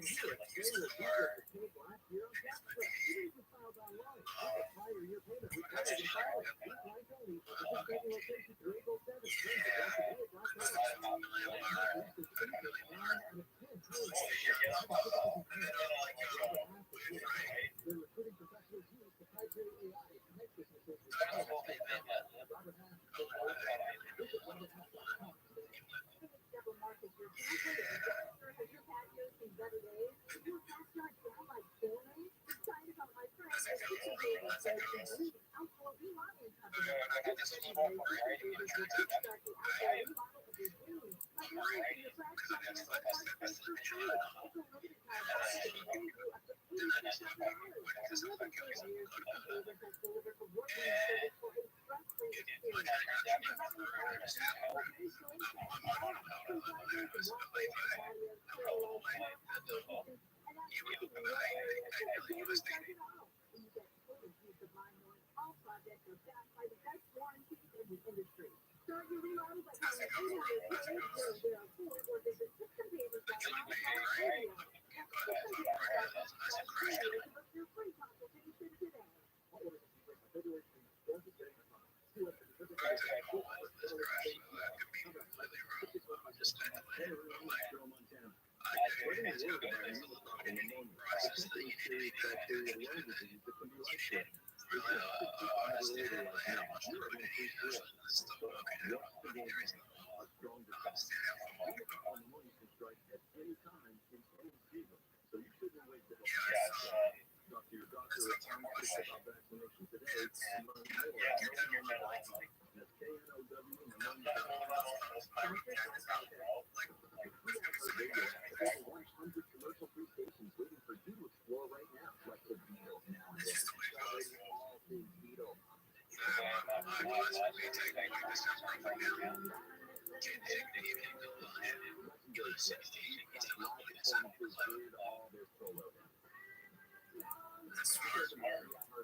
How do you They're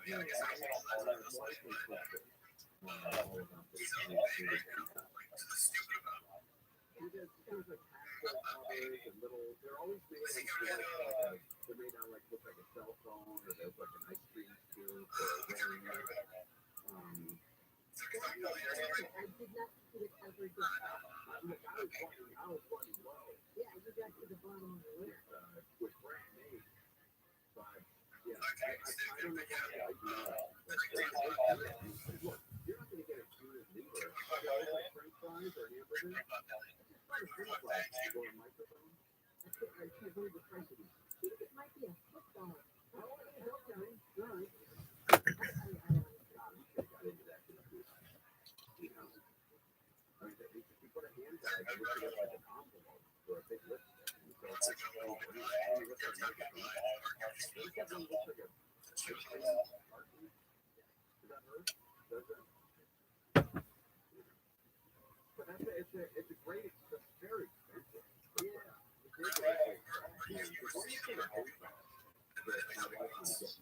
Me?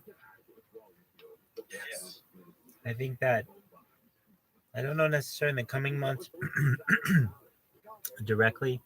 I'm more of a long-term investor, and I see us moving towards a global recession. So cryptocurrency seems like a good option, alternative from fiat, like it always does, but even more so now.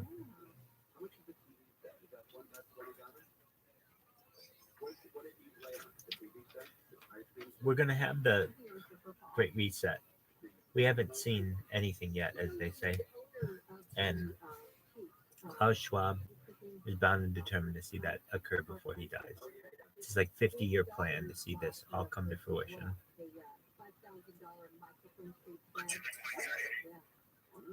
Yes. Agenda 23, you mean? That's okay. They have all kinds of names like that. Yeah, I know they're all. I just wanted to make sure I didn't know what that one was. Yeah, so basically you're not going to be able to reproduce without permission. You're not going to be able to get medical care without permission. You essentially, and I think we'll see this in the future as well, you will have debtors' prisons again, where you have to work off your debt through like a treadmill or like a Stairmaster or a bicycle or something. It's very much like Black Mirror, and that's what we have as a future.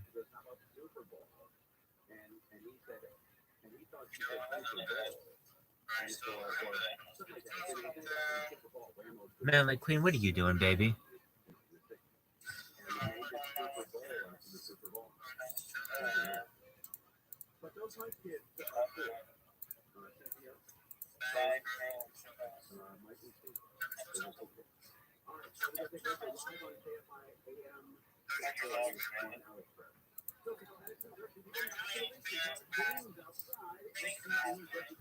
Louis, is it Louis and Marley? Not Marley. Louis and something with an M. What was the other dog? What's the other dog's name?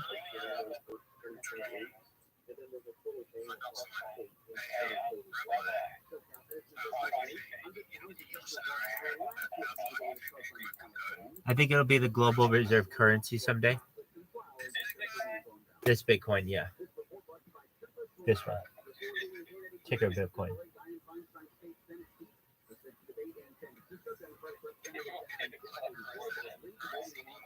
Yeah, well, here's why. Because it has more data on it as a cryptocurrency than any other cryptocurrency in the history of mankind. It literally has its entire history for the last 8 months on camera, and before then all the memes and such. It's incredibly lucrative.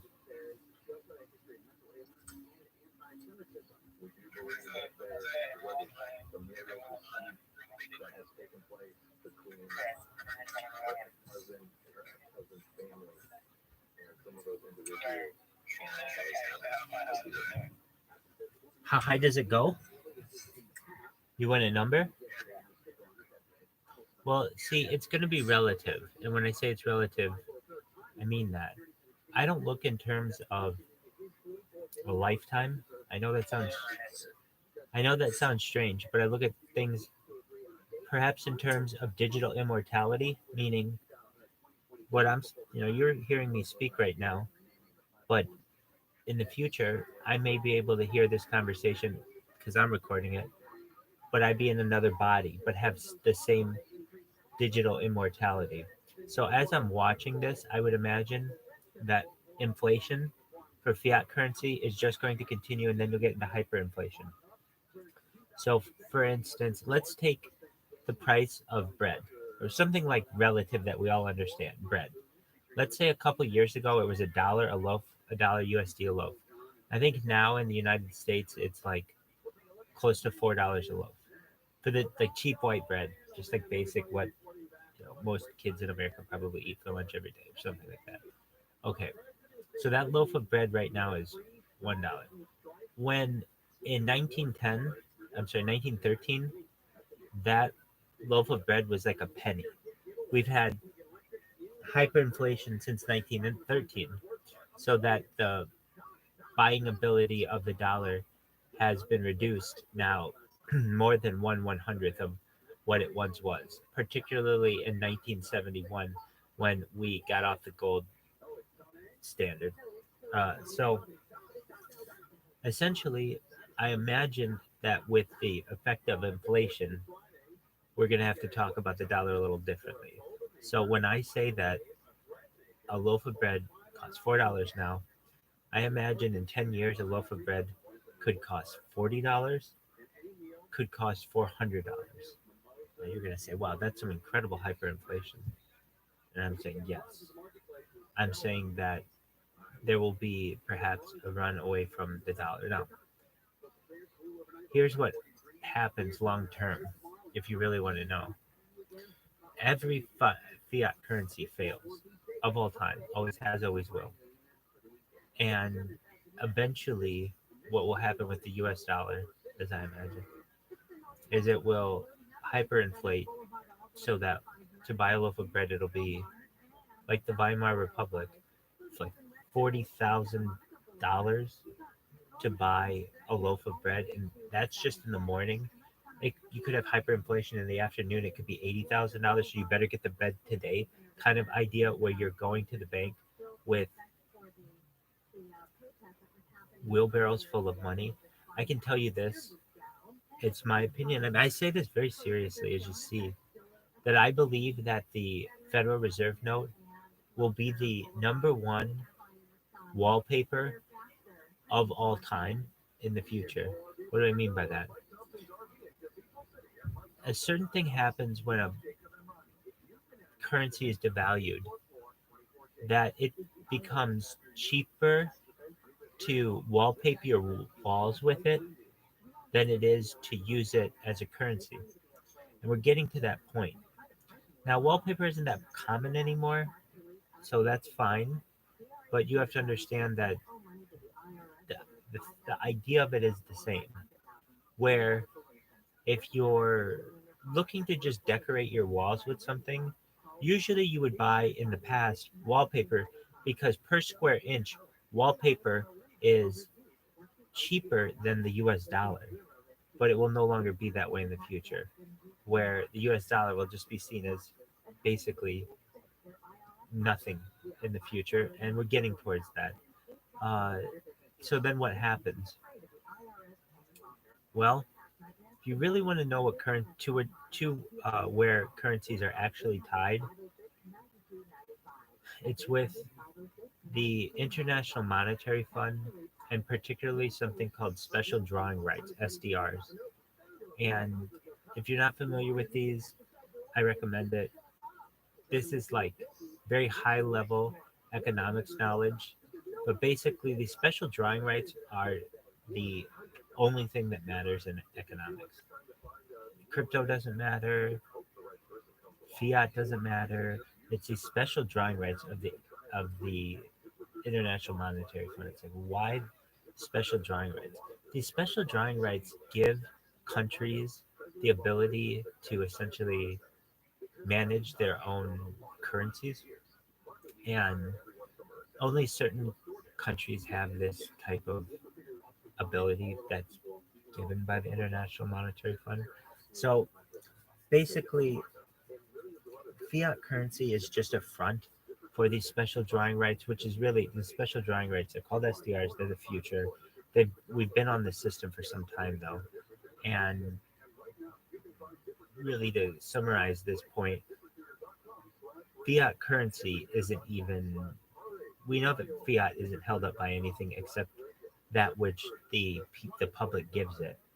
But even on top of that, it's not even how governments consider their own versatility in a currency.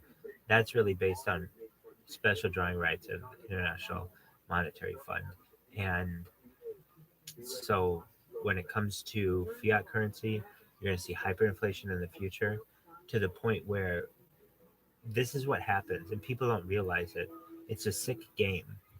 But basically, like, if you have hyperinflation long enough, or just inflation long enough, but eventually hyperinflation, that each generation doesn't realize that their buying power has been depreciated, and generation after generation just has this understanding. Like, here's a perfect example. Or I always thought it was a perfect example. I've been in management most of my life, either management of employees or project management, and both overlapping. I really enjoy managing people and making people's lives better. I had this employee of mine who, when I was in first managerial position I had, I was 24, something like that, and he was my employee, and he was looked like he was close to 80. He had been with the organization over 40 years, and it was kind of, I felt a little unfair that here I was a young person at 24 years old, and I'm the manager of this person who's close to 80. But this person they loved their job, loved what they were doing. And I looked at what their starting rate was 40 years ago and what it was that day. And looking over time, the amount that their currency had been devalued, or their salary had been devalued because of inflation, it was really disgusting. The fact is, the day that they got paid the most in their job was the first day that they took their job. And that is most jobs, if you think about it, because of inflation. When you are negotiating your job, and let's say you negotiate your job for $100,000, okay, that's great. That $100,000 in the year, let's say 2020, is going to be $100,000, but in 2021, it's going to be 94, perhaps 90, 94, 96 per $96,000 in the buying power because of inflation. Year two could be 90,000. Year three could be 85,000. Year four could be 80,000, and so on. Now, some years will be better than others, and along that time, you will get a raise, perhaps, hopefully. Many times these are known as quality of life allowances as well. But you have to understand that you're really losing money every year because you take maybe your raise in the corporate level is anywhere generally like between 1.5% and like 4% in a good year for a company, maybe 5% at like the best, unless you're getting into like really high level, um, like golden parachute kind of stock options. Most companies aren't giving more than like 2% at max, and inflation is always basically each year 3%, 4%, 5%, 6%. We had 7% recently. So you basically are losing money with each year that you stay in a job. If you're hearing this, and I mean, I don't know what you do for your positions, but this is just my rabbinical advice, but it's true. It's a very good idea to position hop in today's day and age. And what do I mean by position hop? Let's say you take a position at company A. As soon as you get a job at company A, start looking for a position in another company, or as soon as you can. Uh, don't get comfortable. And why? What if you really like a job? Okay, if you really love your job, great, stay as long as you want. But you have to understand, each year that you take that job or that you're in that job, yeah, you may get a raise that's 2%, 3%, but because of inflation, you will essentially be losing money with each year. And so that first year that you got the raise or got the position is the year that you have the most amount of money. And it's really unfortunate, especially as well. You should know, don't expect the minimum wage to go up ever in our lifetimes.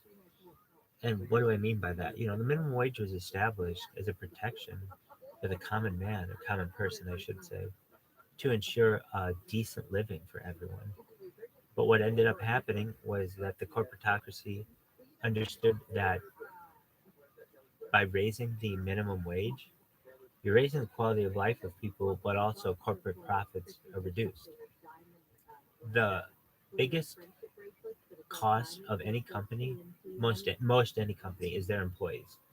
Employees are very expensive, and both the recruitment and the retaining of employees is very expensive.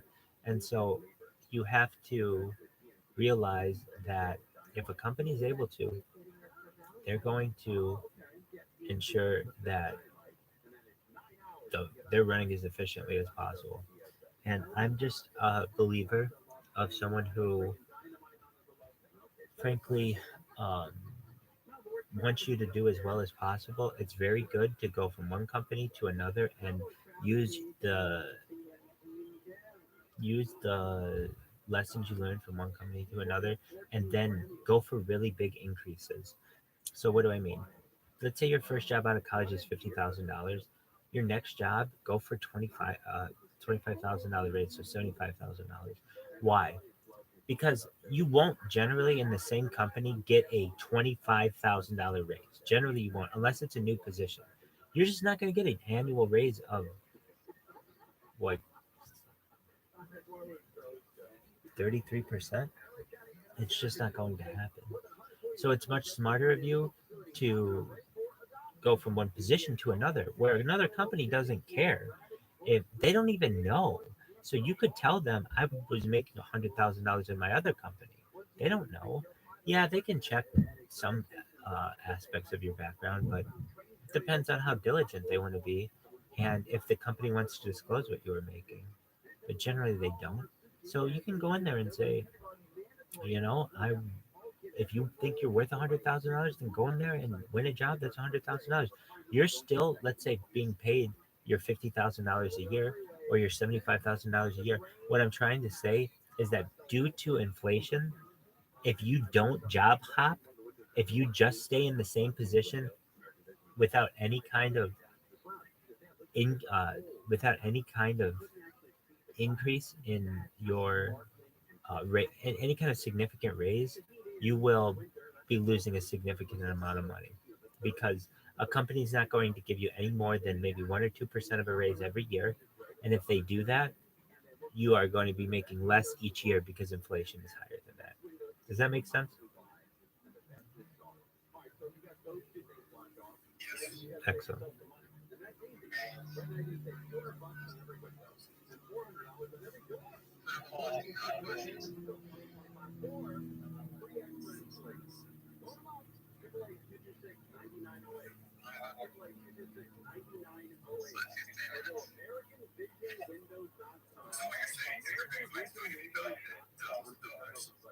Oh yeah, I had to give you the number. So what will ticker Bitcoin be? So yeah, but thousands of dollars would be like a loaf of bread. So that's good. That's good. I mean, that has value, but just understand that with inflation, things can change, and our understanding. If I say to you, ticker Bitcoin's going to be worth $10,000 each, that sounds great. I mean, of course, it does really sound great, but if inflation is at 100,000% a year, well, then that's not really that great. You have to see it relative to what inflation is. And when you live in a world of hyperinflation, you need to understand that when I give you a number, it may not be that good. But what do I mean? I mean, it'll be the world's global currency. So that's good enough. Now, will it always be? No. There will be other things that arise. There will be other cryptocurrencies. But eventually it'll be like the longest global world currency of any global world currency. And why is that? Because it has been documented more thoroughly than any of the other currencies. And people will find that very interesting in the future. People will think, oh, I want to be part of a currency that their community is documented, it's archived, there's a history to it. I don't just walk into a telegram and like, okay, well, what's going on here? No, the whole history of everything is archived. So that's really attractive.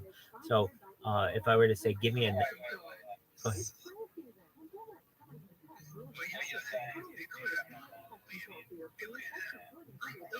Yes. I think we all will be. I say that very, very seriously.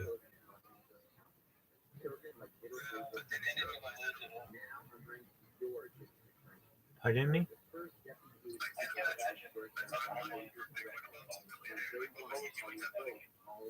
Sell feet pics?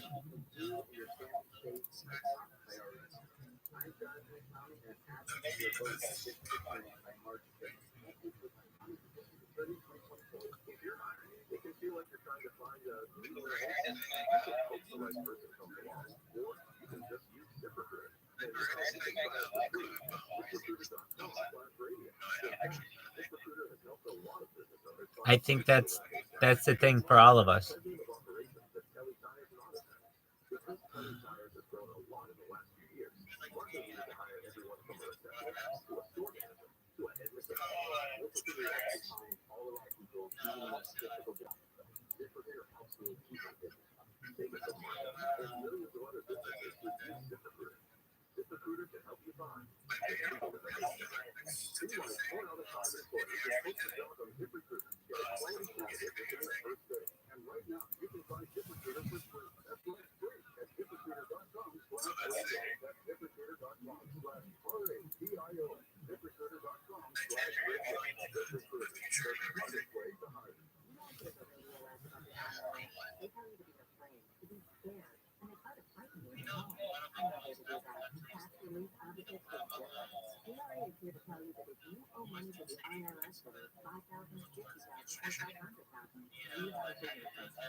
I think very high, perhaps in the future, once we go through several rounds of different types of currencies, I think people will want to retry everything, and the barter system may seem attractive to people.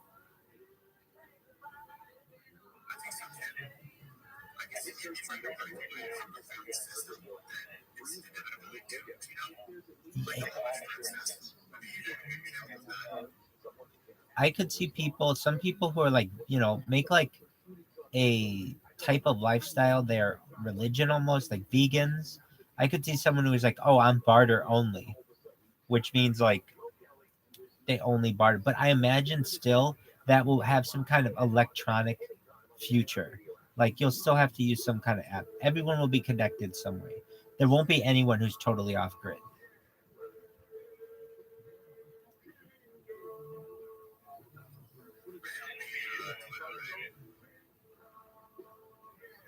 Can you repeat that?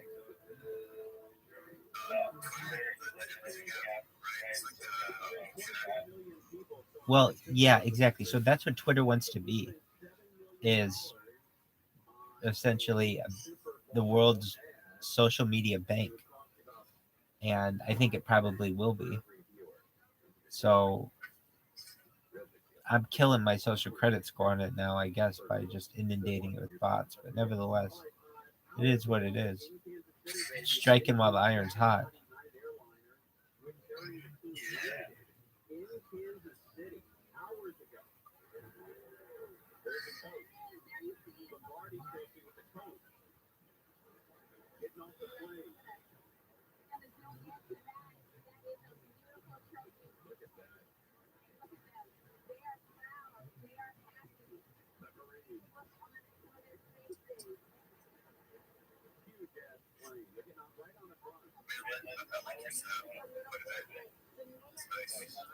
I do too. It's cool.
Thanks, baby.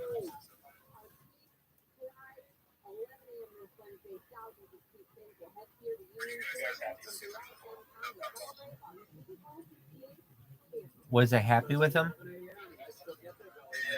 Yeah, I think it was very. I don't know if the Chiefs are my team, but actually the Niners were my team growing up, so that was a little disappointing. But I think it was very Hollywood fairy tale ending.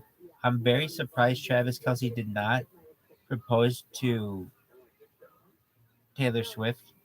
I don't know if he look. I'm gonna be honest with you. The only way he could have made his game probably, I mean, he could have played better, but if he would have scored the winning touchdown, that would have been kind of the only way he could have improved on it. This guy just won the Super Bowl. His girlfriend is the biggest pop star in the world. Why wouldn't you propose to her? If you're ever going to propose, now's the time. So here's what I really think happened. And I could be wrong. I absolutely could be wrong. Well, I'm going to say this. I think I am wrong, but I kind of, a little romantic part of me hope that this, what actually happened was that he did propose. They've just kept it a secret. She's been able to share it with all her girlfriends and everything. And then once the Super Bowl hubbub is all over, then it'll be the Taylor Swift engagement. And now we plan for Taylor Swift's wedding. Maybe in like 2 weeks that might come out. I think I'm wrong, but I wouldn't be disappointed if that happened.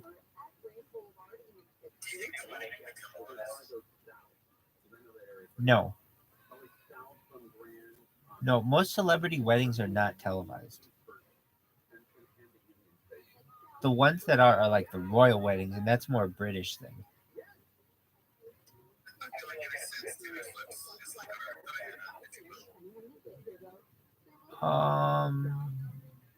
I mean, she's big, but to be honest with you, I think that this is just a phase. Like, she's not, like, I could tell you Justin Timberlake is going to have a concert series, an upcoming tour, and I bet his has very similar things, and it has a movie associated with it. Will it be as big? I don't know, but it could be. I just think this is more evidence that tours are getting bigger, and here's why: because pop stars don't make money off of the music as much as they do off the concerts. So if they can go around the world and sell concert tickets for thousands of dollars, as opposed to like iTunes plays for $1 each or whatever, iTunes songs for $1 each, they're going to do it. I consider her our Princess Diana. Um, I just don't, honestly, just because I've seen, and I'm sure you have too, other pop stars who are really big. Madonna was really big. Britney Spears was really big. Taylor Swift is really big.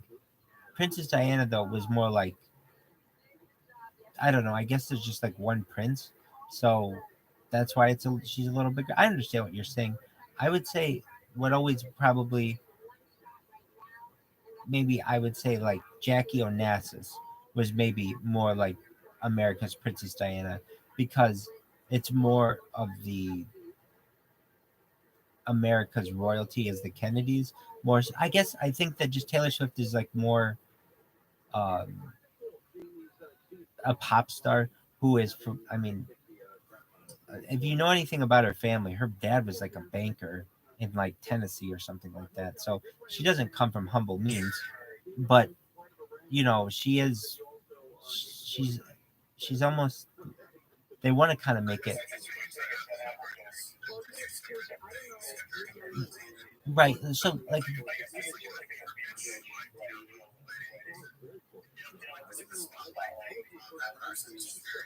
yeah, and let's talk about this too. Travis Kelsey, honestly, up until this year, no one knew the fuck who he was. No one knew who the fuck who he was. Even though he had won 2 Super Bowls, still most people did not know who he was.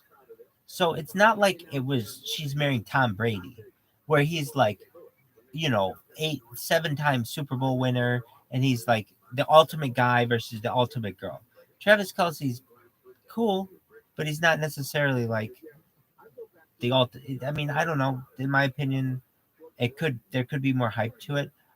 What other relation? Like, here's one. Here's what it's.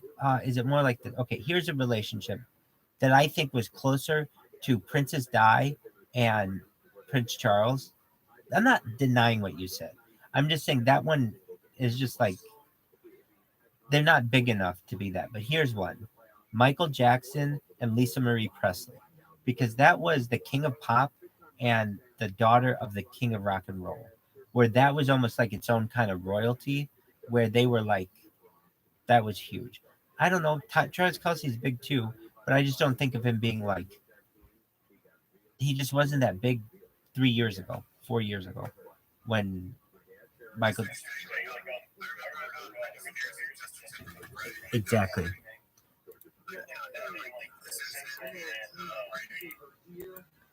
And I think that this is more like Justin Timberlake and Britney Spears than it is like okay, let's think what kind of relationship could get bigger than this? Probably like a sitting president who married. That's only happened once. Um, there's some big. We just as Americans, I guess, we love weddings. There's no doubt about that. But can you think in America of one live streamed wedding?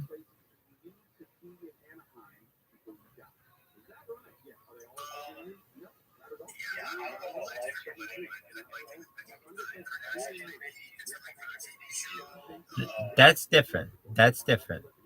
That that is more like showing home movies. Which I mean more like a news event. Like the royal wedding is like a news event where it's a live stream. Maybe it's on a little bit of a delay, but I can't ever think of like in America where all the channels showed one wedding, right? Like they do in England.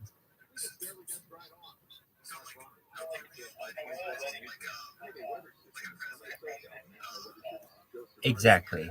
Now let's think about that. If we had a president get married, that might get live streamed. That'd be huge. And it has happened once, but it just was like 100 years ago. Um, I would say that that would be big. we just don't have that kind of fairy tale royalness in American society. So maybe I'm wrong, and I'd say, yeah, you're probably right. This is as close to that as we get. We're just not, and I haven't seen what it's like either, to be honest with you, uh, James. That it's been like what 7 years since a royal wedding or something like that. Maybe not that many years, but whatever. For Kate or not Kate, Meghan and Harry or whatever. So in today's day and age, and it would be an American, that would be big. But um, I don't think it would be as big. I honestly wonder if an American wedding, the marriage of an American president, sitting American president, would be bigger than a royal wedding today. And I think it's arguable. Um, were you happy with the result of the Super Bowl?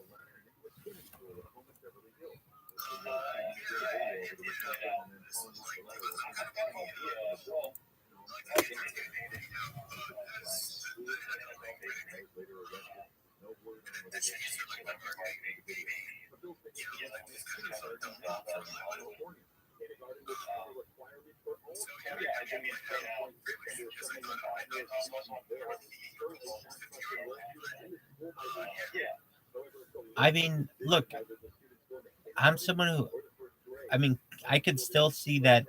I mean, he didn't get down on one knee or whatever there, which I think. I mean, I'm confused why he didn't.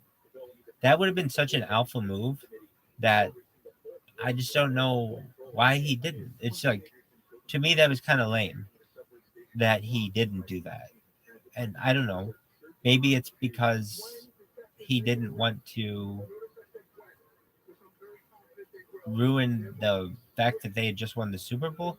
I noticed she wasn't up on the podium, with like the team, which I get. I mean, here's how I see it.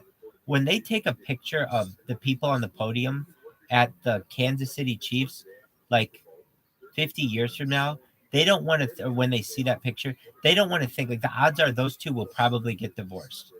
Just looking at odds, if it's a Hollywood couple, the chances are they're going to get divorced. So it's best to just have people up there who are associated with the organization directly. Um, I think, honestly, she's a big pop star.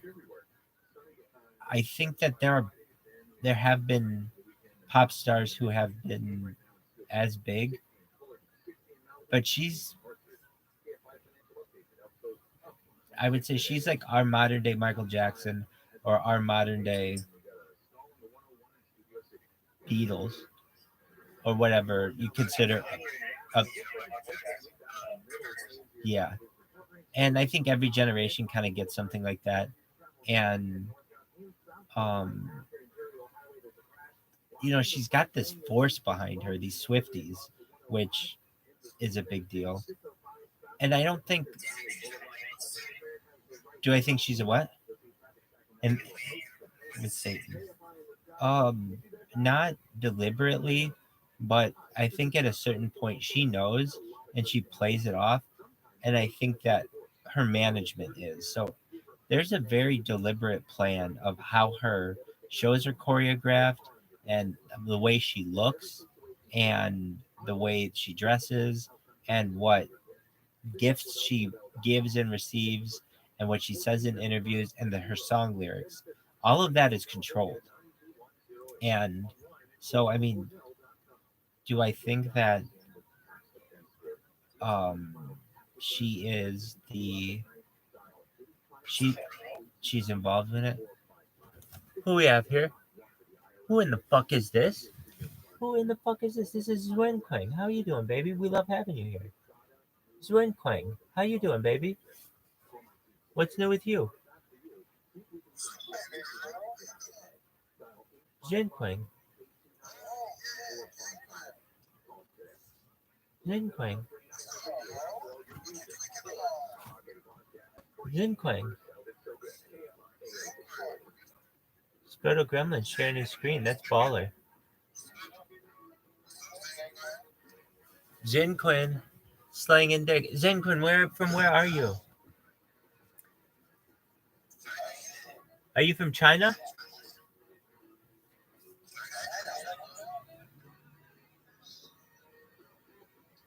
Cool. Where in China? Shanghai? Beijing. Oh, wow. How are you today? How are you today? Good. Can I speak Chinese? I have no idea what Chinese. You can teach me Chinese, absolutely.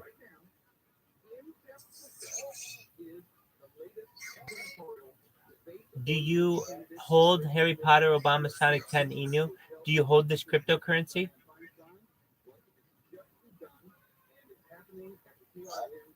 Do you own this cryptocurrency?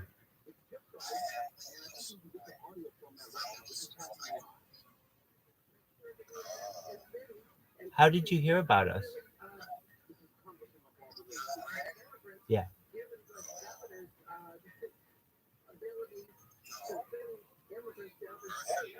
And what they're doing is dividing residents from immigrants. So we need to invest in making sure that immigrants have a safe place to stay because they are part of our economic fabric.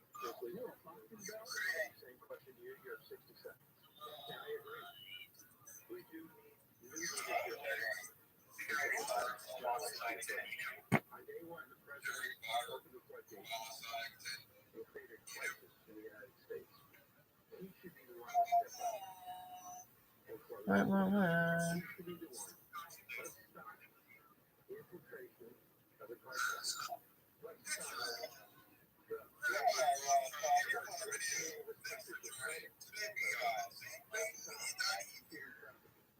What up, baby? How you living? for 100 years, a pathway to coming to the United States legally. What we've done, and we've decided whether it's the streets of our towns or our borders, have let illegal migrants into this country. It has been. Mr. Rabbi, thank you very much. And if you want to stay at the border with a follow-up, experts say billions of gallons of water from Mexico's COVID-distinguished lawsuit have entered the U.S. in just the past few weeks. Our BorderReport.com reporter Sal Rivera has the next question for you. And timing is smoothly both. When it rains, it turns into a raging river. This is one of the areas where a lot of lawsuits from Mexico enters the Tijuana River Valley on the U.S. side of the border. My question to you, candidate, is what are you prepared to do about this situation? Mr. Dick, we'll begin with you. You have 30 seconds. There are two problems here. One is that you have this waste coming from south of our border, but there's another problem, which is there's a sewage plant in the United States in California that is broken. That is also not doing its job. We need to fix the problem both sides of the border. We need to $300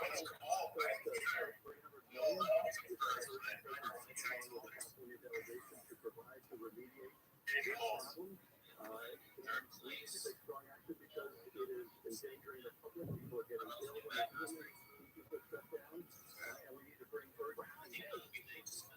Thank you for that. This quarter, you have 30 seconds. The crisis oversight, you failed to do the work to make sure that this sewage treatment facility on the U.S. side, as well as the sewage treatment facilities on the Mexico side, are functioning as they are supposed to be. There are years of deferred maintenance. That's the reason we have more of a need to put additional resources there. I've met with the mayor of Imperial Beach, the other leaders both on the ground, as well as Mr. Washington.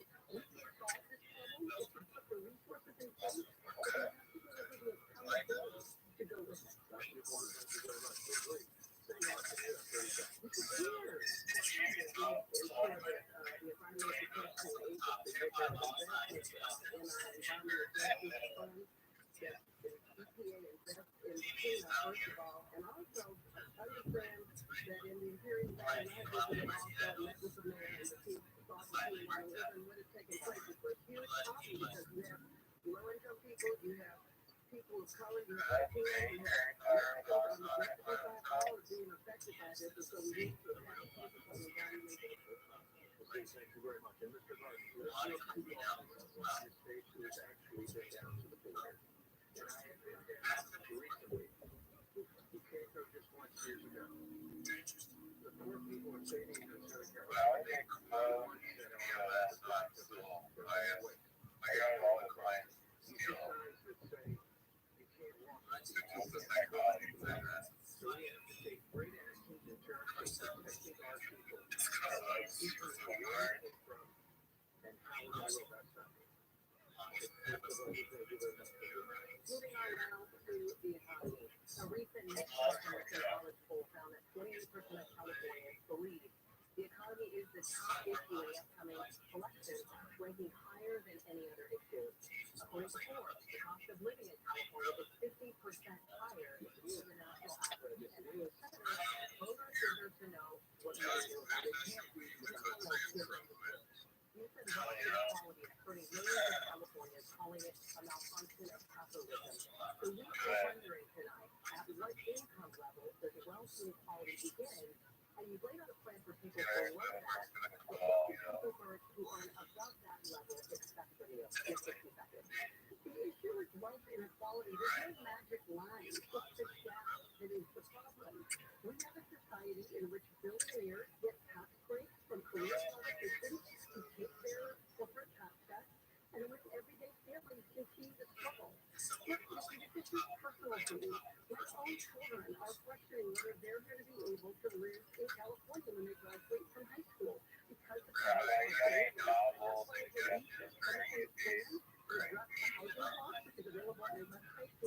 Not currently. I wish I did. The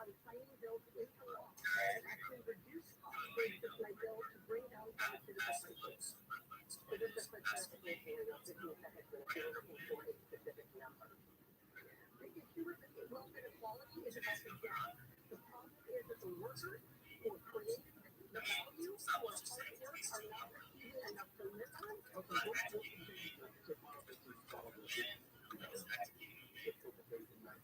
saying was, if you want to address wealth, income, equality in a state, let the state issue be a federal issue, and one senator, one sort of, I don't know, writing some sort of legislation regarding taxes, there's really nothing that a senator should do about wealth inequality within a given state. That's not how our government is set up. That's not how the three branches work. And I'm really surprised that they submitted a question like that, because suggests they don't know what the hell is going on.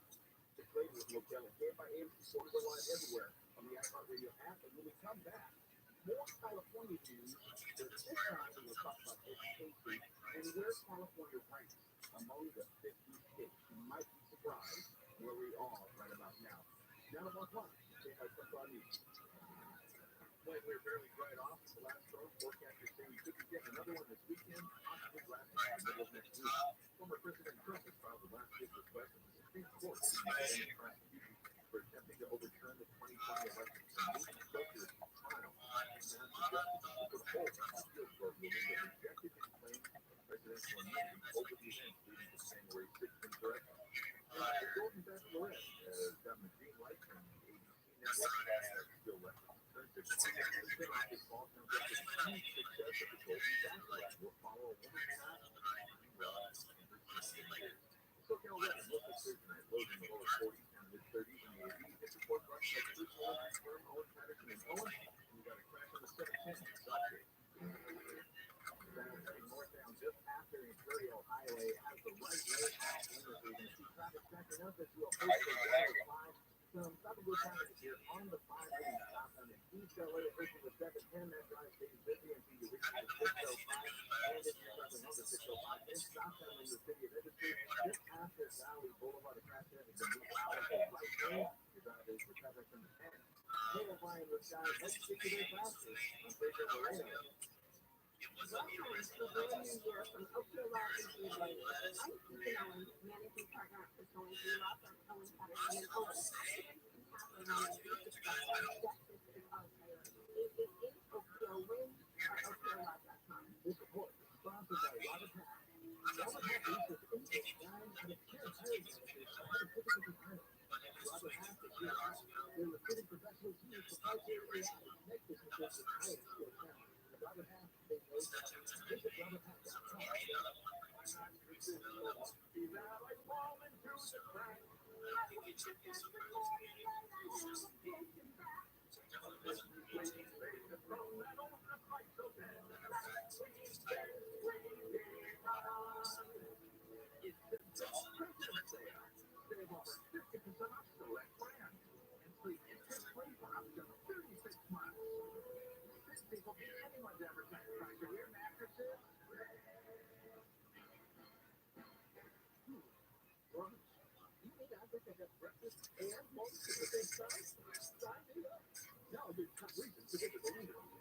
Tony, live this Saturday. Number 2. Leap Year Gift Giveaway. Get an electric indoor grill where you'll earn 500 points on your reward card. And the number 1 reason. Previous Day Free. Get a free start and strike 10 with your reward card. The 19th. No wonder. Besides, what does it take to take on all students? To learn the facts and know the science.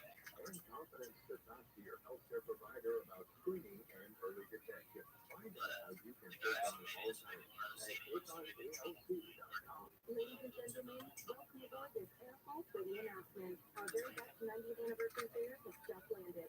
From now until February 21st, enjoy our very best prices during the Airport Rendezvous and benefits from our 90 years of experience in design, comfort, and fine dining. Book your rendezvous with Paris with daily flights from Los Angeles starting at $1,535 round trip, taxes included. American is a journey. Airport. Round trip purchase required. Advertised fare unavailable on all flights. Additional restrictions apply. See terms and conditions at fastballs.us. City of Los Angeles landlords that own rent control properties. You are now able to increase rent by 4% for your rent controlled properties. An extra 1% for utility up to 6% can be added only if you pay the entire gas and electric bill. And don't forget to give your tenant an advanced 30-day written notice for rent increases of less than 10%. It is state law. Learn more about the rent increase at housing.lacity.org. That's housing.lacity.org. I'm attorney Darren Capanosi, founder of 1-800-NO-COP, reminding you to exercise your right to stop it. It doesn't make you look guilty, it makes you look smart. 1-800-NO-COP, because no one looks good like that. So let's hear what I'm saying. 1-800-NO-COP. Lately, I'm calling to experience more of us. More pictures, and more shower time concerts.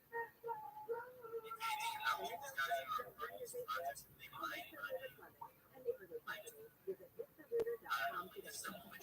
And I'm Skip Bronson. What happens when schools and take their decades of experience in the business, sit down, relax, and get our way? Brandon Shell's My Heart podcast, where we chop it up with our channels about everything under the sun. You're using jet pressure and maintenance, local bootleg, mushroom, and many more. I'll save it down to the bottom again. This is our podcast. We're going to do it our way. This is our way. And if I have radio app for where you get your podcast, Images, movies, audio. This is just the tip of the iceberg. So this is just showing what is going to happen with AI. Period. It's going to be everywhere. Live 9 to 1 p.m. on KFI and on demand anytime on the iHeartRadio app.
In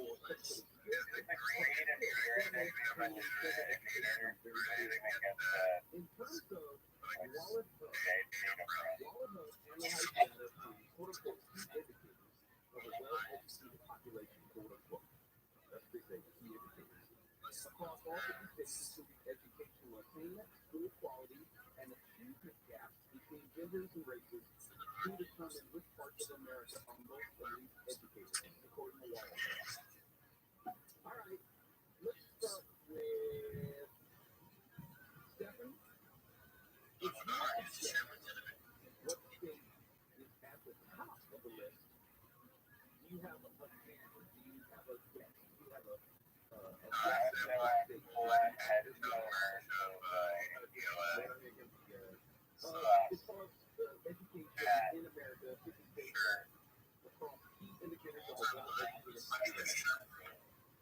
I don't want to say smartest and dumbest state. I'm not saying that. I'm just saying educated.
There's no wrong answer.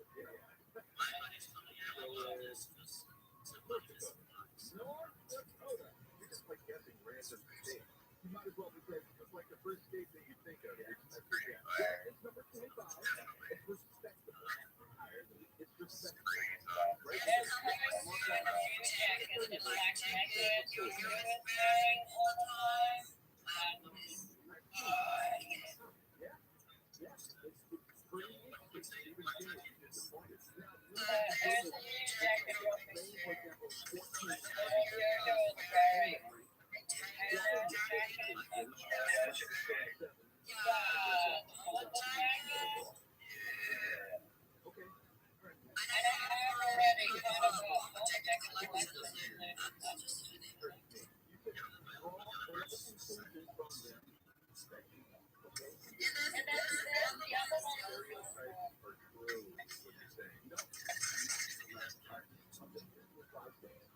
Coming in at number 50.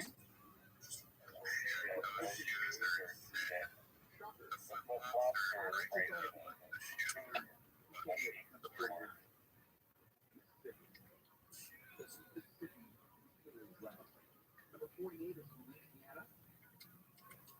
Number 47, Arkansas. Number 46.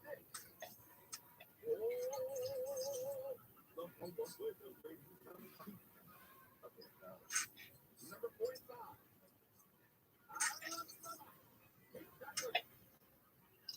Number 44 is number 43.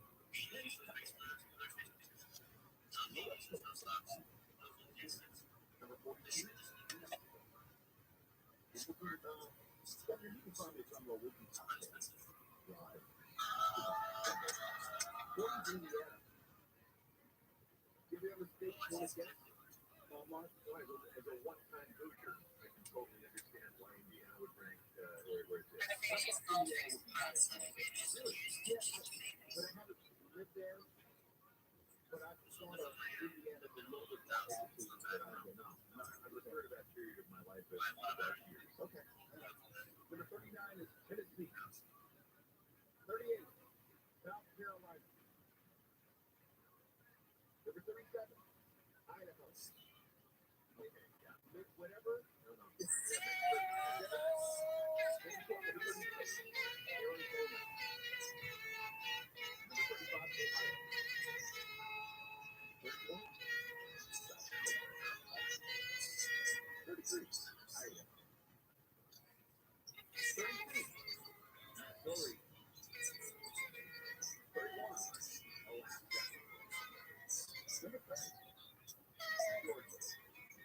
Coming in at number 29 in the bottom half of the 50 states as according to RothSCHILD, California.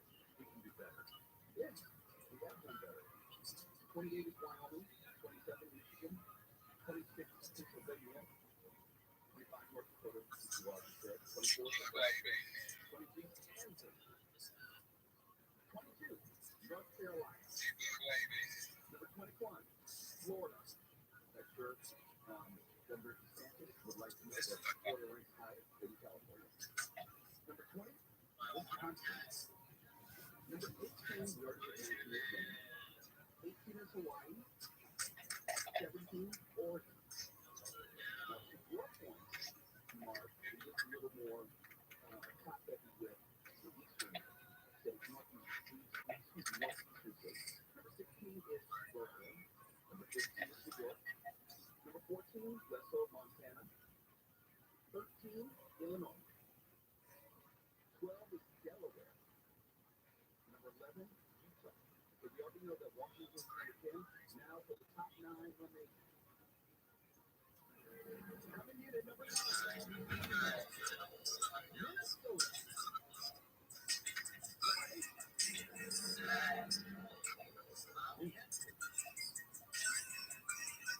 This is the list of most educated states. Number 7. New Jersey. Oh, that's surprising. New Jersey? Yeah, I don't think New Jersey is top 10 educated state. New Jersey is cool. So they're talking about I just from New Jersey, okay? Oh, that's hard. It's all day. Okay, we're all learning something. Yeah. Number 6. Virginia. Really? Wonder why. Whatever. Number 5. Colorado. Okay, come on. There's no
number 4. fully kicked out the threat quite a number of times. Threats if you held back on it. Well, I was a bit of a troublemaker, a bit of a brawl. So we're up against the clock here, I think. KFIA support, we're talking about Waymo. Five and come back. Now I'm on watch. Okay, if I go far. Metro has seen its highest ridership level since before the pandemic. Their massive Metro's taking steps to make the system safer, more welcoming, and accessible. This numbers reflect there was an 11.6% increase on buses and trains in 2023, over 5 million boardings. SoCal Edison says the design has Alex balloons outside and has caused major power outages. 800,000 SoCal Edison customers lost power last year because of outages caused by metallic units making contact with power lines. SCE's Reggie Kumar says people plan to release metallic balloons around graduations and Valentine's Day. It can cause damage, fires, outages, fuel storage. People who want to release balloons can never do it outdoors. Cities like Hermosa Beach and Laguna already have metallic balloon bans in place. A statewide ban of balloons made with electrical conductive material will start in 2031. With that, KFIE. Your Cliffside Homes and data point affected by erosion from the recent storms are being monitored. OC Supervisor Katrina Colvin says they found there's no structural damage or damage. He says no evacuations are planned as of now, but could change since the ground's already so saturated and more rain. Subway station in the Bronx. Maybe northbound train they found a platform before someone pulled out a gun over your face. So they're looking for the shooter. The client heard and reported in unstable condition. A longtime radio anchor Bob Edwards died from NPR in 1974. On the morning edition, which he anchored for nearly 25 years, before joining Sirius XM in 2004. His memoir, A Voice in the Box on American Radio, was published in 2011 at the age of 76. Southland weather from KFIA is clear tonight, lows in the lower 40s and mid-30s in the Antelope Valley. Sunny tomorrow with highs in the mid to upper 60s pretty much everywhere. We'll have sun and up to 70 by Friday, and after that, it tends to rain for the weekend and into next week. 57 right now in the Palmer, 56 in Preston, and there's a crack on the 710 in Southgate. Heading northbound just after Imperial Highway. Looks like good news now. You're clear down to the right lane and drive over coming from the 105. Nice one heading eastbound in Anaheim Hills. You'll see controlling if you make your way across Imperial Highway. That stays slow to right around Dixon Canyon. Heading 15 northbound in Fontana. You're seeing heavy traffic building up just after Duncan Canyon. That stays heavy into the Cajon Pass. Here's up where you want to get to the 138. KFI in the sky.